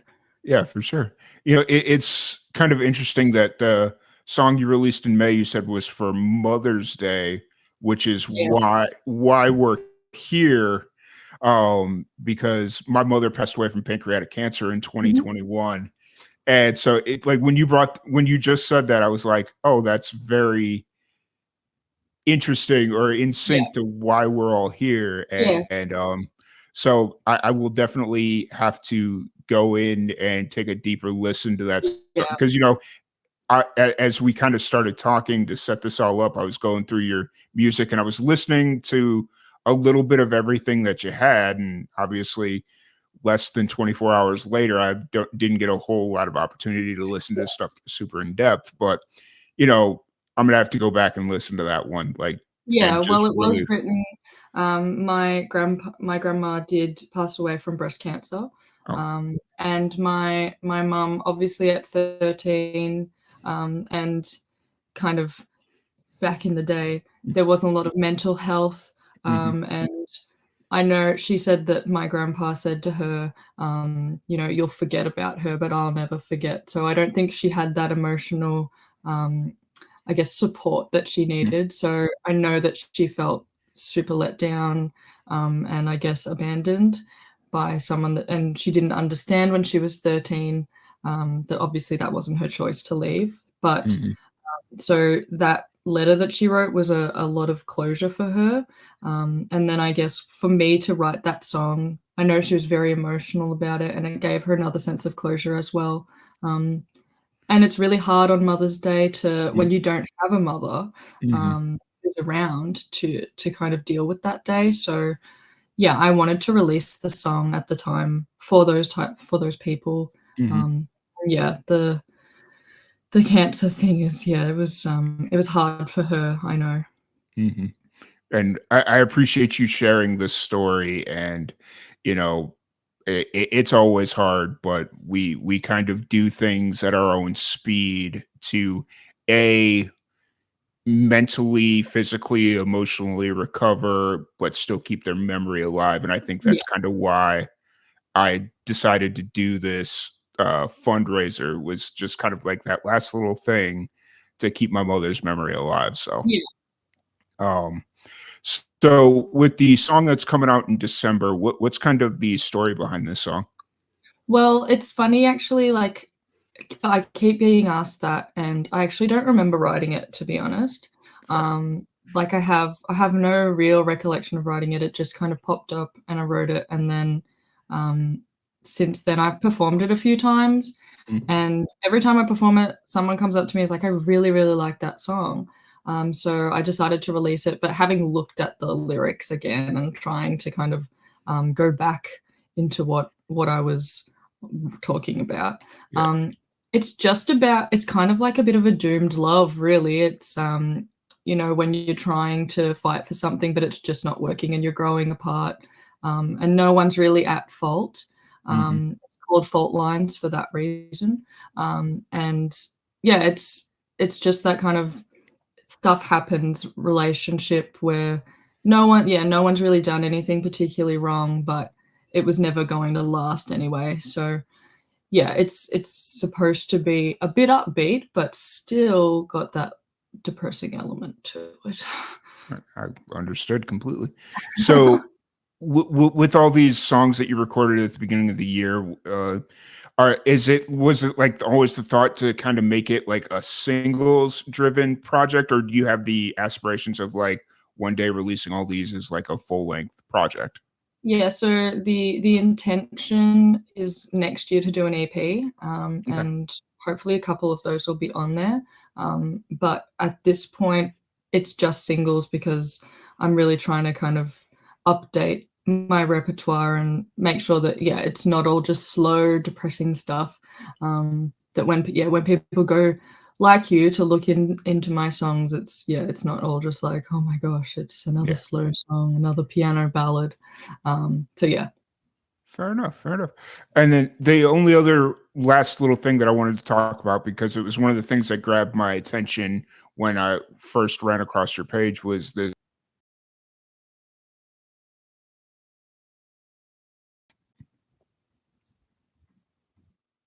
Okay. We're back. Can you hear We're me? back. Okay. Perfect. So one of the things that I really wanted to talk about was the songwriting prize. I saw that. Are you part in the grand finale for that? Is that? Yes, I am. It's a very weird story, but basically I applied to be in this competition. I applied last year. I made it to the top 100, which I was pretty happy with. A nice little bit of validation, but I didn't make it any further into the semifinals, which, to be honest, I was like, whatever, I'll just try again next year. And then on the day that they were doing the semifinals, about 3 or 4 hours before, someone was sick and dropped out. And they messaged me and they were like, you're the next person. Like if that person hadn't have been there, you would have been in the top 10 or whatever. Oh, wow. And would you like to come perform tonight? And I was not doing anything. I was just sitting in my bed, to be honest. And I was like, oh yeah, I guess I'll come, with zero intention of winning or doing anything. Like it was just, I'm going to make up the numbers and I'm going to have fun and meet some people. Anyway, I went and I ended up winning, and it was a big roller coaster of a day. My mum was like, what, in the audience. Everyone then was looking at her like, you can't believe that she won. Like no one could believe it. So yeah, we're going to Sydney this week for the final, and I'm going in with the same vibe of I'm just there for fun. It'll be really interesting. Again, another time to meet new people. But yeah, it's really exciting. I've never performed outside of Victoria before, so I'm very excited, and it'll be nice to get away a little bit from my regular life. So yeah, we'll see how we go, but it'll be fun. So what is the like final prize? Is it like cash or recording thing, or like It's like Basically, it's sponsored by a whole bunch of different people. So I know that for winning the semi-final, I got like a little microphone thing, which I actually haven't got yet. I have to go to the semi-final to get it. But I think that there's like a music video, some photos stuff, and some mental health first aid, a course in that, which would be really interesting to do, and something that I'd love to do even if I don't win. For sure. That's really cool. You know, those competitions are always really unique and helpful because, you know, you think a lot of times it's like, oh, the cash would be great, but when you're an up and coming musician, that anything that helps you promote, like whether it's music videos or photos or even free time in the studio, or you know, just the connections are worth so much in and of themselves. So 100%. And I mean, the thing that makes it unique is that it's a mental health songwriting prize. So there's a theme, and everyone had to kind of put in a song that was relevant to that theme. So everyone's brought in songs that are really deep and beautiful. So whoever wins will be 100% worthy. They're all amazing songs. I've listened to them all. I'm like, okay, I've got some good company. So yeah, it'll be really good and a good message as well. nice. Awesome. And so if anybody wants to check out your music, you know, keep up with you on socials or catch a show like whenever you're playing, where's the best place to find you? Best place to find music is Magdalia on everything else, Spotify. You broke up a little bit there at the end. Just Magdalia Music on Instagram and Magdalia on everything else, Spotify. Perfect. Awesome. Well, thank you so much for joining us. Really appreciate you taking the time to sit down and chat. And we'll be back here in just a few minutes. My name is James White. My friends call me JR. I learned that I had pancreatic cancer in January of 2021. I was having indigestion issues. I would have bloating in my abdominal area. I didn't know exactly what it was, but I felt that I had an ulcer. I'd gone to my general practitioner. She diagnosed it as an ulcer, and in turn, she recommended a CT scan to determine how to approach the ulcer and how to repair it. During the CT scan, they found that the head of my pancreas had a growth on it. I think I'm very, very fortunate because this is a long, drawn-out process, and if I didn't have this early detection, if I didn't have the symptoms and go to my doctor to find out what was going on. I did 6 rounds of chemotherapy. I did the Whipple surgery. Whipple surgery, they cut from sternum to belly button.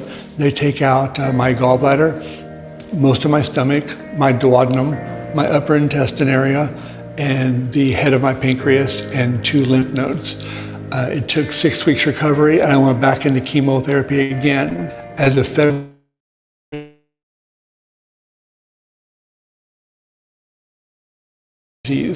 I see things differently.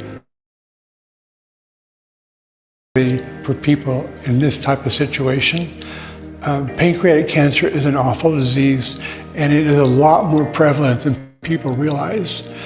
It's very hard to find somebody who has not been touched by a friend, a family member, a relative who's got pancreatic cancer. What I would like people to know about pancreatic cancer is that it is there. They need to be aware of it. They need to detect it early. They need to see their doctor when the symptoms arise. If you can catch this early enough, it is survivable. I'm proof it's survivable.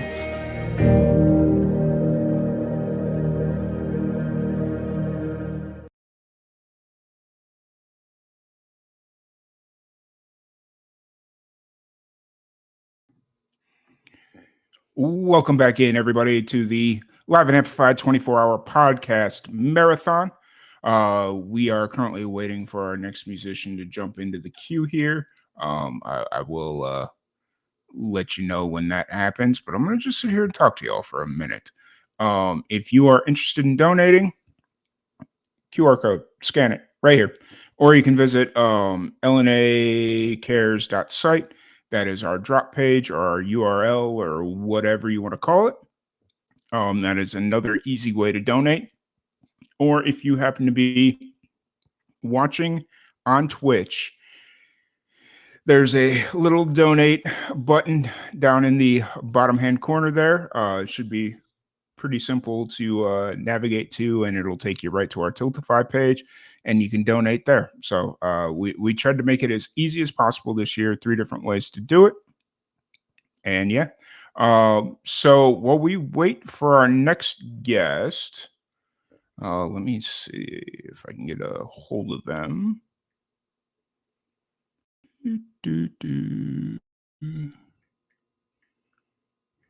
Because now that I think about it,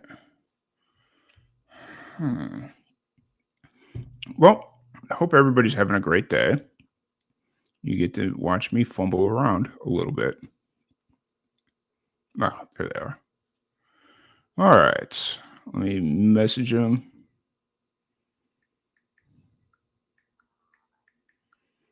And we'll see what happens.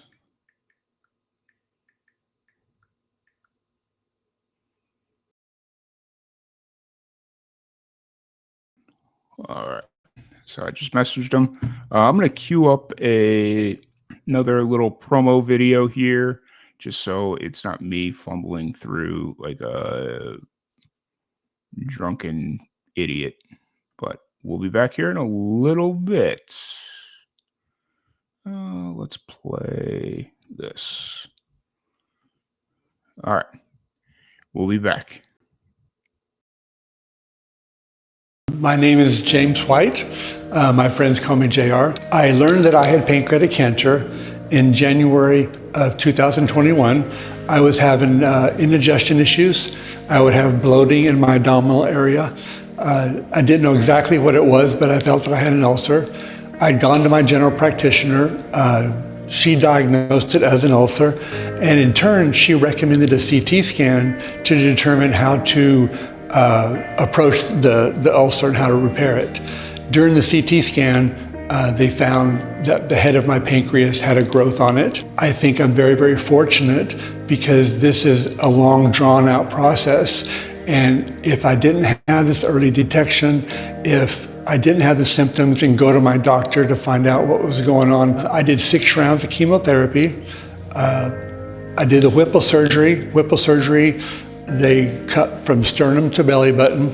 They take out my gallbladder, most of my stomach, my duodenum, my upper intestine area, and the head of my pancreas and 2 lymph nodes. It took 6 weeks recovery, and I went back into chemotherapy again. As of February 2022, I was considered in remission. NED, no evidence of disease. I see things differently. I feel more compassion, more empathy for people in this type of situation. Pancreatic cancer is an awful disease, and it is a lot more prevalent than people realize. It's very hard to find somebody who has not been touched by a friend, a family member, a relative who's got pancreatic cancer. What I would like people to know about pancreatic cancer is that it is there. They need to be aware of it. They need to detect it early. They need to see their doctor when the symptoms arise. If you can catch this early enough, it is survivable. I'm proof it's survivable.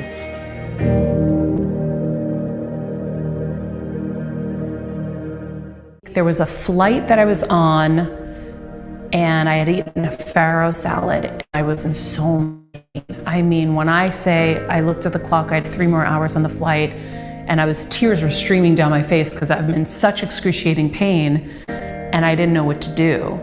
And I said, oh, it must be the gluten in the farro. So I said, I'm never eating that again.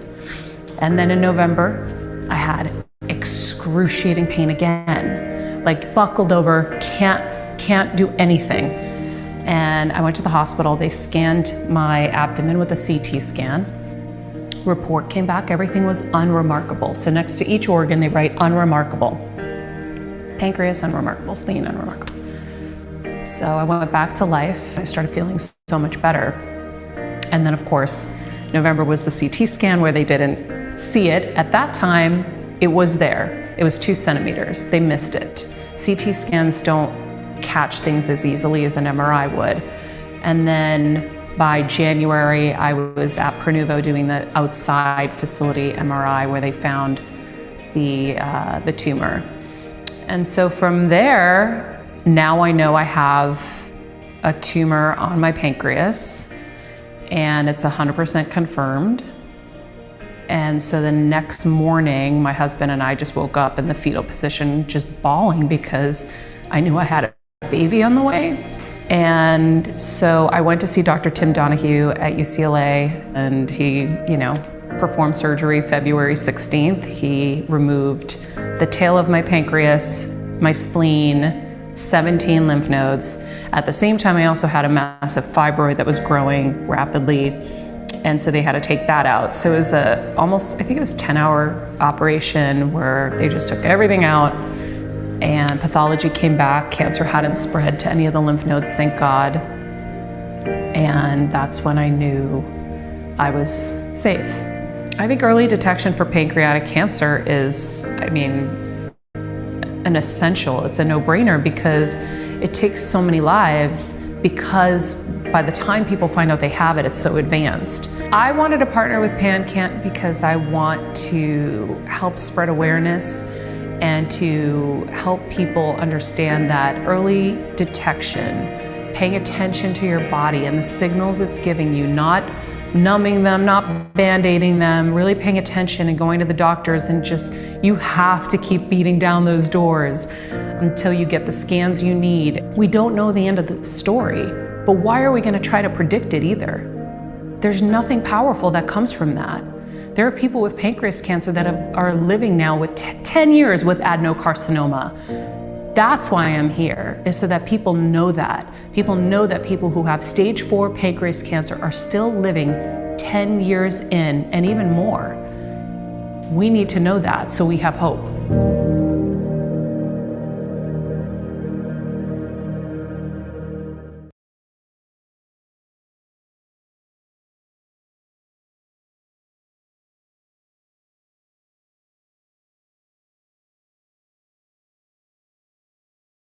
My name is Pamela Jackson. So I found out, I was pregnant with my daughter, who is 13 now. I was in my 3rd trimester. And I had pancreatitis maybe 7 times during my 3rd trimester. After I had my daughter, I was traveling to Florida for business, and I had a pain going across my stomach. And it was an excruciating pain. The doctors did a CT scan, and they saw something at the tail of my pancreas. And they said, oh, it's probably pseudocyst, you're so young. And when they tested it, it turned out to be pancreatic cancer. When I was having the pancreatic attacks, I didn't realize what the outcome could be. I just assumed I was young, fairly healthy. It just never crossed my mind what could be wrong. I was actually quite surprised. So I've worked in healthcare for a number of years. I've worked with the African American community. I did outreach from a health perspective, and I had no idea that pancreatic cancer was even prevalent, let alone prevalent in the African American community. So I was quite surprised. I didn't even know where the pancreas was. Honestly, before being diagnosed, I was not aware of pancreatic cancer. And I think in the African American community, there is a stigma overall around going to your provider and or seeking treatment. So pain is something people have come accustomed to living with out of fear. And I would say that if you feel something, you need to say something. If you catch it early, you have your best chance of survival. It's very difficult, when you find out that you have a diagnosis such as pancreatic cancer, you automatically assume that it's a death sentence. And so I think if providers had the right information up front, hey, there's an organization, there are people you can talk to, there are people that have been through this before, and there are people that can really support you through this entire process, it would make a huge difference for patients.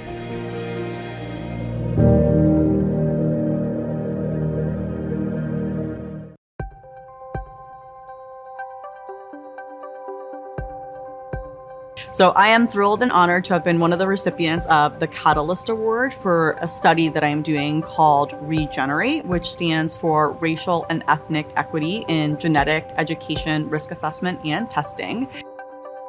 The study is important for various reasons. So to give a little bit of background, Black individuals in the United States have the highest incidence of pancreatic cancer. They also have higher mortality rates. In addition, when pancreatic cancer is diagnosed in Black populations, it's often diagnosed at stages that are more advanced and are less amenable to treatment. In terms of both Black and Latinx populations, they also have shorter survival times when diagnosed with pancreatic cancer compared to white populations, and more generally are less likely to actually be referred to genetic education, risk assessment, and testing.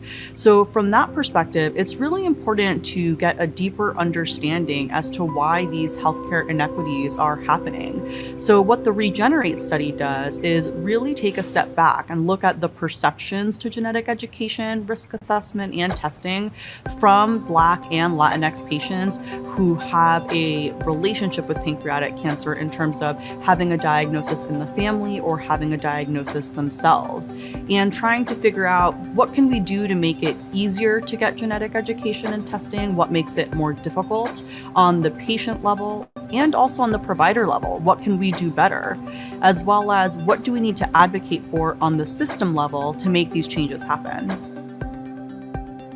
For me, as a first-generation Latina, it really is a project that is near and dear to my heart. I have seen firsthand the difficulties that my own family has had interacting with the healthcare system, and I want to learn, how can I make it easier for Black and Latinx patients who are at risk for pancreatic cancer to get cancer prevention and care, because we want to catch it before it actually happens. And that's why it's important to understand how I can actually increase this access and make certain that we're providing materials that bring Black and Latinx folks to get genetic education, genetic testing, and spread the word to make this more normalized. I think the other thing that PanCAN is doing really well is that when it comes to patient advocacy, pancreatic cancer is a really difficult diagnosis, and being able to find a community of people that have been through similar experiences can be really helpful when you are going through something like that yourself, or when you have a loved one who's going through a pancreatic cancer diagnosis.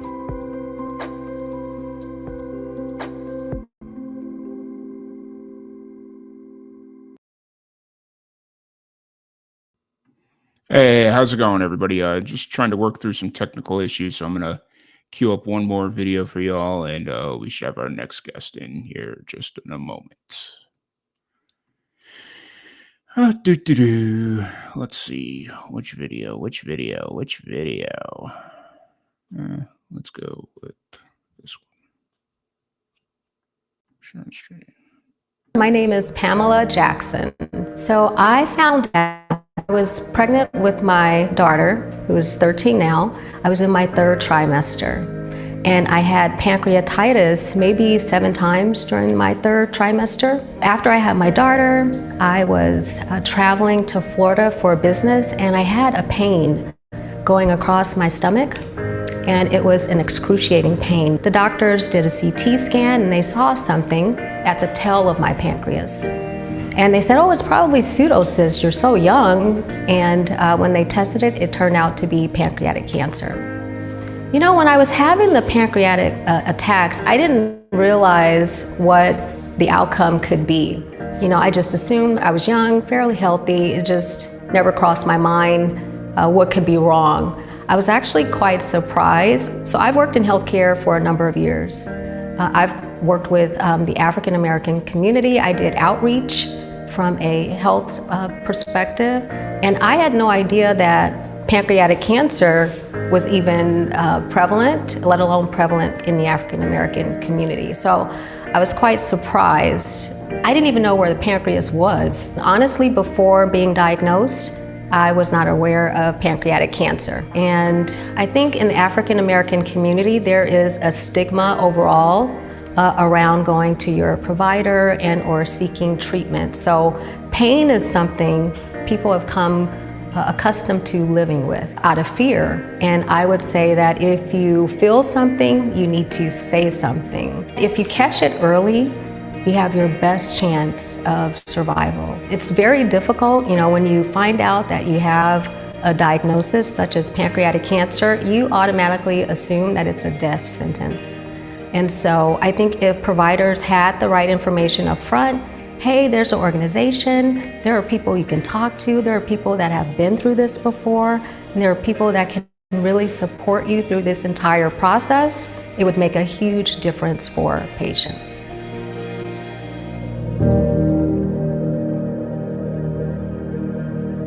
My name is James White. My friends call me JR. I learned that I had pancreatic cancer in January of 2021. I was having indigestion issues. I would have bloating in my abdominal area. I didn't know exactly what it was, but I felt that I had an ulcer. I'd gone to my general practitioner. She diagnosed it as an ulcer, and in turn, she recommended a CT scan to determine how to approach the ulcer and how to repair it.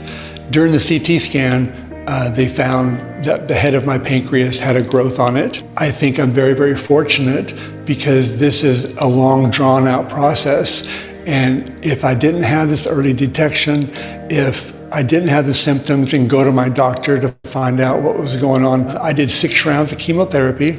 I did the Whipple surgery. Whipple surgery, they cut from. Hey, how's it going? Hi. Oh my God, I don't know what was going on. It's all good. It's all good. Yeah, we'll do something a little short here. We just kind of jumped into it because I stepped away for a second and realized, oh, she got in. So Yeah. really appreciate you. How are things going? Good other than not being able to get on for like 15 minutes. I It's all. don't know, there was just like no button and then there was. I feel like it's an internet thing. Like we've been having internet issues all morning with various different artists from different parts of the world, and it's like, yeah, it's been a thing. So Yeah. so we got Olivia Jane joining us here. So I already asked you how things are going. We've already established that. So for anybody that's kind of getting to meet you for the first time, what's kind of your story? What got you into music? Well, I mean, I grew up listening to country music, which is how I got into country music living in Scotland. My mum listens to a lot of it. So I listened to it in the car and, around the house and stuff. That's what got me into country specifically. But I don't know, I started singing like for as long as I can remember, especially in the car. I remember when I was younger, I used to belt out songs in the car all the time. I did like various like competitions and like different little drama shows like growing up. And then last year in May, I got to sing with Brothers Osborne. I don't know if anyone watching knows them. They're pretty big in country. I'm obsessed with them. I brought a sign to their concert, which is actually just there. It says, "Can I sing with you?" Nice. And they let me sing with them. And then I was like, oh, this is like really actually what I want to do. And I had left school early as well and was kind of doing nothing at the time. And then I started busking in August last year. And then started doing some gigs and getting music friends from there. I still busk a lot. That's where most of my income comes from. But I've started getting some gigs and stuff as well, which is very good. It's nice to be inside. That's awesome. That's really cool. And are you writing, releasing, recording? Where are you kind of at with music, like creating it anyways? I'm definitely like trying to write more, but I find the writing part really difficult. I love the singing. I'm getting to love the performing, and I need to just stick at it, to be honest, to improve and feel a bit more confident in my own writing. But I'm definitely trying to write and stuff, and I've got a lot of friends that are very good that would be able to help me with like things like that. So that's really handy. Awesome. And so how's the busking been? Or well, obviously you said you're not busking as much anymore, but how have the gigs been for you this year? I had a couple like quite busy months for me in like summer. I think summer's always kind of busier. And I got asked to do next year in February. Glasgow has its own Grand Ole Opry, And I'm playing there. I'm supporting a Luke Combs like tribute acts kind of thing. So that's really cool because it's like I know it's not the Grand Ole Opry, but it's our little Glasgow version. And I've been asked to do a festival next year, which I'm really excited about as well. The headline act is Scary War, but you won't know them. They're a Scottish band, but it's cool for me. Nice. That's really cool. No, it's I'm glad we were able to at least get on here for a few minutes. Yeah, I too. always enjoy chatting. Really appreciate you taking the time to sit and chat and be a part of the pancreatic cancer fundraiser. For anybody that doesn't know you, you're based out of Scotland, right? Yeah. Born and raised Scotland. Yes. Were your parents like supportive, or who kind of brought you into the industry? Was it more from your parents, or not industry, but brought or introduced you to music? Sorry. Well, definitely like my mum introduced me to all like the country music. Mhm. She listened to Sugarland while I was growing up, and obviously Dolly Parton, Mhm. um, and the band Perry. So she got me into all like the country music stuff, and then like my mum and dad have been both super supportive since I started like trying to do music and stuff. Like Mhm. when I started busking, my dad bought my amp and my guitar and everything for me. Um, and he bought me a nicer guitar for my Christmas last year because I started getting gigs and stuff. So they're both super supportive, and they make sure I have like what I need and whatever. That's really cool. Really cool. But really appreciate you taking the time to sit down and chat with us for a few minutes.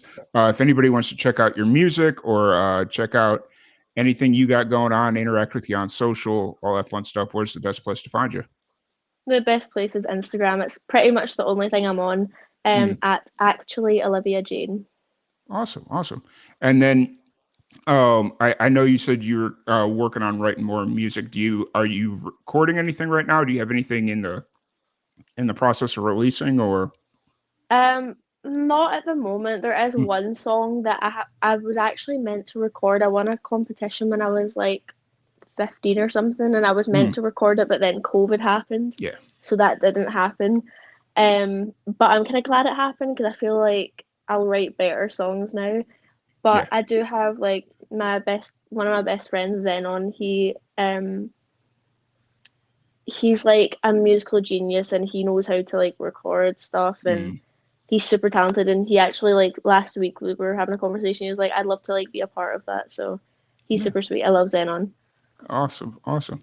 Well, once again, thank you so much for joining us. I really appreciate it. We're gonna play a little musical roulette here, Olivia Jane. Thank you so much, and we'll definitely get you in for a full length and kind of dive deeper in on everything. Obviously, this was kind of a little quick taste test of introducing you to everyone, and I appreciate you taking the time to sit down and join us for this fundraiser, our third annual podcast fundraiser. So. Thank you so much for having me, and I'm so glad I got on even for like a little bit of time. Like, Yeah, I was absolutely. so pissed. I was like, I wanted to do this. Yeah, I really appreciate you sticking with it, and we'll do a little musical roulette, and we got our friends, the Frauds, coming in. So, Olivia, thank you so much. Thank you. Bye. Yep, bye. Awesome, awesome. Hey, how's it going, man? Tom, good. How are you? Doing good. Just trying to keep myself on schedule, trying my best. It's like the fact that we're only 5 minutes behind. I think that's kind of a win, right? It's pretty good. Pretty good. How things been going with y'all? Yeah, good. Good. We're getting along. Yeah. Nice. Last time we chatted was on was it our debut episode of the Rock Show, or one of the early episodes of our Rock Show? And it's been a while. It is one of those things where we spent a lot of time trying to find the time to get the interview done, and that Perth to Texas. Yeah. Like you'd think like it would be one of the easier ones to pull off, but you guys are like right in that sweet spot of what's convenient for you is inconvenient for me. And it's like, we got to find that spot. So, yeah. Super awkward timing. Right.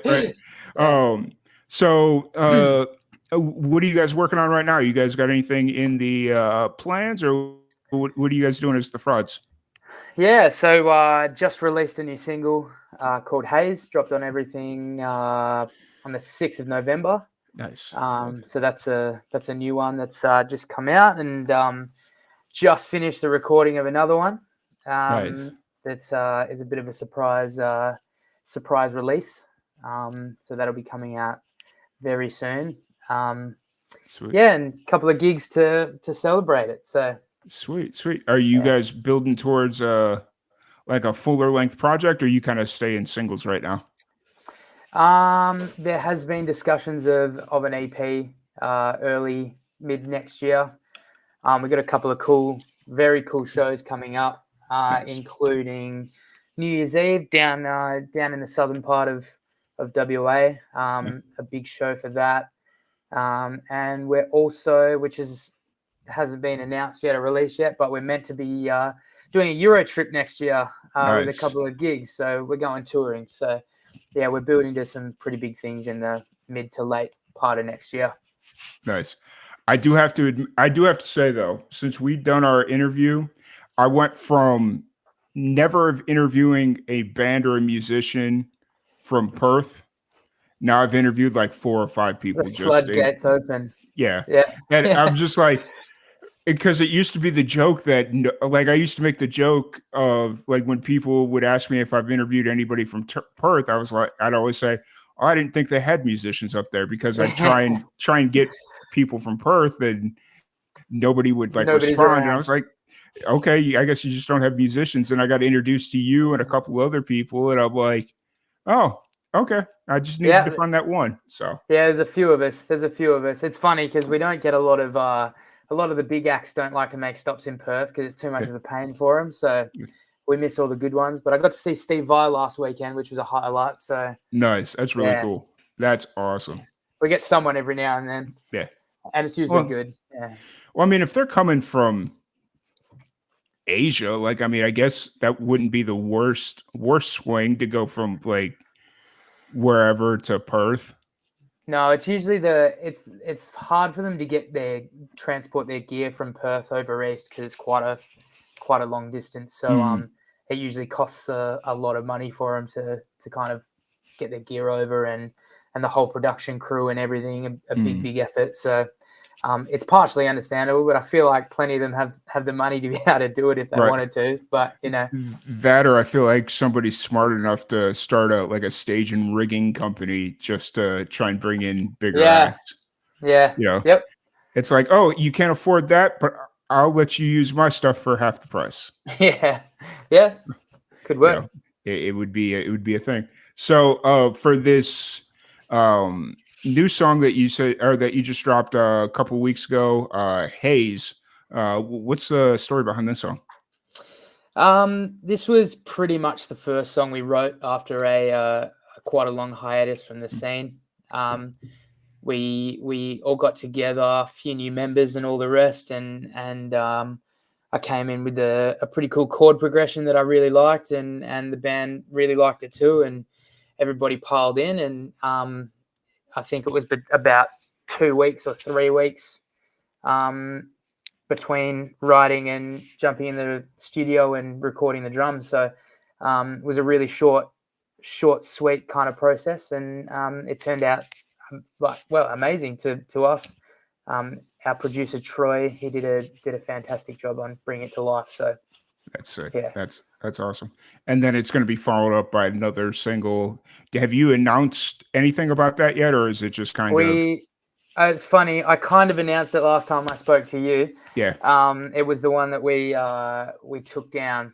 Okay. And we've rewritten and re-recorded and everything. Got what's getting towards the final mix back today. So that'll be coming out very, very soon, and I'm sure there'll be a few people that are excited about it because it was heavily requested. Nice. That's awesome. That's really cool. I'm glad you guys are re-releasing that song. You kind of like went back into the lab, reworked it, or like re-recorded it, and it's coming back out. I'm glad. Yeah. Looking forward to it. Yeah. How's shows looking for you all right now? Are you guys playing pretty regularly, or what's going on with that? We're taking our time to get back into it. Okay. We've got a launch for Hayes on the 2nd of December. Okay. And then New Year's Eve, and we're just trying to keep it a bit mellow, Okay. just to work ourselves back into it, and really kind of light up the middle half of next year. Hopefully get all the way around WA a bit, and then overseas. So nice. That's going to be nice. a big tour. Yeah. So yeah. That's cool. I'm glad you guys are getting out, and like, I mean, I feel like Perth, and I mean, not I feel like it is. Perth is like a little island in a landlocked country, a Yeah. landlocked island almost. Yeah. And it probably doesn't get the love that it deserves, but the fact that you guys are out there just grinding away, trying to make it work is, that's great. Yeah, it's all you can do. Yeah. There's plenty of people that move east and do all that, but Yeah. yeah. I was going to say, obviously it's not cheap to get around Australia, but can you drive from east to west, or is that just too long of a haul and too sketchy?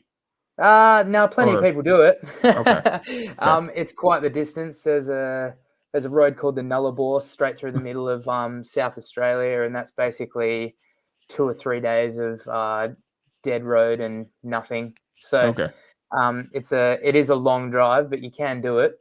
Okay. With the price of petrol at the moment, though, or it wouldn't be a cheaper way to travel at the moment. Okay. But, I got you.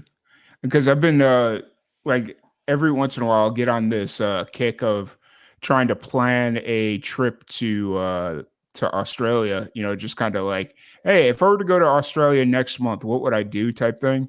And I've been really interested in looking at like taking some of the, like, I guess there's like a train that goes from like Melbourne to Perth or Sydney, something like that. I was like, that'd be kind of cool. Like, it's expensive, but that'd be a cool way to travel.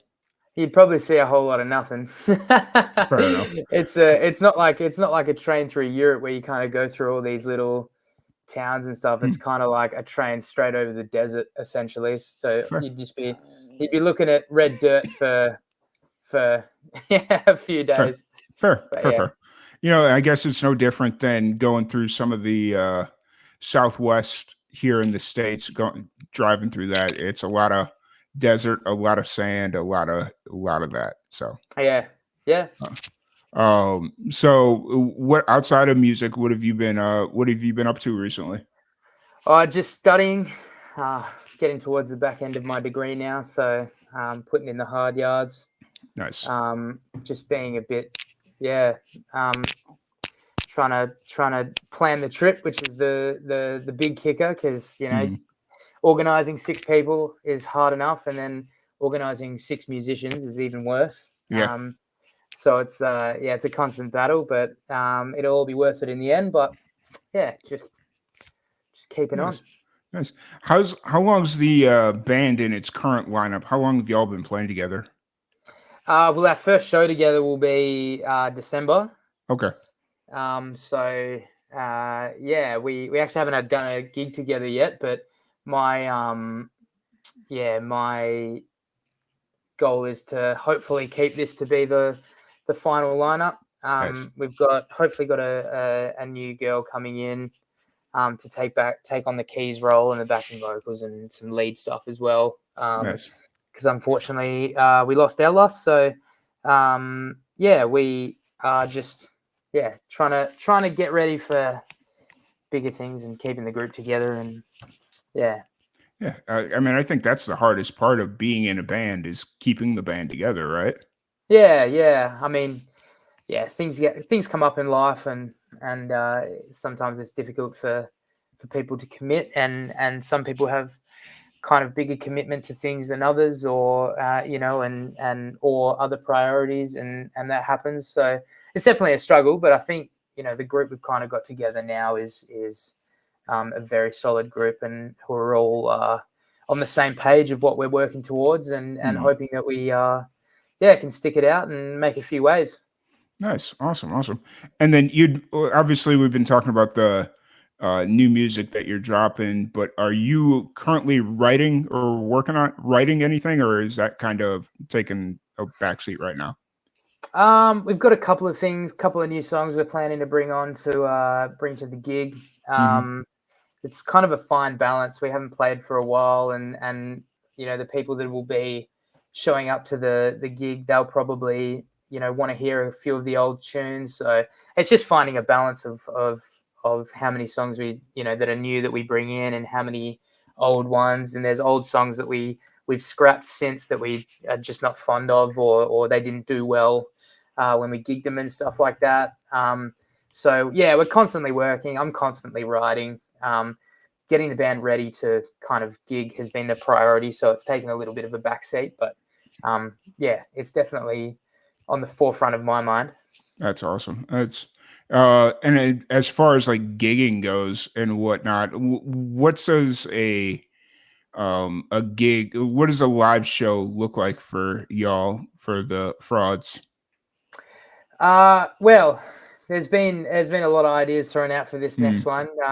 I don't know how many of them are going to come to fruition for this, but I like to make it a spectacle of music. I like it to be a party, and I like having people leave the show going, wow, that was such a great show, because nothing makes me happier than when I go to watch a big artist and they've just got, the show is just as much as the music, and it makes the most sense to give people the chance to kind of not only listen to your music but vibe with you, and party and dance and bring all that joy. And so I love the idea of unfortunately a lot of the stages in Perth are a bit too small to throw out any kind of bigger ideas. I was trying to make this gig an outdoor event, but it just got a little bit too difficult to find a date. It's really hard to book gigs at the moment, having to book really far in advance. So we've gone to our old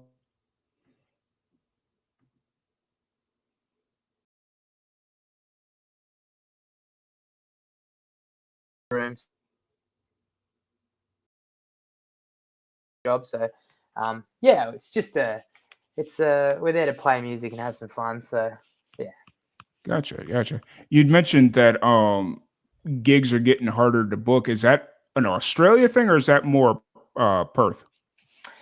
I'm not too sure over East. The last I spoke to a friend of mine in Melbourne, he was saying that basically there were nobody was gigging. Granted, that was kind of in the peak of COVID times. But it's getting difficult here because there's a lot more tribute bands now. Yeah. And so tribute bands tend to do quite well, bringing people in, and pubs have got to make money, so they like to book tribute bands and stuff like that. As well as, during COVID, I suppose a lot of people picked up instruments and came out the back of it deciding they wanted to play music and be in a band, and there's a lot more bands than when we left the scene, that's for sure, by a massive percent. So and unfortunately a lot of venues are closing down as well, so the options are getting slimmer as we're going along. Yeah, for sure. It's a struggle out there, and unfortunately I think that's a kind of a consistent thing, is a lot of these bars and these venues are booking tribute bands because they want stuff that can say, like, stuff that people can sing to or whatnot. And And so obviously, businesses are going to make money or they go under. So I understand it. Because it's they've got a livelihood they've got to make, but it's just a shame for the original scene that it suffers a little bit due to kind of all these factors. But yeah, for sure. But I appreciate you taking the time to sit down and chat with us. If anybody wants to check out any of your music or shows or any of that stuff, where's the best place to find you? Yeah, you can jump on Spotify, Apple Music, iTunes, Instagram, Facebook. We're the Frauds Band on Instagram, the Frauds Band 1 on Facebook, I think. And yeah, the Frauds on Spotify. Awesome. Well, once again, man, thank you so much for joining us. Really appreciate it. And we're going to play a little musical roulette here and bring in our next guest. Judy, thanks for having me. Yep. You have a good one. You as well. See ya. All right. Yep. Bye. All right. Here we go. Hey, what's up, guys? Hello, mate. How are you? Oh, I'm hanging in there. I am hanging in there. So glad to have you guys back on. Has it been 3 years? Yeah, since COVID, I think. Yeah, I'm trying to remember now. Like, I feel like it's been almost 3 years. So, definitely. how are things going over in you guys are in Jersey, right? We're in Brighton now. Brighton. Okay. Okay. How are things going there? Yeah, it's good. It's good. We've got a new single coming out on Tuesday and a show then. And we've just done like a tour with a couple of other bands. It's been really good. Nice. So what's the tell me about this new single that's coming out? So we've got a new song. It's called Beautiful People. It was just because we all we all met in Brighton. We all just moved here. So it was kind of like just based on like the first sights of Brighton from like New Eyes. Mm-hmm. Cool. Bit of fun lyrics and stuff in it. So it's cool. Nice. That's what's up. And how long have you been working on this song? How long have you been working on it? About 4 or 5 months, I think. Yeah. Okay. Yeah. And is that about when you guys moved to Brighton, or? We've been here. How long is it now? Since like last summer. Yeah, about a year and a half. So it's but it was part of like an EP. So it was just getting everything together, written, getting it all recorded. So it was just on the back of it, we keep going with things. Fair. So you're working on a EP then? Yeah. What have you announced anything about that? Like, what are when are you looking to drop that?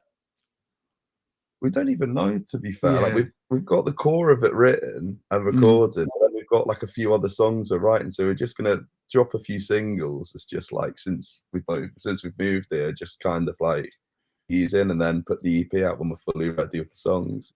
Probably we're looking about April-ish. Okay, that's cool. That's what's up. And so since you've been to Brighton, how's the music scene been treating you there? Oh yeah, it's really good. Yeah. It's crazy. Alex is from Portsmouth, obviously moving from Jersey, and you come here and it's the scene here compared to both of them is unbelievable. It's like a mini London. Yeah. It's just everywhere you go every night. You can't really avoid music. Nice. That's cool. That's really cool. Because I think the last time, because Shay, we've had you on twice. We had you on for one of our virtual podcasts or virtual shows that we were doing right at the early part of the pandemic. And I just remember we couldn't hear your vocals and there was no way for me to get a hold of you to say, hey, your vocals aren't on. And then when you put it up, my mum phoned me and just going, I think he's trying to get through to you to tell you that he can't hear you. So if it wasn't my phone buzzing in my pocket, I wouldn't have clocked on the whole way. Yeah. And then I think we had you on for a podcast back in 2021. So yeah, it's been a good minute since we talked to y'all. How have you been? Man, it's been a wild ride. That's the long and short of it. You know, we've got we've done radio for a little bit, and that's been up and down. And you know, we've been doing the podcast thing. This is our third fundraiser that we've done, and yeah, so it's been a ride. Yeah, it's good though. Always busy. Yeah. Are you guys playing shows right now, or what are you guys kind of doing in that realm? Yeah, so how long have we been back now? I think it was probably about 2 weeks ago now, we done like a tour. Then we've been back and it's just waiting for Tuesday night, we're doing like a single launch show. So it's kind of been done all like the single and all the sending everything out, ready for it. And it's just waiting till Tuesday for our, we got like a headline show here. So we're really excited for that. Yeah. Nice. Who's, you got anybody playing with you on that one, or who's playing with you? Yeah, we've got a band called The Shacks and a band who are also from Jersey called The Getaway. So we're But it's cool. It's all kind of between indie punk and like rockier stuff. Do you guys know much about like the mod scene? About the what? The mod scene. No, I don't know anything about it. It was like the UK in like the 80s. One of the bands that play on them are brilliant, but they're like new age mods, like Paul Weller. Once you Okay. have a look later, you'll see how they dress. It's mad. All right, I'll have to check that out. I've never heard of that before. So that's cool. It was like a UK scene, like music scene, like post punk. Nice. Yeah, I'd imagine it's a post punk. It wouldn't be anything like similar to ska, would it? Like No, like it was more close to like kind of like indie rock. It was like cleaned up punk, but they dressed like a really particular dress sense. But it was cool. Awesome. It's cool. I'm currently pulling it up on Google because I am now interested. Yep, that didn't pull up what I thought it was going to pull up. Cool. Awesome. But yeah, no, I'll have to definitely check into that a little bit. I've never heard of the mud scene, so yeah, I'll have a look. Yeah. Cool. No, I really appreciate y'all taking the time to sit here and chat with us. What outside, obviously music's a big part of everybody's lives that come on here, but what have you guys been doing outside of music? You guys been getting in any trouble, or what are you guys doing? Yo, Alex has just got out of jail, so it's his first day out. No. One day really. So, what have we been doing? Kind of been, it's like here at the moment in Brighton, it's pure winter, it's grey skies, rain at the moment. So been a few days at the pub, a few Mario Kart sessions. Oh yeah. Playing FIFA. Nice. Just kind of chilling more after summer, definitely more relaxed. I think the tour killed us, so mostly Nice. Mario Kart nights at the moment. Nice. You guys are living your best life then, aren't you? You know it. Yeah, that's what's up. And so you're about 5 days away from the release of the upcoming single here. What's kind of running through your mind as you get up to this release date? Just it's like excitement because we've got the show coming up, so we're really excited for that because it's like a new venue we haven't played at yet altogether.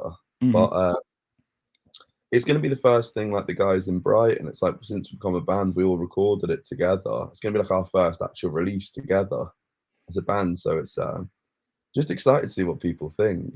Nice. And so you're still performing under the band name Hot Juice, correct? Okay. Has the sound changed at all from like now that you're kind of in a new situation? Have you morphed the sound at all, or is it pretty much the same sound? No, it's definitely changed. It's because it went back then. It was like me and just the drummer.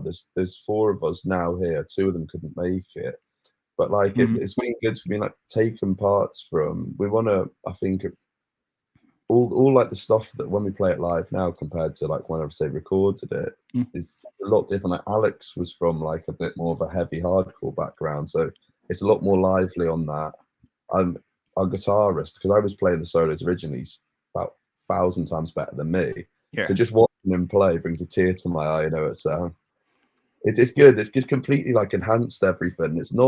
They don't so much sound like they did on the recordings now. It's more like our sound, like between the 4 of us. Definitely a bit heavier, more exciting. Live, it's a lot better because you can feel it. Nice. What does a Hot Juice live show look like? It's weird. Yeah, it's weird. That might be the best, most accurate way I've ever had anyone explain what a live show looks like. Yeah.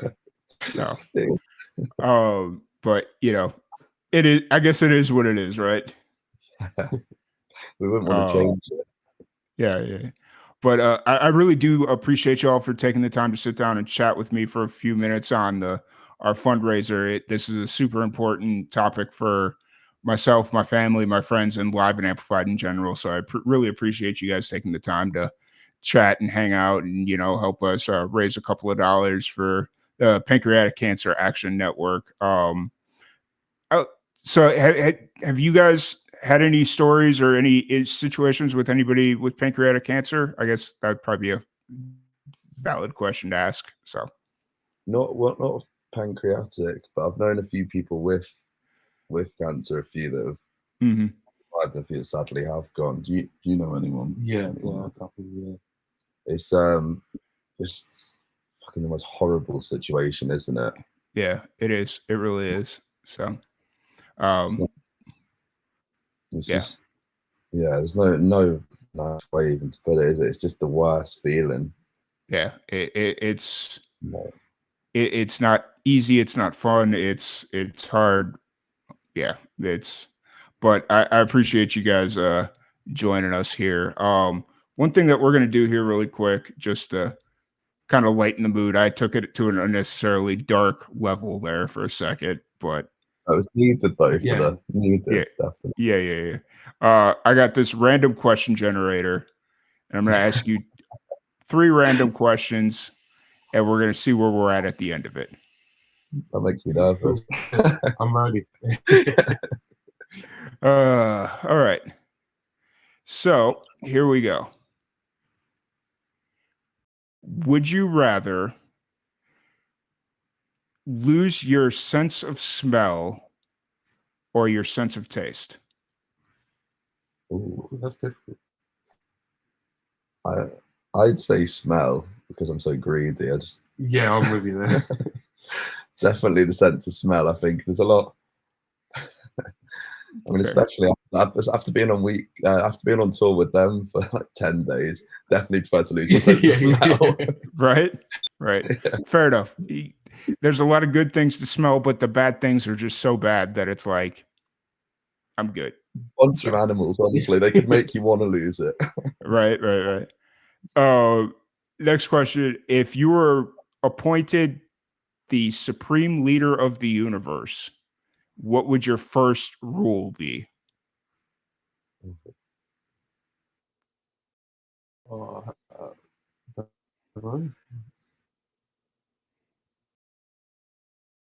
Probably to win people.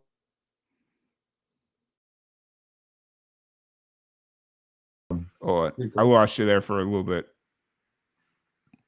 I said to win the people over, my first rule would definitely be finding a way to get everyone homed, so no one's on the streets, no one's nothing. But fair. Then I'd probably have a bit more fun. I probably wouldn't last long. Fair, very fair. You do that first one out of the kindness of your heart, and then the rest of it'd just be going downhill from there. You gotta win the people over, don't you? Yeah. Oh, and then final question: what is the most useful piece of knowledge that you have?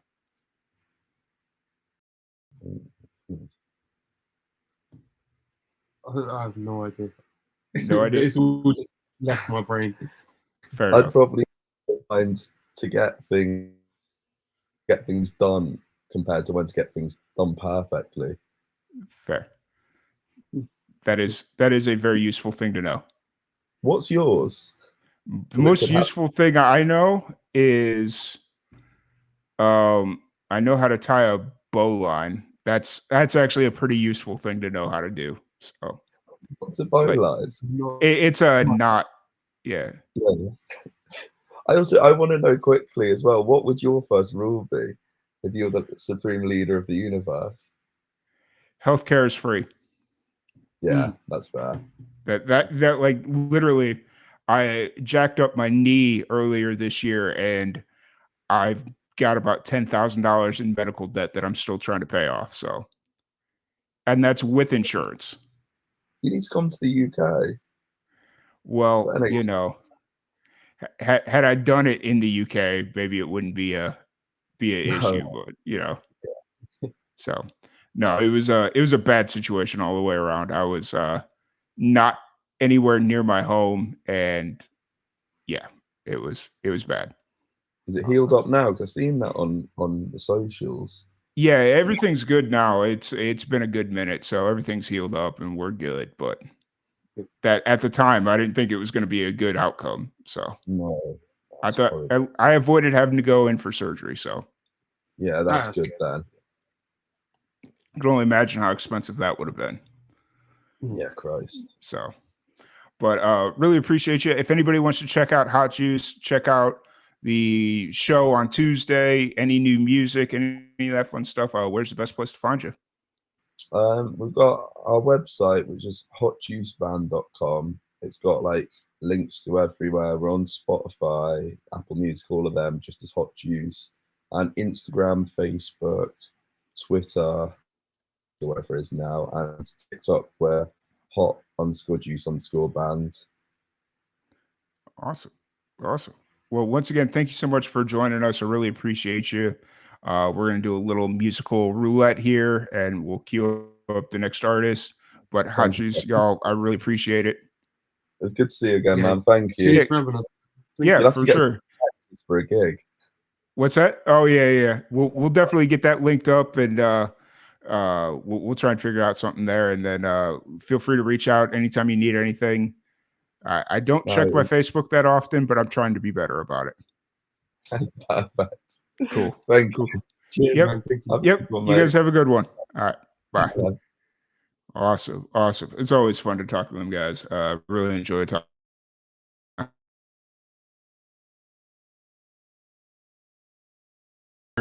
Your time and hanging out with us.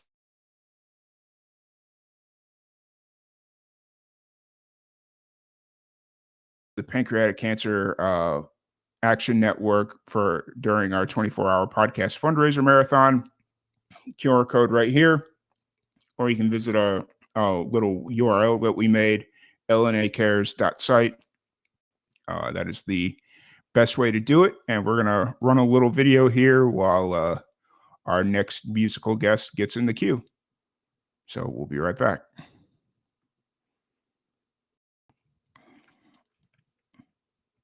Oh, no.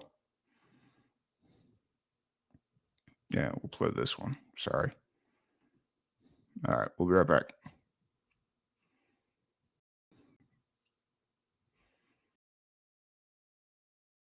My name is Pamela Jackson. So I found out I was pregnant with my daughter, who is 13 now. I was in my 3rd trimester.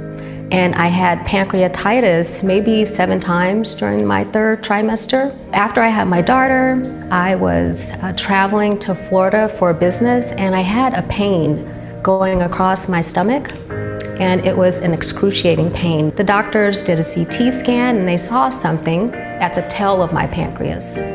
And they said, oh, it's probably pseudocyst, you're so young. And when they tested it, it turned out to be pancreatic cancer. You know, when I was having the pancreatic attacks, I didn't realize what the outcome could be. You know, I just assumed I was young, fairly healthy. It just never crossed my mind what could be wrong. I was actually quite surprised. So I've worked in healthcare for a number of years. I've worked with the African American community. I did outreach from a health perspective, and I had no idea that pancreatic cancer was even prevalent, let alone prevalent in the African American community. So I was quite surprised. I didn't even know where the pancreas was. Honestly, before being diagnosed, I was not aware of pancreatic cancer. And I think in the African American community, there is a stigma overall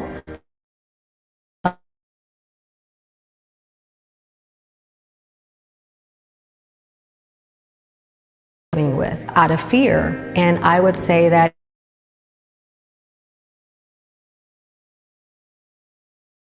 you have your best chance of survival.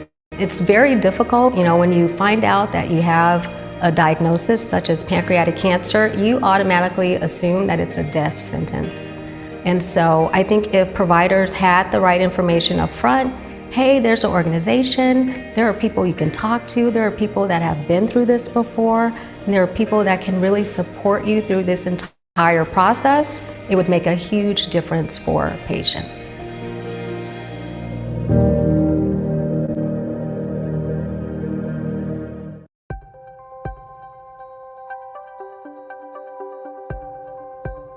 So I am thrilled and honored to have been one of the recipients of the Catalyst Award for a study that I am doing called Regenerate, which stands for Racial and Ethnic Equity in Genetic Education, Risk Assessment, and Testing.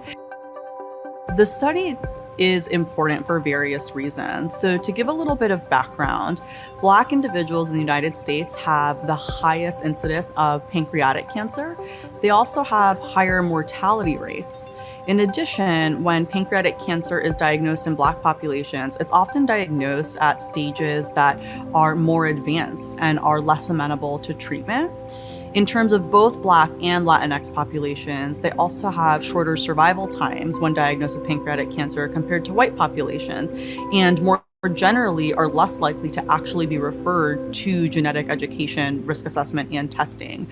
So from that perspective, it's really important to get a deeper understanding as to why these healthcare inequities are happening. So what the Regenerate study does is really take a step back and look at the perceptions to genetic education, risk assessment, and testing from Black and Latinx patients who have a relationship with pancreatic cancer in terms of having a diagnosis in the family or having a diagnosis themselves, and trying to figure out what can we do to make it easier to get genetic education and testing, what makes it more difficult on the patient level and also on the provider level. What can we do better?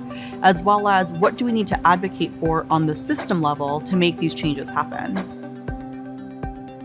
For me, as a first-generation Latina, it really is a project that is near and dear to my heart. I have seen firsthand the difficulties that my own family has had interacting with the healthcare system. And I want to learn, how can I make it easier for Black and Latinx patients who are at risk for pancreatic cancer to get cancer prevention and care? Because we want to catch it before it actually happens. And that's why it's important to understand how I can actually increase this access and make certain that we're providing materials that bring Black and Latinx folks to get genetic education, genetic testing, and spread the word to make this more normalized.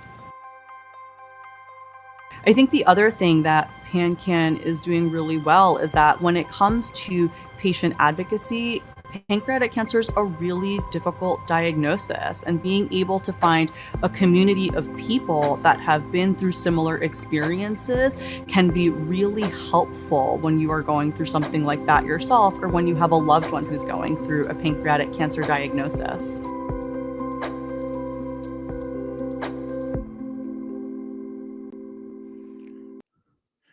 All right. Welcome back into the Live and Amplified 24-hour podcast fundraiser marathon. Just really quick before we bring in our next guest, Olivia Lynn, we want to thank everybody for your continued support. If you'd like to donate to the Pancreatic Cancer Action Network, there is a QR code right here, or you can find our landing page at lnacares.site, and there's a little donate button. You hit it, and bingo bango, it's super easy. But let's bring in our next guest here. We got Olivia Lynn. Hey, how's it going? Hey, I'm good. How are you? Doing well. I saw you getting ready there. I was like, okay, stretch. Yeah. So, but really appreciate you jumping on and taking a few minutes to chat with me. Yeah, no, thank you. And thank you for having me. Yeah, absolutely. So how's everything going for you? Yeah, it's going really well, thank you. A lot of songwriting going on. I've been trying to write as many songs as possible, really. A lot of inspiration hits and then inspiration just disappears. So yeah, a bit crazy, but nice. Trying to take advantage of the inspiration while you have it. yeah, exactly right. Nice. So doing a lot of writing. Are you also recording now too, or where are you kind of at there? Not recording yet, but definitely will be very, very soon. I'm hoping to release some songs by the start of next year, but get recorded by the end of this year, hopefully, fingers crossed. Nice. And so you've had a really busy 2023. I've seen you posting on Instagram, going all over the place, and that's been really cool to see. You know, we had our first podcast earlier this year when you dropped I Saw Red, I want to say. Yeah. So it's been really cool to kind of watch you grow and just kind of do all the things that a young musician does. It's been really cool to watch. Yeah, no, thank you very much. Yeah, it's been a bit crazy, and like to think that, like you said, I Saw Red was the first, or like the time that I've been on here with you, and now, you know, it pretty much been a full year actually, if you think. Yeah. Yeah, it's you know, it's really cool to kind of watch. And then we were supposed to, I was supposed to meet you in was it Portsmouth for on the country on the coast or whatever, and then that didn't quite happen. But you know, there's always next year. Yeah, 100%. So, so how are the gigs going right now? How often are you playing for the rest of the year? I've got this gig lined up where I'm doing it monthly. So I did it last month. I'm doing it this month, and I'll be doing it in December. It's a honky tonk kind of gig, which is really good. So it's like a brunch kind of thing. So I'm doing that. And then I was a supporting act for someone 2 weeks ago now, I think it was. Nice. At a place called Bedford Esquires, which went really, really well. And then a few private functions here and there. But it starts to slow down for me kind of this time of year, especially as like my kind of music and my kind of vibe is like festival season. So yeah, it definitely starts to slow down around here, but still quite a few gigs, which is good. Yeah, that's always good. Staying busy is the best way to go. Yeah. And then, I mean, even now that you're not playing gigs as much as you'd like to, or you know, want to, you're still writing and hopefully and getting into the studio as you can and releasing music. So yeah, exactly. It gives me time to kind of focus on my creative side of writing and things like that. Yeah, for sure. So you've been releasing a lot of singles, and you said you've been writing a lot. Is the hope to work towards like a full length project, or do you kind of see yourself staying in singles right now? I'm working towards a full length project. I'm really hoping to release an album of some sort. It's just about trying to figure out what I want the album to be, and like what I want, if I want all the songs to be like different or similar, all the kind of technicalities. But at the minute, I'm just writing songs, putting them all down on my phone, and then I'm going to go through them and think, you know, which ones should be maybe added into an album, which ones maybe hold off. But I definitely want some more upbeat party country ones that you can play at a party and, you know, get the crowd going a bit more. But then I also, saying that, I've also actually written a song last night. This is so random. And I really love it. It's kind of more deep, and it's kind of more into me as a person. And it's proper songwriting for me, like it's a literal story. So I'm really excited to share that with everyone. I think that will go down quite a treat. I'm hoping so anyway. But yeah, definitely I'm hoping for an album by next year at some point, fingers crossed. Nice.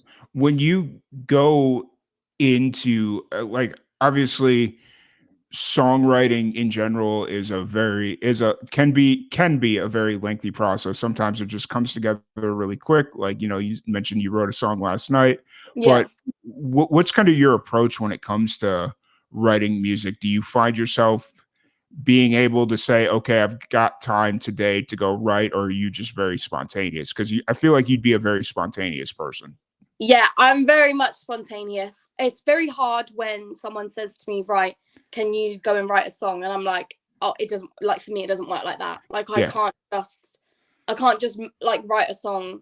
I mean, I could if I wanted to, but I don't like how it turns out. Every time that I've tried to sit down and have a proper songwriting session where, you know, you like brainstorm all these words, I don't like the final product that comes out. And it's not how I work. So I'm definitely more spontaneous. Everyone's been telling me lately, come on, you need to write some more songs. And I'm like, the more you tell me that I need to write it, the less inspiration I get. It's so weird. And then last night I was laying in my bed, and Noah Khan, who is like doing folk music, who's like absolutely brilliant. I love him. He did his song Northern Attitude. He did it with Hosier.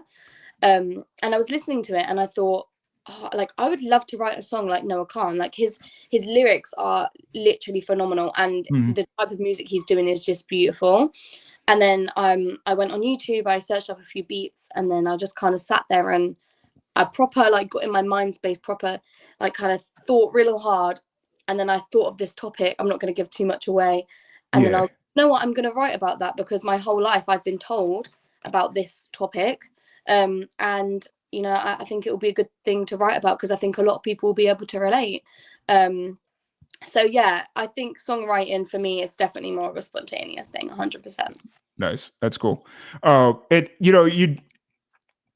think as you kind of grow and, you get into the business a little bit more and you find that spontaneity is cool and it's great, you'll kind of learn how to channel that spontaneity with knowing, okay, if I put myself in this frame of mind, or if I listen to this and put yourself in different situations to kind of spark that creativity. Yeah. I think that's kind of when you just hit your ultimate form of knowing how and when to turn it on and off. Like, it's like, okay, I haven't done anything in a while. I need to bang out some writing right now. And you just kind of know how to do it, know how to put yourself in the right frame of mind. And you kind of use that spontaneity to your advantage. I think that's kind of like the ultimate form for a musician. So yeah, 100%. I agree. yeah. So as you kind of, you mentioned that you got a residency once a month, but you're kind of gearing down here as far as like playing and whatnot for the rest of the year, which I guess that's pretty common across all musicians, because as we approach Christmas and all the holidays and stuff, unless you're doing a bunch of Christmas covers, there's really not much left out there for you. Yeah. So, as you're kind of doing that, what are you looking forward to for the rest of the year? Like, what's keeping you motivated right now? Definitely the songwriting really keeping me motivated, like 100%. Just that feeling of like, I just want to release. If I could right now, I'd just release everything that I've got. It's just that feeling of waiting, like, oh, I know that my supporters are going to love this. I know that the people who are helping me are going to love this song. So kind of that feeling is helping me right now. And I guess doing these little gigs, you know, if I weren't doing a gig for a while, I feel I kind of it's hard to get back up on the horse again. But because I am doing like a gig once a month, then I'm still kind of in the motions. Get what I mean? Yeah. I 100% get what you mean. And it's I'm trying to think how I want to word this one. You brought up that you kind of get yourself in it and the emotions come up. That's I think that is probably a good feeling to have. Just kind of knowing that you still feel. I don't want to say knowing that you still feel emotions lets you know that you're still human, because that sounds really weird. But anyways, I'll move on. But the one thing I did want to talk about, because we haven't talked since Country on the Coast. How did that festival turn out? How did it go there? It went really, really well. Like, I made front cover of the Portsmouth newspaper, which was really, really good. So I absolutely loved it. It was phenomenal. The crowd loved it. Had a guitarist as well for this gig, which was really, really lovely. So yeah, no, it just went so well, and I can't believe that I made front cover of the Portsmouth newspaper, to be honest. And everyone was kind of ranting and raving about it for a good couple weeks. So the aftermath was really, really good. Like, although the gig went so well, the aftermath was so good because people were still talking about it and sharing about it. Yeah. So did you pick up some extra gigs in Portsmouth afterwards, or?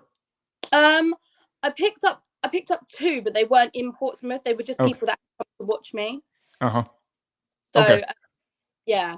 I gotcha. Fair enough. That's cool. That's really cool. And then, so outside of music, what have you been up to? What are you doing outside of music, just to kind of decompress from everything, if you never need to do that?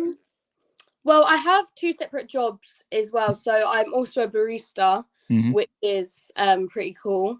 And then I'm also I'm doing beauty as well, so like nails and stuff, which is really therapeutic, with like facials and kind of the salon vibe. So that is keeping me busy outside of music and Like my social media as well. Like I love going live. And I love, just talking to people on social media. So For sure. Social media is that's turning into a nice little business in and of itself. It's I just realized that Facebook is starting to pay out like dividends for posting on Facebook on like a professional page, so like a musician's page or whatever. yeah.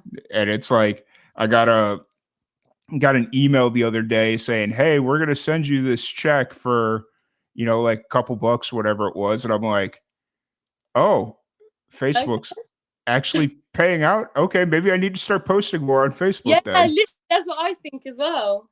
It's like, oh, if the little bit that I post wheeled me or gave me a couple of bucks, imagine if I actually tried to post on there. Yeah, So I posted a lot more. right.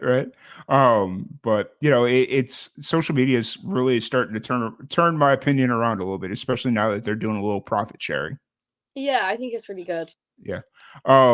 But really appreciate you taking the time to sit down and chat with me a little bit. If anybody wants to check out your music, show any upcoming shows, just interact with you on social. Where's The best place is probably for social media and contacting me. It's definitely Instagram, so Olivia Lynn Official. And then my music is on Apple Music, Spotify, Amazon, YouTube, all under Olivia Lynn. Awesome. Well, thank you so much for jumping on here. Really appreciate you taking the time. Enjoy the rest of your day. I don't know if you got to go to work or what have you, but Okay. Awesome. Well, you enjoy the rest of your day. I appreciate you taking the time to sit down and chat with us. And anybody that's watching would be interested in donating to the Pancreatic Cancer Action Network. They're over there somewhere. There's a QR code. Olivia Lynn, really appreciate you. We're going to do a little switcheroo here, and we'll be back here in a few minutes. Thank you. Yeah, awesome. Thank you. All right.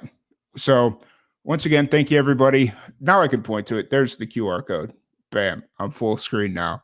I got all the power. You can scan the QR code right there if you're interested in donating to the Pancreatic Cancer Action Network, or you can visit our website here, lnacares.site. And we'll be back here in about 10 minutes with our next act, our next group of musicians, Drifters and Grifters. We'll be right back. All right.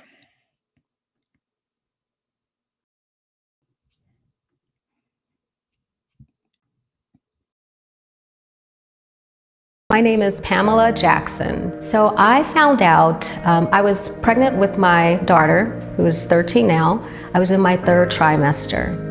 And I had pancreatitis maybe 7 times during my third trimester. After I had my daughter, I was traveling to Florida for business, and I had a pain going across my stomach, and it was an excruciating pain. The doctors did a CT scan, and they saw something at the tail of my pancreas. And they said, oh, it's probably pseudocyst, you're so young. And when they tested it, it turned out to be pancreatic cancer. You know, when I was having the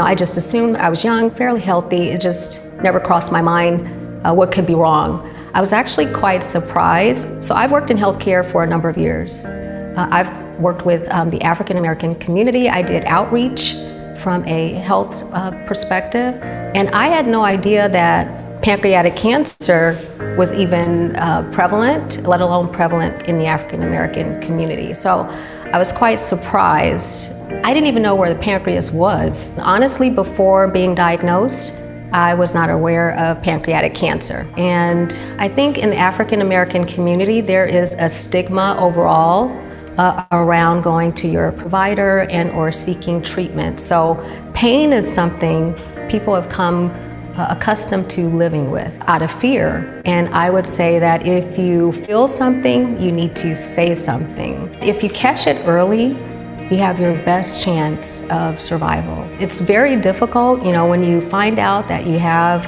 a diagnosis such as pancreatic cancer, you automatically assume that it's a death sentence.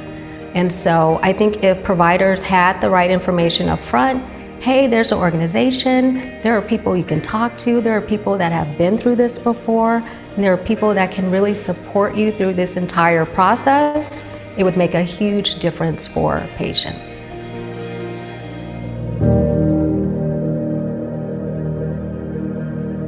My name is James White.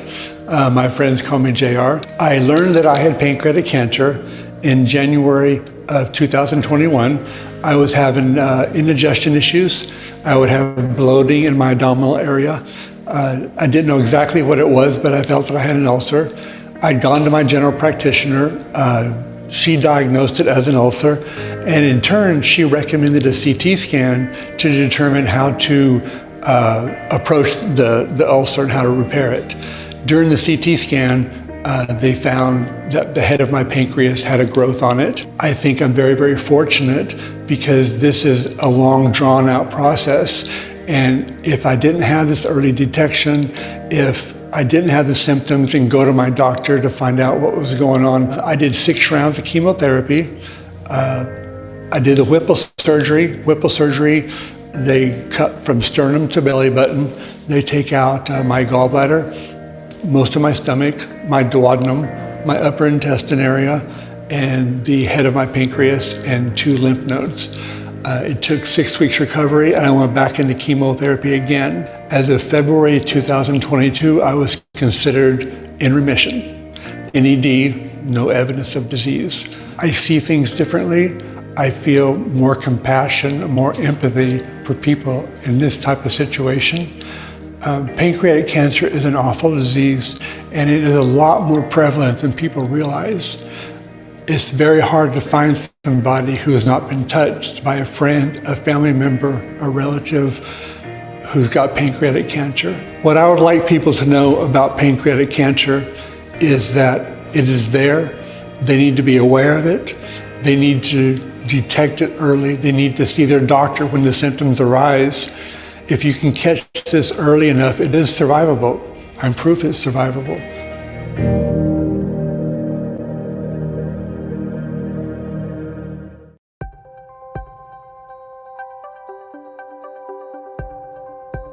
So I am thrilled and honored to have been one of the recipients of the Catalyst Award for a study that I am doing called Regenerate, which stands for Racial and Ethnic Equity in Genetic Education, Risk Assessment, and Testing. The study is important for various reasons. So to give a little bit of background, Black individuals in the United States have the highest incidence of pancreatic cancer. They also have higher mortality rates. In addition, when pancreatic cancer is diagnosed in Black populations, it's often diagnosed at stages that are more advanced and are less amenable to treatment. In terms of both Black and Latinx populations, they also have shorter survival times when diagnosed with pancreatic cancer compared to white populations, and more generally are less likely to actually be referred to genetic education, risk assessment, and testing. So from that perspective, it's really important to get a deeper understanding as to why these healthcare inequities are happening. So what the Regenerate study does is really take a step back and look at the perceptions to genetic education, risk assessment, and testing from Black and Latinx patients who have a relationship with pancreatic cancer in terms of having a diagnosis in the family or having a diagnosis themselves, and trying to figure out what can we do to make it easier to get genetic education and testing, what makes. All right, here we go, y'all. We are back in it. I'm your host, Tom Quiet, and this is our 24-hour podcast fundraiser marathon to benefit the Pancreatic Cancer Action Network. Anybody interested in donating, please feel free to do so. You could scan the QR code right here, or you could visit our little landing page right here at lnacares.site. And then, yeah, we got our next musician in the queue. We'll bring them up in here in just one moment. Really appreciate everybody's support. Thank you, Hot Juice, for jumping on. I see you in the Facebook chat here. This little layout is very interesting because I have to actually like physically see what platform you're commenting on. But I really appreciate y'all. We'll bring in our next guest. We got Nathan from Drifters and Grifters. Awesome. Hey, how's it going, man? Hey, all right. You I can had see me. I I can had see a you. super Great. brain fart right there. I was like, I know this name. Yeah. So appreciate you. you. You had an early or a late night, and you got a long day ahead of you. So I'd be right there with you. Yeah, I'm sitting here like that was the issue. Is like I knew I was gonna have to go into work last night or yesterday, and I was like, okay, I'm gonna go in for like 2 hours, get what I need to get done, and I'm leaving. I ended up working like almost 6 hours yesterday. It was crazy. So it was like, dang it, okay. And then I got home and it was like 7, and I was like, all right, well, I'll get a little bit of sleep and then we'll figure it out from there. Man. So how have things been going? Oh, they're going great. We've been staying pretty busy for us. Yeah. Here lately, it's been a busy month. But yeah, we're doing great. Nice. So I was originally introduced to y'all. My friend Nia Nichols opened for y'all. Or no, not you guys. Somebody else. Never mind. Different band. God dang, I've been. Wow. Okay, different band. Wow. So for anybody that obviously that I was 4 like, hours. who opened up for us? Nope, different band. Different band. Same block. You guys are in the same block, different band. But how's the music been treating you? What have you guys been up to recently? Yeah, sure. So we are currently kind of releasing our first set of singles for our upcoming EP, which is called Worse and Show. Should be coming out early next year. Nice. So we're right now on song number 3 of 5, and we're kind of releasing a new song every month. So we kind of got that going on. And then we got several live shows going on this month. We're going to slow down next month. And then hopefully we're going to have a real busy 2024. Mm-hmm. We are going to be playing out of state for the first time next month. So I'm pretty excited about that. Nice. But yeah. Colton French. That's the name I was. There it is. Got it now. Yeah, Colton played with us again this past Sunday, actually. Nice. Yeah. I'm sitting here. I'm like, I knew there's somebody that we have in common. What is it? I just messaged him. What is it? Yeah. Colton French. That's what it was. Colton French. That's the one. Yeah. That's my. Be happy to work with the other person you mentioned, but yeah, I got you. Oh, so for anybody that's just kind of getting to meet you for the first time, what's kind of, and we'll just talk about you, Nathan, as a musician yourself. Okay. What's kind of your background in music? What got you into it? Okay. So I first picked up the guitar. I was like 11 or 12 years old, and got pretty talented at it pretty quickly. But I put it down for like. I occasionally would pick it back up and learn a new song or something, but really for the most part, I put it down for about 20 years. Okay. And then 2018, so that's what, 5 years ago now, I picked it up and got serious about it. And Nice. So from there, I started getting good. I started trying to get into some cover bands and stuff, and eventually landed in a cover band that was pretty successful. For the local area, and really gained a lot of self-confidence in my playing and stuff through that. And but after a while, at some point, I was like, man, I don't want to do these covers anymore. I want to write and go to the next thing. And that's kind of how this project was born. I talked to the bassist, Stu, about, hey, would you want to join or start an alt country? Yeah. Started out alt country. I think we've kind of just became a rock band at this point. Right. Project. And he agreed, and we've been writing songs, and we picked up drummer Russell, and we picked up Tyler, our other co-vocalist and rhythm guitarist. And that's kind of and we got 3 songwriters in the band, so we have no problems cranking out material. Nice. That's cool. You said that you mentioned that you were going to start off as an old country band, but you're pretty much just a straight up rock band at this point. I was talking to I don't know. Are you familiar with the band Ghost Dance Band?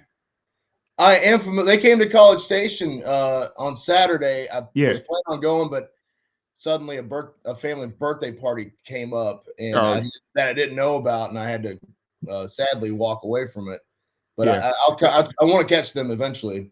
Yeah, I was talking to one of the guys in the band, and I was like, because we do I host a country radio show and a rock radio show, and I was telling him, I was like, I don't know where to feature you guys because you're too heavy for country, but you're not quite there for rock, and I just don't know. We have the same struggle. I actually saw them something they posted yesterday because I follow them, and they said something that was like, "Yes, we've been having the exact same problem." Yeah. What I think we may be doing in the future is just going with rock. Yeah. Because I feel like people are less let down when you have some country flavor in your rock than country fans when you turn out to be mostly a rock band. Yeah. We had that problem once. We were very much hated in that one venue, but we've kind of found who we are and what places we need to be playing a little bit better now. Yeah. You have like a Blues Brothers situation where you show up to a country bar and they're expecting like, Waylon Jennings and stuff like that, and you break out not Waylon Jennings. So we do a punk cover. Now it's the only cover we do. We do a punk cover of 16 Tons, and nice. I think we kind of offended some people with the screaming and whatnot. It happens. It really does happen. So yeah, I'm but glad we learned who we are and where we need to be playing a little better since then. Yeah, for sure. So do you all travel around, like, I guess Central Texas is the nice general term I can use. Do you travel around pretty good, or do you kind of stay in the BCS, that area?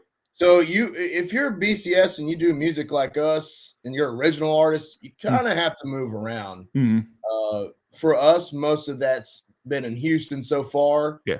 I mentioned we had an Oklahoma show next month for New Year's Eve. We have an Austin show in February. That'll be the first time we're playing in Austin. So we're moving around and hoping to move around some more. The whole Texas triangle is kind of what I'm trying to make our regional area. I keep telling people that are coming into Texas for the first time, they're like, hey, I want to do like a little run in Texas. What's the best way to do it? And I was like, you're flying into Dallas? Yep, that's where I'm flying in. Okay, just run down 35 and you're really not going to go wrong anywhere you stop in 35. You're at least on a major highway. So if you need to get out of town quickly, jump on 35. Smugglers do it all the time, So, but I digress. I was going to say, I do really appreciate the fact that you're as crazy as I am being up at 6:45 in the morning. Yeah, I don't get much sleep between having a day job, having music at night, and having a 2-year-old. I don't get much sleep. Fair enough. And I appreciate the fact that you took your time, the time that you could probably be sleeping for at least an extra 15, and you came to sit down and get mistaken for a different band. That's all right. What? I got to figure out what name you said, and I'd be like, "Hey, do you want to do this show with us?" Yeah, it's no. I had a friend come through. I was over at Inner Jam down by the river, that festival that Colton was at, and I invited a friend to come down, and the band that she opened for was this band called Coyote Creed. They're a band out of the UK, and for whatever reason my brain was just like, oh yeah, Drifters Grifters, that's the band. No, it's not. That's the band. That makes sense. And then you come on with your Texas accent, and I'm like, immediately as I'm speaking, I'm like, nope, definitely not it. So, but I'll get you one of those koozies that you saw Colton have. Yeah, I'll put her picture on the other side, and next time we talk, you can just kind of like, you can check the picture and the name of the band at the same time. Be like, sure. just line up. I hope the next time we speak, I had a little bit more sleep. Yeah. That's what I'm going to chalk it up as. It's going to be a rough day for you. Here you are talking about thank you for waking up for me, and I'm like, dude, this is the least I can do. Nah, it's one of those things. This is the third year we've done this. That first year I was completely psychotic. I did this 3 days in a row. Like it was 18-hour days for 3 days in a row. And I said the next year, never again. Yeah. So and here you are. Yeah, pretty much. At least it's not 3 days anymore, right? Yeah, that was kind of the kicker. But now it's like maybe I'm gonna go like 18 hours instead of 24. I feel like that would be a good pocket. So yeah. But so you're in the middle of releasing. You said it was an EP, right? A 5-song EP. Yeah. Originally, we planned on it being a full album at a certain point, and we kind of realized it was too much. Yeah. So, gotcha. And then in that process, are you doing like that waterfall release that Spotify does, or whatever it's called? Yeah. So that's basically what we're doing, and trying to figure out which songs are your best songs was really rough. We were kind of in a situation now where our first song has done better than expected. Yes. And the goal here was to release a better song each time, and then the next two songs have not performed nowhere near as well. So I'm got my fingers crossed that I really believe that the next one, the last two, the next one and the one after are our best songs we have, and I'm hoping to see those really take off. Back to the plan as usual. Yeah, for sure. I completely. This is our first time doing this, and we recorded it all at home on GarageBand. So the quality wasn't quite up to like studio quality, and I've now realized how important that is. I thought people would be a little more forgiving than they have been on is that pitch a little off there. But we're figuring it out, and hopefully our next project will be even better than this one. Yeah, I got you. That's fair enough. So with the 3 songs you have out, what was the lead one? Was it San Antonio? So that was our second release. First release was Craven's Camp Road. Okay. And that's the one that's I think within the next couple months it'll break that 1,000 stream on Spotify, and that'll be the only one that's even remotely close to doing that so far. What's the why do you think Craven's Camp Road has been the one that's kind of resonating with people? So the 3 songs, for whatever reason, the 3 songs that Tyler sings got mixed and mastered. Just the production was cleaner. It's also a very powerful song. Well, I think most of our songs are pretty powerful, but it in particular, it's very easy to pick up on what it's about. And I think that the song is about addiction, and it resonates with a lot of people. Yeah. You'd be surprised like how many people have had someone themselves or someone they love battle with methamphetamine addiction. And that's what Craven's Camp Road's about, is true stories that Tyler's from East Texas, and Craven's Camp Road's in East Texas, and is kind of based on some stuff that actually happened there. And I think the cleaner production and the subject matter that sticks out was key to success. I also got it on a really good playlist that's actually performing. Yeah, those playlists are really important with, especially when it comes to like Spotify and stuff like that. Those playlists like make or break the entire thing. So yeah.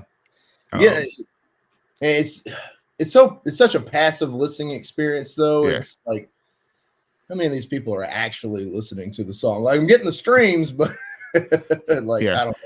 It's like, okay, you're getting the streams or whatnot, but is the music getting the impact that you want it to have? Like, I mean, everybody writes music usually from a very personal place, and it's like I wrote this for a reason and not just to be streamed, and it's like nobody even listens.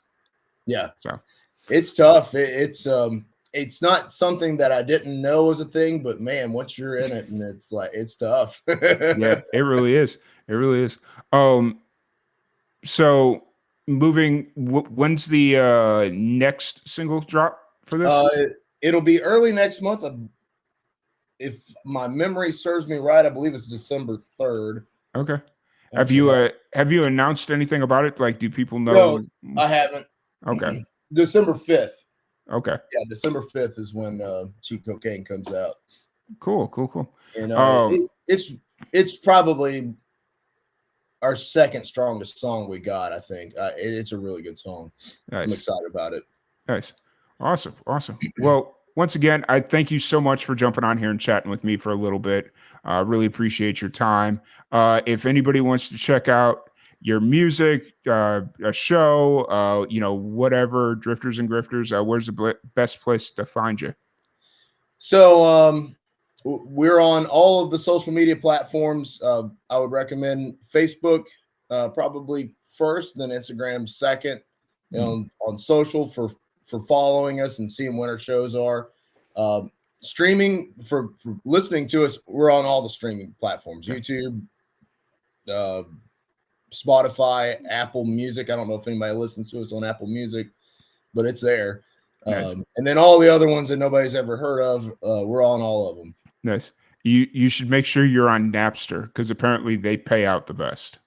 Okay, I think we are. I think Okay. we are on Napster. I've never verified that though.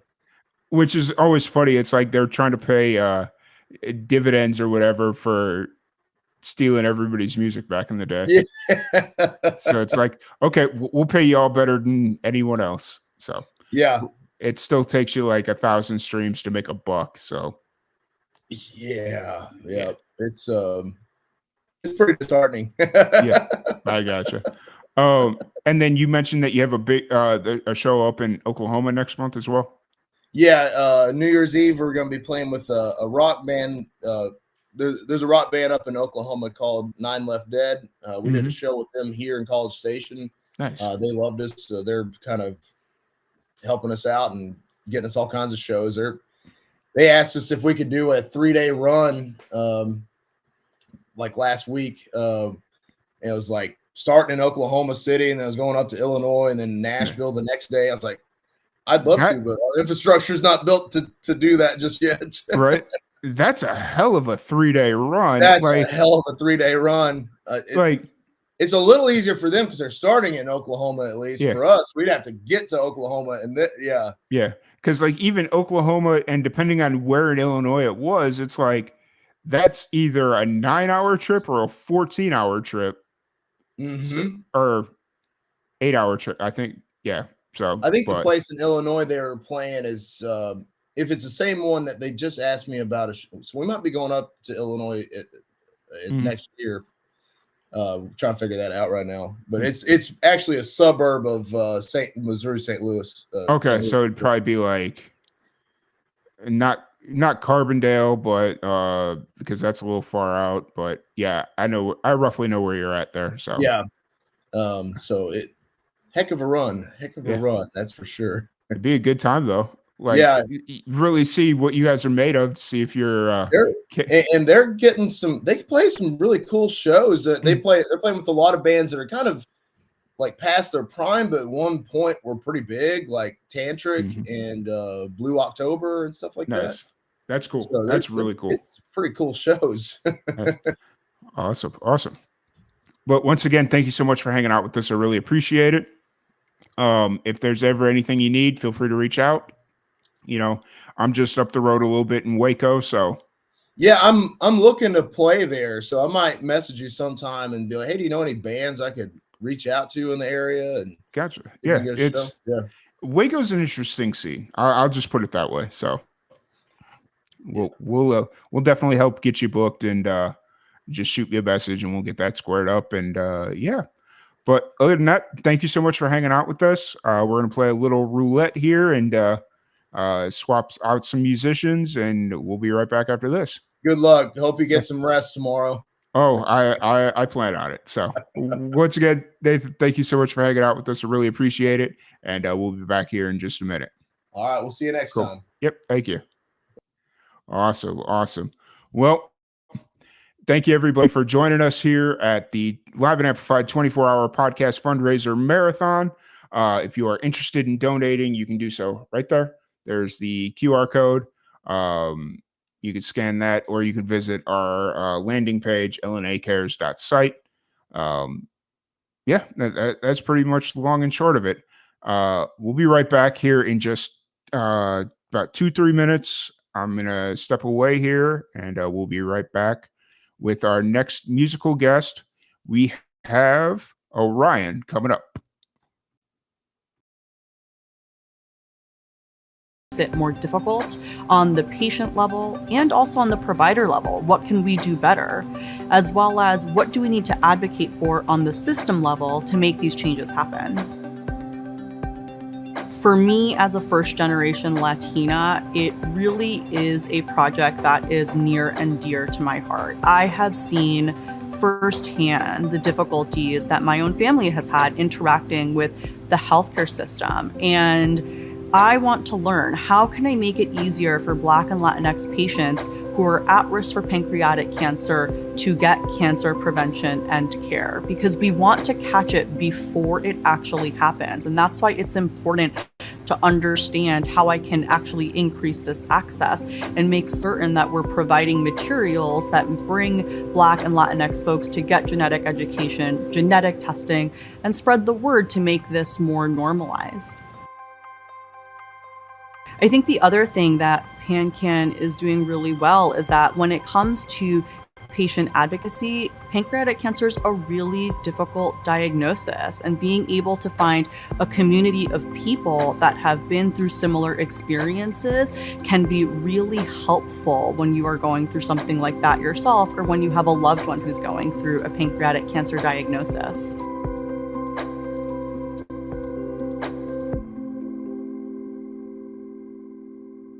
There was a flight that I was on, and I had eaten a farro salad, and I was in so much pain. I mean, when I say I looked at the clock, I had 3 more hours on the flight, and tears were streaming down my face because I'm in such excruciating pain, and I didn't know what to do. And I said, oh, it must be the gluten in the farro. So I said, I'm never eating that again. And then in November, I had excruciating pain again, like buckled over, can't do anything. And I went to the hospital. They scanned my abdomen with a CT scan. Report came back, everything was unremarkable. So next to each organ, they write unremarkable. Pancreas, unremarkable. Spleen, unremarkable. So I went back to life. I started feeling so much better. And then of course, November was the CT scan where they didn't see it. At that time, it was there. It was 2 centimeters. They missed it. CT scans don't catch things as easily as an MRI would. And then by January, I was at Pronuvo doing the outside facility MRI where they found the tumor. And so from there, now I know I have a tumor on my pancreas, and it's 100% confirmed. And so the next morning, my husband and I just woke up in the fetal position, just bawling because I knew I had a baby on the way. And so I went to see Dr. Tim Donahue at UCLA, and he, performed surgery February 16th. He removed.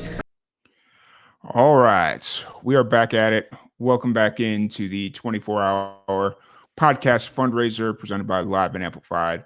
We're benefiting the Pancreatic Cancer Action Network, and I'm your host, Tom Quiet.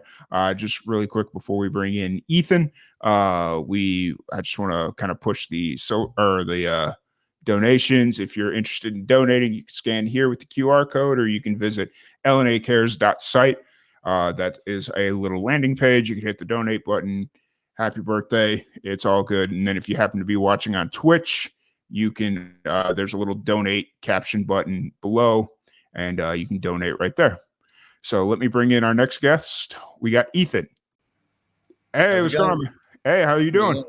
Yeah, not too bad. Yourself? Doing pretty good. Staying busy, you know. That's it. Yeah. How's Especially coming up this time of year. What's that? Especially coming up this time of year. Yeah, yeah.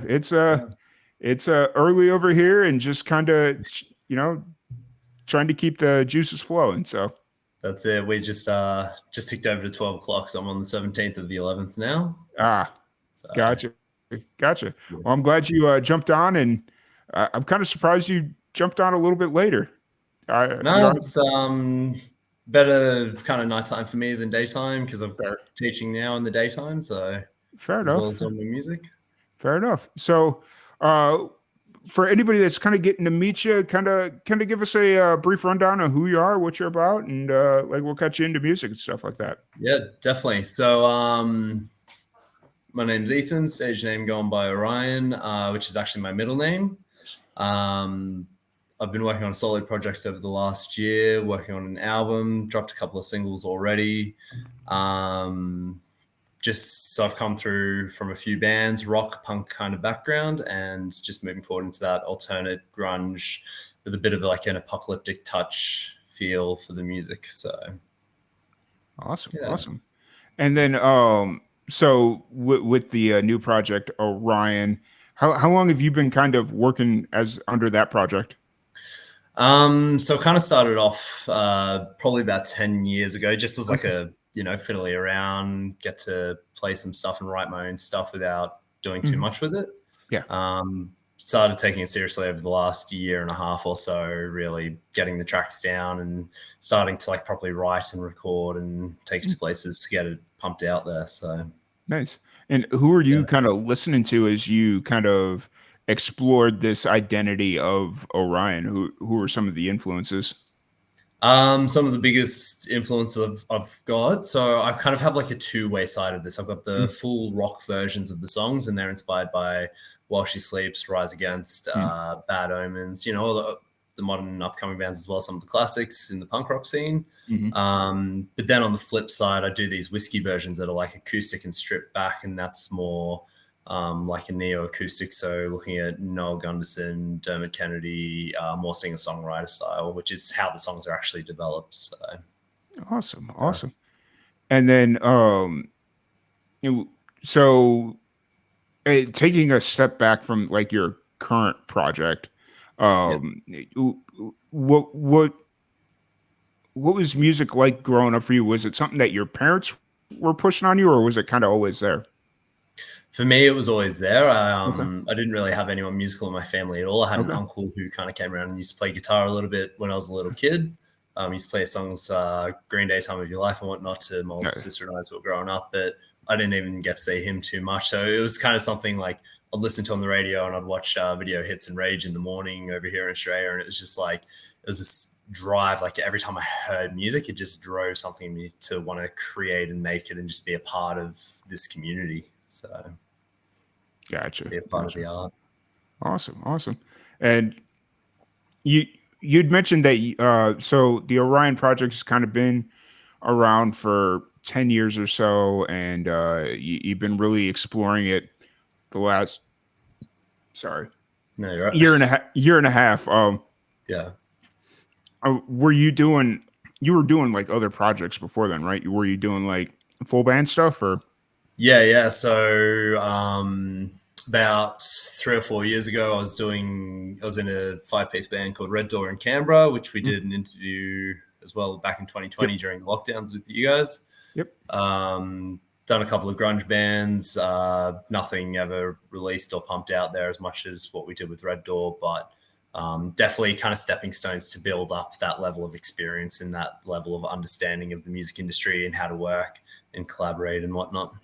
It was plenty of experience there. I remember the Red Door interview. Now that you bring it up, I was like, "Yep, that's what it was." Yeah. Because when you messaged me, I was like, "All right, what was the name of the band we interviewed with originally?" And then I for the life of me, I could not think of it. Like, it was a few years back now. Well, and during that pandemic time, I was doing interviews so much. Like I was doing so many interviews a day. It was like there was times where I would just interview somebody and it'd be like, I don't remember interviewing you because they were like one of 7 that day, and it's just like, damn. We just like pump out the next one, pump out the next one. Yep. And that's when I realized, like, yo, you gotta cool your jets on this, otherwise you're just gonna be, burning yourself out, and you're gonna hate this. So I definitely gotta find that balance. Yeah, for sure. So with Orion, how are you feeling under this new persona, kind of like doing your own single thing? How you feeling with Orion right now? So moving into it, when I first started taking it a bit more seriously, I was a little bit nervous because I'm like, it's not really a project in that kind of scene that people have been doing up until recently. I've noticed actually as a solo kind of singer-songwriter style, but I've even come across Nothing Nowhere, and I'm pretty sure he's like a solo rapper, but he gets in collaborations with like Pete Wentz from Fall Out Boy and some of the guys from Under Oath. So right now I'm actually feeling quite comfortable and quite good. I think there's definitely a lot of room for diverse collaboration with other musicians, the producers, and just kind of exploring different elements and different ways that we can create this music, as opposed to like, here's 4 guys in a room. We know our stuff. We're just going to like pump it out and pump out the next one and pump out the next one. And it's just a bit more free flowing. And so it's been quite a joyful creative experience to be a part of and to be running, and just, it's just amazing. Yeah, for sure. I 100% understand what you're getting at there. It's just kind of have the what's the word I want to use, the autonomy to kind of make your own decisions and not have to run it through a band or a collaborative. Well, yes, having that collaborative effort, still having collaborative, but you have the final say to it, and everyone involved kind of, they're kind of on the same boat as that, and they know what's going on. Yeah, for sure. So what do you did I sorry, my brain, we're on hour 7 right now, and I'm scared what hour 21 is going to look like right now. It's like I woke up this morning and I felt so good, and I was like, okay, I'm good, let's do this. And then by hour 5 my brain was like, nope, you don't need me anymore, see you later. So just lots of coffee, lots of tea, lots of energy drinks, keep the water up. I'm on like glass number 6 of water already, and it's like, great, now I'm gonna have to get up and pee every 20 minutes. So music wise, you're writing, releasing, I may have asked this already, but where are you kind of at there? So music wise, I've dropped a couple of singles. I've got another single in the works, looking at a January release. And then we're kind of still there. Yep. And then we're kind of looking, a couple of the friends I'm working with, we're looking at album releasing around anywhere between April and July next year.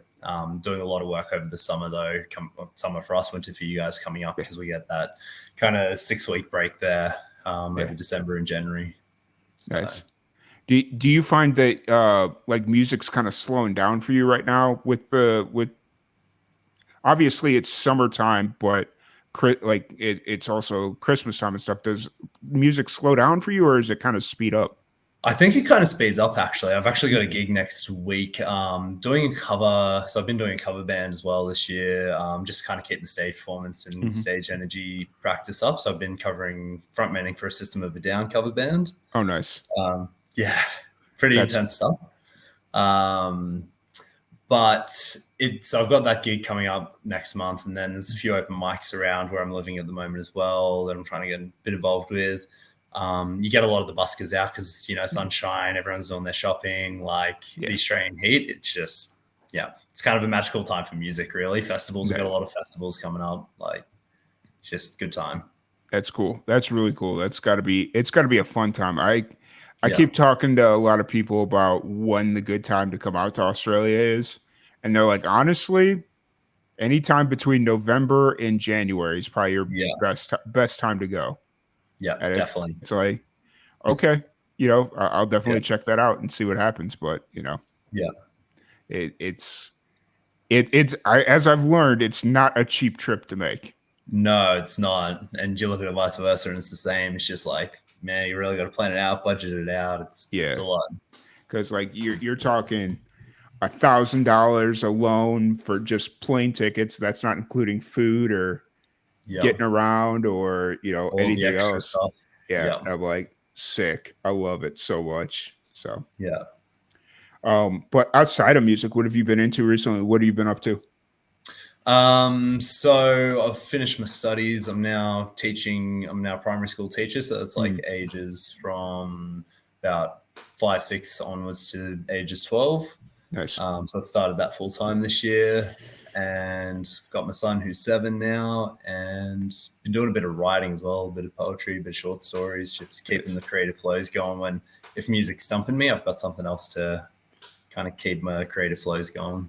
That's cool. That's really cool. And it kind of one hand feeds the other with the writing, you know, like keeps the juices flowing for the music, but it also makes it a little bit easier to write music because it's getting thoughts out of your head that maybe don't translate into music. Yeah, definitely. That's cool. And that's true. Just finding all those areas because, you know, sometimes you want to write about something, but they say it's not going to go into the song or something go into the album. So yeah, got to find somewhere else for it. For sure. 100%. So you mentioned that you're a primary school teacher. Do you teach like a specific subject or is it just kind of like general studies? It's general studies. So a couple of hours of English in the morning, bit of math in the middle, and then you do your geography, creative arts, sport, stuff in the afternoon. Fair enough. It keeps you on your toes. There's a lot to do. Yeah. What or how old were the kids that you teach? You said so specifically at the moment I'm teaching kids between the ages of 8 and 10. I'm teaching like for here it's year 3, 4. Oh, so, sweet. That's trying to keep them organized is like trying to keep a band organized, I'd imagine, right? Yeah. Having 23 kids in a room is like trying to get 4 guys to sit in a room and, you know, jam out a song together. It's like trying to find 4 guys on a same day to go play a gig somewhere 3 hours away. It's like, yeah, that equates. That checks. Yeah. So busy time for you. You're working on all kinds of cool stuff. One thing I want to do here really quick. Yeah. Because it'll be fun. Yeah. I have a random question generator, and I am going to ask you 3 random questions. Okay. All right. I know we didn't do this in the Red Door interview because I was not doing the random question generator then. Yeah. That's all right. This will be fun. All right. So here we go. That's so random. Do you think human mortality is learned or innate? Ooh. That is a tough question. I'm going to have to go with... At the moment, I'm going to go with innate just because humans haven't experienced non-mortality. Like, we don't have any immortals, so we can't really say otherwise. And so it's like... It is quite learned, but we have no other way to know. Yeah, as well, fair. Who is the most interesting person you've met in your travels?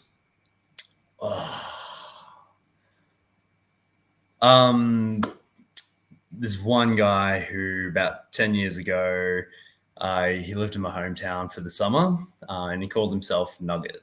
He was this homeless man. Yeah. Lovely man. Used to sit on the side of the road, belt out songs. The police kept trying to be like, you know, you need to get a house, you need to get this. He's like, I don't want that. I'm happy just like living on the road. I'm happy doing this kind of stuff. And he just living my best life. Yeah, he had all these wild tales, and so like the game kind of was like, how many, like what parts of the tales are true and what parts did he really kind of exaggerate upon, and just like, but he was a lovely guy, very down to earth, just like trying to live his best life, and just very interesting character. Nice. And then final question, what is something you're addicted to? Whoa. Look, I do actually straight up just say music because like when I'm in the classroom in the morning setting up, I got the music going. Like I literally won't even turn my speakers off at home. I walk straight out to the car and it just keeps going. Like it keeps following me at this point. And then I walk back in the house at the end of the day and it just connects back up, and then I sleep with it on. I just can't stop with music. Nice. What when you're in the classroom and you're playing that music, what are you usually playing? So usually I'm playing it when the kids aren't in, and I actually had to laugh at this the other day. So a couple of my kids have discovered songs about FTP and all that kind of stuff. And I'm like, oh, you can't be, talking about in class, not school appropriate, right. And then like they walked out for lunch the other day and I was listening to Fever 333 and I'm pretty sure they dropped the line like, FTP. I was just like, why? Yeah. How do I That's justify funny. this? That's funny. Hey, it happens. So it's one of those things where it's like you try and make I don't want to say a moral stand, but you try and do what's right. And then it comes back around to bite you where it's like, nope, I'm gonna. That's it. Look, as long as I don't walk in and bust me listening to that, then it's all good. 100%. But I really appreciate you taking the time to sit down and chat with us. I was really glad that you had messaged me on Facebook. I've been, been following. Obviously, we had you on with Red Door. I almost said not too long ago, but it's been 3 years. But I've been following you on Facebook for a bit, and we've interacted a little bit and kind of kept it cordial and kept it moving forward. And you reached out and said you wanted to be involved, so I was really happy with that. And definitely always want to be involved, always want to try and keep the community going, and that's what it is. It's connection, it's networking, and it's just supporting. I've said this to every Australian band that we've had on. It's like since the pandemic, I've really kind of fallen off. Since like the pandemic's kind of subsided, I've fallen off the wagon that is the Australian music scene. Because a lot of the once people started going back to work and whatnot, it became harder to book interviews. Like what's convenient for me isn't always convenient for you. And when, and so it's been a little bit harder to book interviews. And then as I started getting back into it, a lot of bands aren't playing together anymore. They're not doing what they used to do. And so it's made it really interesting to be like, oh, hey, I want to go to Australia so I can listen to like, I'm not going to put any of them on blast, but I want to go listen to this band. Oh, they're not together anymore. Or they haven't released music in a year and a half. And it's like, cool. What do you do? Yeah. So I've been trying to reassess the scene. And this has been really good because it's introduced me to a lot of new projects, a lot of new bands that are doing something. So it's been really cool. I feel it's been a kind of like a refresher for not just like new projects, but also like, Australia's being flooded with just people coming over here at the moment to do their gigs and whatnot. So it's just been like a refresher for the music scene, but it's also made it hard then to like, because some bands, like for them, it was a hobby over the pandemic, and others like got inspired by it, but like didn't want to do anything till they came out and the world was open. It's like, all right, let's reflect on that. Like, and then it became like a race to the finish line where it's like, oh, hey, we've got a healthy scene now because we've got a whole bunch of musicians, but none of them have any actual playing experience. So who can get to the finish line for? So that's it. But really appreciate you sitting here chatting with you. If anybody wants to interact with you on socials, any of that stuff, where's the best place to find you? You can find me on Facebook under Orion-Originator, or on Instagram, which is Orion_official95. Awesome. I really appreciate you, Ethan. Orion. I wasn't 100% sure how you wanted me to introduce you, so I was just like, I'm going to go with Ethan. So we'll go with that's that. Right. So. Building up into the Orion thing, still something I'm also getting used to as well, but I'm going to flow with it moving forward. So. Gotcha. Well, once again, thank you so much for hanging out with us. Really appreciate you taking the time to sit down and chat. And we're going to play a little musical roulette here and bring in our next guest. Very good. Cool. Thank you. Cheers. All right. Bye.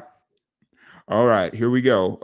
Welcome back into the 24-hour podcast fundraiser marathon for the Pancreatic Cancer Action Network. That is a mouthful. I apologize. And it also doesn't help that I'm parched. Give you a second here. But once again, I appreciate everybody for hanging in there and tuning in and watching and hanging out with us all morning, night, afternoon, whatever it is, wherever you are. If you're interested in donating to the Pancreatic Cancer Action Network, Here's a little QR code here you can scan to donate, or you can visit our landing page at lnacares.site. And if you happen to be watching on Twitch, there's a donate tab at the bottom of the screen. But let's bring in our next guest here. We have Danielle Nichols. Hello. Hey, how are you? Howdy. I'm good. How are you? You must be absolutely exhausted. I'm getting I'm starting to get my second win now. Because usually between 6 a.m. and like 8 a.m. is like the really bad time, because when the sun rises, I just get extra tired. But I'm starting to get my second win now. So. Oh, well done. When does it finish? When does this marathon finish? It finishes at midnight tonight. Okay. So come on then. Yeah, Last hurdle. we're getting there. We're moving. So really excited to have you on. Obviously we've had your niece on, Nia, a whole bunch of times, and I remember the first time she mentioned you to me.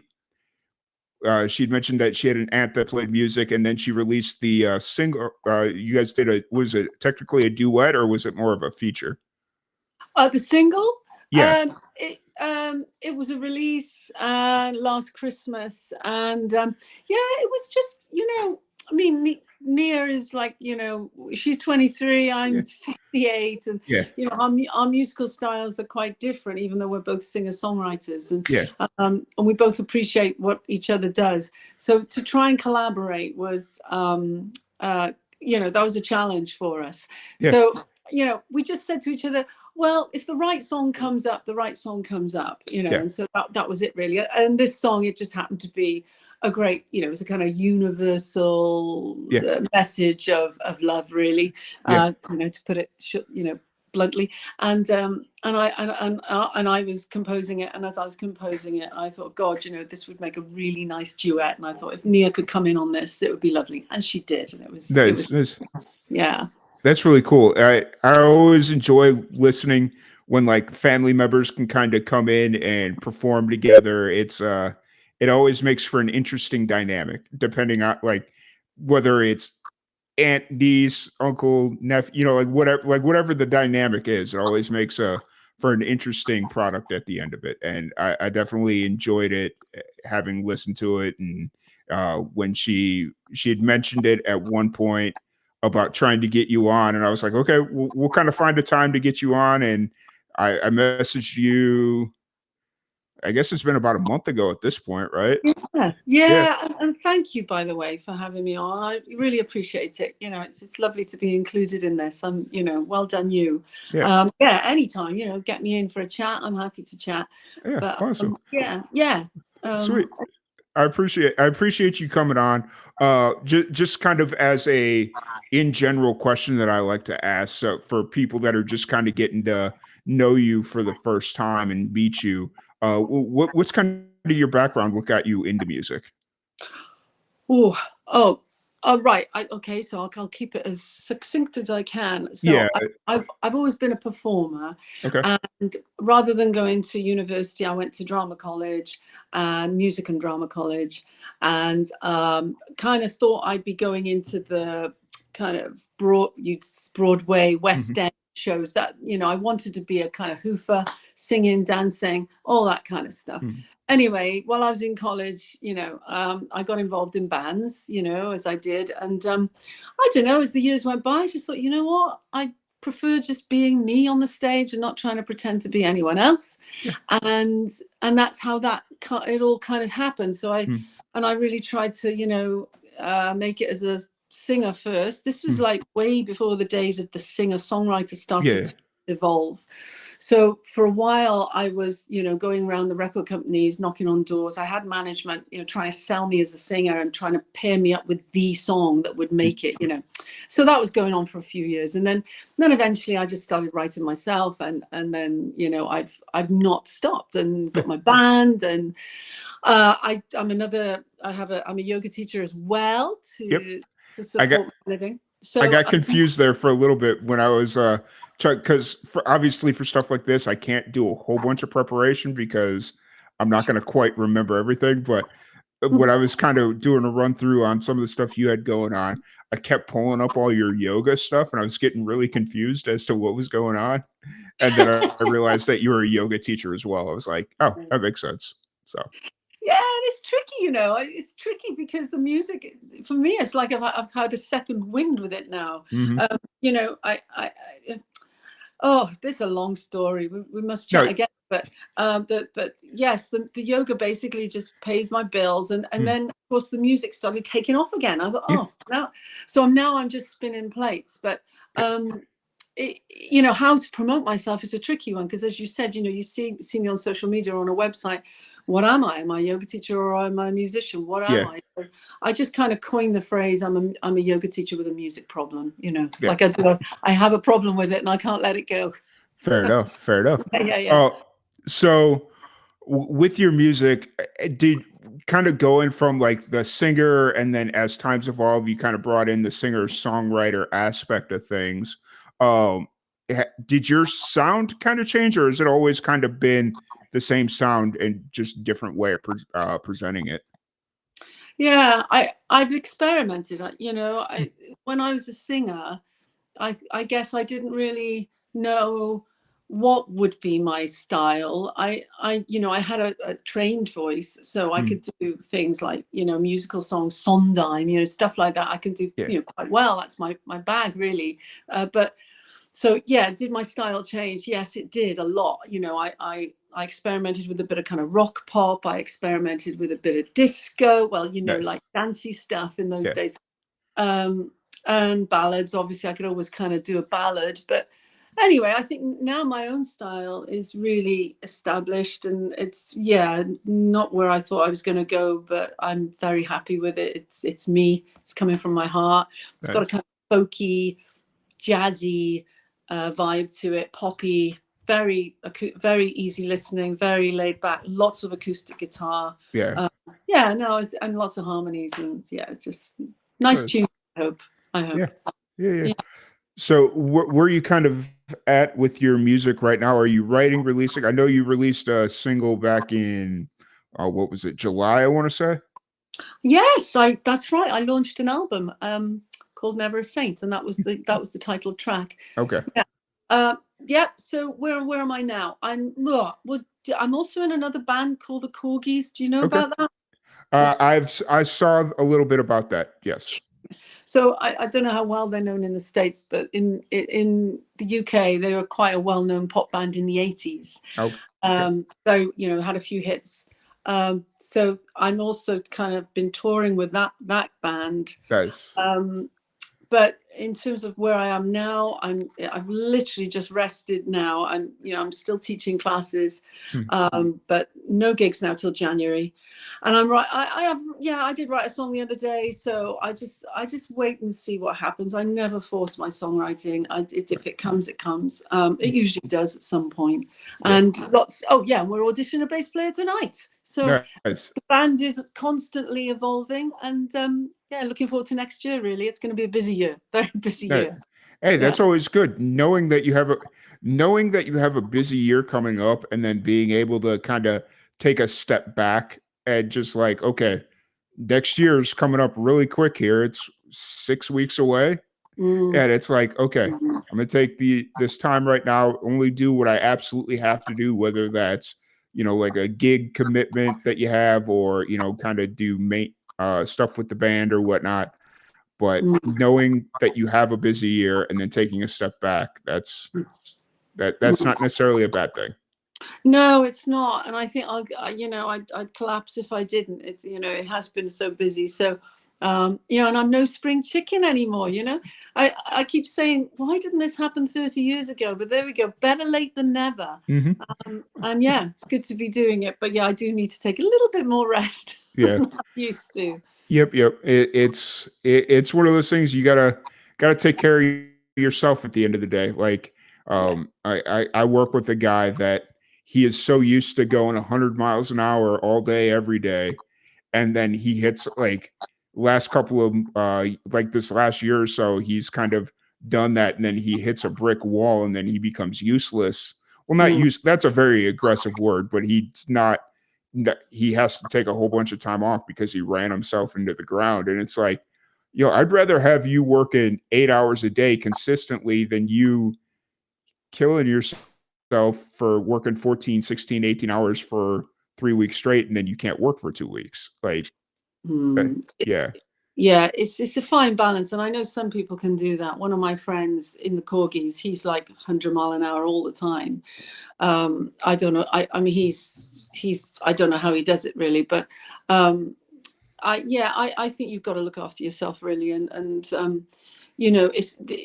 there's a Taoist saying, actually, coming back to my yoga, that if you go too far one way, it's inevitable you're going to go the other way. And I'm always bearing that in mind. So yeah, when it comes too much for me, I know it, I can feel it, and it's important I just take a step backwards and just rest and walk my dog, walk my lovely dog and just be with him. That's all I want. I will say your dog's been the quietest dog we've had on stream all day. He is. He's very zen. Yeah. He's very zen. He goes perfectly with me. We do go everywhere together. He's been to gigs. He comes to retreats. He's my little fella. Yeah, he's my soulmate, I think. That's awesome. And so when you do play shows, are you pretty much staying in the UK, or do you travel around a bit, or? Good question. There's a whisper that we are going over the water next year. So this is with the corgis now. The corgis, they so we're going to France, and there's a possibility of Japan, and all these things are being mentioned right now. With me as the Danielle Nichols band, I'm really happy in the UK, or I would go anywhere that people wanted to hear me. I feel I'm in the wrong part of the world geographically anyway with my music. I really should be over in California, do what Nia's doing. But unfortunately I've got bills to pay here. So I think California would probably be my niche of a country with my music. But hey ho, people are starting to listen and follow and buy my music, so I'm very grateful wherever I go, to be honest. That's awesome. That's really cool. It's I got to meet Nia last year when she was in Memphis for the first time, because all we had done was like podcasts through Zoom and whatnot. And then she came out to Texas while I was at a music festival last month, and I got to meet her parents, and that was really cool and fun. And they got to see a different side of me, because music festival Tom is a completely different human being than podcast Tom. So, really? Yeah. It's and like not anything crazy. It's just like that's when you see me running at 100 miles an hour and I'm just going full bore. And the only thing that's keeping me going is the free alcohol and energy drinks. So that's the only thing keeping me going at that point. So yeah. I hear you. And listen, if you ever want us to come out to Texas, we will. Fair enough. It was one of those things where she was telling me, she's like, yeah, I'm going to do the Nashville thing for a bit. And I was like, well, if you're in the States in October, let me know and we'll get this set up. And it just ended up working. So yeah. And it suits her, that scene over there, it suits her. It suits her writing as well. And, it's good for her to get that, that experience and be there and be with other amazing musicians. Because the talent out there is off the scale, isn't it? So yeah. So I guess the next logical question is, will there be another duet with the two of you?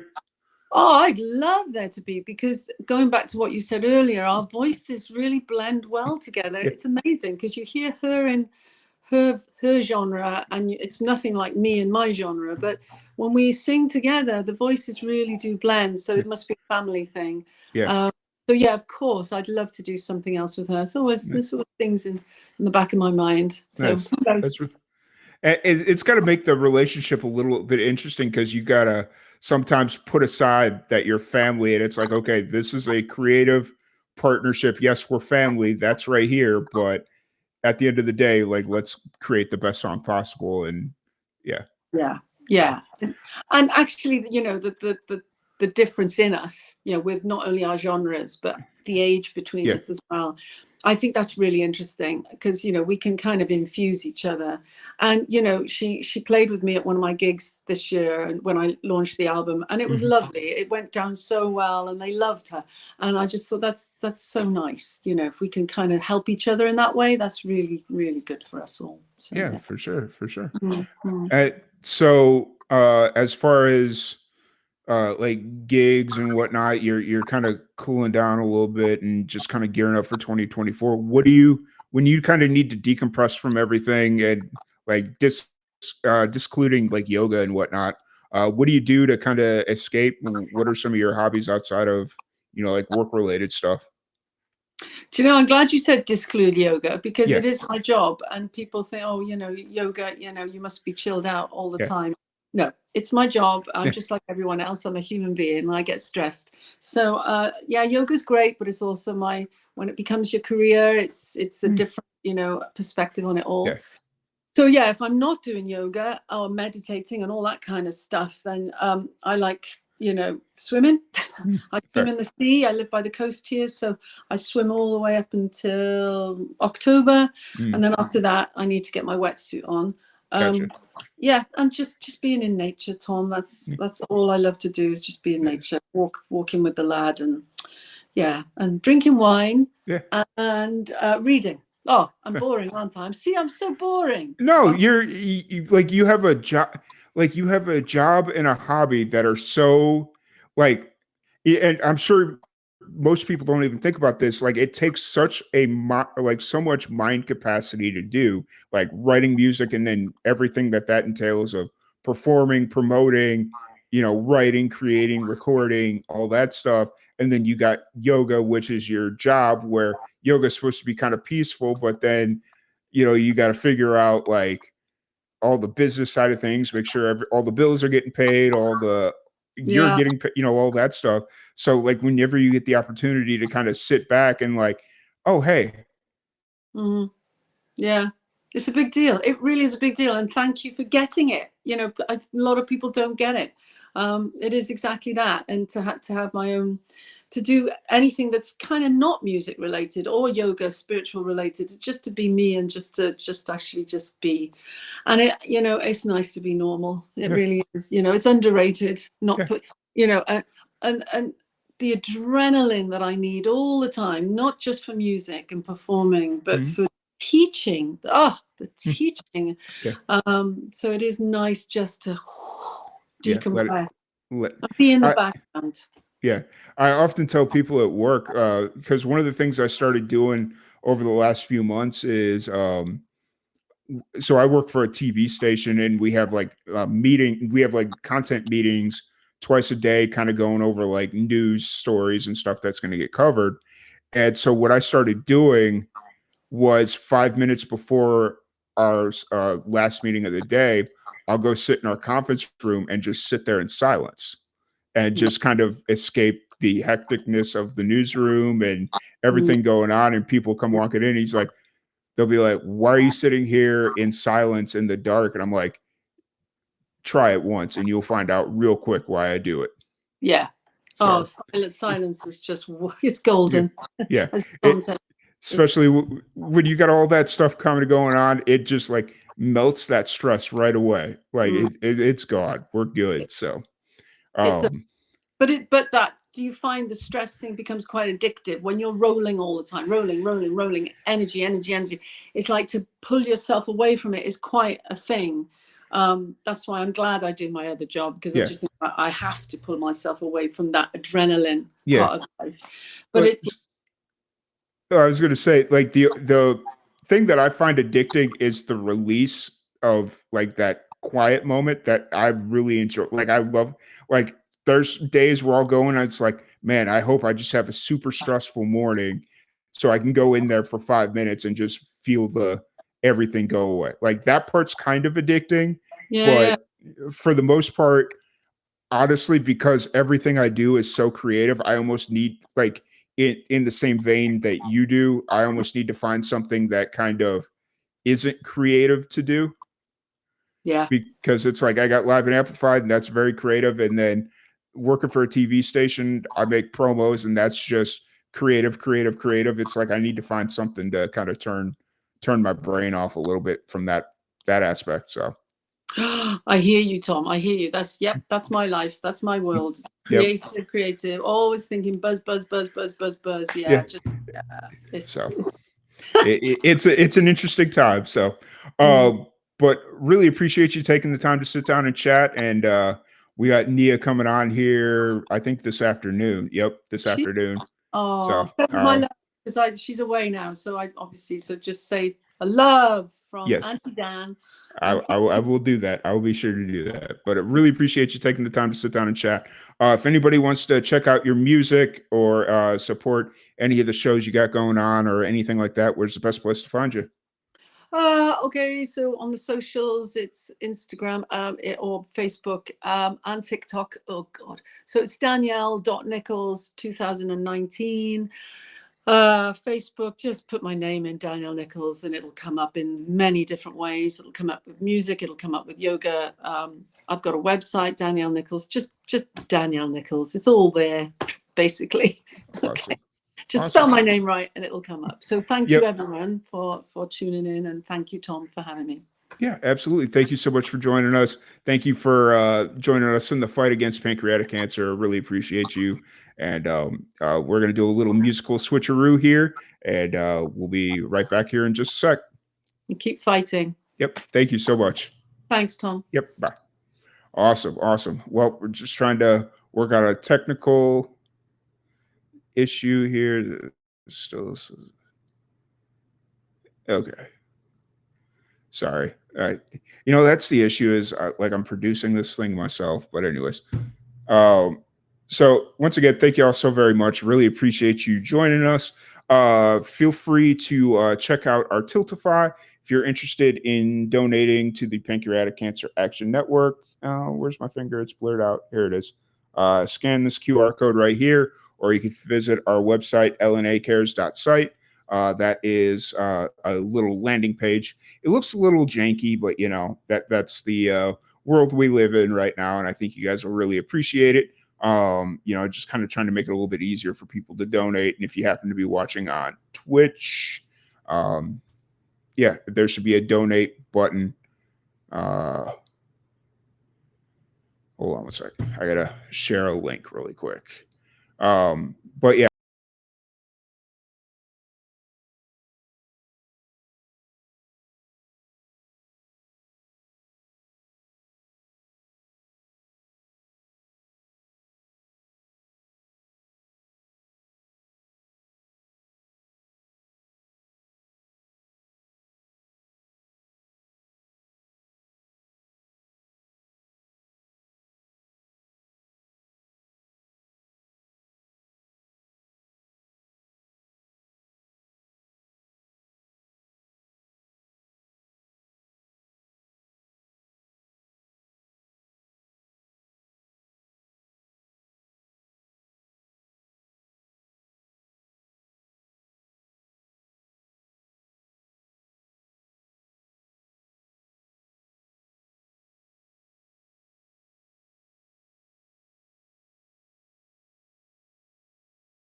Are we still streaming? I think we're still streaming.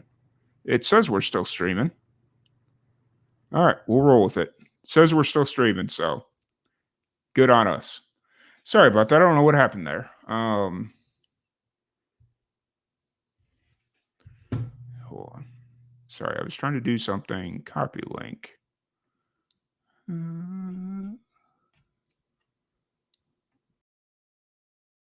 Try that one, Megan.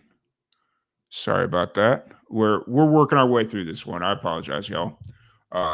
Technical issues always arise, and it's a thing. So once again, as I was saying, thank you all so very much for joining us. I really appreciate the support.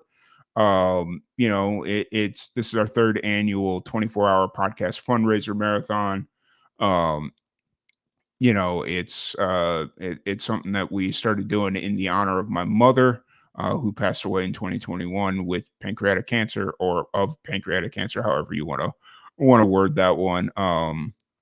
And it was in her honor we decided to do the podcast marathon, because she always really, towards the end of her life, she really enjoyed the podcast. We would have like real conversations about some of the stuff we talked about on the podcast and, stuff of that nature. And one of the last things that she said to me before she became incontinent and couldn't move, couldn't speak, couldn't do any of that stuff was to never give up on the podcast.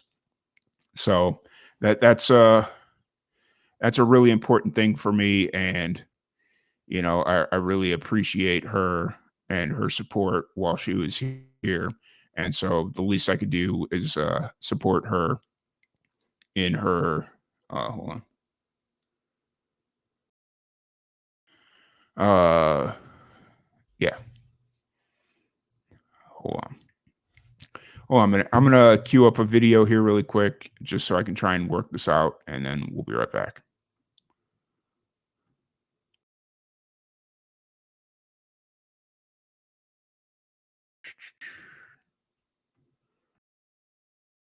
My name is Pamela Jackson. So I found out, I was pregnant with my daughter, who is 13 now. I was in my 3rd trimester.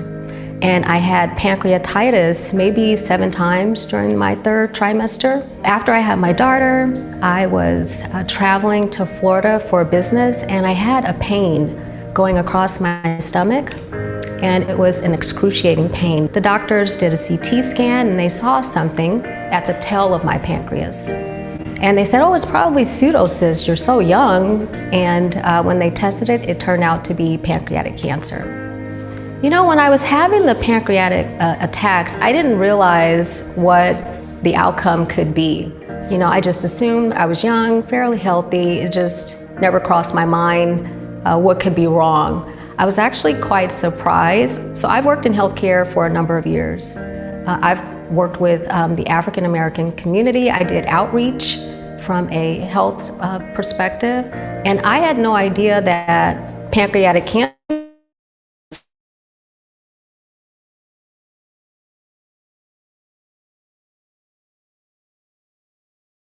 was. Honestly,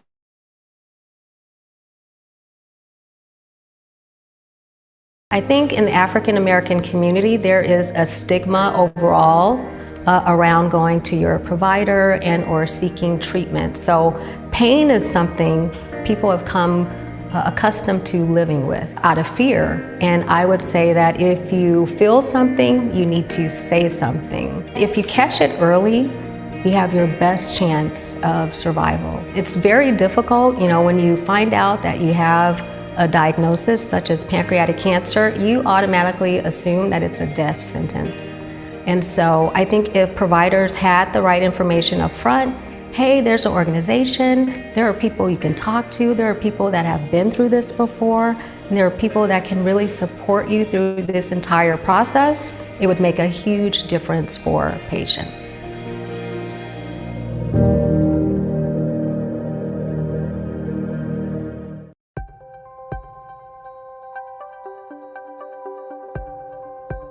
So I am thrilled and honored to have been one of the recipients of the Catalyst Award for a study that I am doing called Regenerate, which stands for Racial and Ethnic Equity in Genetic Education, Risk Assessment, and Testing. The study is important for various reasons. So to give a Haha. All right, y'all. We are back. We're going to bring in our next guest, Megan Rose. Hello. Hey, how's it going? Yeah, it's working. Amazing. Yes. I don't know what's going on with that. Like, it happened to one other person where it was just kind of it just said it was joining, but it wasn't going. So I don't know if that's like an internet thing or if that's like a issue on their end. I don't know, but appreciate you getting on here. Oh, well, thank you for your patience anyway. Yeah, I absolutely. mean, I'm a bit of a technophobe. I think I was born in the wrong era, so it's potentially my fault. Can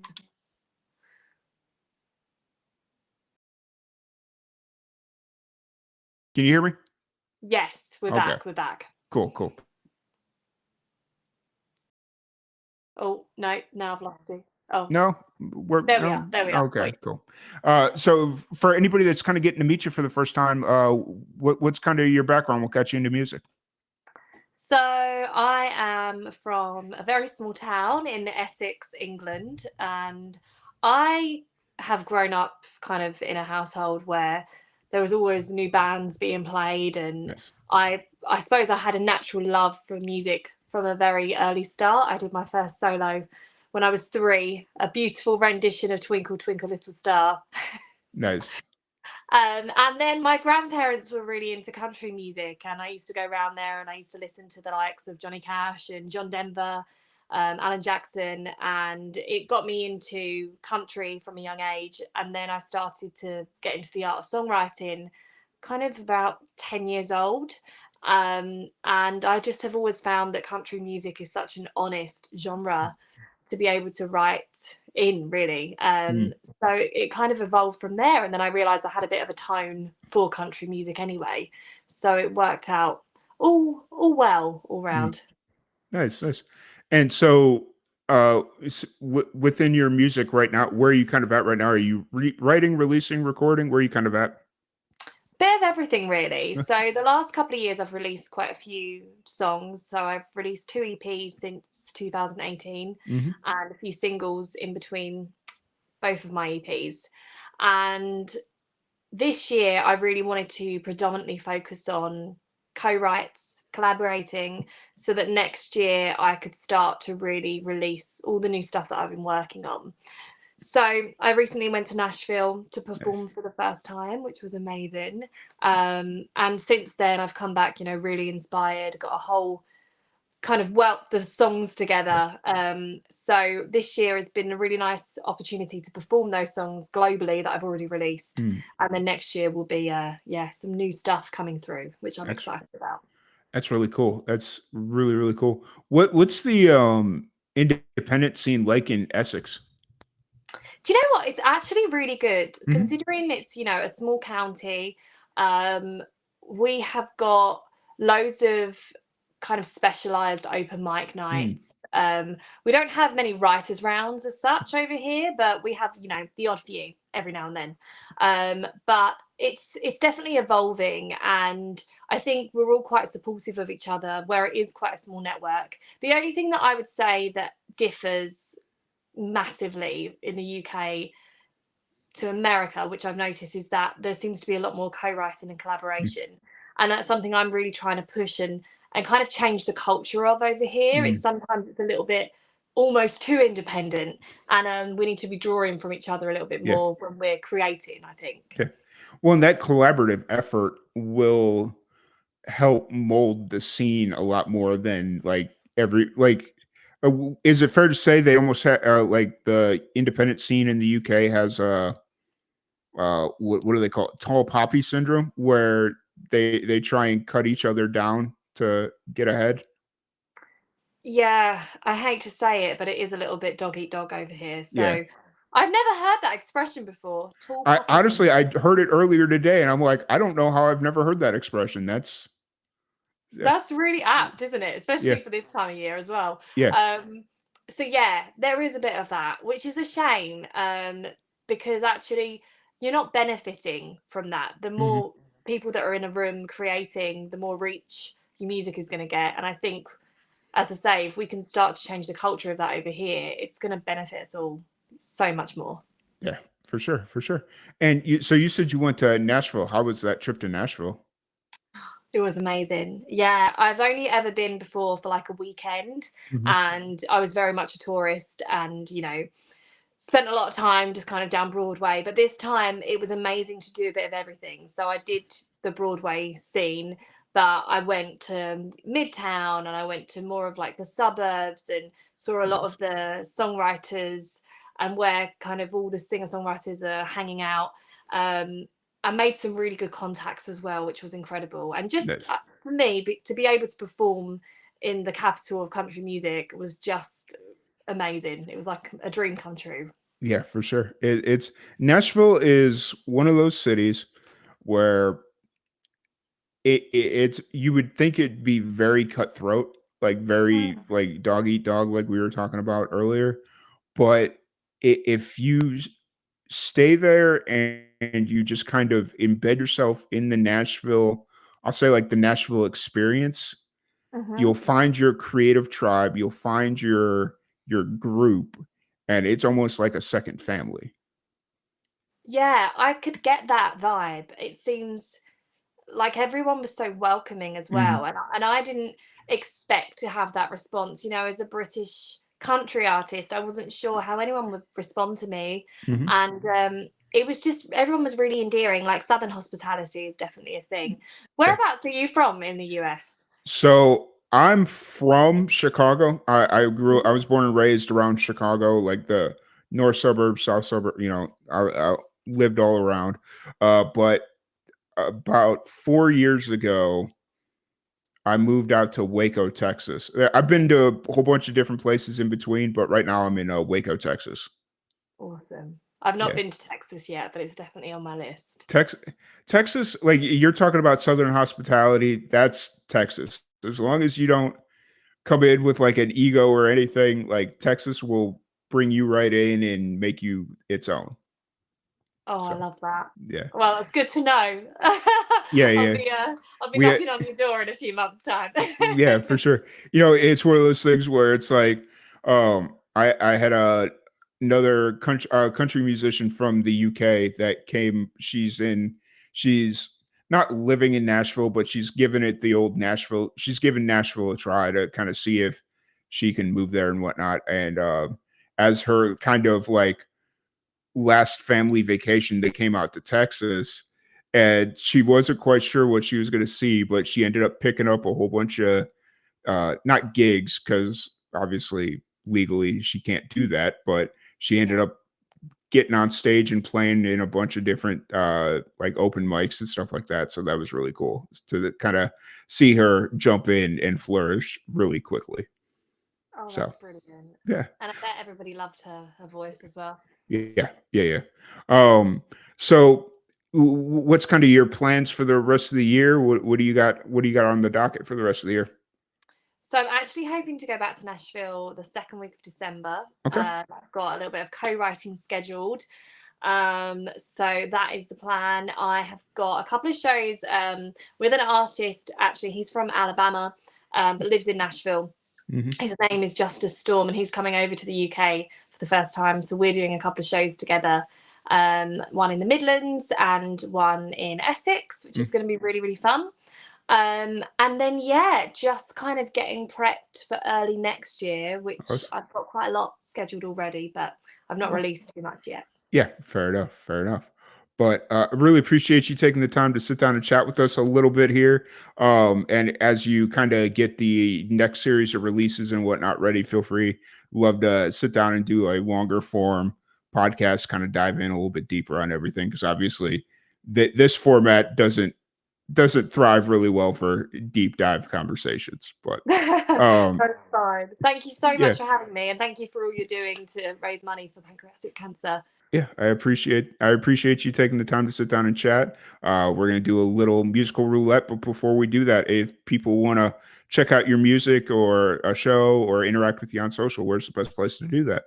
If you go to meganroseofficial.co.uk, you'll find all the links to all my different socials on there. Awesome.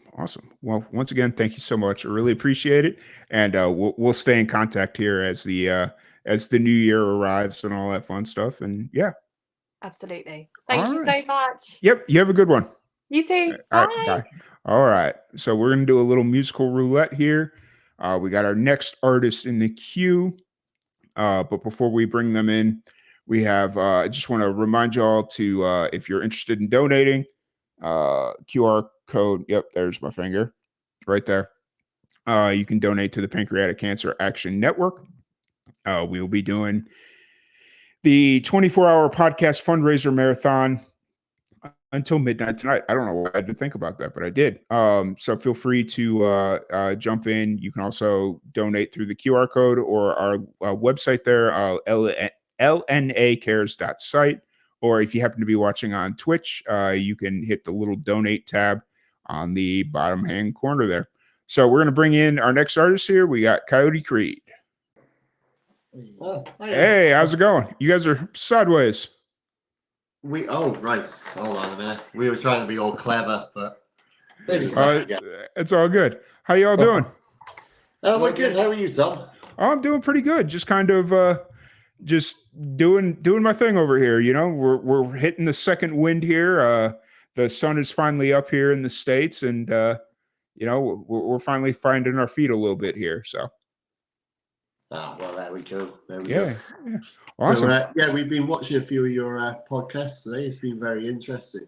Yeah, it's been a morning. It's been a morning of starting off really strong, and then my brain melting, and then now my brain is back to at least a functioning piece of my body. So, You're doing a great job.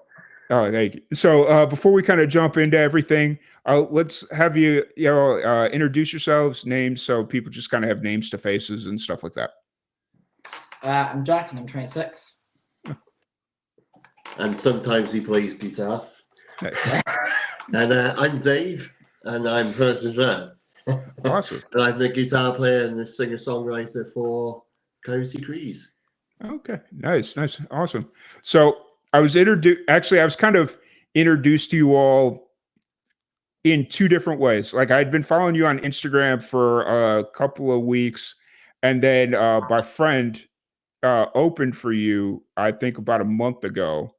Nia Nichols. Oh yes. Yeah. And so I'd been following you, and I saw her, and it was just kind of interesting how a lot of these things kind of intersected. And I was like, oh, that's cool and funny. And then started talking about this, and yeah. Well, I actually watched earlier on today the podcast that you did with Nia a while ago. So, I thought I'd better do my homework and have a look at what you guys are doing. Yeah, I appreciate that. That's it's Nia's always a fun one to talk to, just because we go back a little bit ways further than most of the musicians that we bring on. So, as far as Coyote Creed goes, what's kind of the story behind the band? How'd you all come together? Well, me and Jack were doing music for a few years together before Coyote Creed. Started this Johnny Cash root band, didn't we? Yeah, we started playing Johnny Cash music, and then I wrote a batch of songs. I've been a songwriter for years, so I thought, well, rather than being someone else, let's be ourselves. Mm-hmm. And that's where it started, really. And since then, we've had sort of a range of bass players and drummers sort of come in and do session work for us. Okay. I was going to say that those always seem to be the two that are like the rotating pieces in a band for whatever reason. Yeah, they're the most temperamental, I think, and the ones who think they know it all. Yeah. But we've always gone on the premise that Coyote Creed is basically me and Jack, and then anyone else who comes on board as a session guy, you know? Yeah, fair enough. Hopefully at some point we'll change that, but as you just alluded, then it can be quite a tricky one with four people with four different points of view. Yeah, 100%. So when you guys sat down with the idea for Coyote, what was the initial idea for Coyote Creed? What were you looking to accomplish? What was kind of like that initial idea? Well, we came at different points, really. I was more for the Allman Brothers sound, the sort of southern country rock, Blackberry Smoke, if you like. Whereas this one here, he preferred the more Cadillac 3, the more rocking side of things. Nice. And where are you guys based out of? Newport in South Wales. Okay, gotcha. That makes sense. So, everybody keeps telling me as I'm planning my trip to the UK to make a swing into Wales, and I never understood. I didn't understand it originally, and then I started talking to a few people from Wales, and they're like, "No, it's actually a pretty cool place to go hang out for a little bit." So. It is. But the first place you'll pass as you come into Wales is Newport. And if I were you, I'd just keep driving. Okay, fair enough. Well, because if you stop there, they'll take the wheels off your car. Well, see, I tell when a lot of people tell me that stuff, it doesn't faze me because where I grew up in the south side of Chicago wasn't the safest place in town to be. So none of that stuff really scares me. It's just like, okay. Like the only reason I would do that is just because I'm in a different country and I don't want to end up in prison or something for doing something I probably Newport shouldn't be. doesn't scare anyone. It's just an inconvenience. Yeah. Fair enough. So Coyote Creed, what are you guys currently working on right now? Are you writing, recording, releasing? Where are you kind of at there? We're recording at the moment. We've just done an album in the summer that's out. It's a self-titled Coyote Creed is the album, and that was more full on, drums, rock sort of sound, if you like. Whereas this is trying to peel it back a little bit more and go for more of that singer-songwriter style and acoustic driven, Yeah, fair enough. And so how's the response been off that album that you released? I think we've had some pretty good reviews for our self-titled album. Mm-hmm. Everyone seemed to love it who we've sort of talked to. My mum liked it. Hey, sometimes your mom can be the harshest critic, right? Yeah. But no, it's been received well. The streams are going up all the time. I think it's only on about 30,000 at the moment, but it's going up. And it's just about building. There was no way that we were going to release this album and it would be Taylor Swift level. But we're pleasantly pleased with how it's gone at the moment. And hopefully we'll build on it with this next album now, which is, like I say, it's going to be called Renegade Country.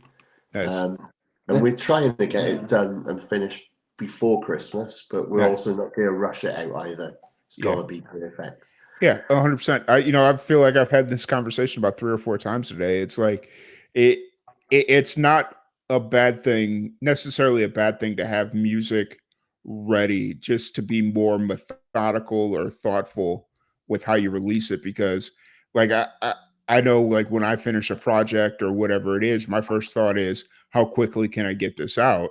I want to get it out right now. But in reality, it's like, nope, that's not always the best thing to do. Maybe take a step back, wait till January 1, and then kind of figure it out from there. Yeah. I mean, basically, and for us being at the level that we are, we only get one shot of people liking it or not. It's not like we're a big act that can just pump the stuff out and some of your fan base will like it.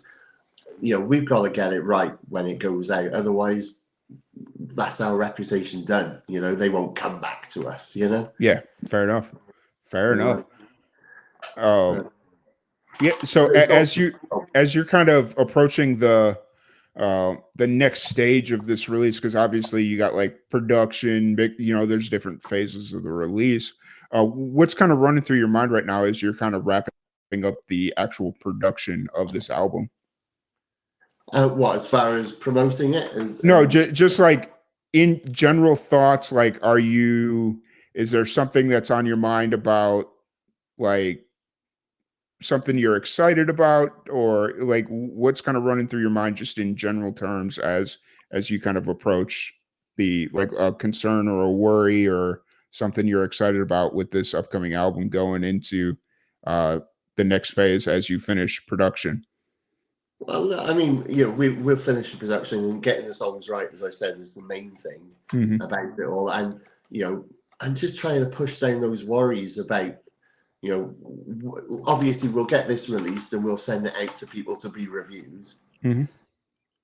What happens if you put your heart and soul into something and then it comes back that the reviewers go, well, it's not very good, is it? Yeah. They could do better, and you go, I just poured my heart and soul into this. So that you've got to try and push those thoughts out of your head while we're doing the recording, while we're doing the mixing in particular. Yeah. Because the recording part's fun. You're laying down the raw idea. The mixing and the because we're doing it all in house. We haven't gone to a studio for this. We're doing it with our gear. Acoustic sort of Rick Rubin's come Johnny Cash, Yeah. So it is very naked. It is very much your heart on your sleeve with this album, Yeah. And all we can hope is that people enjoy it, but you can't help thinking It's like a mixed emotions, isn't it? Yeah, Christ, are they gonna like it? You know. Fair enough. Fair enough. But really, Yeah. we shouldn't really give a damn. We should just do it. Yeah. You know? Well, that's when you got to have a serious conversation with yourself as musicians, as creatives, as people. What is your actual intent? Are you doing it for yourself, or are you doing it for other people's approval? Oh, we're doing it for fame and fortune, Tom. You know that. Yeah. Oh man, it's if it was that easy, I think musicians, right? I'm sorry. I said if it was that easy, I think we'd all be musicians, right? Yeah. I'd be a lot richer. Right. So when you sat down to write, this will be your third album, correct? If I was looking at things right. Well, this will be the second album, but we've done a load of singles, and there's an EP that's available as well. Fair enough. So this will be the second full length. Okay, fair enough. So what kind of went into the song selection process? Did you specifically set out to write this album, or were you just kind of writing music and then it was like, oh, hey, we got an album, let's figure this out? Oh, there's never any thought process before it. It's we've got either there's a backlog of songs, because I've heard other people saying, oh, well, I struggle and I really sweat over writing the songs. I pick up a guitar and the song falls out of it. So I got a multitude of songs that I need to get done. So it's just picking the ones that sort of turn us on, if you like, and that we can get the best performance out of in preparation for the next album. And it almost seems ridiculous to think about it, but are you in the back of your minds already thinking about that third album? I'm on my fifth at the moment. Fair. At least you know where you want to go, right? So, and the good thing is that I've made it a point in the songwriting not to. I mean, I'm a big Beatles fan, and one of the things that I've always read and listened to with them is that they were proud that the next song was not the same as the last song. The next album was not the same as the last album. And that's what I try and do with the songwriting. I try to make it, it's all in the same style. It's all Coyote Crease. If you want to put it in a pigeon box, that's how we're saying. But it's also, I've lost my train of thought there. What was I saying there? About song not being. Oh yeah, and just making sure that there's enough difference in the albums that we put out. Yeah, for sure. 100% agree. So kind of looking outside of music, obviously it seems like you're hyper focused on writing. Obviously you're at the back end of production on this next album, but you've already got the next three at some stage planned. When you need to kind of step away from music, what do you do? What are some of your hobbies? What do you do to kind of decompress from everything? You make it sound like I decompress, Tom. Jack actually does something interesting apart from the music. I'm in uni studying a music production course. Okay. Which is again recording, mixing, mastering tracks. Then I also like to. My downtime is gaming with my mates online. Nice. Other than playing guitar. But other than that, what's your downtime? I don't have downtime, Jack. I have two growing up boys.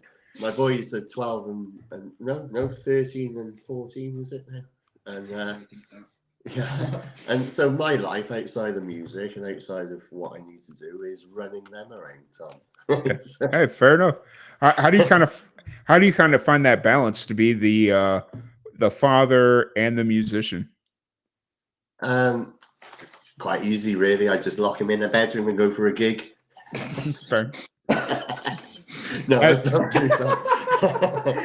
well, it's like at that age, what if two things is going to happen? So the music is. I'm in the fortunate position that the boys think that the music that Dad creates is cool, and they listen to it, and they get their mates to listen to it. So, in that respect, I've got a loving, supporting family that I've always instilled in them, if you've got your dream, don't feel that you have to sacrifice your dream for other things. It doesn't mean that you don't care and love and do things as a family, or when the boys grow up, but it doesn't mean that my life ends because I've got to do this. Yeah, 100% agree. And that's an important thing for I think a lot of people to take away from this specific part of the conversation is, just because you're allowed to have two dreams. You're allowed to, you're allowed to have that family, but still chase your dreams as long as you know, like where the boundary is. Like, I guess that would be the best way to kind of draw it up. Yeah, the wife has sort of stopped me bringing the groupies home anyway. No, fair. Like bringing the groupies home may not be the best look, but I'm just trying not to go on a deep dive with you. It's fair. It's very fair.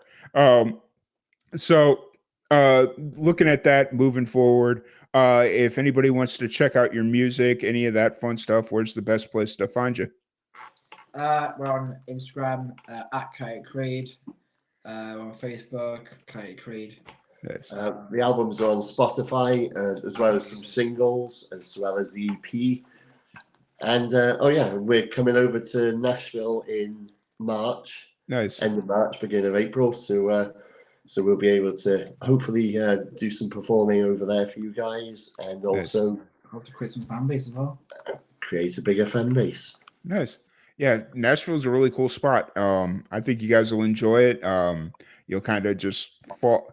I don't want to say fall right in line, but that's pretty much what you'll do. Is I think you guys will take off and just kind of hit the ground running, so to speak, in Nashville. There's so many places to play, so many musical opportunities, musician opportunities. I think you guys are gonna have a blast in Nashville. Well, thank you, Tom. Yeah.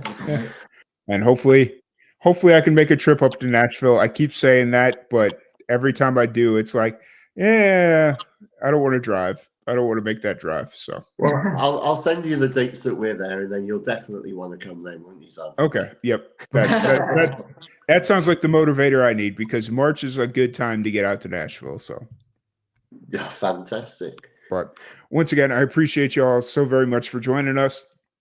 As you get the next album kind of ready and finalized, and you got release dates and whatnot, we can dive a little bit deeper in on that if you want to jump on another podcast. Oh, we'd love to. We really would. Awesome. Well, once again, thank you so much. Really appreciate y'all. We're going to do a little musical roulette, and we will bring in our next guest, Katie Brooke. So thank y'all, and we will be right back here in a sec. Cool.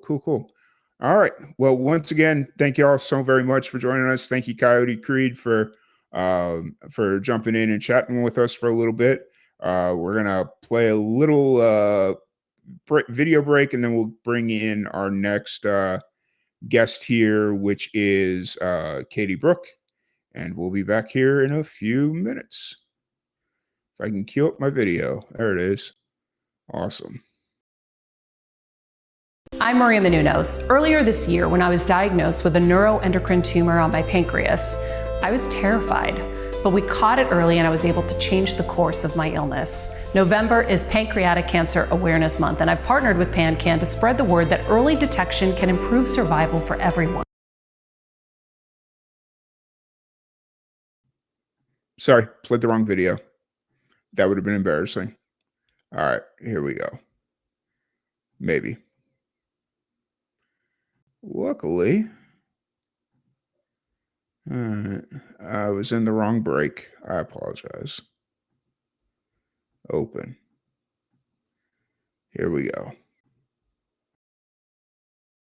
I'm Maria Menounos. Earlier this year, when I was diagnosed with a neuroendocrine tumor on my pancreas, I was terrified, but we caught it early and I was able to change the course of my illness. November is Pancreatic Cancer Awareness Month, and I've partnered with PanCAN to spread the word that early detection can improve survival for everyone. Genetic testing, knowing your family history, and being your own best advocate can save your life. If symptoms persist,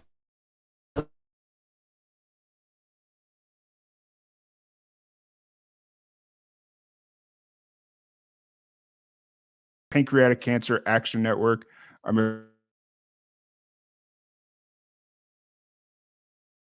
Thanks for having me. Absolutely. I'm really excited to sit down and chat with you. I've had the opportunity. Actually, I didn't realize this when I first messaged you. I've been following you for about a year already. Like Oh, great. in like late 2022, we had started doing or I started doing a country radio show, or like starting to lay the groundwork. And I had reached out to you about playing some of your music back then. Oh. So yeah, it was once I saw you pop up on Instagram and I messaged you, I was like, oh wait, we've had a conversation in the past. So Yeah, I know her. Oh, that's nice. That's good to but know. so for anybody that's kind of getting to meet you for the first time and getting introduced to you, what's kind of your background story? What got you into music? Yeah, I've always loved music, always played music from sort of primary school years. Always wanted to be a singer since I was tiny, and went to classical vocal training from about the age of 10, and then picked up the guitar at about 13 and kind of ran with it.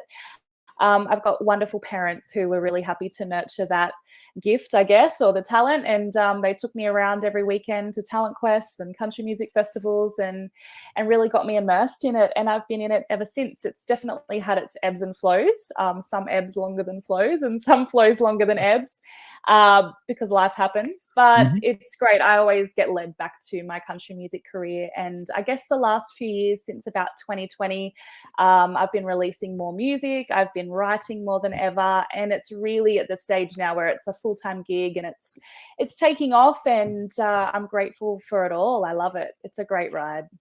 What do you think the catalyst was for you to kind of kick your songwriting into high gear there? Like you said, 2020 was kind of that year where you kind of started writing more. Was there like a specific reason, something that happened, or? A lot happened, I think. I went through a major relationship change, major self change. But leading up to 2020, leading up to that COVID time, dare I say, I was doing a ton of cover gigs, just like pub, club, playing everyone else's songs, 2-3 gigs every weekend. And I was really burnt out. I was at the stage where I didn't really want to pick up my guitar through the week for anything. So I just played the gigs and that was it. And I think that made my songwriting suffer because I lost that little bit of spark and that little bit of passion. So when we got locked down and I couldn't work, I picked the guitar up for myself and I started playing what I wanted to play and writing. And I kind of from then on got really strict with what I said yes and no to in terms of cover gigs, and met my partner, and he said to me, we don't need to do that anymore. I don't want to be, going here, there and everywhere every weekend for nothing, not for nothing, but if I'm going to, pack up and go somewhere on the weekend, I want it to be because it's a Katie Brooks show, because people are coming to watch me sing my songs, and to keep that passion alive and be a real artist, I guess. Fair enough. It's always cool when you kind of have those moments of realization when, you make that change and then you find somebody that supports those changes and is just kind of like helping guide you towards whatever that end goal is. Yeah, I'm very, very lucky in that sense. I don't have a partner who goes, no, that's off the table. We can't make that happen. Right. I think his favorite sentence is, I make shit happen. He always Right. tells me I'm going to make it happen. Nice. So I'm really lucky. I think he's quietly hoping that I'm going to turn into some kind of Taylor Swift so he doesn't have to work anymore. But little does he know, it's a pretty Fair. tricky game. Right. So when you kind of made that switch in your mind that, okay, you're going to be more selective, which I think the pandemic, not to sidetrack on my own question here, but I think the pandemic taught a lot of people that it gave them, put them in perspective that you need to do things for yourself because tomorrow is not guaranteed. So everything that you do, you need to be happy with those choices. And if you're just doing endless cover gigs because you like to play music and those just happen to be what pay, but you're not happy doing it, you know. That was the playoff because cover gigs paid so well and I was getting popular. I had a really good agency. You know, everyone wanted me for cover gigs. It wasn't an issue at all. I could call up now and book myself, you know, a year of cover gigs. But yeah, I guess and now, you know, I'm starting from that singer-songwriter point. I have to go right back and start at the beginning in that, but at that higher level, you know, and try and get into festivals as Katie Brooke now and try and get gigs as Katie Brooke and sell tickets, which is a completely different ball game to cover gigs. But I was under the assumption that, you know, everyone's saying that I need to work hard, so I'll just work hard and do all these cover gigs. But I was kind of working hard in the wrong aspect. You need to work smarter, not harder. Don't burn yourself out doing cover gigs unless you really love that, because some people do. For sure, for sure. So when you back to my original question, but when you kind of made that transition, who were you listening to as far as like music? Were you listening to anybody for influences or? Yeah. Oh, I switch around. I have a lot of favorites and a lot of genres within country. I pretty much love all of the country stuff, but I can go from sort of a more alt and bluegrass sound to even mainstream pop stuff. But I always loved Alison Krauss, Tyler Childers, Zach Bryan. I love a deep song. I love emotion. The lighter stuff, the party stuff doesn't really get me as much as music about real stuff, real struggles, real moments. That will always grab me. And I think that's why I love lyrics more as well, because I really seek out to hear those really meaningful lyrics. And I think that's why Zach Bryan always kind of pulled me in with his stuff. Fair enough, fair enough. So you did just release a new song it was 2 weeks ago, right? My brain's not completely fried yet, is Yeah, it? I think it was. You have a lot of stuff on your plate, so you're doing well to yeah. remember that. Hey, I'm trying. I am trying so hard. You're doing really kind well. of tell us what's the story of the song? What's the name of it? You know? Yeah, it's called Too Far Down. So yeah, roughly 2 weeks ago I released it. It's probably my favorite release yet. I really enjoyed the whole process of this song. It was really organic, really intuitive. I didn't sit down and go, right, I'm going to write a song today. I just had these few lines come up for me and I just wrote. I filled the page with the lyrics. I didn't really edit it much at all. It just kind of fell out and then the melody fell out. And it was one of those beautiful songs where you go, yes, it's done. I don't have to really nut it out. I don't have to work too hard.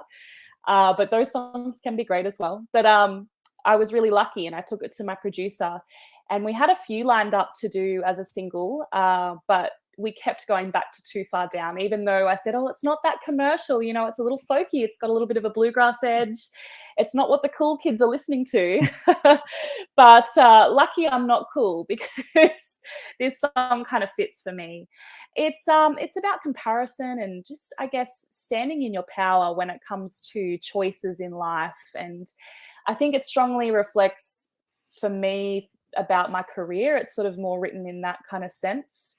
About going my own way and blazing my own trail, but it's the kind of song, it's very metaphorical, so it can be interpreted a few different ways, which I really like. And yeah, I'm really enjoying it and it's been received really well, so I'm proud.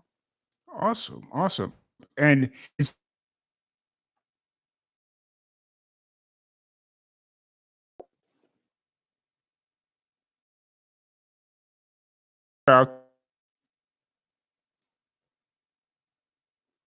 I think I lost you.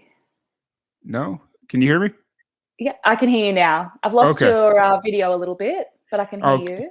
Okay. That's fine. I'm not worried about the video right now. It's just as long as the so is this Too Far Down ultimately gonna turn into like a bigger project? Do you hope to release it as an album or where do you kind of stand there? Yeah, it is the beginning. I have got about 5, 6 more songs with that, and I'm still writing. So I can either keep writing and do an album, or what I've got there now can be an EP. But I'll probably do another single before that or 2. Yeah, that's the thing. When you're an indie artist, you have so many decisions to make on your own. You don't have people telling you what to do, which can be, it's a great thing, but it's kind of like, wow, it's all on me, all of these choices. So I'll see where it leads next year. Awesome. Fair enough. The one thing that I did want to talk about, because I noticed it right as we were kind of logging on here, because we had another contestant on the songwriting prize that is a part of the fundraiser here. Magdalia, and she kind of introduced me to it, and then I realized that you were also competing in it. So I was like, oh, that's kind of cool. So Wow, I didn't know that. That's amazing. Small I world. right. Yeah. So for anybody that wasn't here when we did that interview, what is kind of the songwriting prize? The songwriting prize is through Listen Up Music, and Listen Up Music is this amazing organization that basically looks out for artists and their mental health, because they know what the journey can be like and how taxing it can be on us mentally. So it's a whole organization driven to support that, which is beautiful to start with. And then every year they open up the songwriting prize, which is, I think, in its 8th year. And it's multi-genre, so it's across the board. You don't have to be country or pop or whatever. You can just submit your song. And I'm a bit strange with competitions. I kind of, always get that, oh, I hate competitions, I hate that vibe. Fair. But this one doesn't feel like a competition at all. It's really just a big showcase. And so there were about 350 people, I think, over 300, enter their songs. And I thought, yeah, why the hell not? Let's put this song in. And I put a song in that I had been really hoping that she'd make something of herself, this song. It's called Too Much Not Enough, because it means a lot to me. It's one of my favorite songs off my debut album. And so I entered it, and it got into the top 100. Then it got into the top 70, and I performed at the semi-final. And I thought, well, that's it. That's a win. That's fantastic. I got to the semi-final. Awesome. Walked off stage. I really did not expect to get any further, because the contestants were just amazing. Like, there were reggae bands and rock and pop and everything. And here's just me with it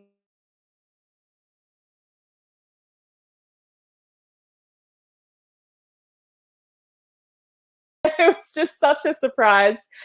And now tomorrow night,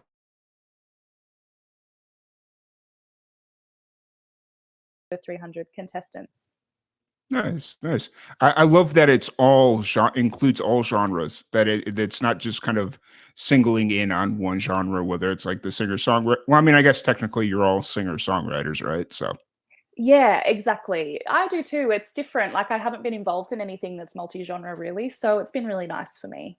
nice. And this is your first year competing? It is, yeah. It's my first year, and it's probably, as I said, I don't love competitions. Mhm. Love getting the awards, but the whole process. But because it feels so genuine and so lovely, and it just looks after the artists, and mental health, it's for a good cause. I'd be happy to do this one year after year. Yeah, for sure. So the finals for that is today, technically, right? For you guys, yeah, because Yeah. you're. Oh no, you're behind. So that'll be Thursday night here, Sydney Yeah. time. Yeah. Which you guys would just be waking up to your Thursday, I think. Yes. That's always fun, isn't it? Thinking Yeah, about that. that was the issue that I was having with doing this fundraiser, at least initially, was like, oh, I have to like manually figure out the time zones. And since the Yeah. pandemic hasn't been a big thing, I haven't done as many interviews with people from like Sydney or Yeah. Oops.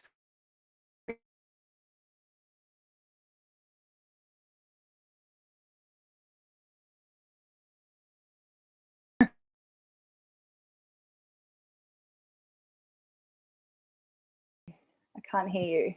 No? Hello? Now I can hear you. Okay. Perfect. Okay. We'll get through this, I promise. I think it's the service here. Yeah. So kind of looking forward, what are your plans for the rest of the year? What do you got kind of on your plate for the rest of the year? Got a couple of massive festivals, and I'm really excited actually. One's up in North Queensland. It's called the Buckwild Country Barn Sessions, and that's during New Year's. It's on New Year's Eve, so it's going to be a very fun one. And then I've got Tamworth Country Music Festival, which is our really big country music festival in January, which is kind of this year, I guess, almost. I can't believe the year's nearly gone. But then, I'll head back into the studio and get these next songs ready for next year. Nice. Tamworth is one of my bucket list festivals to attend, as part of Live and Amplified in general, Yeah. So it would be amazing. Yeah. For you.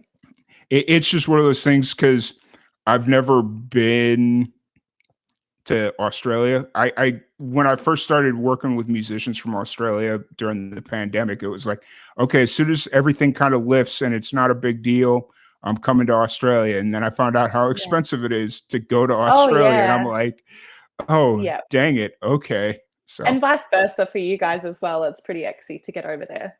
yeah.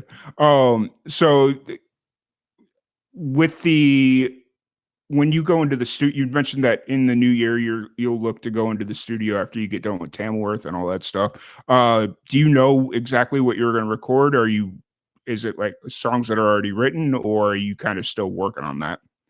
Yeah, still, I'd love to write a few more, but I've got 2 that are single worthy. So they're already demoed. We'll keep working on those. And then I've got about 3 or 4 that are nice kind of ballad tracks that we'll also we'll start to demo soon. Nice. Awesome. And then just kind of as far as shows go, obviously you got the grand finale of the songwriting prize, and then the couple of festivals. But do you play shows consistently? How often do you normally play shows, like when things are going pretty good for you?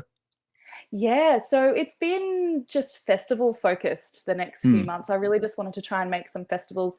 But shows, I'm not quite sure for actually, doing solo stuff. I'd love to hit the road maybe this time next year, like end of next year after the studio's finished. But while I'm writing and recording, I'll probably stay put at home a fair bit. Gotcha. Yeah.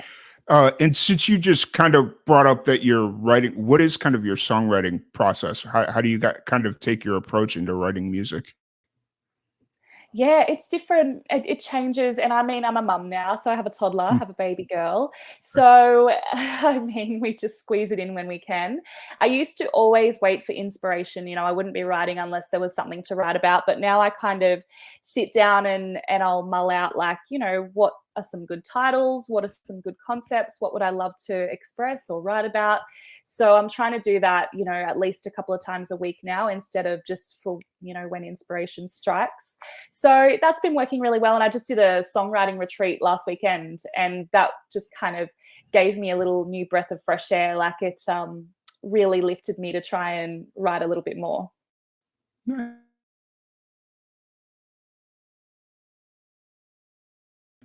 Now that you're a mother, that you have to be more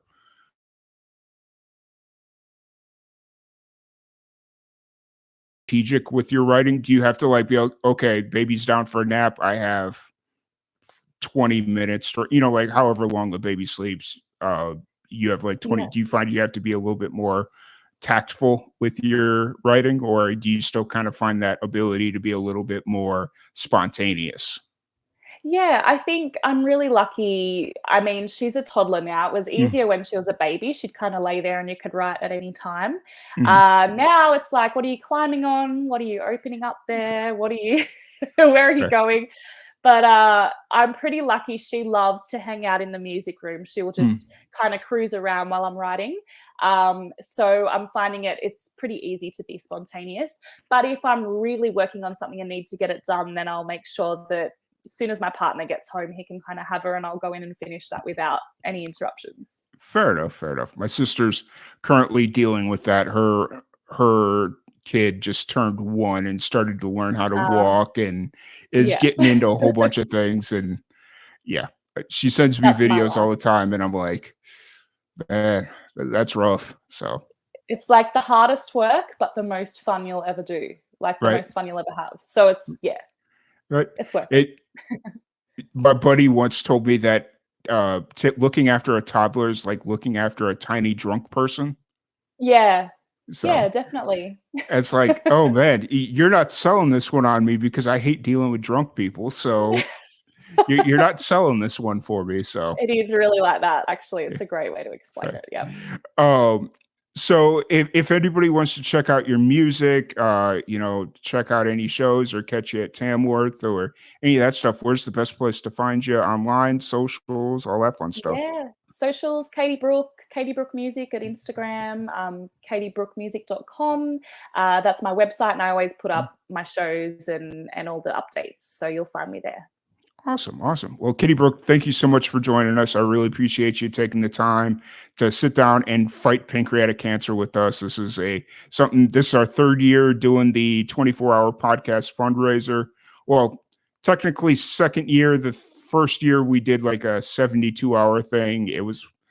I was very extremely motivated that first year, and I will never do another 72-hour thing again. Well, you've done it now. Yeah. By day 2, I was like, yeah, this was a terrible idea. So, but been there. But it's amazing what you do. It really is. Well done, Tom. Thank you so much. I really appreciate you taking the time, and we'll be right back here in a few minutes. My name is Pamela Jackson. So I found out I was pregnant with my daughter, who is 13 now. I was in my 3rd trimester. And I had pancreatitis maybe 7 times during my 3rd trimester. After I had my daughter, I was traveling to Florida for business, and I had a pain going across my stomach, and it was an excruciating pain. The doctors did a CT scan, and they saw something at the tail of my pancreas. And they said, oh, it's probably pseudocyst, you're so young. And when they tested it, it turned out to be pancreatic cancer. You know, when I was having the pancreatic attacks, I didn't realize what the outcome could be. You know, I just assumed I was young, fairly healthy. It just never crossed my mind what could be wrong. I was actually quite surprised. So I've worked in healthcare for a number of years. I've worked with the African American community. I did outreach from a health perspective, and I had no idea that pancreatic cancer was even prevalent, let alone prevalent in the African American community. So I was quite surprised. I didn't even know where the pancreas was. Honestly, before being diagnosed, I was not aware of pancreatic cancer. And I think in the African American community, there is a stigma overall around going to your provider and or seeking treatment. So pain is something people have come accustomed to living with out of fear. And I would say that if you feel something, you need to say something. If you catch it early, you have your best chance of survival. It's very difficult, you know, when you find out that you have a diagnosis such as pancreatic cancer, you automatically assume that it's a death sentence. And so I think if providers had the right information up front, hey, there's an organization, there are people you can talk to, there are people that have been through this before, and there are people that can really support you through this entire process, it would make a huge difference for patients.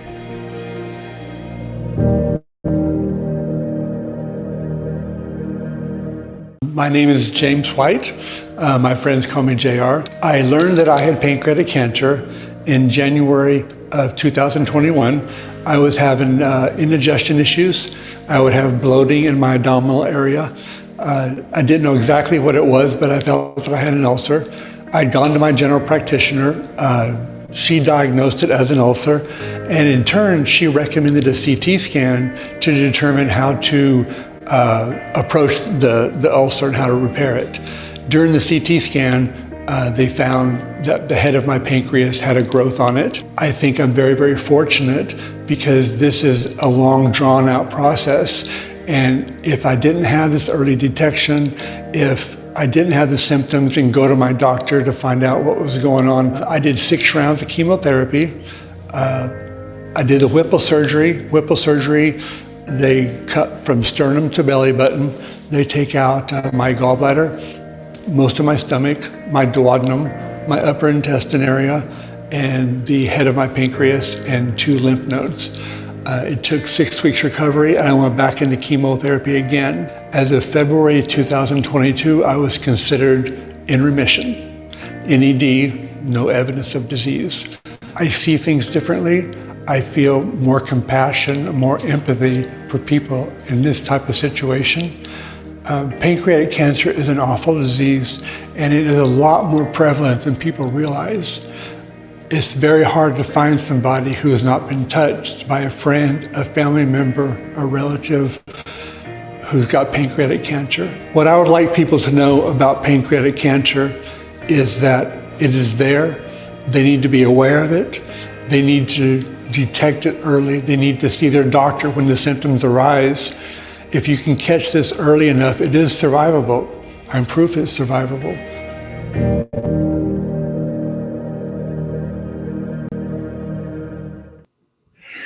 All right. Welcome back to Live and Amplified's 24-hour podcast fundraiser marathon. I'm your host, Tom Quiet, and we have our next musician in the queue. We'll bring him in just one moment. I just want to thank everybody for your continued support. We are approaching hour 9. I just got my big boost of caffeine, so hopefully I'm good for at least a couple of more hours before I need to recaffeinate and all that stuff. But real quick, before we bring in our next guest, I do want to thank everybody for your continued support. If you are interested in donating to our fundraiser for the Pancreatic Cancer Action Network, there is a QR code right here. I'm getting a pro at that. We're reaching across my head. Look at that. I'm a pro. You can scan the QR code, or you can visit our landing page at lnacares.site. And that'll take you to the landing page and be all good. You just hit donate and good to go. Or if you happen to be watching on Twitch, there's a big donate button right there. And yeah, that's easy peasy.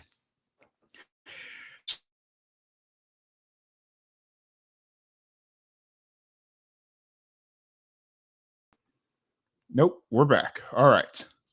So that being said, bring him in. Hey, how's it going? Doing good. About yourself? I'm doing pretty good. Just ate a little bit of random breakfast, whatever I could in 15 minutes. Yeah, so you're hanging in there. That's good. That's good. Yeah, excited to have you on. Hey, it's an honor. Thank you for having me. Thank you.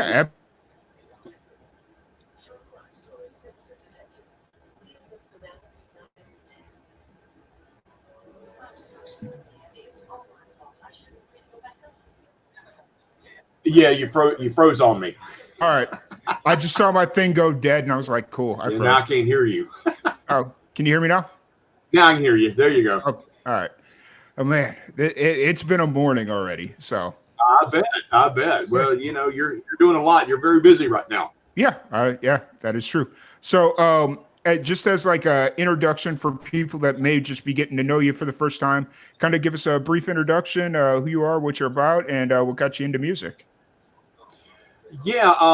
Well, my name's Jimmy Bowen, and I'm an Americana Texas red dirt artist, and got into music when I was actually 5 years old. My father bought me a guitar when I was 5 years old from a flea market. It was a $5 guitar, and I got kind of wrapped up in it. And when all the other kids in the neighborhood were playing baseball, I was trying to play music from a record player and sitting there and listening to records and trying to learn music. And that's kind of what it kind of sprung from there, and it went from there. And it's kind of grown since then.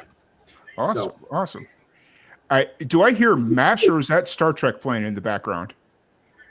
Well, actually, in the background, I am a huge Andy Griffith nut. Okay. So Andy Griffith is on my TV back over that way. Okay. I heard something that reminded me of my childhood. My dad would leave on like MeTV, and it was like MASH, Andy Griffith. Yeah. Right now, well, I go from MeTV to Sundance, and right now it's on Sundance because Andy's on till 12. Yeah, I got you. Fair enough. But so really excited to have you on. As you got your start, you said you were first introduced with the guitar, right? Was I? Or you? Sorry, by You're fine. All right. I got so many buttons going off over here. It's like, oh, which ones do I have to? Which ones? Oh, do I know. I bet. So, kind of getting your start in music. Were your parents catalyst in that, or was it kind of something that you just kind of found on your own? Well, it was kind of somewhat. My mother actually, she was stricken with multiple sclerosis back when I was about 5 years old. But prior to that, she played piano, and she traveled a lot with a lot of the old Southern gospel quartets.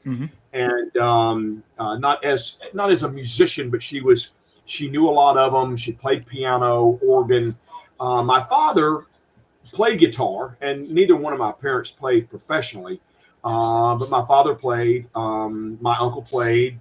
I had a cousin that played. I had another cousin who was a great pianist. So the music was kind of in the DNA, so to speak. So I kind of took it, but I kind of took it on the more serious note because of when I was 9. I started when I was 5, and I got with a group there. I'm originally from Charlotte, North Carolina, and I got with a group there when I was 9 years old playing guitar, and it was really for looking back now, it was really kind of cool and exciting. But back then, it was really cool because it was a bar in Charlotte, and they still had the chicken wire. Because eventually, about by 11:30, 12 o'clock, here comes the beer bottles and the fights in the bar. So you had to play behind chicken wire, which was really exciting. I found it kind of cool. But anyway, we played it on Tuesday and Thursday nights, and played from 9 to 1. And the bar owner paid me $10 a night each night. So I was making $20 a week. And I'm like, I am the richest fourth grader I've ever known. This is really cool. And I'm like, I can make a living at this. And so it's either living the dream or living the nightmare, one or the other ever since. So none of my other family members, they took it serious. I mean, they played in churches and that kind of thing. But they never took it. They went out and got them a job. So I didn't want a job. So I didn't want to work. Listening to you describe that scene, it's like that scene out of Blues Brothers where they go to yeah, it was like that. I mean, it was cool. You start off at 9 o'clock and it's cool, but about 11:30, 12 o'clock, then you're pretty much done. And it was kind of somewhat structured like a biker bar type deal. So you had some, occasionally some of the North Carolina part of the Hells Angels would kind of come in and have a few beers and whatever and that kind of thing.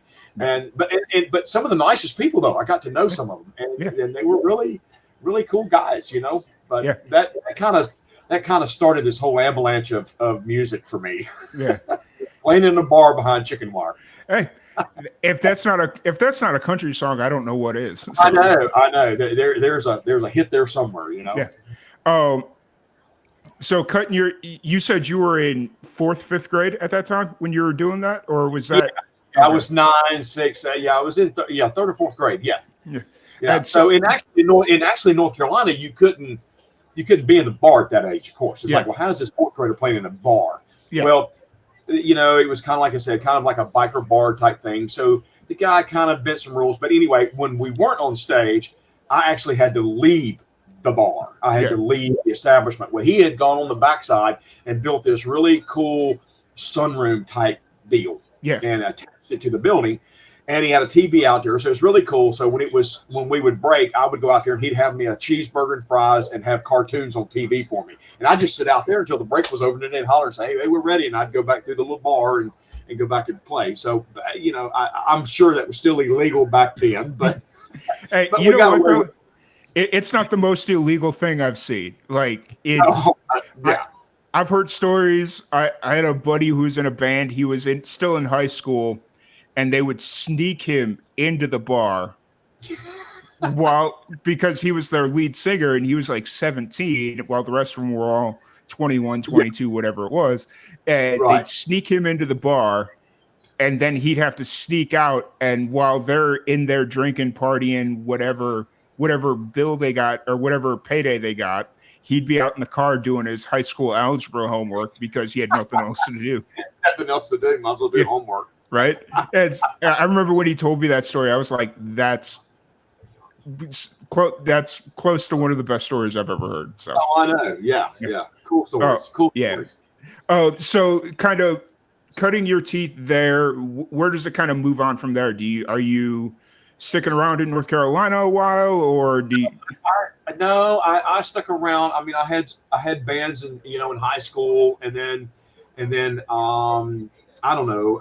I've always been this person that tries to think ahead. My publicist and my agent and everybody on my team, they like, do you ever sleep? Do you ever stop thinking? Do you ever stop doing this? I'm like, no, I'm always thinking. So in high school, I was thinking like, okay, what am I going to do if something does happen that I can't fulfill performing? And so I ran off after high school and went to the Citadel in Charleston, South Carolina, which is a military school.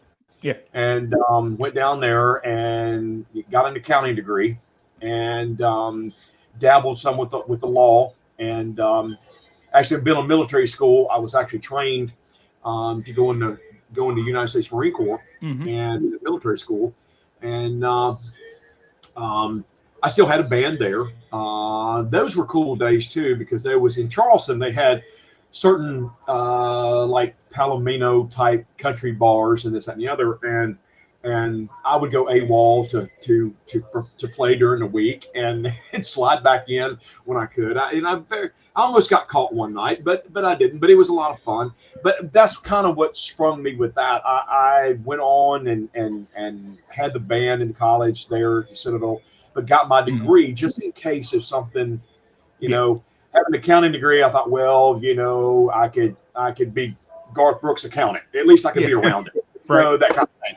So I did that. And then when I graduated and got through the military part of my life there, I moved to Nashville. And I thought, well, I'm always the type of person that I don't like to wonder what would have happened. Yeah. I'd rather go out there and try it. And if I fail, I fail. But at least I tried it. There's a lot of people who don't, they're scared to make the move, or they're trying to, and I thought, well, so me and my wife moved here. I think my daughter, the kids we had 3 kids, and my daughter was 6 weeks old, and we packed up the car and she quit her job and we moved to Nashville. Didn't have a job, didn't have a place to live, had nowhere to go. Just went for it. Oh, it was, thinking back now, it's really adventurous, but back then it was very stressful. I've got a 6-week-old child. I got to feed, I got to support, got to put a roof over our head. I don't have a job. My wife don't have a job. It's like, okay, what are we going to do? So looking back, it was like, well, exciting days, but I don't know if I'd want to relive them, especially this day and time. I don't know if I'd want to relive those days, but that's kind of where it sparked and got me here. So that's, I just wanted to come try it. It was really funny. I had a lot of people that I played music with back when I was a teenager, and surprisingly, a lot of them kind of, when people kind of, I don't know if it's a jealousy thing, they kind of laugh at you when you tell, hey, I'm gonna move to LA, I'm gonna move to New York, I want to try it. And it's like, yeah. And it's like, no, and there was a lot of people that kind of laughed at me when I moved here, and they're like, you're never going to do anything in Nashville and this, that, and the other. But I've been very blessed. With what we've been able to achieve, and musically, and now it's even better with COVID come around. We started our own television show, and I wanted to do that because of the number one, COVID kind of knocked everybody out of work for a while, kind of shut the entertainment industry down. And so we're like, okay, what are we going to do? And I'm like, well, I always wanted to start my own television show, because our show is a variety show, and you don't see those anymore. I come from a bluegrass background, actually come from Carolina, and moved over to the Americana and doing the Red Dirt down in Texas now. But my guest artists, I want them to be different, whether they're contemporary Christian or old school quartet singing, or new country, old country, rock, bluegrass, Irish, reggae, whatever it may be. I want them to be different, because you don't see. I grew up watching shows like the Porter Wagner Show, Pop Goes Country, Jim Ed Brown Show, Nashville on the Road, all these shows, and you don't see them anymore. And so that was the main goal there, was to have a television show that had a variety. I do my thing, but then my guest does something totally different. Yeah. And it's we're getting ready to go into our 8th season. I've been very blessed, and it's gone real well so far. That's really cool. That's having tried to produce television content, I know it's not easy, because the original Live and Amplified series, the brand, was a TV show idea that we had, and we'd gotten a few offers to air in a few different places, but the continuous demand of consistency, having stuff ready each week, it became too much. Like, it was like, it's really, the way we're set up. We film in January and we film in June, and the networks have us on basically every 6 months. We have to give them a new series. Yeah. It's fun, but you're right. It's a lot of work. It's a lot of stress, and I enjoy it. But I'll be honest, sometimes I sit back. I don't want this to get out really publicly, but sometimes I sit back and I'm like, man, why did I ever start this animal? Right. I do like it, but it's just, but I've got a great team. That's the thing that I'm so blessed with. That's the key word right there, is team. You have a team. Oh, I tell you what, when we first filmed the very first series in 20, I had a few people that really weren't on board with it. So I made some changes. And so at the time, it was just me and my production manager doing it. And then my publisher, Sherry Cranford, came on board, and she's an angel in disguise. Bretta Coleman, my agent, she's another angel in disguise. They worked together back during the Arista days and all the big record deals with Joe Galani here in Nashville. And they work great as a team. And my producer is wonderful. I just have, from the camera crew to the lighting crew to my sound guys to the band, it's amazing how hard they work to achieve what we're doing. And my guitar player, when we first cut the first series, my guitar player called me, Dan Droback called me, and he goes, well, man, you did it. And I'm like, what'd I do? He said, you pulled it off. I said, no. And I still believe this, not because I'm talking to you. I tell everybody this, that this was a team effort. This is a team. Yeah. I could not do this by myself. Yeah. Could not. There's no way I could do this by myself. And I appreciate everybody that's on the team. They know what they're doing. They're good at what they do, and they work really hard for what we're trying to do. And you're right. It's a team effort. I've always been told, well, you're the monkey who can stop the show. I said, yeah, but I got all these people behind me that's pushing me, you know, and so it means a lot. It does. It really means we've become a family.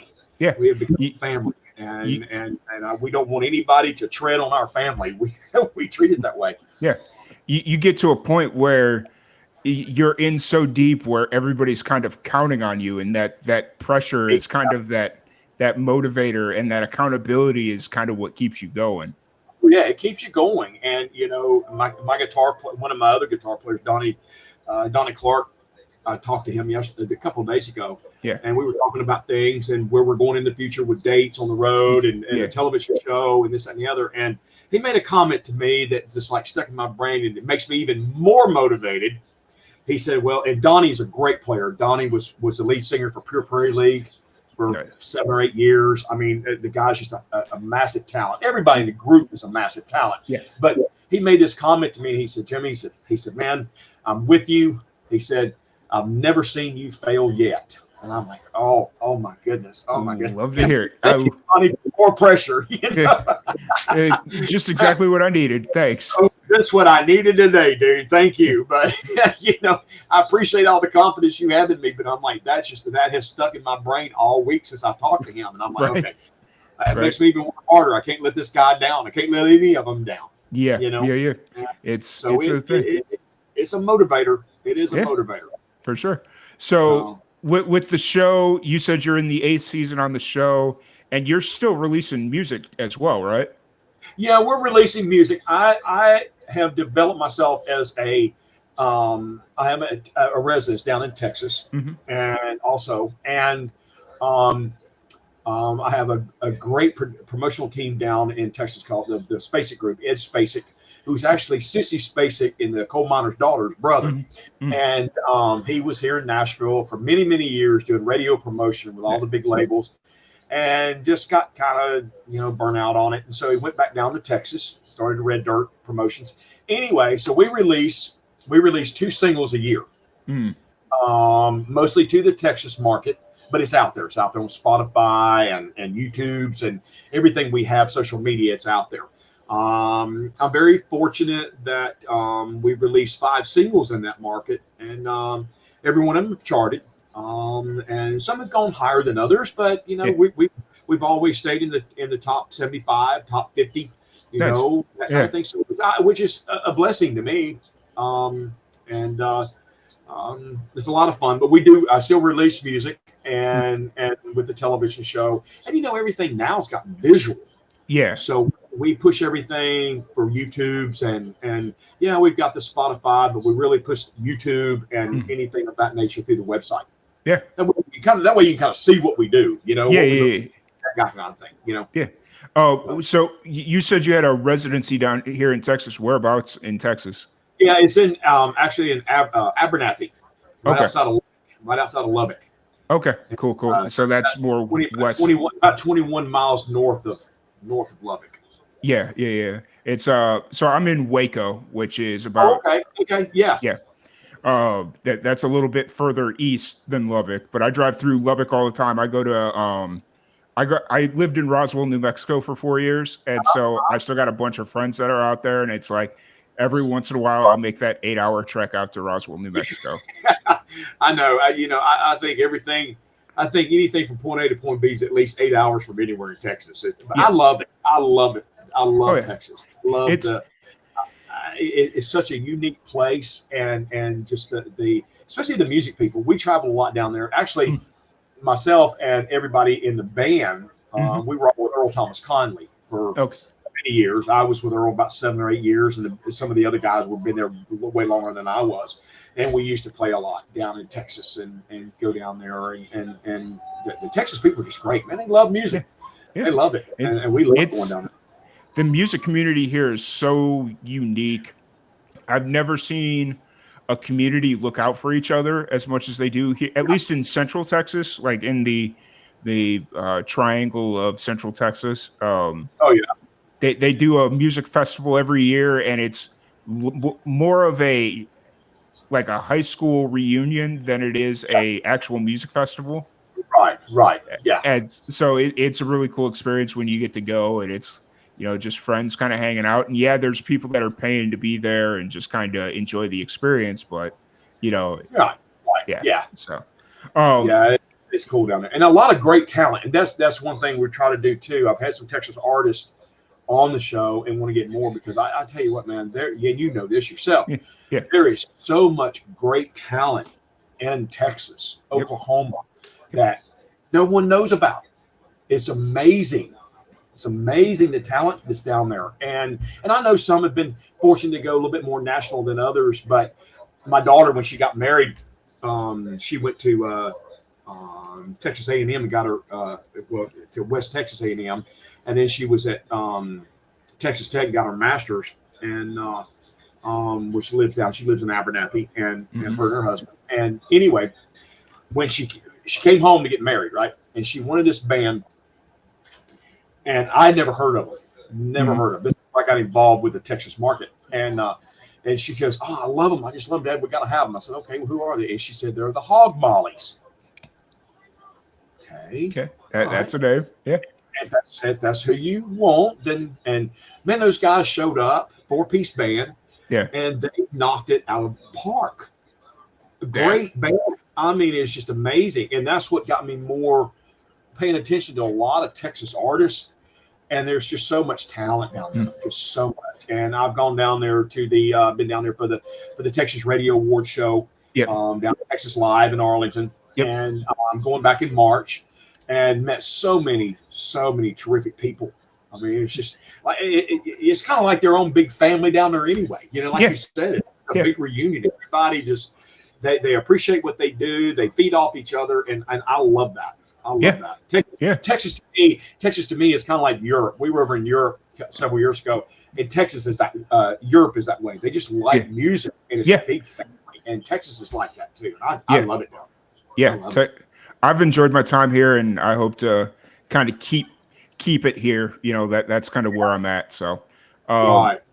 But I really appreciate you taking the time to sit down and chat with us here a little bit. Hey, I appreciate you having me on, my man. I really do. I appreciate it so much. Thank you. And when next time you're in Texas, we'll have to sit down and do this proper face-to-face. I feel like we will put on an all-time conversation. So yeah, we'll do it. We'll do it. I'll keep you in touch and let you know what the schedule is. Awesome.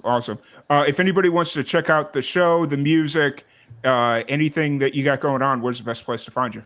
Best place to find it is at my website. It's at www.jimmybowen.com, jimmybowen.com. And you can go on there, and there's a button for TV. You can watch all the 7th season is slowly getting on the website. Yeah. But the first 6 seasons are fully on there. It's on YouTube. We've got all the information on there. We'll have dates on there where we'll be performing. And back years ago, and I'm not trying to hold you up, that they when MySpace came out and all these other social things came out. But I think the websites that come back now that's everybody's information center. Is go to your website. Websites I think are getting bigger now than they were. So yeah, check out my website, jimmybowen.com, and it's got everything on there, and they can watch anything they want to. Awesome. Well, once again, thank you so much for hanging out with us. Thank you for stepping in to help us fight against pancreatic cancer. It's a joy getting to talk to you. So hopefully we get to do it again. We'll stay in contact. I work with Sherry quite a bit, so we'll kind of keep that one. She's wonderful. Yeah, we'll stay in touch, and good luck with the fundraiser. I wish you all the best. Thank you so much. We're going to do a little musical switcheroo. We got our next guest in the queue, and Jimmy Bowen, thank you so much. Have a great rest of your day. Enjoy that Andy Griffith. All right, dude. You take care, Tom. Thank you. You too. All right, bye. All right. We're going to bring in our next guest here. Jess S., how's it going? Hi, good. How are you? Good. How's everything? Oh, everything is good. I'm caffeinated. Maybe a little too much, but I'm not caffeinated yet. I need coffee, but well, your day is just starting, so it is. Yeah. How's everything been going? Oh, good. Yeah, I've been working on an album this year. Nice. So, for the last 2 years, I've been working on an album almost for the last, it's really just been a year since anyway.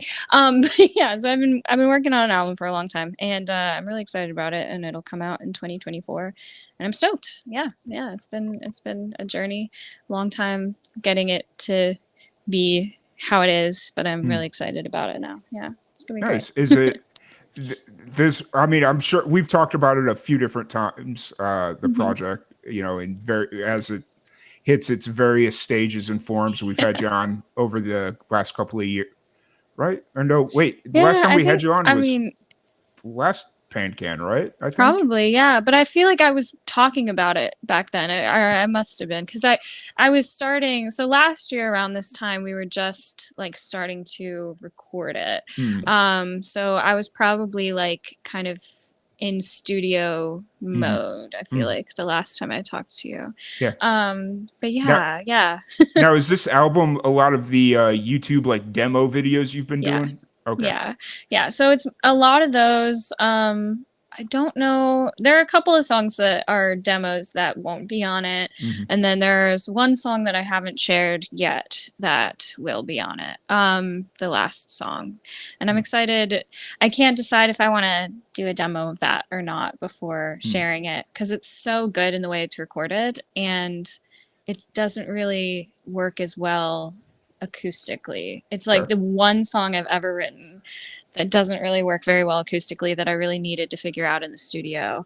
I'm not usually that kind of a writer. I usually write just like me and my guitar, and I can play it wherever, and then we can like buff it up in the studio and make it sound all like cool and poppy. But I can usually just play them on guitar live. But this one is like, I don't know, it just needs, well, everybody will understand when they hear it, because it just needs a lot. It's like a noise song. It needs a lot of noise in one part to really get the effect. And anyway, I don't want to like give too much away.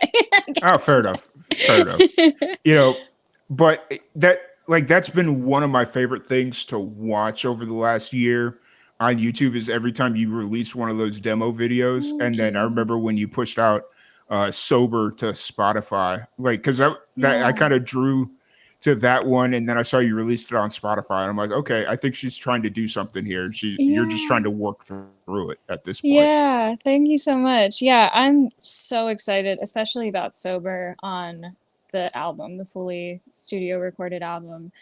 It's really cool, and it's very like R&B, very very cool and chill, and like yeah, just like, I don't know. It sounds really, I'm really excited about it. That one is definitely like everything I could have wanted and more probably out of the recording. So I'm stoked to have people hear it. Yeah, I'm stoked to have people hear what I was like imagining for the songs originally, because I can only do so much with my little guitar and myself. But I like having both of the demo versions out, and then people like hearing the bigger studio versions. I'm so excited for people to hear those. But yeah. Nice. The Sober journey was a whole journey too. People really connected with that song. It was awesome. That's awesome. Touching. Yeah. I got to say though, I'm so glad you didn't abandon the pink hair. Like, I still have it. When you made that decision, I was today. like, okay, that's a good decision to have. Thanks. Yeah. I love the pink. Yeah. I think I'm going to keep it at least for this like album cycle or whatever. And then I have some other ideas for what I'm going to do with my hair afterwards. But I don't think I'm going to do anything too calm for a minute. Gotcha. I'll probably keep it amplified. Fair. Very fair. So I have to ask, because it's become a running conversation we've had. How's your brother doing? He's good. Well, he's alive, but yeah, no, he's good. Doing like better than, a lot of us, I think, thought. So yeah. Actually, like I've been I've been taking forever with it because I have so much to do. But I don't know if he wants me to say this, but whatever. Jeremy, if you're listening and you don't want people to know that you write sometimes, I'm so sorry. But he's written a lot of poetry throughout his life, and he sent me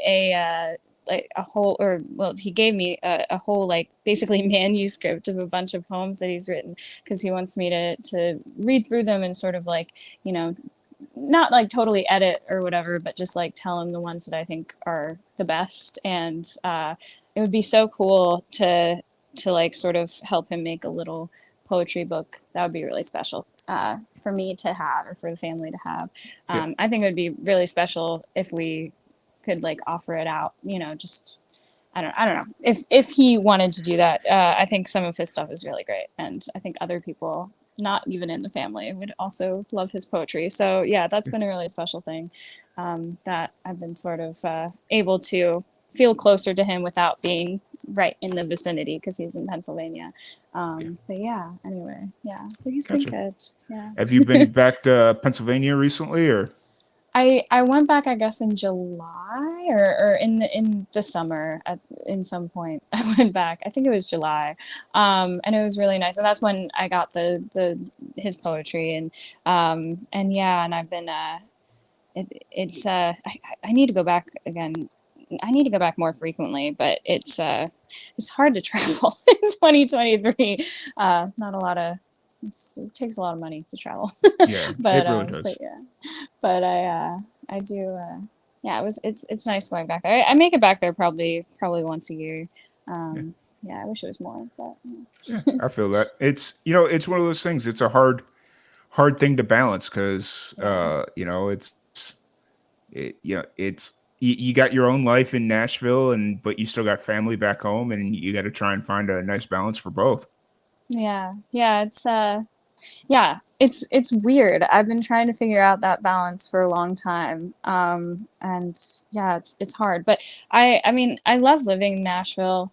I love like I do love being with my family, but I also love being like separate Yeah. from them also, Yeah. you know. So yeah, I do love Nashville though. It's such a weird city to have spent this particular time in, if that makes sense, for Nashville. There's been so much change.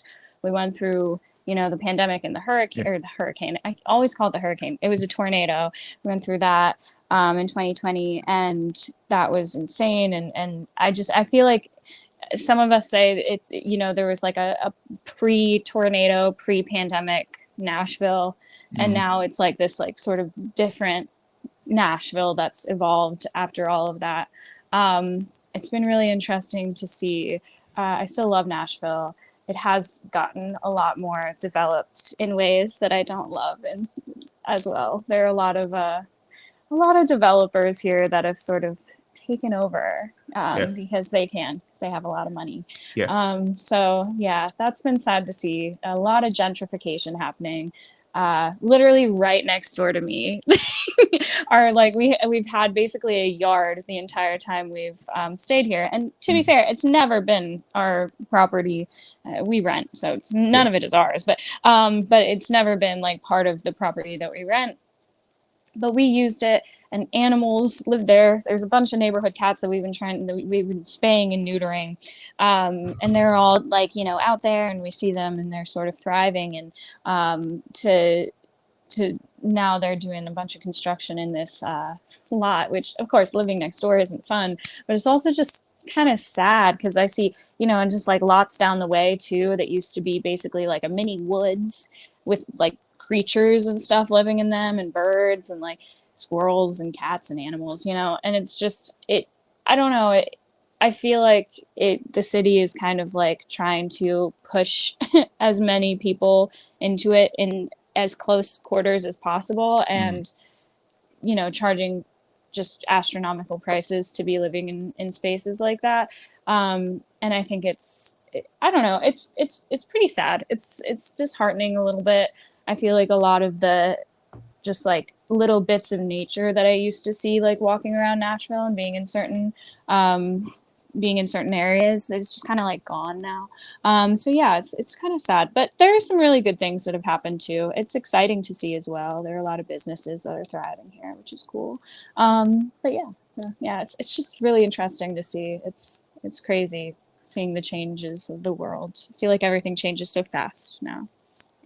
Yeah. I mean, I'm kind of concerned about the next time I go into Nashville because it'll be almost 4 years, and it'll be 4 years in January since I've been to Nashville. A So lot has changed. yeah. Yeah, Well, I it's mean, crazy. the pandemic, the tornado, the fire. There was a fire, wasn't there, or something?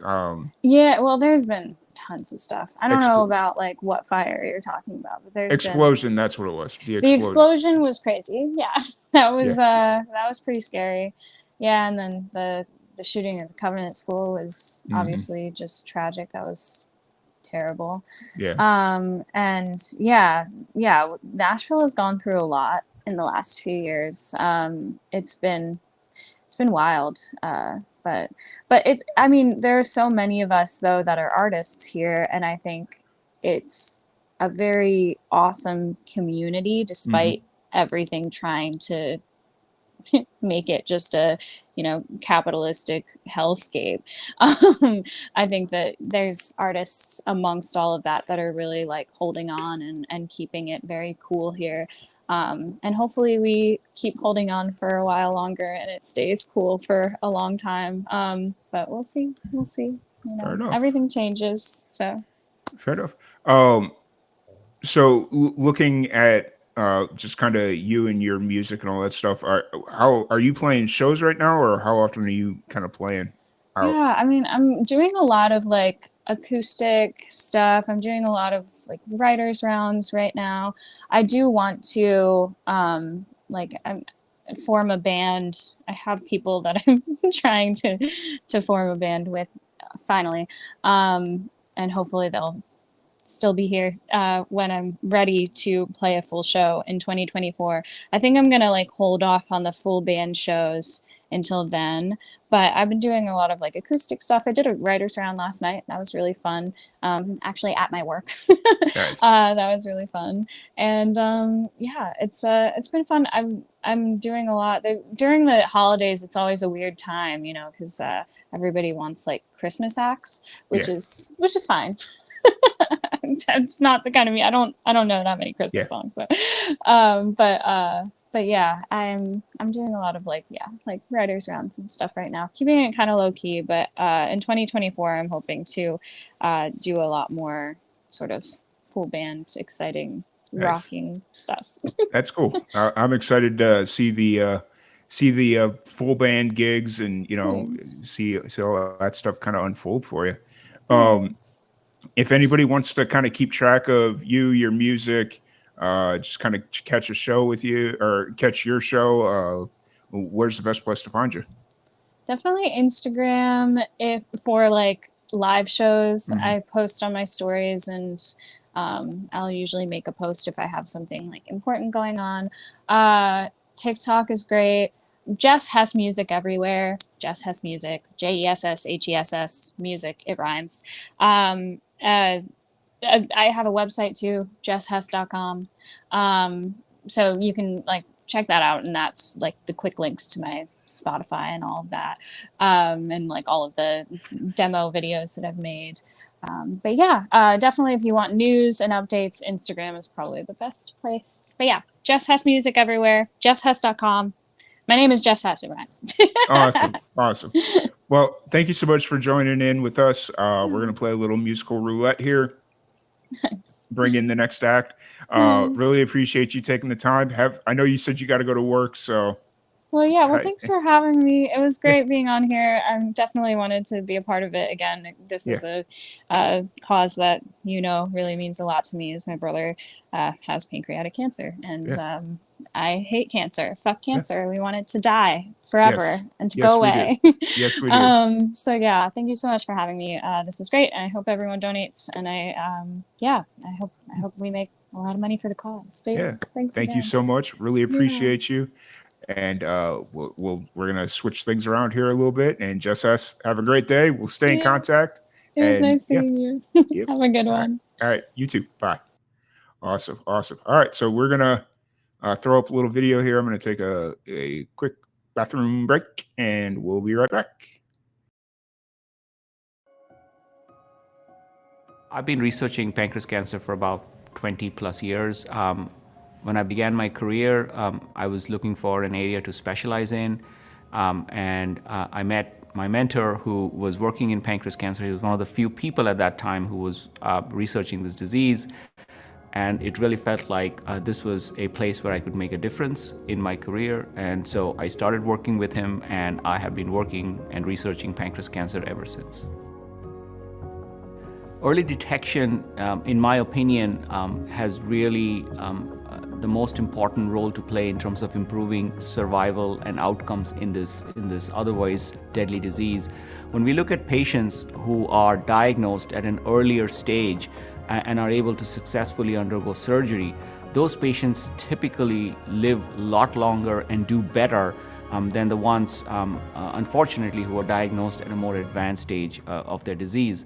And so for me, I think if we can diagnose more patients at a point where we can get them to surgery and get the tumor out, there really is an enormous opportunity of improving outcomes.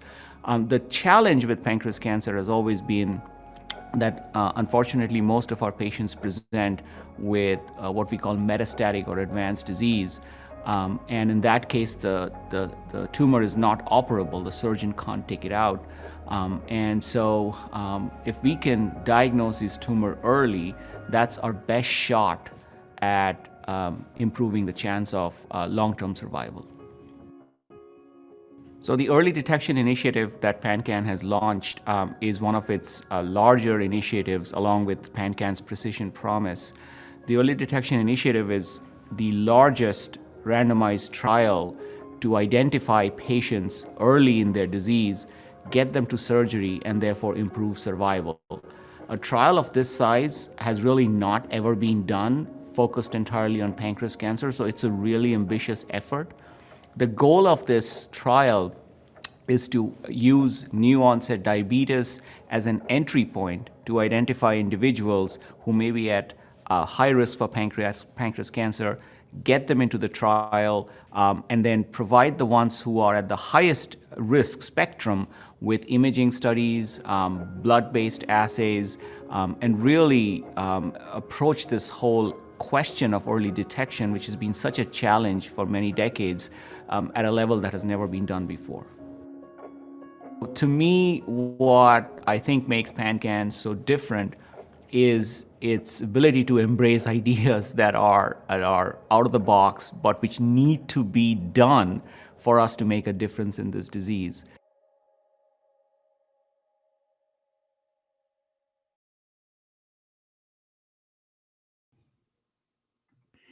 Awesome. Welcome back in, y'all. Tom Quiet here with Live and Amplified. We are in hour 9 of our 24-hour podcast fundraiser. We are back. We are moving and grooving. If before we bring in our next guest, we have Amber Ray Dunn waiting in the queue. If anybody's interested in donating to the Pancreatic Cancer Action Network, you could scan this QR code right here, or you can visit lnacares.site, and that will take you straight to a little landing page, and you hit the donate button and it'll take you to our Tiltify. And we tried to make it as easy as possible this year. So hopefully it works. We'll see. But let's bring in our next guest. We got Amber Ray Dunn here. Hey, I can't hear you.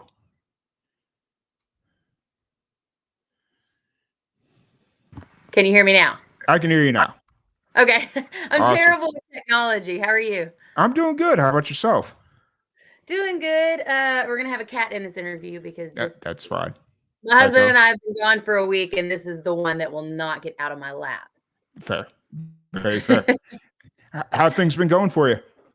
They're going good. Like I said, my husband and I just got, got back from a week-long trip in the Bailey, Colorado area, which is just a little south of Denver. And it was his birthday. And since both of us live pretty separate lives that are pretty busy, it's nice every once in a while. We've kind of recognized early on that we should give ourselves a week where we can just be together, turn everything off, and kind of reconnect as a couple. And the last couple of years, we've been doing that once a year. But this year we did it twice. And now financially, it's hard to do. We don't really just have money like that. We work really hard for every dollar we get. But relationship wise, it's very vital. Yeah, for sure. For sure. I completely understand that. Just to kind of be able to turn everything off and then just, be in each other's presence. That's sometimes more important than anything else. Yep. So how have you been? Oh, I've been doing all right. We're hour 9. It's been a year since I've talked to you. Yeah, Did you come to Memphis this year? I did, but you were working. Okay. And I came in through Memphis in Easter, or while I was going up to Chicago for Easter, and I stayed the night, and I went and talked to Mark and Nia and all them, and it was cool. And then you had a show at South Main Sounds that next day, but I had to get up to Chicago, so I couldn't hang around. So yeah. Okay. But Memphis is cool. Actually, it's quite funny. Since Mark and I kind of work in the same industry, the amount of people that we both know that, anytime I say, hey, I'm going to Memphis, oh, you going to hang out with Mark? Yeah, it's like, geez, this guy, I don't get it, but Well, that's one reason I kind of, when I first met him, just kind of stuck to him as a friend. We also have very complementary personalities. Yeah. But he was one of the few people in Memphis, because Memphis is one of those cities that's kind of an anomaly. It has a lot of history that is thick and beautiful and has impacted the whole world. But currently, you really kind of have to dig to find your people in your niche. And when I found that Mark was kind of on that same wavelength and the no BS kind of thing, I was like, ooh, I like this guy. Yeah. He's definitely cool. He's got a cool thing going there. And anytime I come to time I come to Memphis, that's one of the places that it's like, okay, I gotta go. So Yeah. I yeah. tell everybody it's this little like grassroots hole in the wall thing that every artist wants. Like I never really realized it until a few times of traveling off in other places Yeah. where I would tell people that, yeah, it's like a record shop in the daytime. And then it's like a place any artist can come and do anything. You can do videos downstairs. You can come practice if you need to. It's just kind of like a hangout spot. But then it's like a beer joint on Friday nights and it's like a songwriter place. And they're like, what? That's so cool. I wish I had a place like that. Yeah. That's, you clarified something. I never knew what it really was during the daytime. I like anytime I go in there, there's always just chairs everywhere. So it's like, Yeah. okay, maybe it's just like a sound stage, but okay. That now Well, that he's got little like Memphis memorabilia. Everything is for sale. Okay. Literally, you can ask him how much his shoes are and he will sell them. But it's really more, he markets it more as a record shop. Yeah, I got you. Fair enough. Fair enough. So, how's everything with your music been going? You've put out an album this year. That's Yes. amazing. Back in March, we put out I Guess That's Life. Yeah. And I have to say, with the pandemic and just everything that's been going on, it's been really hard to not just jump on the next album and like start a new project and really give this one life because I'm so proud of it. I love it so much, but it was supposed to come out 2 years ago. So I've kind of been sitting on these songs and these ideas and what we were doing. And in that process, we made some videos, but then my videographer had to move to Iowa. So I'm currently still looking for somebody that has really good quality, but isn't trying to gouge me. So if anybody out there, call me.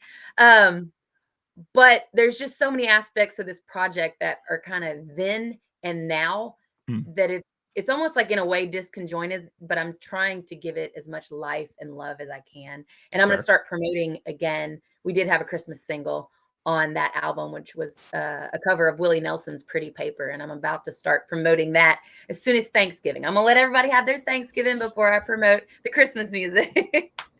Fair. Oh, hold on. What just happened here? Hold on. My interface just disconnected. That's weird. Can you hear me? Yeah. Okay. Well, I don't know what interface disconnection means. So no, I see you. Yeah. Okay. All right. Well, we'll just let it roll. That's fine. Oh, that's what happened. That's weird. That's not good. But oh well. Anyways, but yeah, so it's been a good year.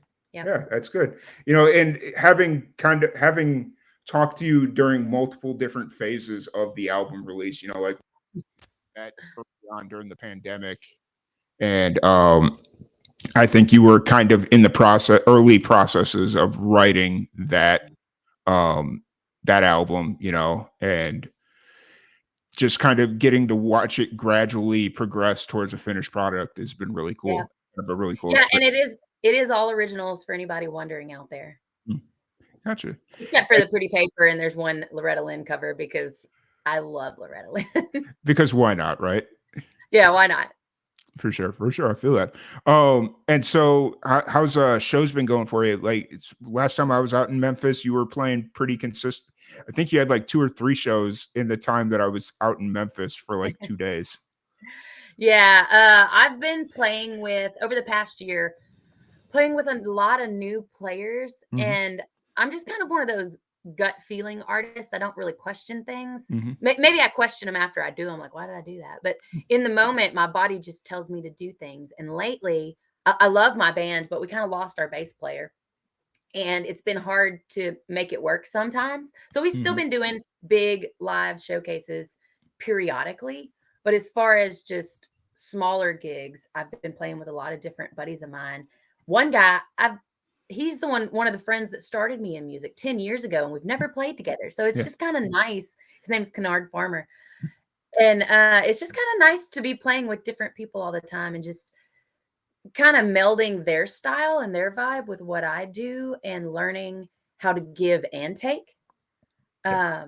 I like that. I like the camaraderie of music. That's kind of why I enjoy music. I'm not one of those diva dictators. It's got to be my way kind of artist. And I like to think that that's a better thing. Yeah.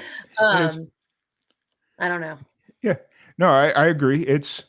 It like the fact that you have the ability to kind of just mold, like I think it speaks a lot to your character and who you are as a human being. The fact that you can just kind of mold in with any musician and just kind of make musical magic or magical music, however you want to phrase it. Well, and it's more fun because I've Yeah. always said that I don't want to ever do anything Mhm. that is the same old boring. Mhm. No offense, I really think we need factory workers, but if I ever felt like what I was doing was factory work, I just personally it wouldn't be fulfilling. And so I like to play different venues. I like to play with different people. I like to try to add in new songs. I like to keep it fresh, keep myself on my toes, so to speak. Mhm. And I've been playing lately with a guy named Mario Monterosso as Mm. well. And his background is in rockabilly. Now that first one, Kennard Farmer, Yeah. he's like R&B and soul. Oh, So nice. Yeah. I'm country and we put that together and it's just crazy. So then now me and Mario are putting together his like old school rockabilly with my old school country and I love it. It sounds so good. That's what's up. That like just bending genres. I feel like that's kind of what made Memphis special back in the Yeah. day was just like, genres coming together and doing their thing. Yeah, so even though I personally love and feel country, old school, like 50s, Mm. 60s country in my veins, Mhm. like you said, that's what I like about being in Memphis is there's so many different people doing different things, but it's still a small town Mm. and everybody kind of works together, or at least knows everybody. Some Yeah. people maybe. Yeah. And I will say the one thing I miss about the last time I was in Memphis, I went to that farmers market that Mark runs plays or books the music Books for it. yeah, runs. I walked around there and I was like, man, if I didn't live 8 hours away, I could do all my grocery shopping here and it would be all Wow. organically made. Like, or yeah. So That's a really good farmers market. And it's funny because Mark's thing as a booking agent is kind of he'll get an artist. He's always trying to bring in new artists, yeah. new people, fresh faces. And it's not to, wipe out the gigs for the local folks. Yeah. There are plenty of gigs for us, and he knows that. It's more so to expose us to each other Mhm. and to give these people new opportunities and he's just stirring the pot in a good way. Yeah. Yeah. And I don't know if everybody knows that's why he does that, but that is. And I've met so many, like as a woman in this industry, sometimes it's kind of hard and it's few and far between to meet women, let alone cool women. Yeah. And I know Mark's personality good enough that like if he really thinks a woman is cool, I know I'm going to like her. And I've met so many women friends in this industry that I could have never met in a million years. Yeah. I mean, you guys got something special there, and you got a gem in Mark that just kind of gets what it takes to keep a music scene vital and fertile and, I don't want to say possible, but just kind of keeps it going for everyone. And that's new artists, existing artists, and everywhere in between. So, Yeah. And I know he probably told you this when you visited the farmer's market, but Ashley McBride used to play there. actually, no, he didn't because Yeah. Mark was already a few deep on that one. So, Okay.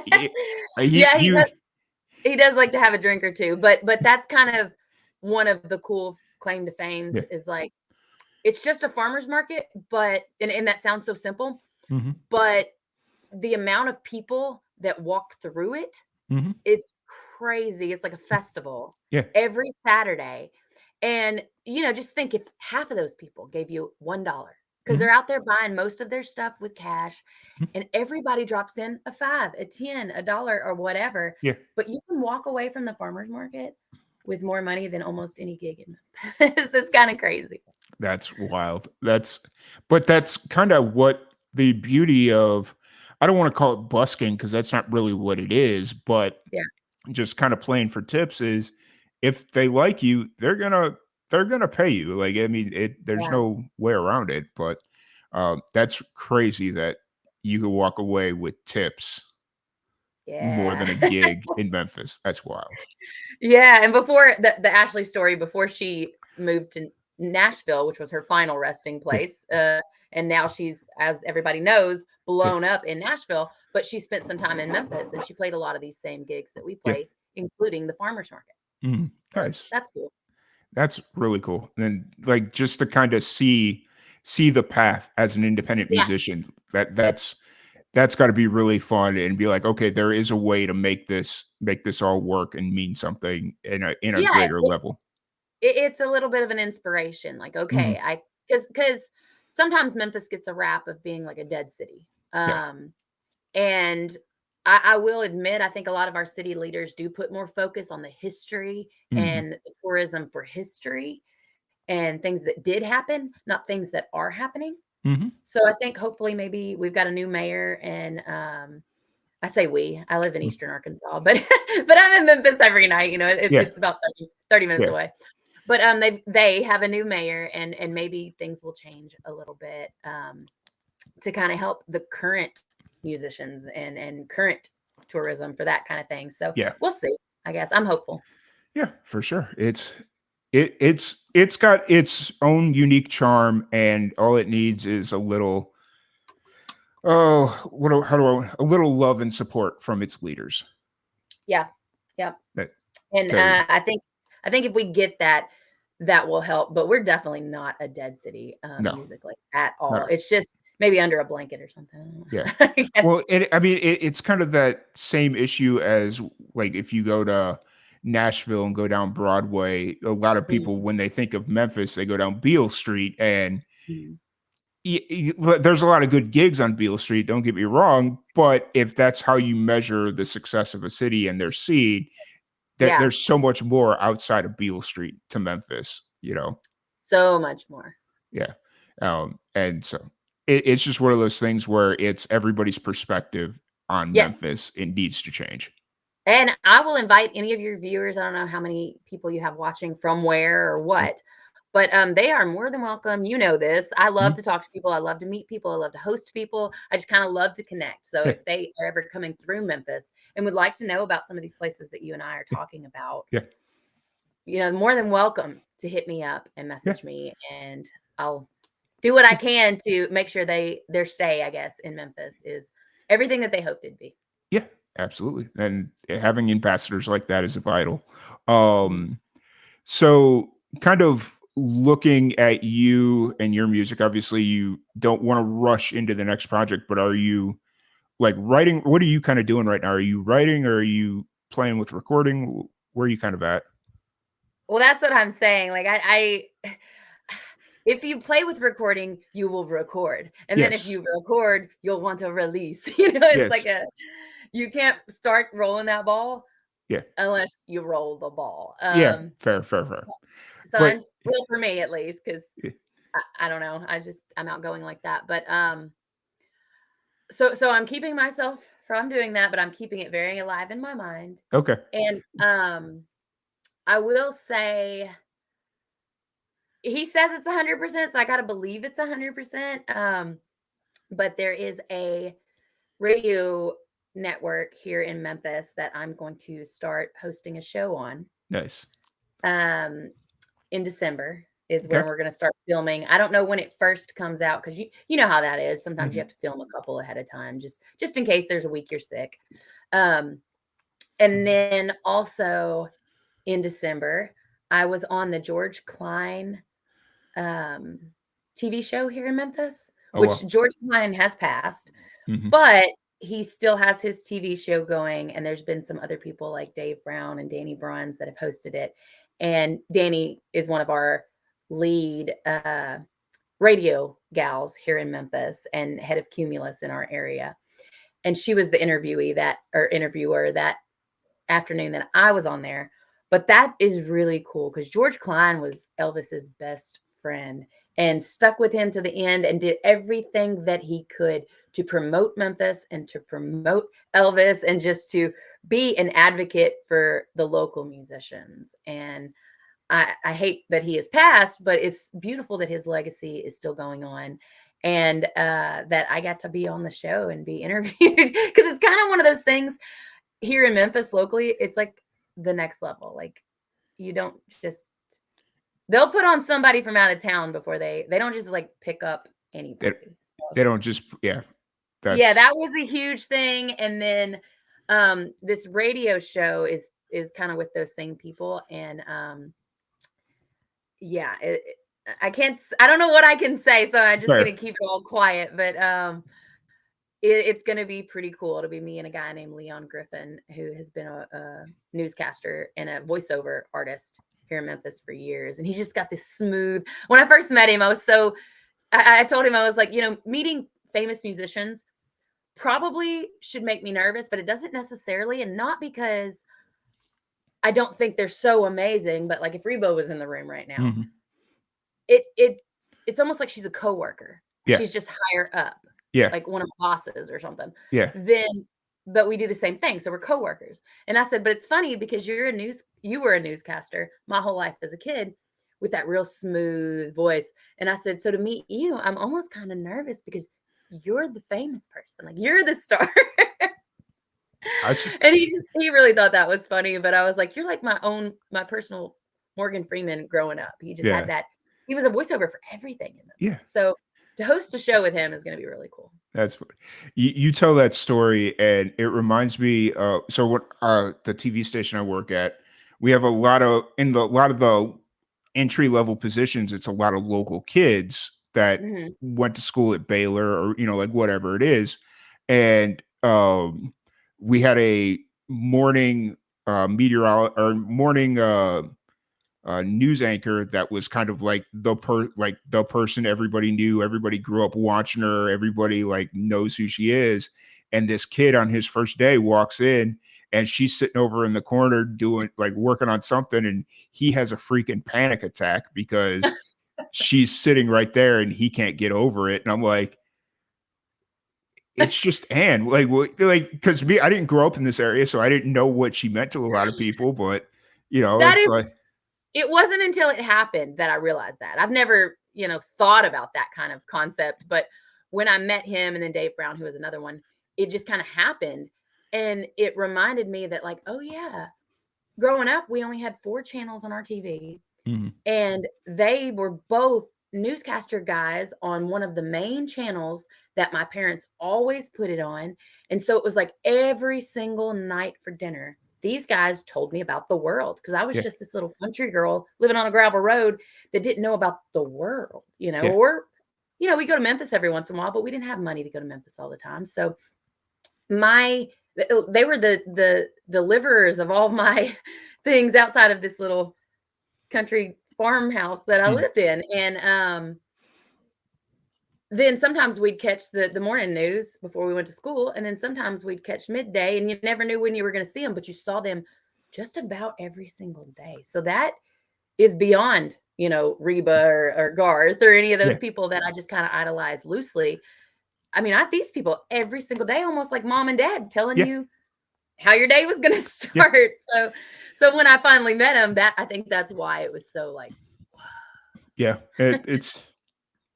I've had a couple of people. I've had a couple of situations like that where it's like, oh, hey, and it catches me off guard, but so but I don't want to keep you too much longer here. I really appreciate you taking the time to sit down and chat. If anybody wants to check out your music, catch one of your shows, or just kind of stay up on everything that you got going on, where's the best place to find you? I would say basically any social media, anything, type in Amber Ray Dunn on Google, it'll bring me up. But I'm better probably at posting my shows on Facebook. I try to get them on my website. Y'all know, I am a solo artist doing everything. It is a time-consuming effort that I really do love, and I love to share with you guys. But sometimes it takes a little moment. So for shows that are happening soon, definitely go to Facebook on that. Sometimes Instagram. I'll try to get better this new 2024 on my website with posting those. But yeah, TikTok, Spotify, iTunes, anywhere you consume music, you can find me. Awesome. Well, Amber Ray Dunn, 3rd year in a row we've had you on the PanCAN fundraiser. I really appreciate it. And you're essentially part of the Live and Amplified family at this point. Every time I come to Memphis, I know I have somebody to go see. I still need to swing by the barbershop. That's always been the one thing You that I want. do. So Hey, that's kind of cool. People, when they come to town, anybody can stop by the yeah, barbershop because I actually work there. And if I'm not there, my dad's there. And they're yeah, like, this is the place. yeah.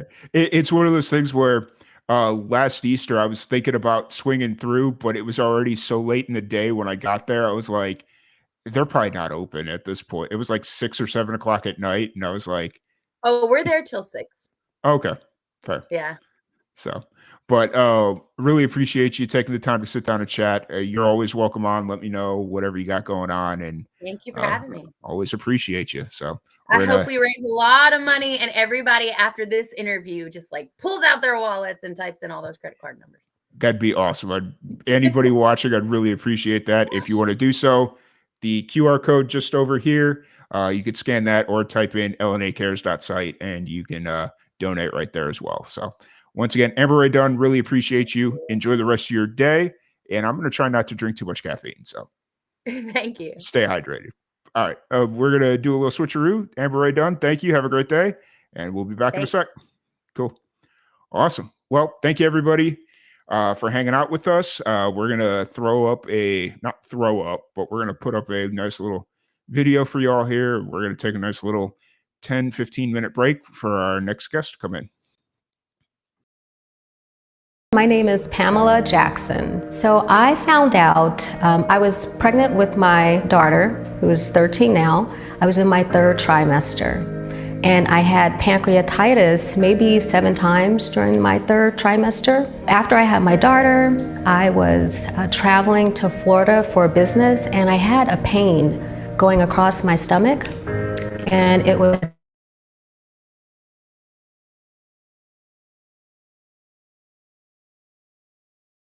probably pseudocyst. You're so young. And when they tested it, it turned out attacks. I didn't realize what the outcome could be. You know, I just assumed I was young, fairly healthy. It just never crossed my mind what could be wrong. I was actually quite surprised. So I've worked in healthcare for a number of years. I've worked with the African American community. I did outreach from a health perspective, and I had no idea that pancreatic cancer was even prevalent, let alone prevalent in the African American community. So I was quite surprised. I didn't even know where the pancreas was. Honestly, before being diagnosed, I was not aware of pancreatic cancer. And I think in the African American community, there is a stigma overall around going to your provider and or seeking treatment. So pain is something people have come accustomed to living with out of fear. And I would say that if you feel something, you need to say something. If you catch it early, you have your best chance of survival. It's very difficult, you know, when you find out that you have a diagnosis such as pancreatic cancer, you automatically assume that it's a death sentence. And so I think if providers had the right information up front, hey, there's an organization, there are people you can talk to, there are people that have been through this before, and there are people that can really support you through this entire process, it would make a huge difference for patients.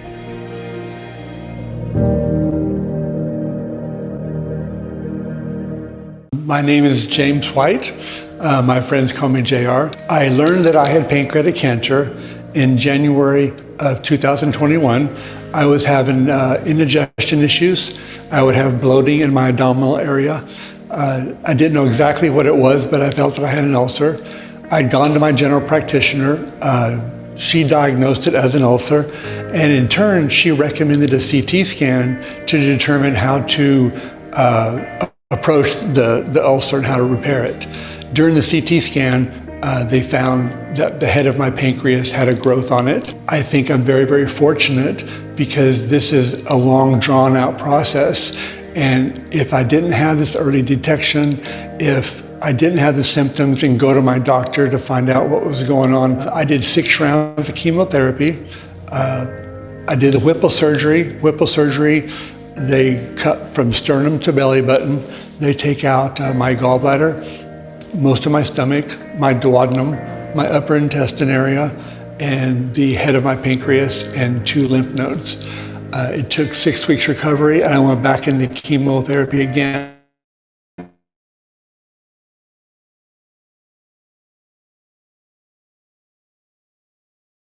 Things different in this type of situation. Pancreatic cancer is an awful disease, and it is a lot more prevalent than people realize. It's very hard to find somebody who has not been touched by a friend, a family member, a relative who's got pancreatic cancer. What I would like people to know about pancreatic cancer is that it is there. They need to be aware of it. They need to detect it early. They need to see their doctor when the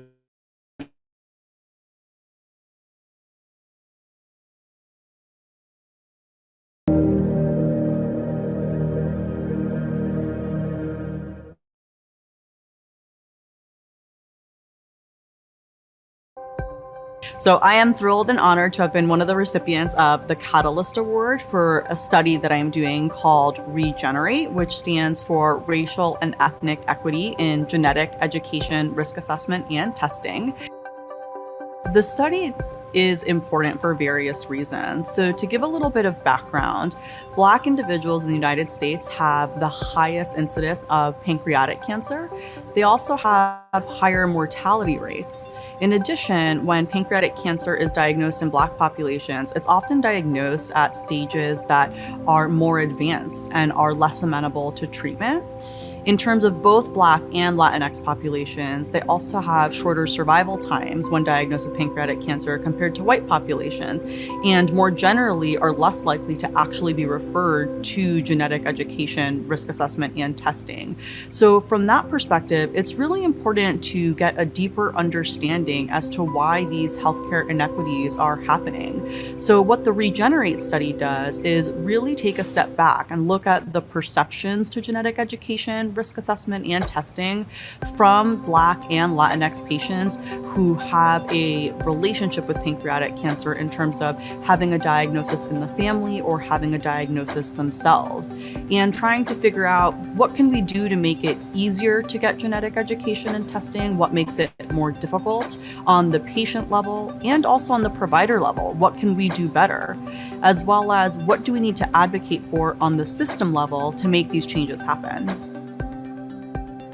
For me, as a first-generation Latina, it really is a project that is near and dear to my heart. I have seen firsthand the difficulties that my own family has had interacting with the healthcare system, and I want to learn, how can I make it easier for Black and Latinx patients who are at risk for pancreatic cancer to get cancer prevention and care? Because we want to catch it before it actually happens. And that's why it's important to understand how I can actually increase this access and make certain that we're providing materials that bring Black and Latinx folks to get genetic education, genetic testing, and spread the word to make this more normalized.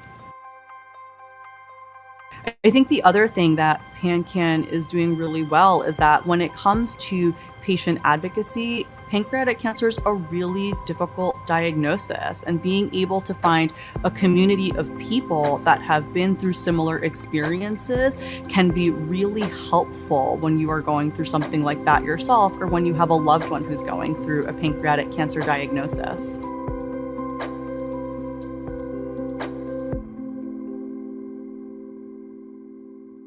There was a flight that I was on, and I had eaten a farro salad, and I was in so much pain. I mean, when I say I looked at the clock, I had 3 more hours on the flight, and tears were streaming down my face because I'm in such excruciating pain, and I didn't know what to do.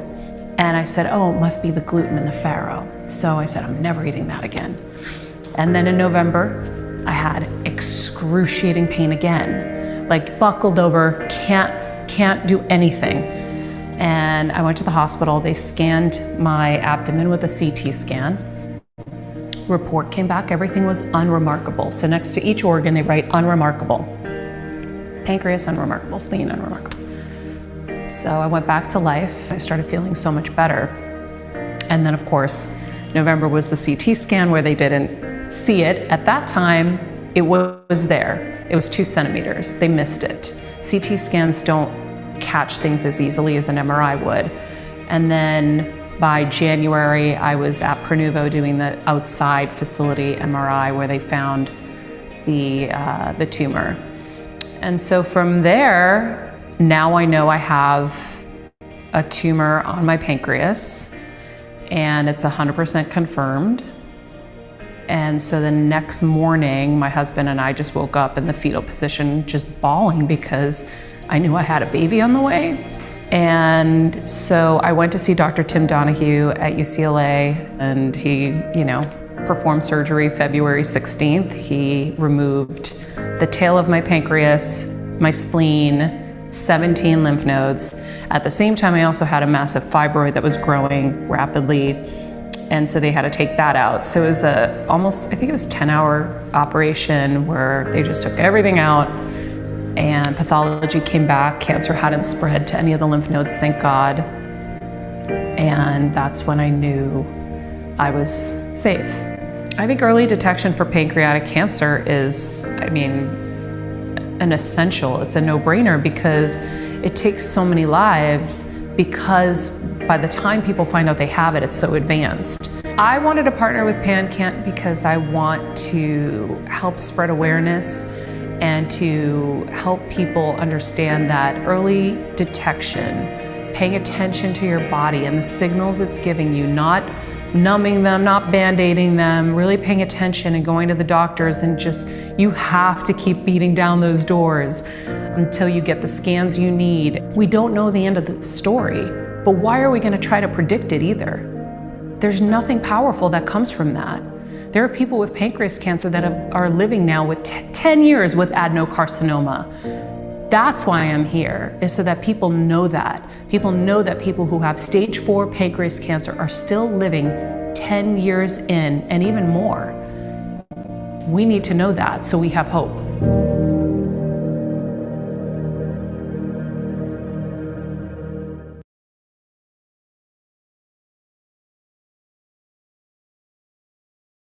I'm Ryan Moniz. And I'm Lauren Moniz. My dad's name is Evito Moniz. He's a really energetic, lively, bubbly personality his goal in life was making friends with everyone. And he was diagnosed in December of 2022. It came as a shock to all of us. The diagnosis kind of took us all by surprise. The summer before my dad's diagnosis, he was experiencing stomach discomfort and pain. He talked with his primary care physician and gastroenterologist, underwent a series of tests and imaging, and that ultimately took him down a path to this pancreatic cancer diagnosis. We do have a family history of pancreatic cancer. My grandfather, my paternal grandfather, passed away when he was 69.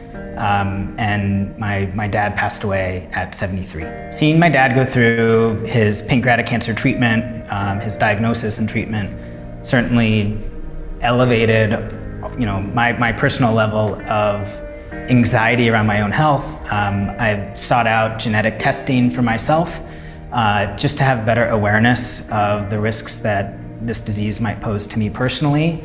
And have really taken the initiative to advocate for myself with my healthcare providers, so they're aware of my family history. Knowing what happened with our father will help us get tested ourselves and kind of try and get ahead of it in case it does impact one of our lives. I think early detection can play a really critical role. My dad was diagnosed with stage 4 pancreatic cancer, and he had more limited options in terms of treatment available to him. And so taking action early, knowing your family history and talking to your doctors about the risks and early detection, I think, is just really critical. He would be thrilled that we are doing this today. He was someone who really wanted to take action in the world. He encouraged us to find causes that we kind of believe in and take action where we can. So I think he'd be really, really proud of us.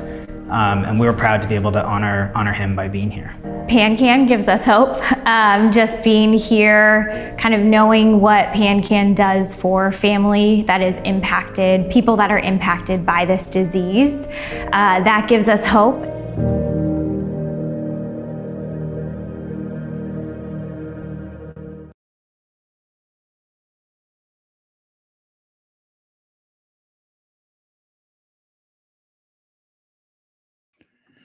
All right, y'all. Welcome back into the Live and Amplified 24-hour podcast fundraiser marathon benefiting the Pancreatic Cancer Action Network. I'm your host, Tom Quiet. I hope you all are having an absolutely amazing day. We are just waiting for the next musician to jump in queue here. I'm going to check my Instagram, make sure that I don't have any missed messages, but I don't think I do, but that don't mean nothing anymore. But once again, I want to thank everybody so very much for joining us.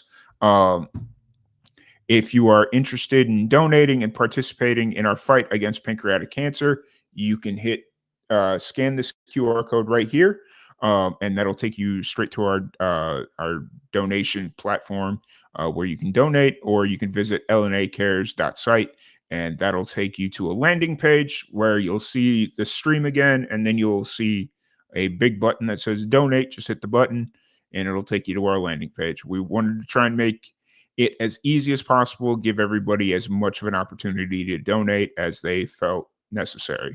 So we have all three of those opportunities. Well, I say three because I haven't even introduced the third one. So if you happen to be watching on Twitch, in the Twitch bio below the video, there should be a big purple donate button.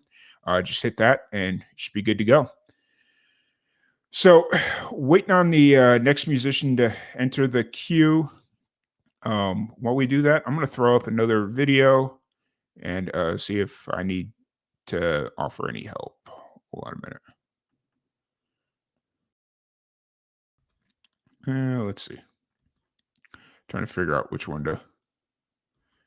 Nope.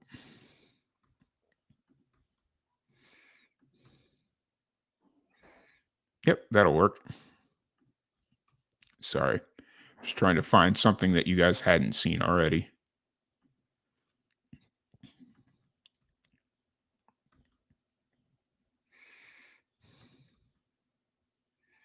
Yep, that'll work. Cool. Give me a couple minutes. I'll be right with you.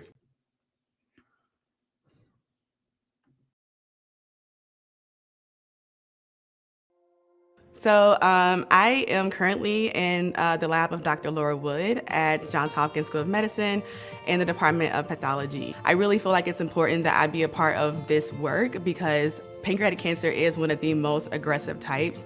And most of that is due to the fact that it is diagnosed at such a later stage. And so, yeah, particularly for me, I thought it was, out of all the cancers I've researched throughout my career, pancreatic cancer seems to be where the most need is and where I really feel like I found amazing people and have found an actual project that I really think will make an impact in early detection of pancreatic cancer. There are several marginalized groups that are more heavily impacted by pancreatic cancer in the United States. And so, honestly, the biggest thing. All right. We are back in it. Hope everybody's having a great day. We got our next musician in the queue, and we're going to bring him on out. Oh, there we go. That's what I needed. All right, we're going to bring him on out. Hey, how's it going?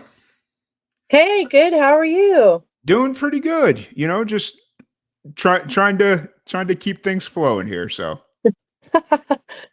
I had my computer all set up and then it wouldn't recognize my camera. So I'm doing this on my phone. I hope it's okay. Oh, that's 100% fine. We've had several different issues. My interface decided it wanted to randomly shut off in the middle of an interview, and I was like, oh no. Only reason I knew was because a big alert came across my computer saying, hey, your audio device is shut off. And I'm like, wait, what? Oh yeah. no. Yeah, it Oh was my gosh. bad, very bad. But you know, how are things going with you? Good. I'm ramping up for a busy day. I've got an 8-hour day ahead of me here in just a couple hours. So all music though. It's good. Nice. Are you recording or what are you kind of working on? I'm playing live. So I'm playing downtown on Broadway, Lower Broadway in Nashville. Yep. Right. You're playing for 8 hours or just 8 hours. Yep. wow. Pretty much straight through. I've got 2 shifts, so they're 2 4-hour shifts. So I play from 2 to 6 and then 6 to 10. Wow. That's going to be a challenge right there. I'm looking forward to it. It's going to be a fun day. Nice. Awesome. So for anybody that's just getting to meet you for the first time, is it pronounced Myrna? Yes, you got it. Sweet. I knew my my weird ability to get names right would pay off at some point. So we got Myrna, the Barefoot Fiddler, based out of Nashville. For anybody that's just kind of getting to meet you for the first time, is what's kind of your background story? What got you into music? Well, hello everybody. And thanks for having me, by the way. This is so cool. Thanks for asking me to be on this. Yeah, absolutely. I've been following you on Instagram for a good minute, so it was like, okay, this is Aw. the opportunity. So Thank you. Well, I am originally from Colorado. I moved to Texas for a couple years to go to school. I have a degree in commercial music. And then I moved to Nashville, and I've been in Nashville since '03.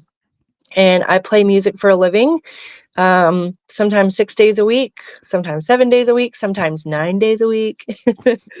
And my background is I started playing fiddle when I was 7, but it has been in my family for many generations. My grandmother played violin, went to Juilliard, did the whole classical thing.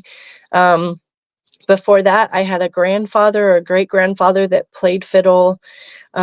So music has been in my family for generations. And when I was a kid, I had a family band. My mom played guitar, my dad played the bass, my brother played mandolin, and then I had aunts and uncles that joined us in the band. I learned how to play from my Aunt Betty, who played fiddle, and kind of followed in her footsteps. And yeah, so here I am. I play music for a living. It's pretty cool. that's a good way to look. That's a good way to be, doing your passion for a living, That's right. So I guess I have to ask, do you have like a family fiddle that kind of gets passed down generation by generation, or? I wish I did. My grandmother had a violin that was very valuable. But when my aunt who taught me, when she passed away, because there were 4 families involved, nobody really could decide what they wanted to do with the instrument. So it actually got sold. Yeah, I know. It got sold to a child prodigy, and I have not been able to follow up and find out who that was or if they've continued playing. But the instrument is it's a unique instrument. They call it a petite full size. My grandmother was 4 foot nothing, so she was super tiny. And so she basically played in between a full size and a 3/4 size instrument. And so one of my life goals is to find that instrument and get it back. That's cool. I have no idea how I'm going to do it, but I can try. I have pictures of it, and I think I would recognize it just because of certain features. It had some cracks and the way it was made and stuff. So I don't know. We'll see. I wish I did, but I don't. Yeah, I completely understood. My dad has a big old K bass that he found when he was first starting to play music, and I'm trying to get him to give it to me, like, because I want it, but because the thing is, I know I'm not going to have anybody fight me over it because my sister doesn't want it, and it's just me and her. But it's hard to pry it away from my dad because he thinks I'm going to destroy it or something, and it's like, no, I'm going to restore that thing because it's from like 1920, and like you could tell it's from it's seen better days, but Yeah. Well, keep on him. Maybe he's got a plan to give it to you, just isn't ready to let it go yet, know? Yeah, that's 100% what it is. So yeah. But I do have an instrument that that I've had since I was old enough to play a full size. So I do have an older instrument that I've had for years and years that I'm not planning on getting rid of. And it actually has signatures all over it. I used Nice. it when I went to concerts and saw my heroes and stuff. I would ask them to sign my instrument. So I do have that. That's cool. That's really cool. Like that's something that means something to you and is Exactly. invaluable. Yeah, So, exactly. Yep. um, so what was it about the fiddle specifically that just kind of drew you to it? I don't know. I think just being around it, with my aunt playing Mm. with my mom and her husband and my dad and that family band since I was around it since I was little teeny tiny. um I don't know, I just was drawn to her, and I've heard stories. My mom has told me stories of they were sitting around, on Sunday afternoon after church, sitting around just kind of having a jam session, practicing or whatever for a show. And I would run up, her name was Betty. I would run up to my Aunt Betty and Aunt Betty, and she would put the fiddle under my chin and let me pull the bow across the strings real fast. And then I was happy. And I think just, when I was old enough to really, my parents thought that I was responsible enough to take lessons. They said, let's try it out and see. And I just took off. I don't know. I was never drawn to any other instrument. It was always the fiddle. I think it's just, kind of in my blood. Yeah, for sure. It's having when we first started Live and Amplified, we started really cutting our teeth in the bluegrass scene. We'd Mhm. go down every year. We'd go down to a bluegrass festival in the Florida Keys, and Yeah. that's kind of where I was introduced to like fiddle and stuff like that. And the art of playing fiddle is so amazing, and the subtle differences between one musician to the next is a very interesting thing for me to sit there and just watch and pay attention how they play their instrument, because you can kind of tell, at least I can kind of tell when somebody like originally started on like violin and then moved to the fiddle, because they're a little bit more um proper, I guess is the best way to Yeah. word it. Yep. And then you got some people that just went straight into fiddle and they're a little bit more loose with how they play. And Yeah. it's always kind of very interesting to watch. So, Yeah. It's kind of fun to tease. Well, sometimes it's fun to tease fiddle players and violinists because I always said if you tell a fiddle player that they're a violinist or that looks like they have classical training, it's a mm, compliment. yeah, But if you tell a violinist that it looks like they have fiddle or that they play fiddle, they actually are offended by it. yeah, that's funny. That's, yeah. Oh, but so what are you, so obviously you're playing a lot of shows. You're playing, would you say anywhere from 5 to 9 shows a week? Yeah, something like that. Something like that. Yeah. Are you do you like write your own music, or where are you kind of at creatively with your music? I have written a couple songs. I wrote a Mhm. couple songs in college just Mhm. for a class Yeah. and never really pursued that too much. My heart just wasn't in that. Yeah. But here lately, I I'm with four other ladies. We formed a new band and they all write. They've all got amazing songs. And so I've been inspired to kind of hone in on my writing skills a little bit and they're helping me. Um, so I'm not a writer yet, but Yeah. I'm working on it. Yeah. Nice.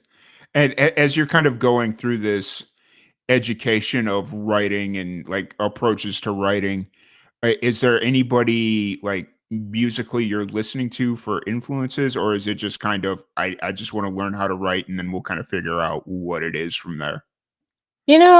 That's a really good question. I don't really have an influence Mm. because I've never kind of studied it.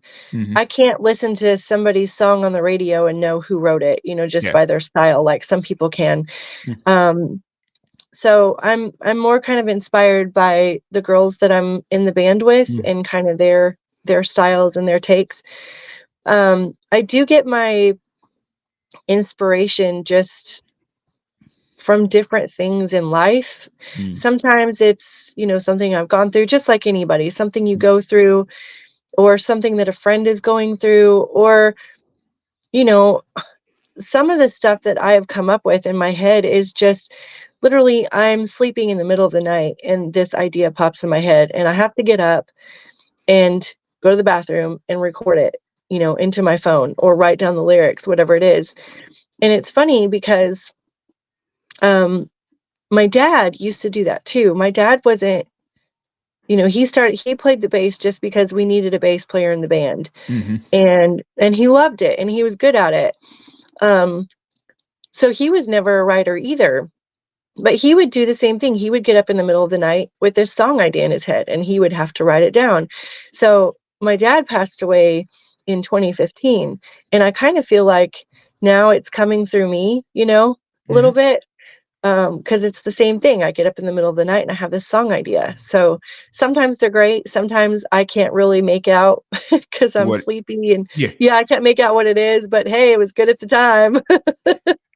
Hey, at least you're cognizant enough to realize like, hey, you got to record it, write it down, like whatever it is, even if it's not legible in the morning, but at some point that may make sense. Yeah. And I think if you listen back to it enough, maybe it'll come back to you, Yeah. 100%. So, I 100% yeah. agree. So I really appreciate you taking the time to sit down and chat with me. It's been an absolute blast. If anybody wants to check out your music, any shows, just kind of keep up with what you got going on in Nashville, where's the best place to find you online? Well, I'm at the Barefoot Fiddler on Instagram, Facebook. I also have a website, www.thebarefootfiddler.com. And I try to keep up with my schedules, but if you're coming to town and you want to see where I'm at, just message me and ask me, hey, where are you playing? I'm coming to town and I'll let you know. Sometimes I post my schedule, sometimes I forget. Fair enough. And so I guess I have to ask, do you actually play the fiddle barefoot? I do. Yep. Sweet. Awesome. Yeah. Most of the time. No false advertisement here. That's right. I'm assuming as long as it's not like negative degrees. Exactly. So yeah. I have a few stipulations. So yeah. When did that all kind of start playing the fiddle barefoot? When I was in college, I was in a band wearing these god awful high heel shoes and I kicked them off and I don't know, somebody came up to me with a cardboard sign that said, you have pretty feet. And I just was like, okay, this could be my thing. Nice. That's awesome. That's really cool. But yeah, once again, I really appreciate you. Thank you so much for joining us. Thank you. Against pancreatic cancer. We are currently in hour 10 of our 24-hour podcast fundraiser marathon. Awesome. We are getting there. We're almost halfway through. So that's very cool. Thank you so much for having me. I'm happy to be a part of it. Yeah, absolutely. And then if there's ever anything that you want to come on and promote, feel free. I'd love to have you on a full-length episode, kind of dive deeper in on a lot of this stuff. And this is kind of a nice little tester. So yeah, cool. And I'll play a song next time. How about that?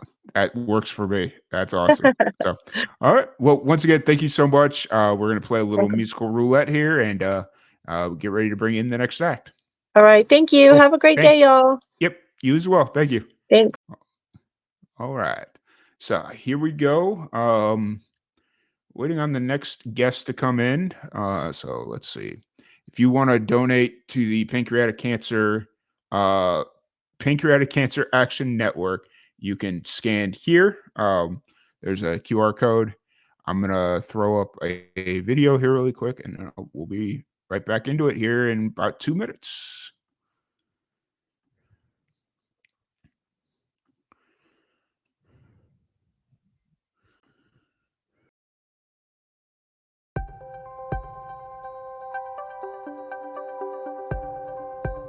So I am thrilled and honored to have been one of the recipients of the Catalyst Award for a study that I am doing called Regenerate, which stands for Racial and Ethnic Equity in Genetic Education, Risk Assessment, and Testing.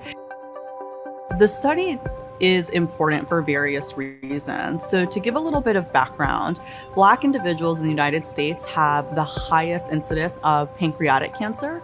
They also have higher mortality rates. In addition, when pancreatic cancer is diagnosed in Black populations, it's often diagnosed at stages that are more advanced and are less amenable to treatment. In terms of both Black and Latinx populations, they also have shorter survival times when diagnosed with pancreatic cancer compared to white populations, and more generally are less likely to actually be referred to genetic education, risk assessment, and testing. So from that perspective, it's really important to get a deeper understanding as to why these healthcare inequities are happening. So what the Regenerate study does is really take a step back and look at the perceptions to genetic education, risk assessment, and testing from Black and Latinx patients who have a relationship with pancreatic cancer in terms of having a diagnosis in the family or having a diagnosis themselves, and trying to figure out what can we do to make it easier to get genetic education and testing, what makes it more difficult on the patient level and also on the provider level, what can we do better, as well as what do we need to advocate for on the system level to make these changes happen. For me, as a first-generation Latina, it really is a project that is near and dear to my heart. I have seen firsthand the difficulties that my own family has had interacting with the healthcare system, and I want to learn, how can I make it easier for Black and Latinx patients who are at risk for pancreatic cancer to get cancer prevention and care? Because we want to catch it before it actually happens. And that's why it's important to understand how I can actually increase this access and make certain that we're providing materials that bring Black and Latinx folks to get genetic education, genetic testing, and spread the word to make this more normalized. I think the other thing that PanCAN is doing really well is that when it comes to patient advocacy, pancreatic cancer is a really difficult diagnosis, and being able to find a community of people that have been through similar experiences can be really helpful when you are going through something like that yourself, or when you have a loved one who's going through a pancreatic cancer diagnosis.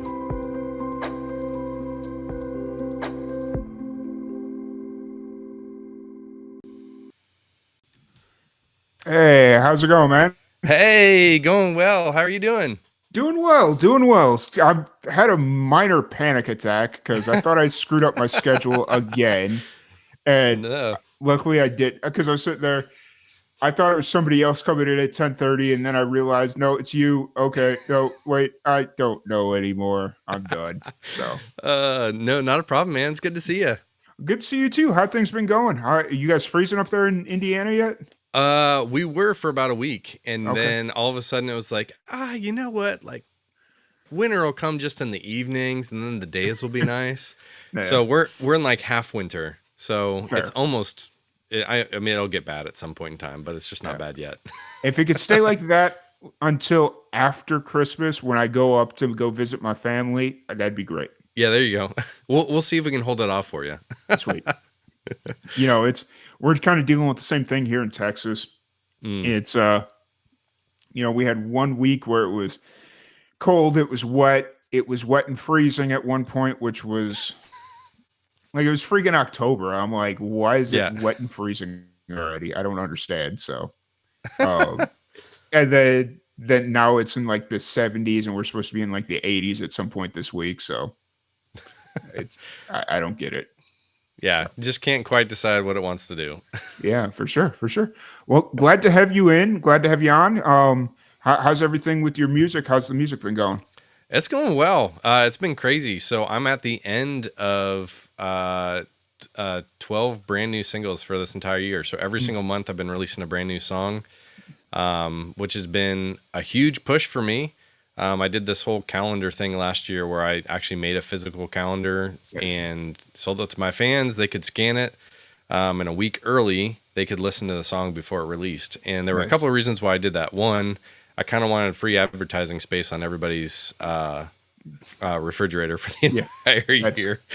But two, like, it actually, like, I had to make sure it was done. Like, there was there were people who were waiting on the day that I told them it would be there. So if you want accountability, man, there's nothing like, there's one thing about tweeting about it and being like, oh, hey, there's a new single coming soon. There's another thing when you literally like print something that someone's got on the roof the whole year, like, hey, it's November. You got something on that webpage that I'm scanning to go look at? Like, oh shoot, it better get done. Right. Was it on the calendar, did you have like what song it was going to be, or did you at least give yourself a little bit of wiggle room where it was like, okay, it could be whatever song I want it to be?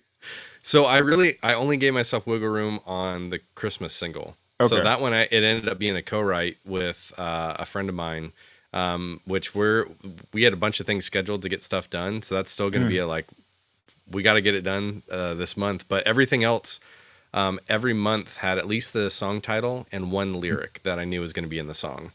And so it was enough leeway to where it's like, well, if I totally hate the song by the time it needs to come out, like, as long as I can include the lyric and the song title, like, we could completely change stuff around.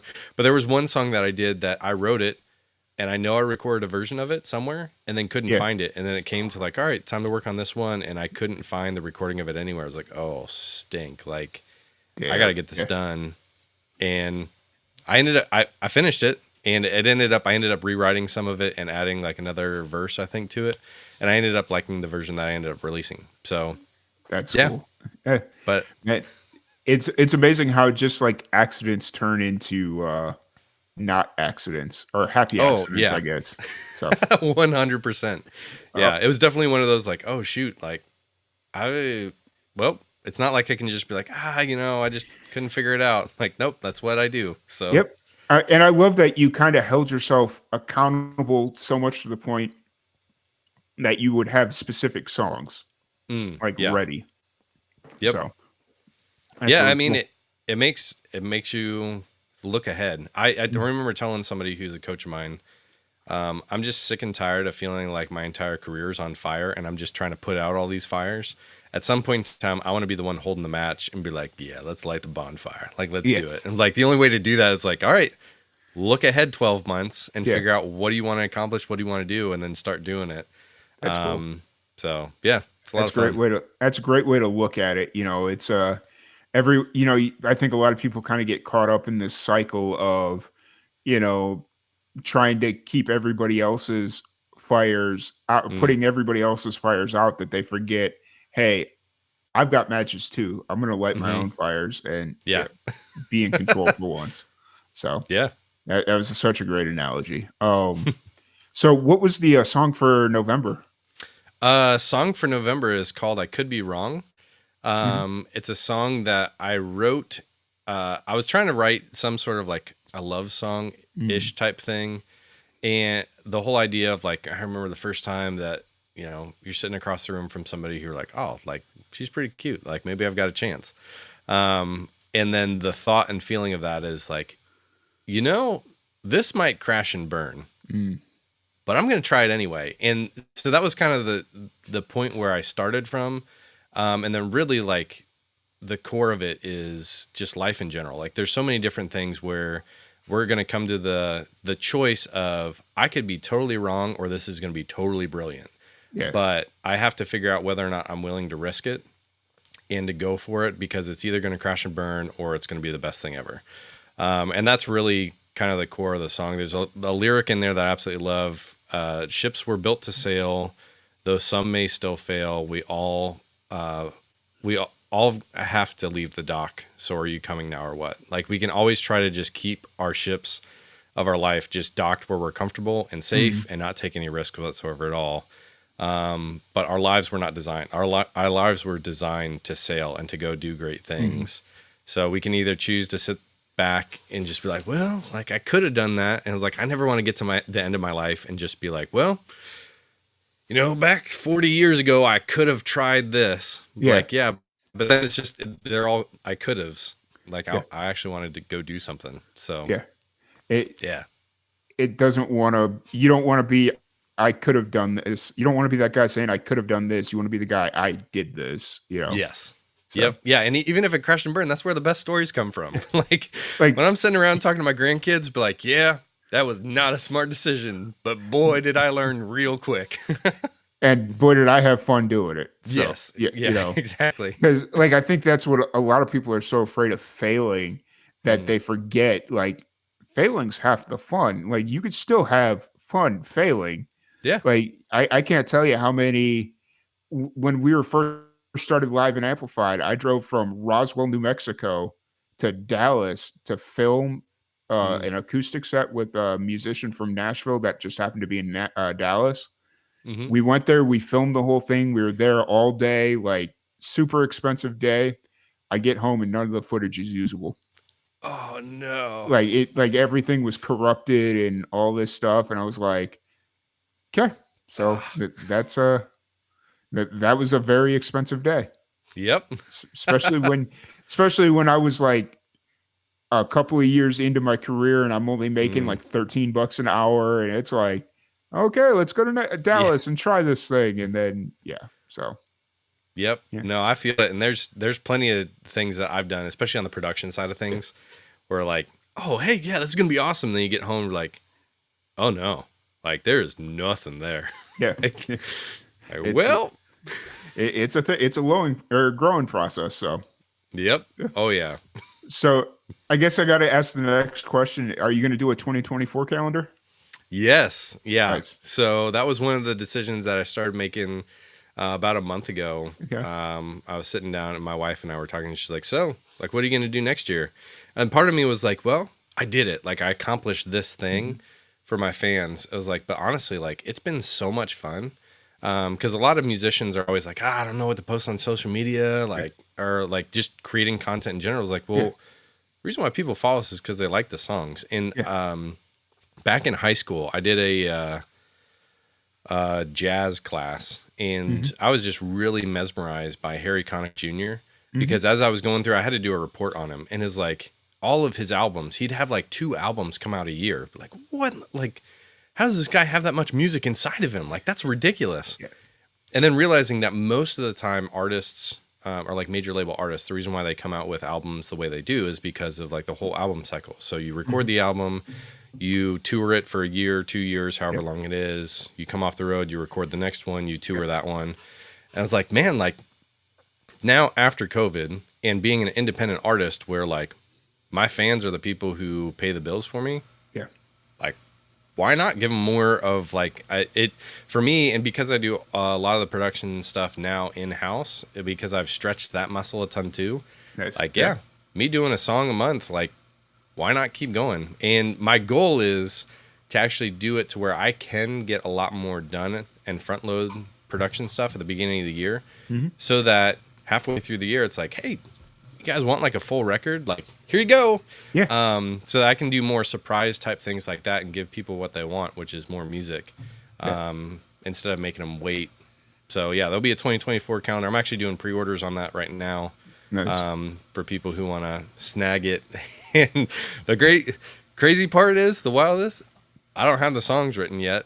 So, but I'm printing them on December 1st. So between now and December 1st, there will be song titles for every single month next year. There will be lyrics for them. There will be album artwork, because that's what the calendar is all that stuff. So yeah, between now and December 1st, it'll be done.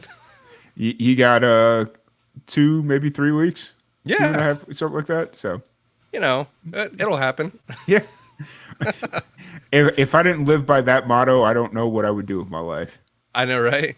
Well, somebody else told me, I think it's Parkinson's law, is like whatever amount of time you give yourself to do it, it'll happen in that time frame. So like if I set a date of like, oh, by tomorrow it's got to be done, like I'll figure out a way to get it done. Yeah. Because I want it to accomplish. Like if I gave myself like, I could get it done, I'll, in January I'll get it done. Well, I'll wait till like December 26th and be like, oh shoot, I got like 5 days left. Like, and then I'll do it then. It's like, so if you give yourself deadlines, you'll figure out a way to get it done, or you'll get a lot of it done and then you'll just have like it almost there and then you can get it done pretty quickly. But deadlines, as much as artists hate deadlines, like, I need freedom. Like, man, the more you box yourself in, the more you can actually create inside of that box. And it's actually, to me, more impressive.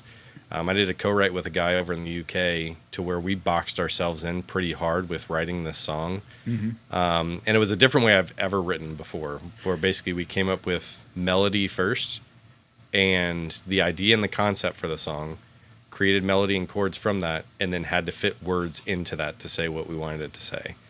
And to me, it was almost like word Jenga. Like I knew or not Jenga, word Tetris. Like I knew what I wanted to say, but I had to figure out like how to say it succinctly, but in a way that made sense, so that when people read the lyrics or heard the lyrics, it wasn't like, what kind of Yoda Star Wars stuff is like? I don't know what he's talking about at all.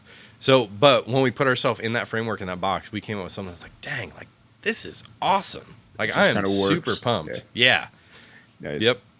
Nice. That's really cool. It's I think you got a really cool thing going on, and I know we had you on earlier this year, right? Was it this year or was it last year? Yeah, I think it was this year. Yeah. I don't know. It's been a while. Yeah. It's one of those things where it's like I've lost all concept of time and reality and what's actually going on. It may have been 2 years for all I know. Who knows? But I don't think it's been 2 years. But you know, you got a really cool thing going on, and you know the fact that you're kind of keeping the calendar thing up and going, and it's like almost a personal challenge at this point to get it done. So, yeah.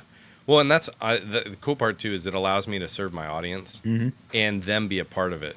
To where like, and I told them this when I did the 2023 calendar, I was like, you guys are literally going to be the ones that I'm thinking about while I'm writing this stuff and while I'm finishing it, because it's not like, well, I have this personal goal. It's like, nope, I have 50 some people that on this day, they are going to scan the calendar and something better be there. Yeah. And yeah, the goal is like grow it as big as I possibly can. Like if I've got, you know, thousands of people that are like waiting for the day, like, all right, here we go. What's there? Like, it just makes me a better musician, better artist, because now that there's positive pressure of they want me to do well, but they also want me to keep my time commitments, because as I do that now, like cool. Because my belief is I still haven't written my best song. Like that's the one that that's going to be next. And it's always the one that I'm going to write next is going to be the best song. So I get better every single time I write one. So instead of waiting like 6 months to a year to write another one, like I might as well just get to the better songs as quickly as possible. Fair, very fair. And you know, I don't know if it impresses me more that you're able to get 12 basic ideas for a song together before they're even written, and like a month before they start releasing, or the fact that you can keep all those QR codes straight. Well, I will say that was a chore for sure. I was like, oh shoot, like I gotta figure out some sort of method to make sure that this actually works. So yeah, because coming from somebody that deals with QR codes on a daily basis, I can tell you for sure I have about 30 this is the real QR code version, right? Not, you know, like whatever it is, and it's like, wait a minute, I don't know, like, yeah. So yeah. Well, I totally freaked out last year because I got all the QR codes. I put them in the calendar. I sent the calendar to printing. I was like, this is going to be great. And then I got an email from the company that I got the QR codes from that was something along the lines of, your trial is about to end, and if you need to make changes, you have to do it before this date or they're not going to work. I'm like, I just spent how much money on getting all these physical calendars printed, and they're just going to be dead links. So I ended up like buying the subscription for it, like freaking out for like 2 or 3 days. I got the first calendar in, I scanned it, and then I scanned every single one to make sure they worked. I'm like, well, all these work. Like, what's going on? Like, turns out it was the subscription or whatever it was for dynamic QR codes. So you could change what the QR code did after it was printed. I'm like, and all I did was static ones. So I was like, like, well, that was what, like a $200 like lesson, like $200. Yeah, I'm like, well, I guess I can make dynamic QR codes whenever I want to for the next 24 or 12 months. But oh man, I did that trying to set this thing up. I was trying to get a URL set up because last year the big complaint was, well, I'm watching the stream on my phone and I can't click your button and I can't scan your QR code. Do you have like a physical address? And I was like, yeah, but it's like tiltify.com/HTTP, you know, 1.5 million letters, and I'm not putting that on screen because nobody's going to get it right. And so I had the idea of getting a URL, and so I had to go to like domain.com and get the URL, and I bought the cheapest one possible. Everybody's like, no, get the .com, and I'm like, yeah, but the .site is like $1.99, whereas the .com is like $30.99. And it makes a difference. And so then I bought that, and I thought I was just going to be able to dynamic link the URL to our donation page. No, I had to buy a subscription to the website host, and I was like, if I was going to do this, I'd have just gone through my other URL that I would have just rerouted liveandamplified.net to this, because I at least own that. So, but yeah, it was a thing. So it's amazing to me, like just the back end side of doing content creation, artistry, all that stuff, to where people like get to see the front end of it. Like, oh man, like you're killing it. You're doing podcasts, you're doing this, you're like being present in front of people. And on the back end, it's like the whole duck on water. Like you see a duck that's like gently, or a swan that's gently floating down the river, whatever, and underneath it's just like mad dash paddling of like, there's so many things you have to learn to figure out. Like, keep going. But really appreciate you, man. It's always a good chat with you. And next time I'm in Indiana, because that's where you're at, right? I'm not just making for some reason I was just like, that's got to be where he's at. So I don't know, but anyways, really appreciate you taking the time to sit down and chat. If anybody wants to check out your music and or get the 2024 calendar, where's the best place to find you? MattFawcettmusic.com. That's my main website.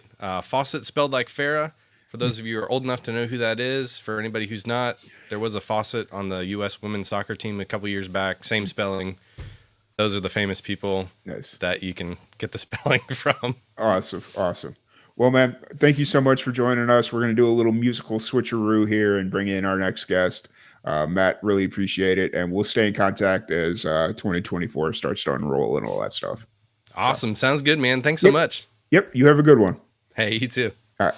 Cool. All right. So just real quick before we bring in our next guest, we got Kevin Wayne Johnson, Back Row King, getting ready to jump in. If anybody wants to donate to our 24-hour podcast fundraiser for the Pancreatic Cancer Action Network, you could scan the QR code right here, or you can visit our landing page, lnacares.site.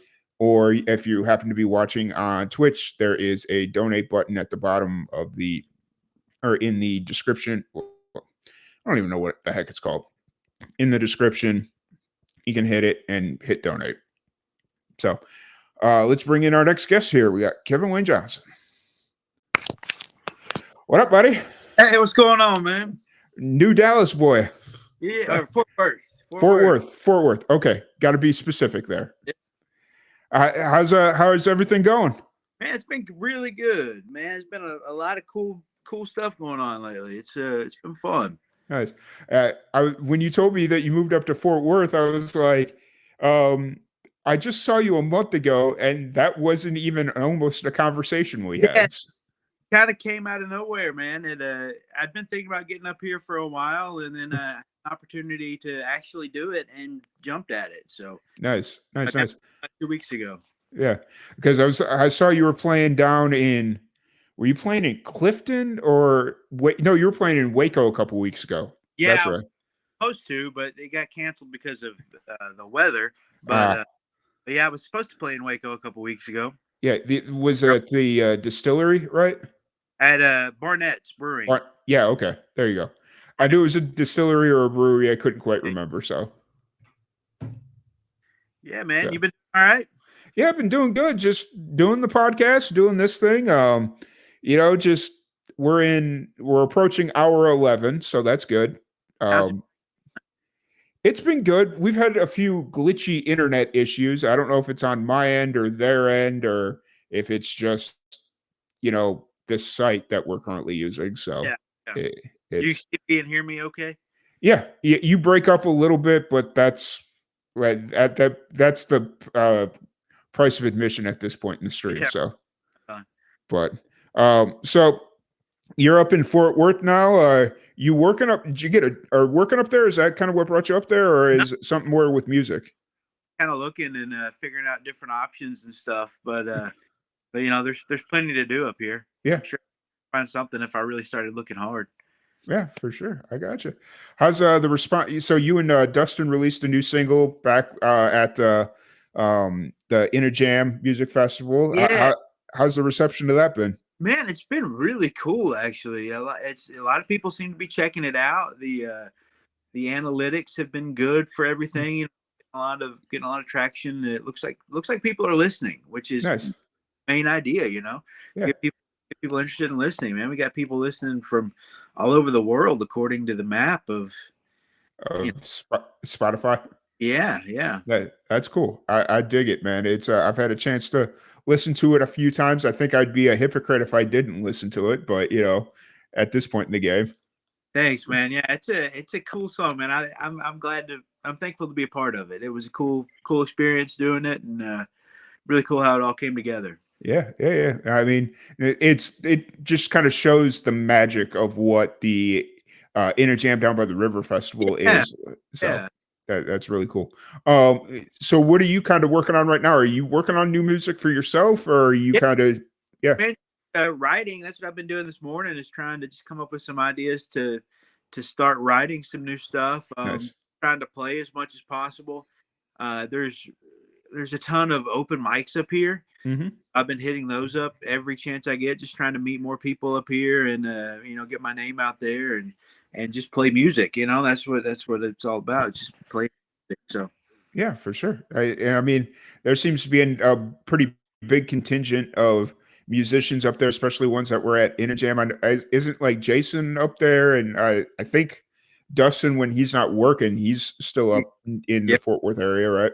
yeah. There's a ton of people up here, man. So it's there's a lot more going on here than there was in Cramples Gap and Fair, very fair. Gap and Cliff. I love those places, but there's not a lot of music going on there.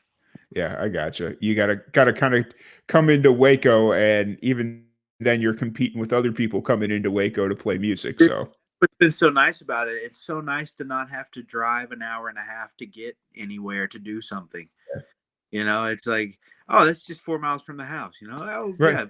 yeah. So it's been cool, man. It's I'm really enjoying it. Yeah, I've already I got a Sunday gig in the Stockyards that I've played a couple times, and getting ready to do that the next 2 Sundays. So nice. That's cool. That's really cool. So Fort Worth has been really good to you, and you've been up there what, 2 weeks now? 2 weeks, yeah. Monday was 2 weeks. Nice. That's awesome. And then, so do they have a whole lot of like writers rounds and stuff like that you can jump in on, or is it more like open mics and stuff like that? Learning about some different events or different stuff like that. There's a songwriter group that meets on Mondays morning. So I missed it this week, but I'm gonna try to get this week. And then there's another songwriting group I just learned about that meets tomorrow or on Fridays. So I'm gonna hit that one up. Just check it out. What's up? Yeah, and there was a event the other night that was put on by, I think it was the library or some kind of musical association up here. It was like a lawyer came in and talked about copyright stuff and like protect music and stuff like that. So that was a really cool event. Got to meet some cool people there. Sweet. Those events may seem boring or whatever, but they come in handy, you know, like and it's for just the knowledge you get and for the people that you meet. It's really beneficial, and it's really cool if they do stuff like that up here. Yeah. So you said you're kind of writing. Are you just writing for yourself, or are you kind of like trying to build out like a full band or a band, or where you kind of, what's your thought on that process? Just writing for myself. Okay. I just play solo acoustic all the time. The idea of a band just sounds so exhausting to me.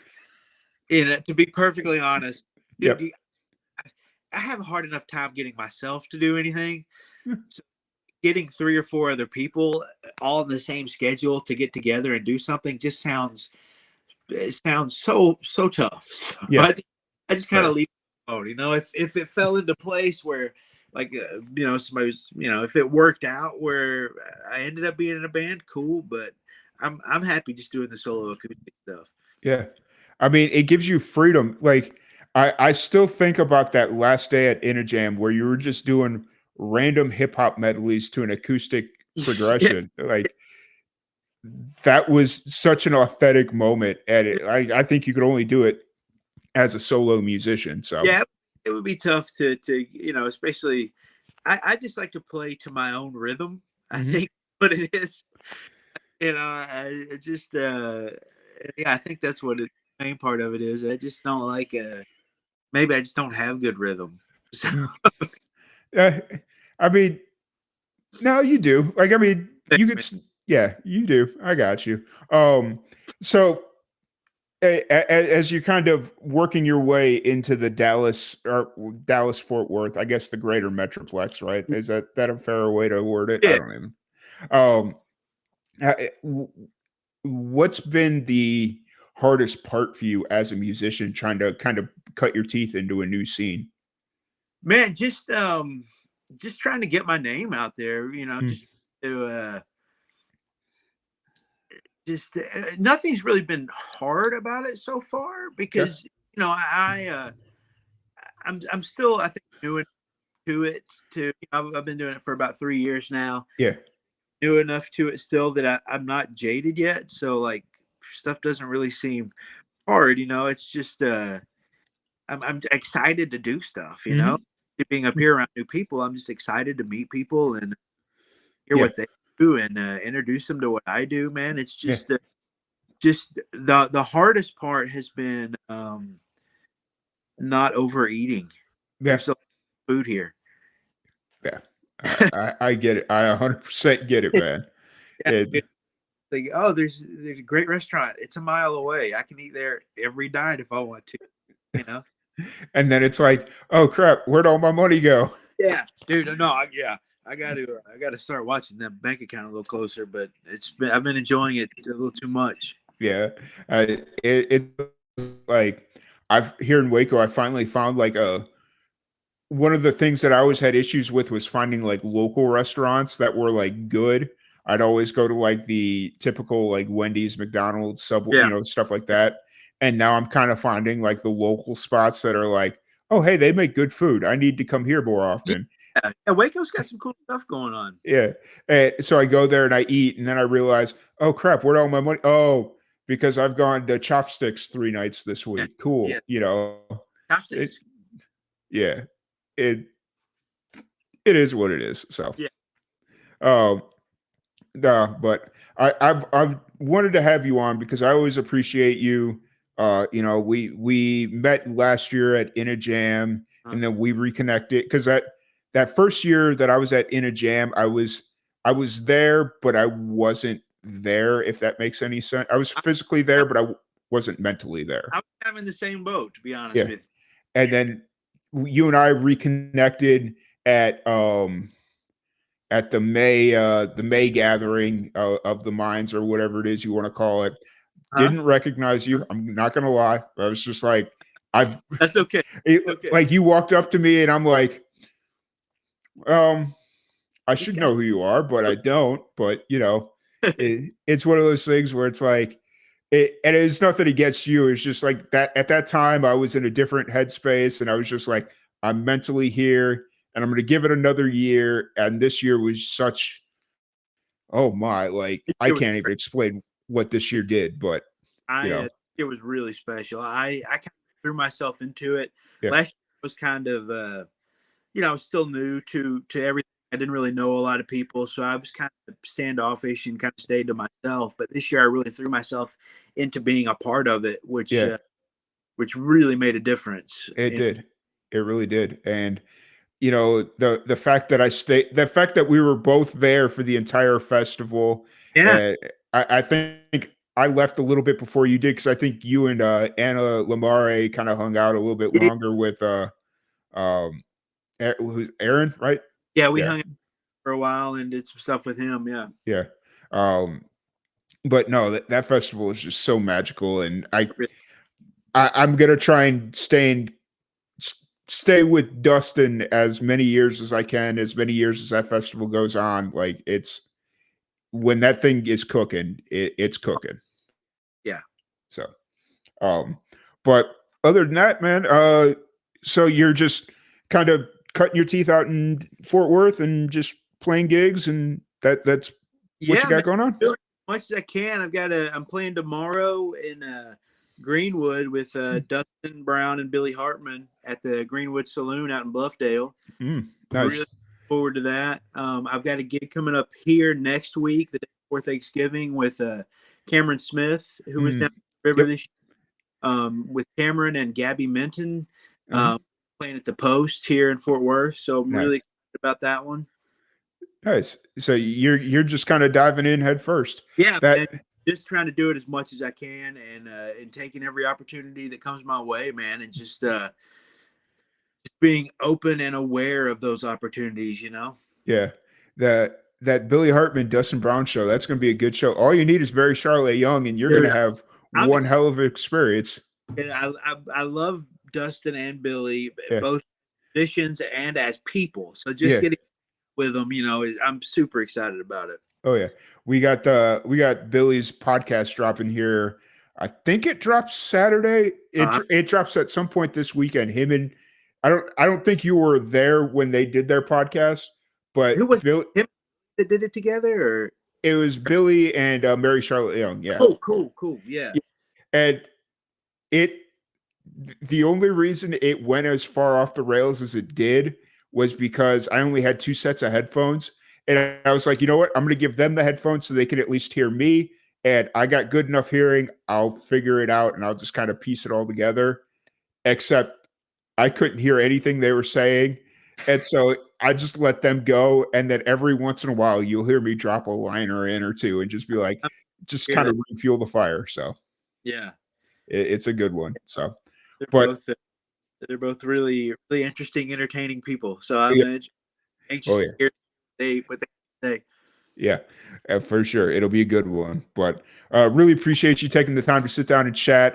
You know, this is a very special fundraiser for me. We're doing this in honor of my mother, who passed away in 2021 to pancreatic cancer. So I appreciate you taking the time to sit down and chat. And, you know, it's something we hope to keep doing every year. I'd like to make it an in-person event eventually, but now I appreciate you letting me be a part of it, man, and everything that you know, you and I have done together and everything, and it's really cool. So that live show did exactly what I wanted it to do, and I'll keep you kind of in the loop of what we're working on with that. So, cool. Yeah, it wasn't exactly what I wanted, but it's exactly what I needed to kind of morph what I want to do with it. So, all about learning and growing and figuring it out as you go along in it.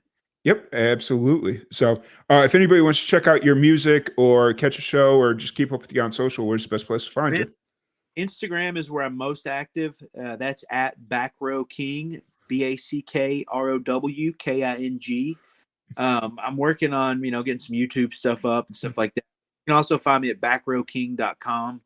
I need to update that, to be honest with you. I've been lax on updating that, but I do have it. So that's the important part. I locked it up. So fair. Nice. Cool. But Kevin, thank you so much. Hey, thank you, Tom. I almost called you the Back Row King, but I guess that would have worked as well. So, but really appreciate you. You enjoy the rest of your day. Have a fun show tomorrow. That's going to be a good one. And if I can make my way up there, I'll try to, but I can't make any guarantees at this point in my life. So, but once again, thank you so much. And we'll be back here in a few minutes with our next artist. Thank you, man. We'll see. Yep. Have a good one. Cool. Well, thank you everybody for tuning in and hanging out with us. If you're interested in donating to the Pancreatic Cancer Action Network, there's a QR code right there. There's the website right there. Appreciate everyone's support. We're going to go to a quick bathroom break while we wait for the next musical artist to jump in the queue. And we'll be back here in a... I've been researching pancreas cancer for about 20 plus years.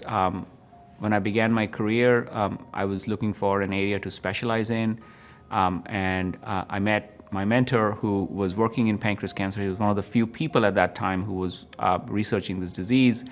And it really felt like this was a place where I could make a difference in my career. And so I started working with him, and I have been working and researching pancreas cancer ever since. Early detection, in my opinion, has really the most important role to play in terms of improving survival and outcomes in this otherwise deadly disease. When we look at patients who are diagnosed at an earlier stage and are able to successfully undergo surgery, those patients typically live a lot longer and do better than the ones, unfortunately, who are diagnosed at a more advanced stage of their disease. And so for me, I think if we can diagnose more patients at a point where we can get them to surgery and get the tumor out, there really is an enormous opportunity of improving outcomes. The challenge with pancreas cancer has always been that unfortunately most of our patients present with what we call metastatic or advanced disease. And in that case, the tumor is not operable. The surgeon can't take it out. And so if we can diagnose this tumor early, that's our best shot at improving the chance of long-term survival. So the early detection initiative that PanCAN has launched is one of its larger initiatives along with PanCAN's Precision Promise. The early detection initiative is the largest randomized trial to identify patients early in their disease, get them to surgery, and therefore improve survival. A trial of this size has really not ever been done, focused entirely on pancreas cancer, so it's a really ambitious effort. The goal of this trial is to use new onset diabetes as an entry point to identify individuals who may be at high risk for pancreas cancer. All right, everybody. Welcome back into the Live and Amplified 24-hour podcast fundraiser benefiting the Pancreatic Cancer Action Network. I am your host, Tom Quiet. I hope you all are having an absolutely amazing day. We have our next guest in the queue. We'll bring her out in just 1 second. But first off, anybody interested in donating, there is the QR code right there, or you can visit our landing page at lnacares.site. Or if you happen to be watching on Twitch, there is a Twitch donation button, whatever it's called, at the bottom of the screen there, and you can donate right there. But we're going to bring in our next guest. We got a Derek A. Hey. Hello. How are you? Good. How are you? It's good to be back here. Yeah, it's been a good minute. This fundraiser has brought a lot of people back into the podcast that I haven't talked to in over 2 years. So that's amazing. Yeah, I'm glad to have you back. You've been busy. We've been really, really busy lately. Yes. Nice. So since it's been a good minute since you've been on the podcast, kind of take a second to reintroduce yourself and what you're about. We got you into music, stuff of that nature. All right. Well, hey y'all. My name's Derek K. I'm an independent artist from Southern Oklahoma. I do Southern rock or Western grunge, alternative, whatever you want to call it. We're not just your typical country red dirt band. But we've been really busy this past year of 23, and it's been insane. We have a couple more shows to finish the year out. We have 2 more songs that we could release right now. We have one coming out December 1st that we're super excited about as well. Nice. That's awesome. Yeah. It's Southern Oklahoma's got something kind of special going on right now. It's been really cool to kind of see a lot of the talent coming out of Southern Oklahoma and, coming down into Texas, and just y'all got something kind of cool going on. I'm excited to see where it takes off in the next year or 5 years or 10 years. Yeah. It's gonna be big. Yeah. There's a couple of times in the last 2 years since we talked, I've almost moved to Southern Oklahoma. There was a job that kept kind of like showing its head, and I'd go try and apply for it, and then it was just kind of wouldn't be there with the Chickasaw Nation out there. Yeah, and so that would have been in Ada, I want to say. Yep, so. You would have been super close to me. Yeah, so. It's one of those things where it's like Oklahoma's always kind of been an interesting state, and now that I've been in Texas and I kind of see the bleed over of Oklahoma musicians coming down into Texas to play gigs or do like a weekend run or whatever it is, it's been really cool. So Yeah, it's a blast, but nice. whew, Yeah. Ada. Yeah, right. So you said you got some more songs that you could release, but you got the one you said December 1st, right? Yeah. December 1, yep. Nice, nice. Is it a Christmas song or not Christmas song or no? Oh, no. No, no. Oh, Okay. no. No, no. I It's had to ask. yeah, I'm not big on Christmas music except Fair. for Christmas Eve and Christmas Day. Those are like the only 2 acceptable days for me with Christmas music. Fair. Very fair. No, it's very alternative, I guess. It's called Together. It's a different spin on a partner leaving the other partner for different reasons and Yeah. trying to get their stuff together. So Yeah. Fair enough. Fair enough. So is this kind of all leading to a bigger project, like a EP, LP, or something like that, or? I would like to. We've had some interchangeable band members, but we finally have something really solid right now. So over Christmas break and into the new year, we're going to start writing a lot more materials, especially with this new band of mine. That way we have a sense of who we want to be as a whole band rather than just independent people. Fair. Mhm. So it's a collective working as one instead of a collective working for one, I guess. Right. Yeah. Yes. Fair. Very fair. And so, I think I'd reached out to you. Did I reach out to you about 6 months ago after you started promoting that you're going to have new music coming out? I believe so, yes. Yeah. And then, it was always like, I've always wanted to have you back on, but at some point it was just kind of like, oh, there's been so much time passed. I don't know if, like whatever. And then I just reached out to you after you started promoting that you were working on some stuff. And I was like, okay, this is the opportunity. Let's take it and see what happens. And then obviously as things kind of unravel, here we sit. So Well, it's good to be back. yeah, glad to have you back. So as far as like the music that you have sitting ready to go, is there a part of you that's already kind of focused on the next stuff, like writing or whatnot, where you kind of Yeah, I mean, each of us have different ideas. We definitely come from different backgrounds. Me with the more country backgrounds, and then the rest of the band, they have more of a rock background.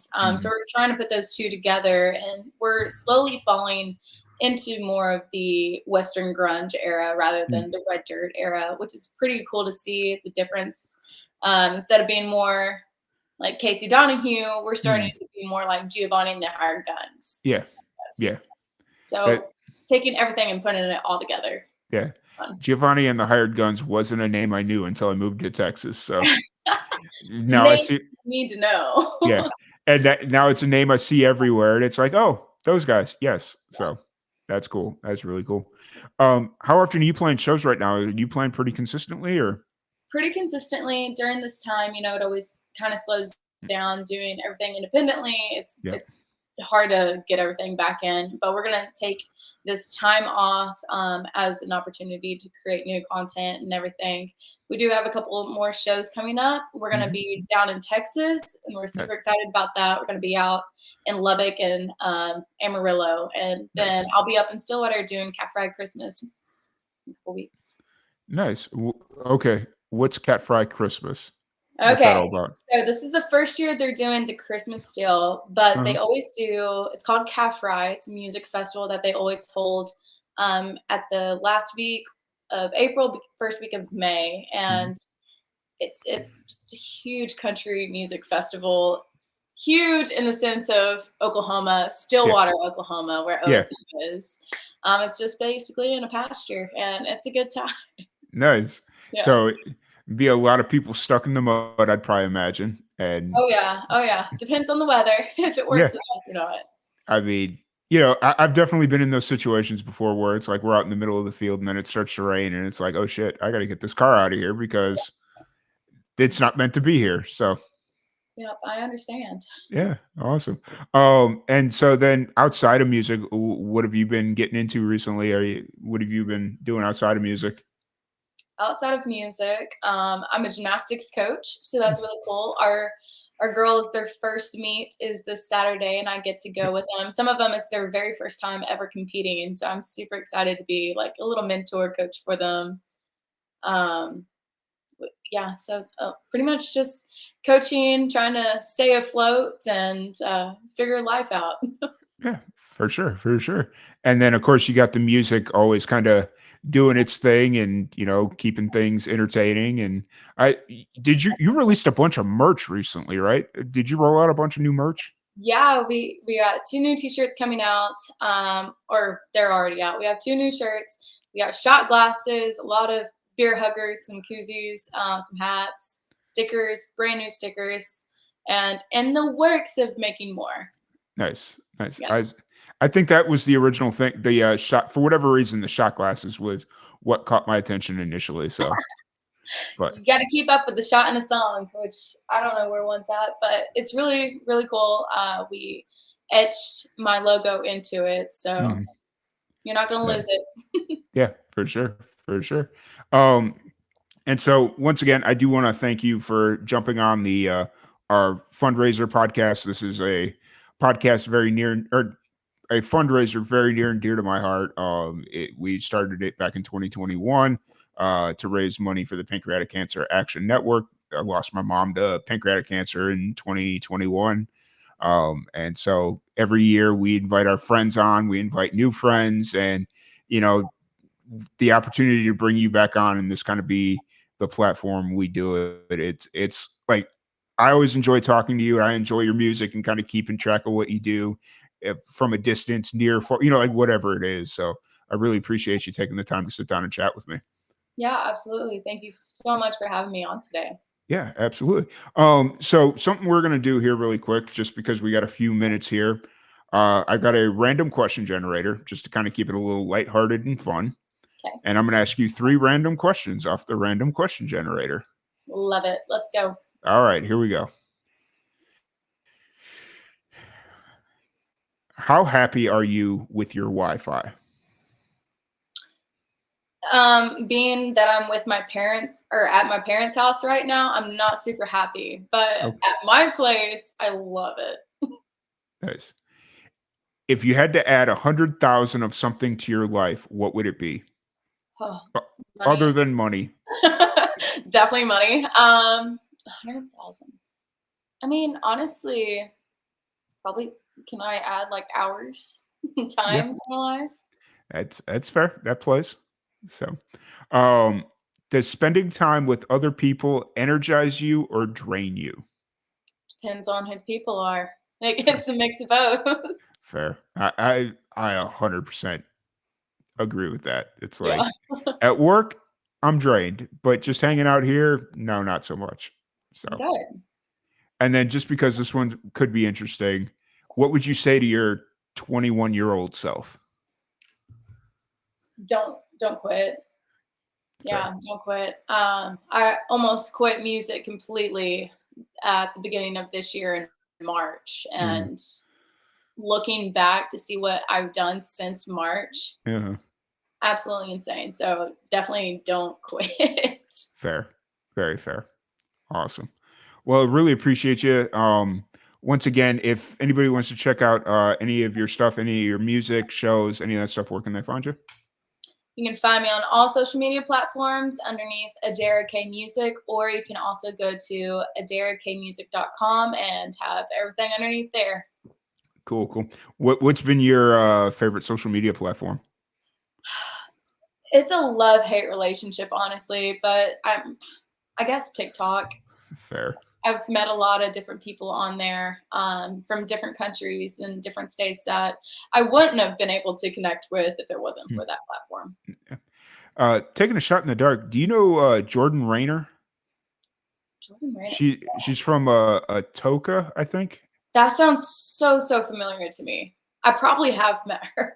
Okay, because we had her on the podcast not long ago, and I guess she lives out in Nashville now, but Okay. yeah, I taking a shot in the dark. I didn't know how big the community was in southern Oklahoma. So It's pretty big. I mean, we've definitely met a lot of people that we relate with and connect with, but it yeah, just depends on location. who, what, when. Yeah, I got you for Mhm. sure.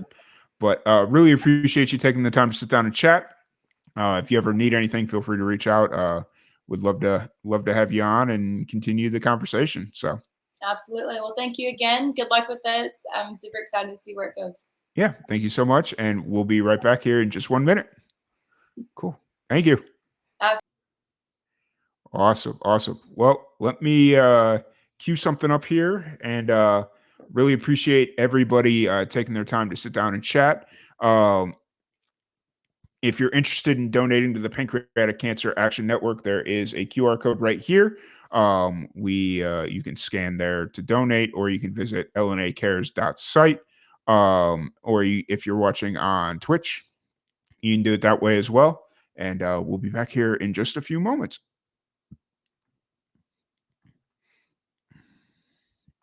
Maybe.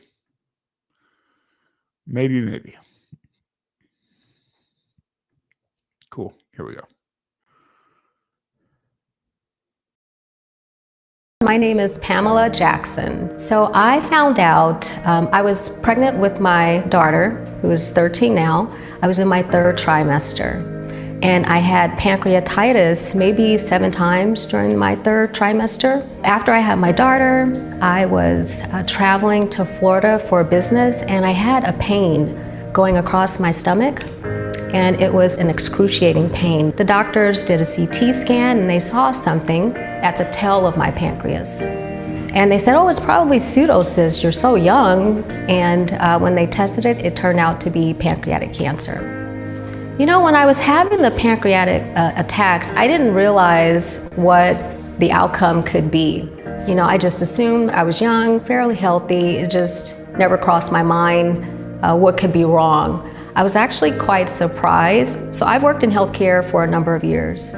I've worked with the African American community. I did outreach from a health perspective, and I had no idea that pancreatic cancer was even prevalent, let alone prevalent in the African American community. So I was quite surprised. I didn't even know where the pancreas was. Honestly, before being diagnosed, I was not aware of pancreatic cancer. And I think in the African American community, there is a stigma overall around going to your provider and or seeking treatment. So pain is something people have come accustomed to living with out of fear. And I would say that if you feel something, you need to say something. If you catch it early, you have your best chance of survival. It's very difficult, you know, when you find out that you have a diagnosis such as pancreatic cancer, you automatically assume that it's a death sentence. And so I think if providers had the right information up front, hey, there's an organization, there are people you can talk to, there are people that have been through this before, and there are people that can really support you through this entire process, it would make a huge difference for patients.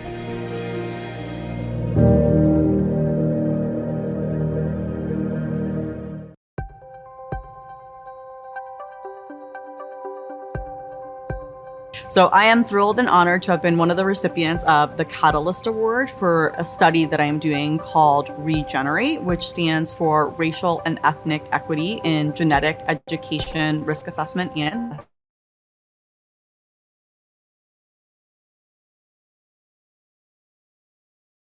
Black individuals in the United States higher mortality rates. In addition, when pancreatic cancer is diagnosed in Black populations, it's often diagnosed at stages that are more advanced and are less amenable to treatment.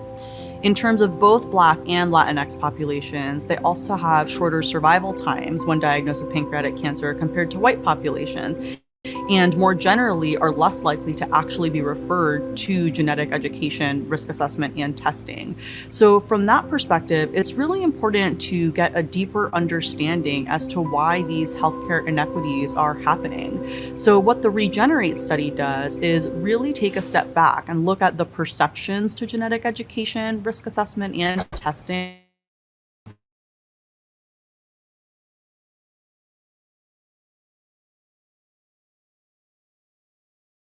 Diagnosis themselves.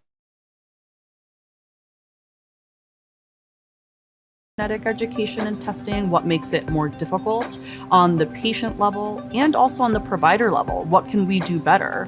As well as what do we need to advocate for on the system level to make these changes happen? For me, as a first-generation Latina, it really is a project that is near and dear to my heart. I have seen firsthand the difficulties that my own family has had interacting with the healthcare system. And I want to learn, how can I make it easier for Black and Latinx patients who are at risk for pancreatic cancer to get cancer prevention and care? Because we want to catch it before it actually happens. And that's why it's important to understand how I can actually increase this access and make certain that we're providing materials that bring Black and Latinx folks to get genetic education, genetic testing, and spread the word to make this more normalized. I think the other thing that PanCAN is doing really well is that when it comes to patient advocacy, pancreatic cancer is a really difficult diagnosis, and being able to find a community of people that have been through similar experiences can be really helpful when you are going through something like that yourself, or when you have a loved one who's going through a pancreatic cancer diagnosis.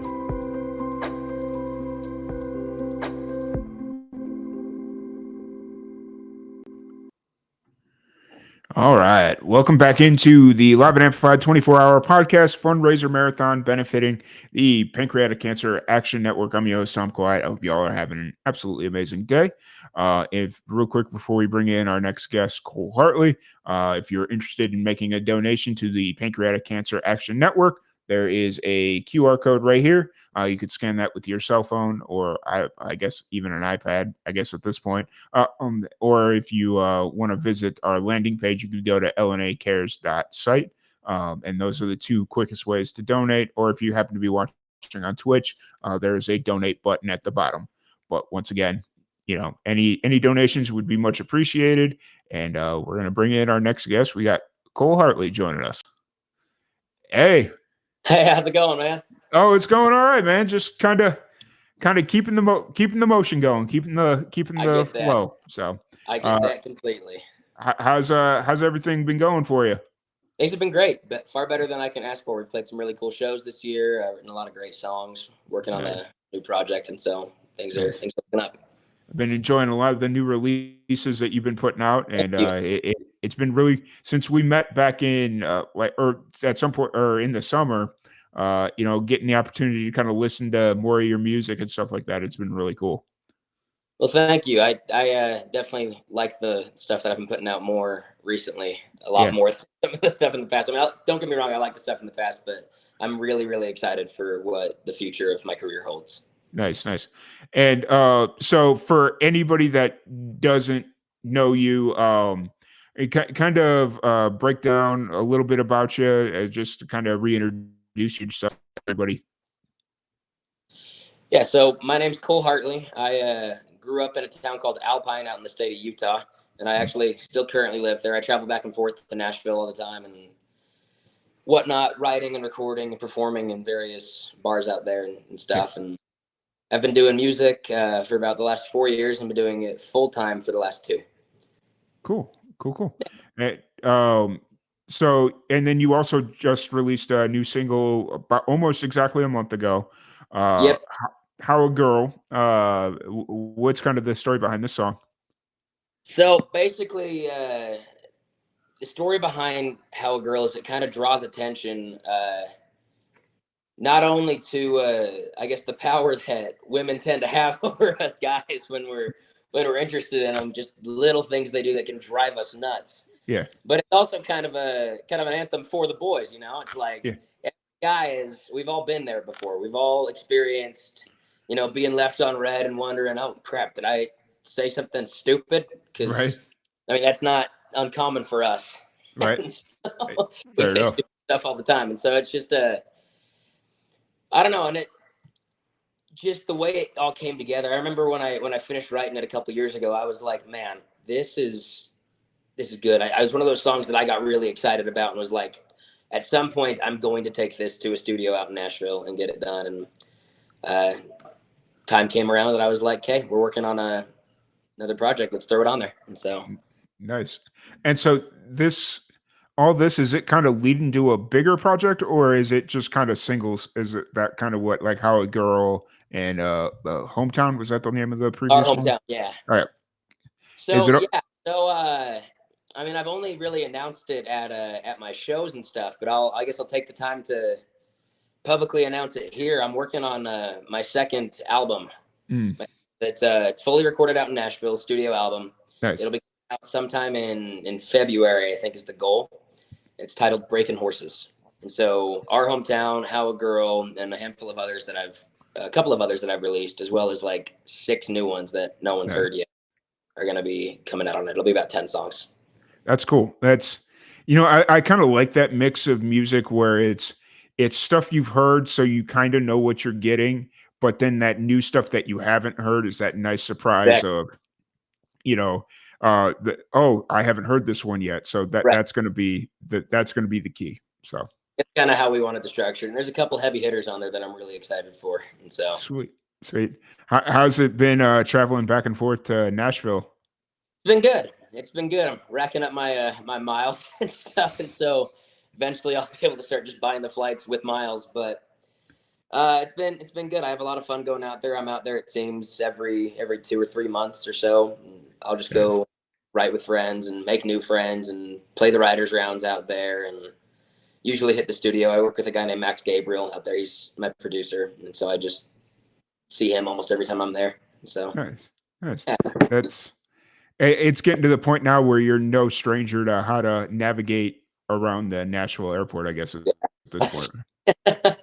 I don't even look at the signs. I'm just like, okay, I know where I'm going. Yep. Oh, gate 7C. Got it. Cool. See ya. Mhm. Yep. No, Exactly. Like, oh, rental cars this way. Got it. Yep. So do you have to, being out in Utah, do you have to go up to like Provo or Salt Lake to fly out, or? I usually fly out of Salt Lake. Okay. Provo and Salt Lake both have flights direct to Nashville. It just depends on what's cheaper. Yeah. Delta flight that I would take out of Salt Lake, and then Allegiant does a flight out of Provo, and that's usually significantly cheaper. Yeah. I tend to forget Allegiant's still a thing. Like, yeah, I do too, until it comes time to look for flights, and I'm like, oh yeah. Yeah, they're going to save me a couple $100. I'm there. I mean, sometimes you can find a flight round trip for $250. Oh yeah, it's that's how I went down to Florida and busted my knee up. Is I was looking for a cheap flight, and originally I was planning on just driving, because I was like, at this point in the game, I'm going to drive, and it's going to be easier, it's going to be cheaper, and I'm going to.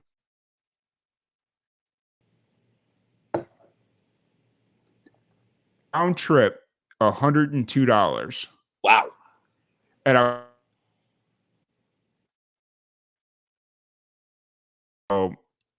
I think that's the way to go right there. So they pay more in diesel fuel than that. Yeah. Drive anywhere. Yeah. 100%. 100%. So as you're kind of working on this new.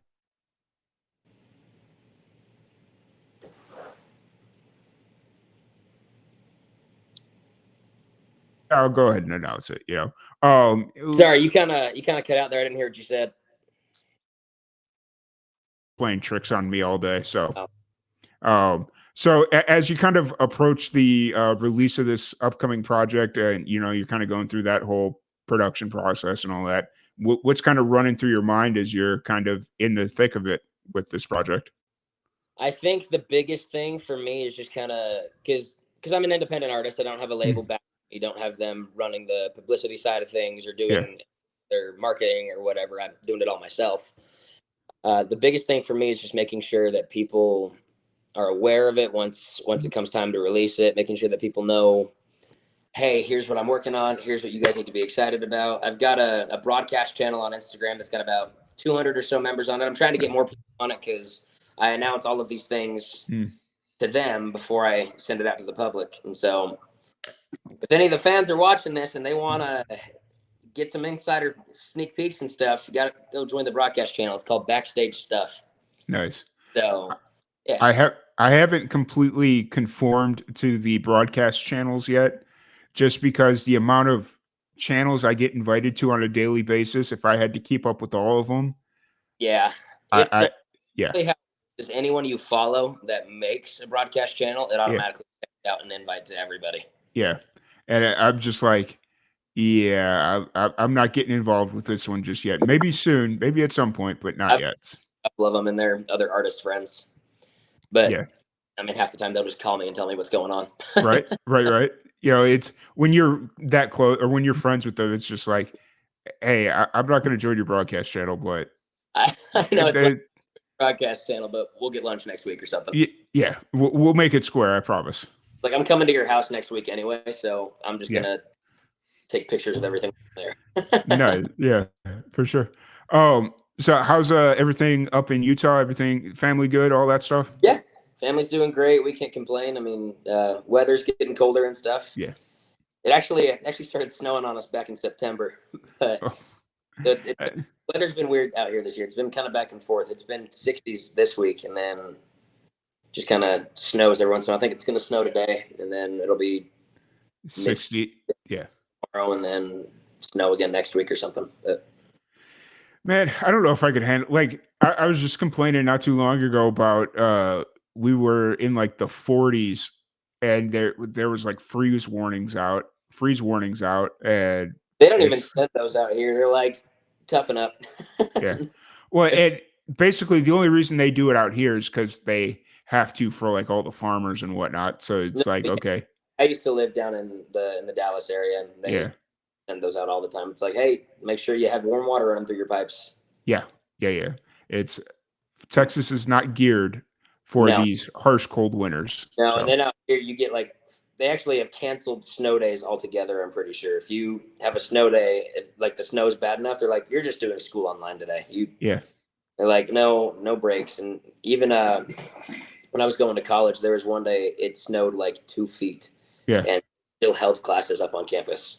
Yeah. It's there. I had a couple of days like that when I was in college where it was like every main road coming into campus was covered under like 3 inches of ice or something. Yep. And they're like, okay, campus is still open. And I'm like, and now everyone's like, keep driving. Okay. Yeah.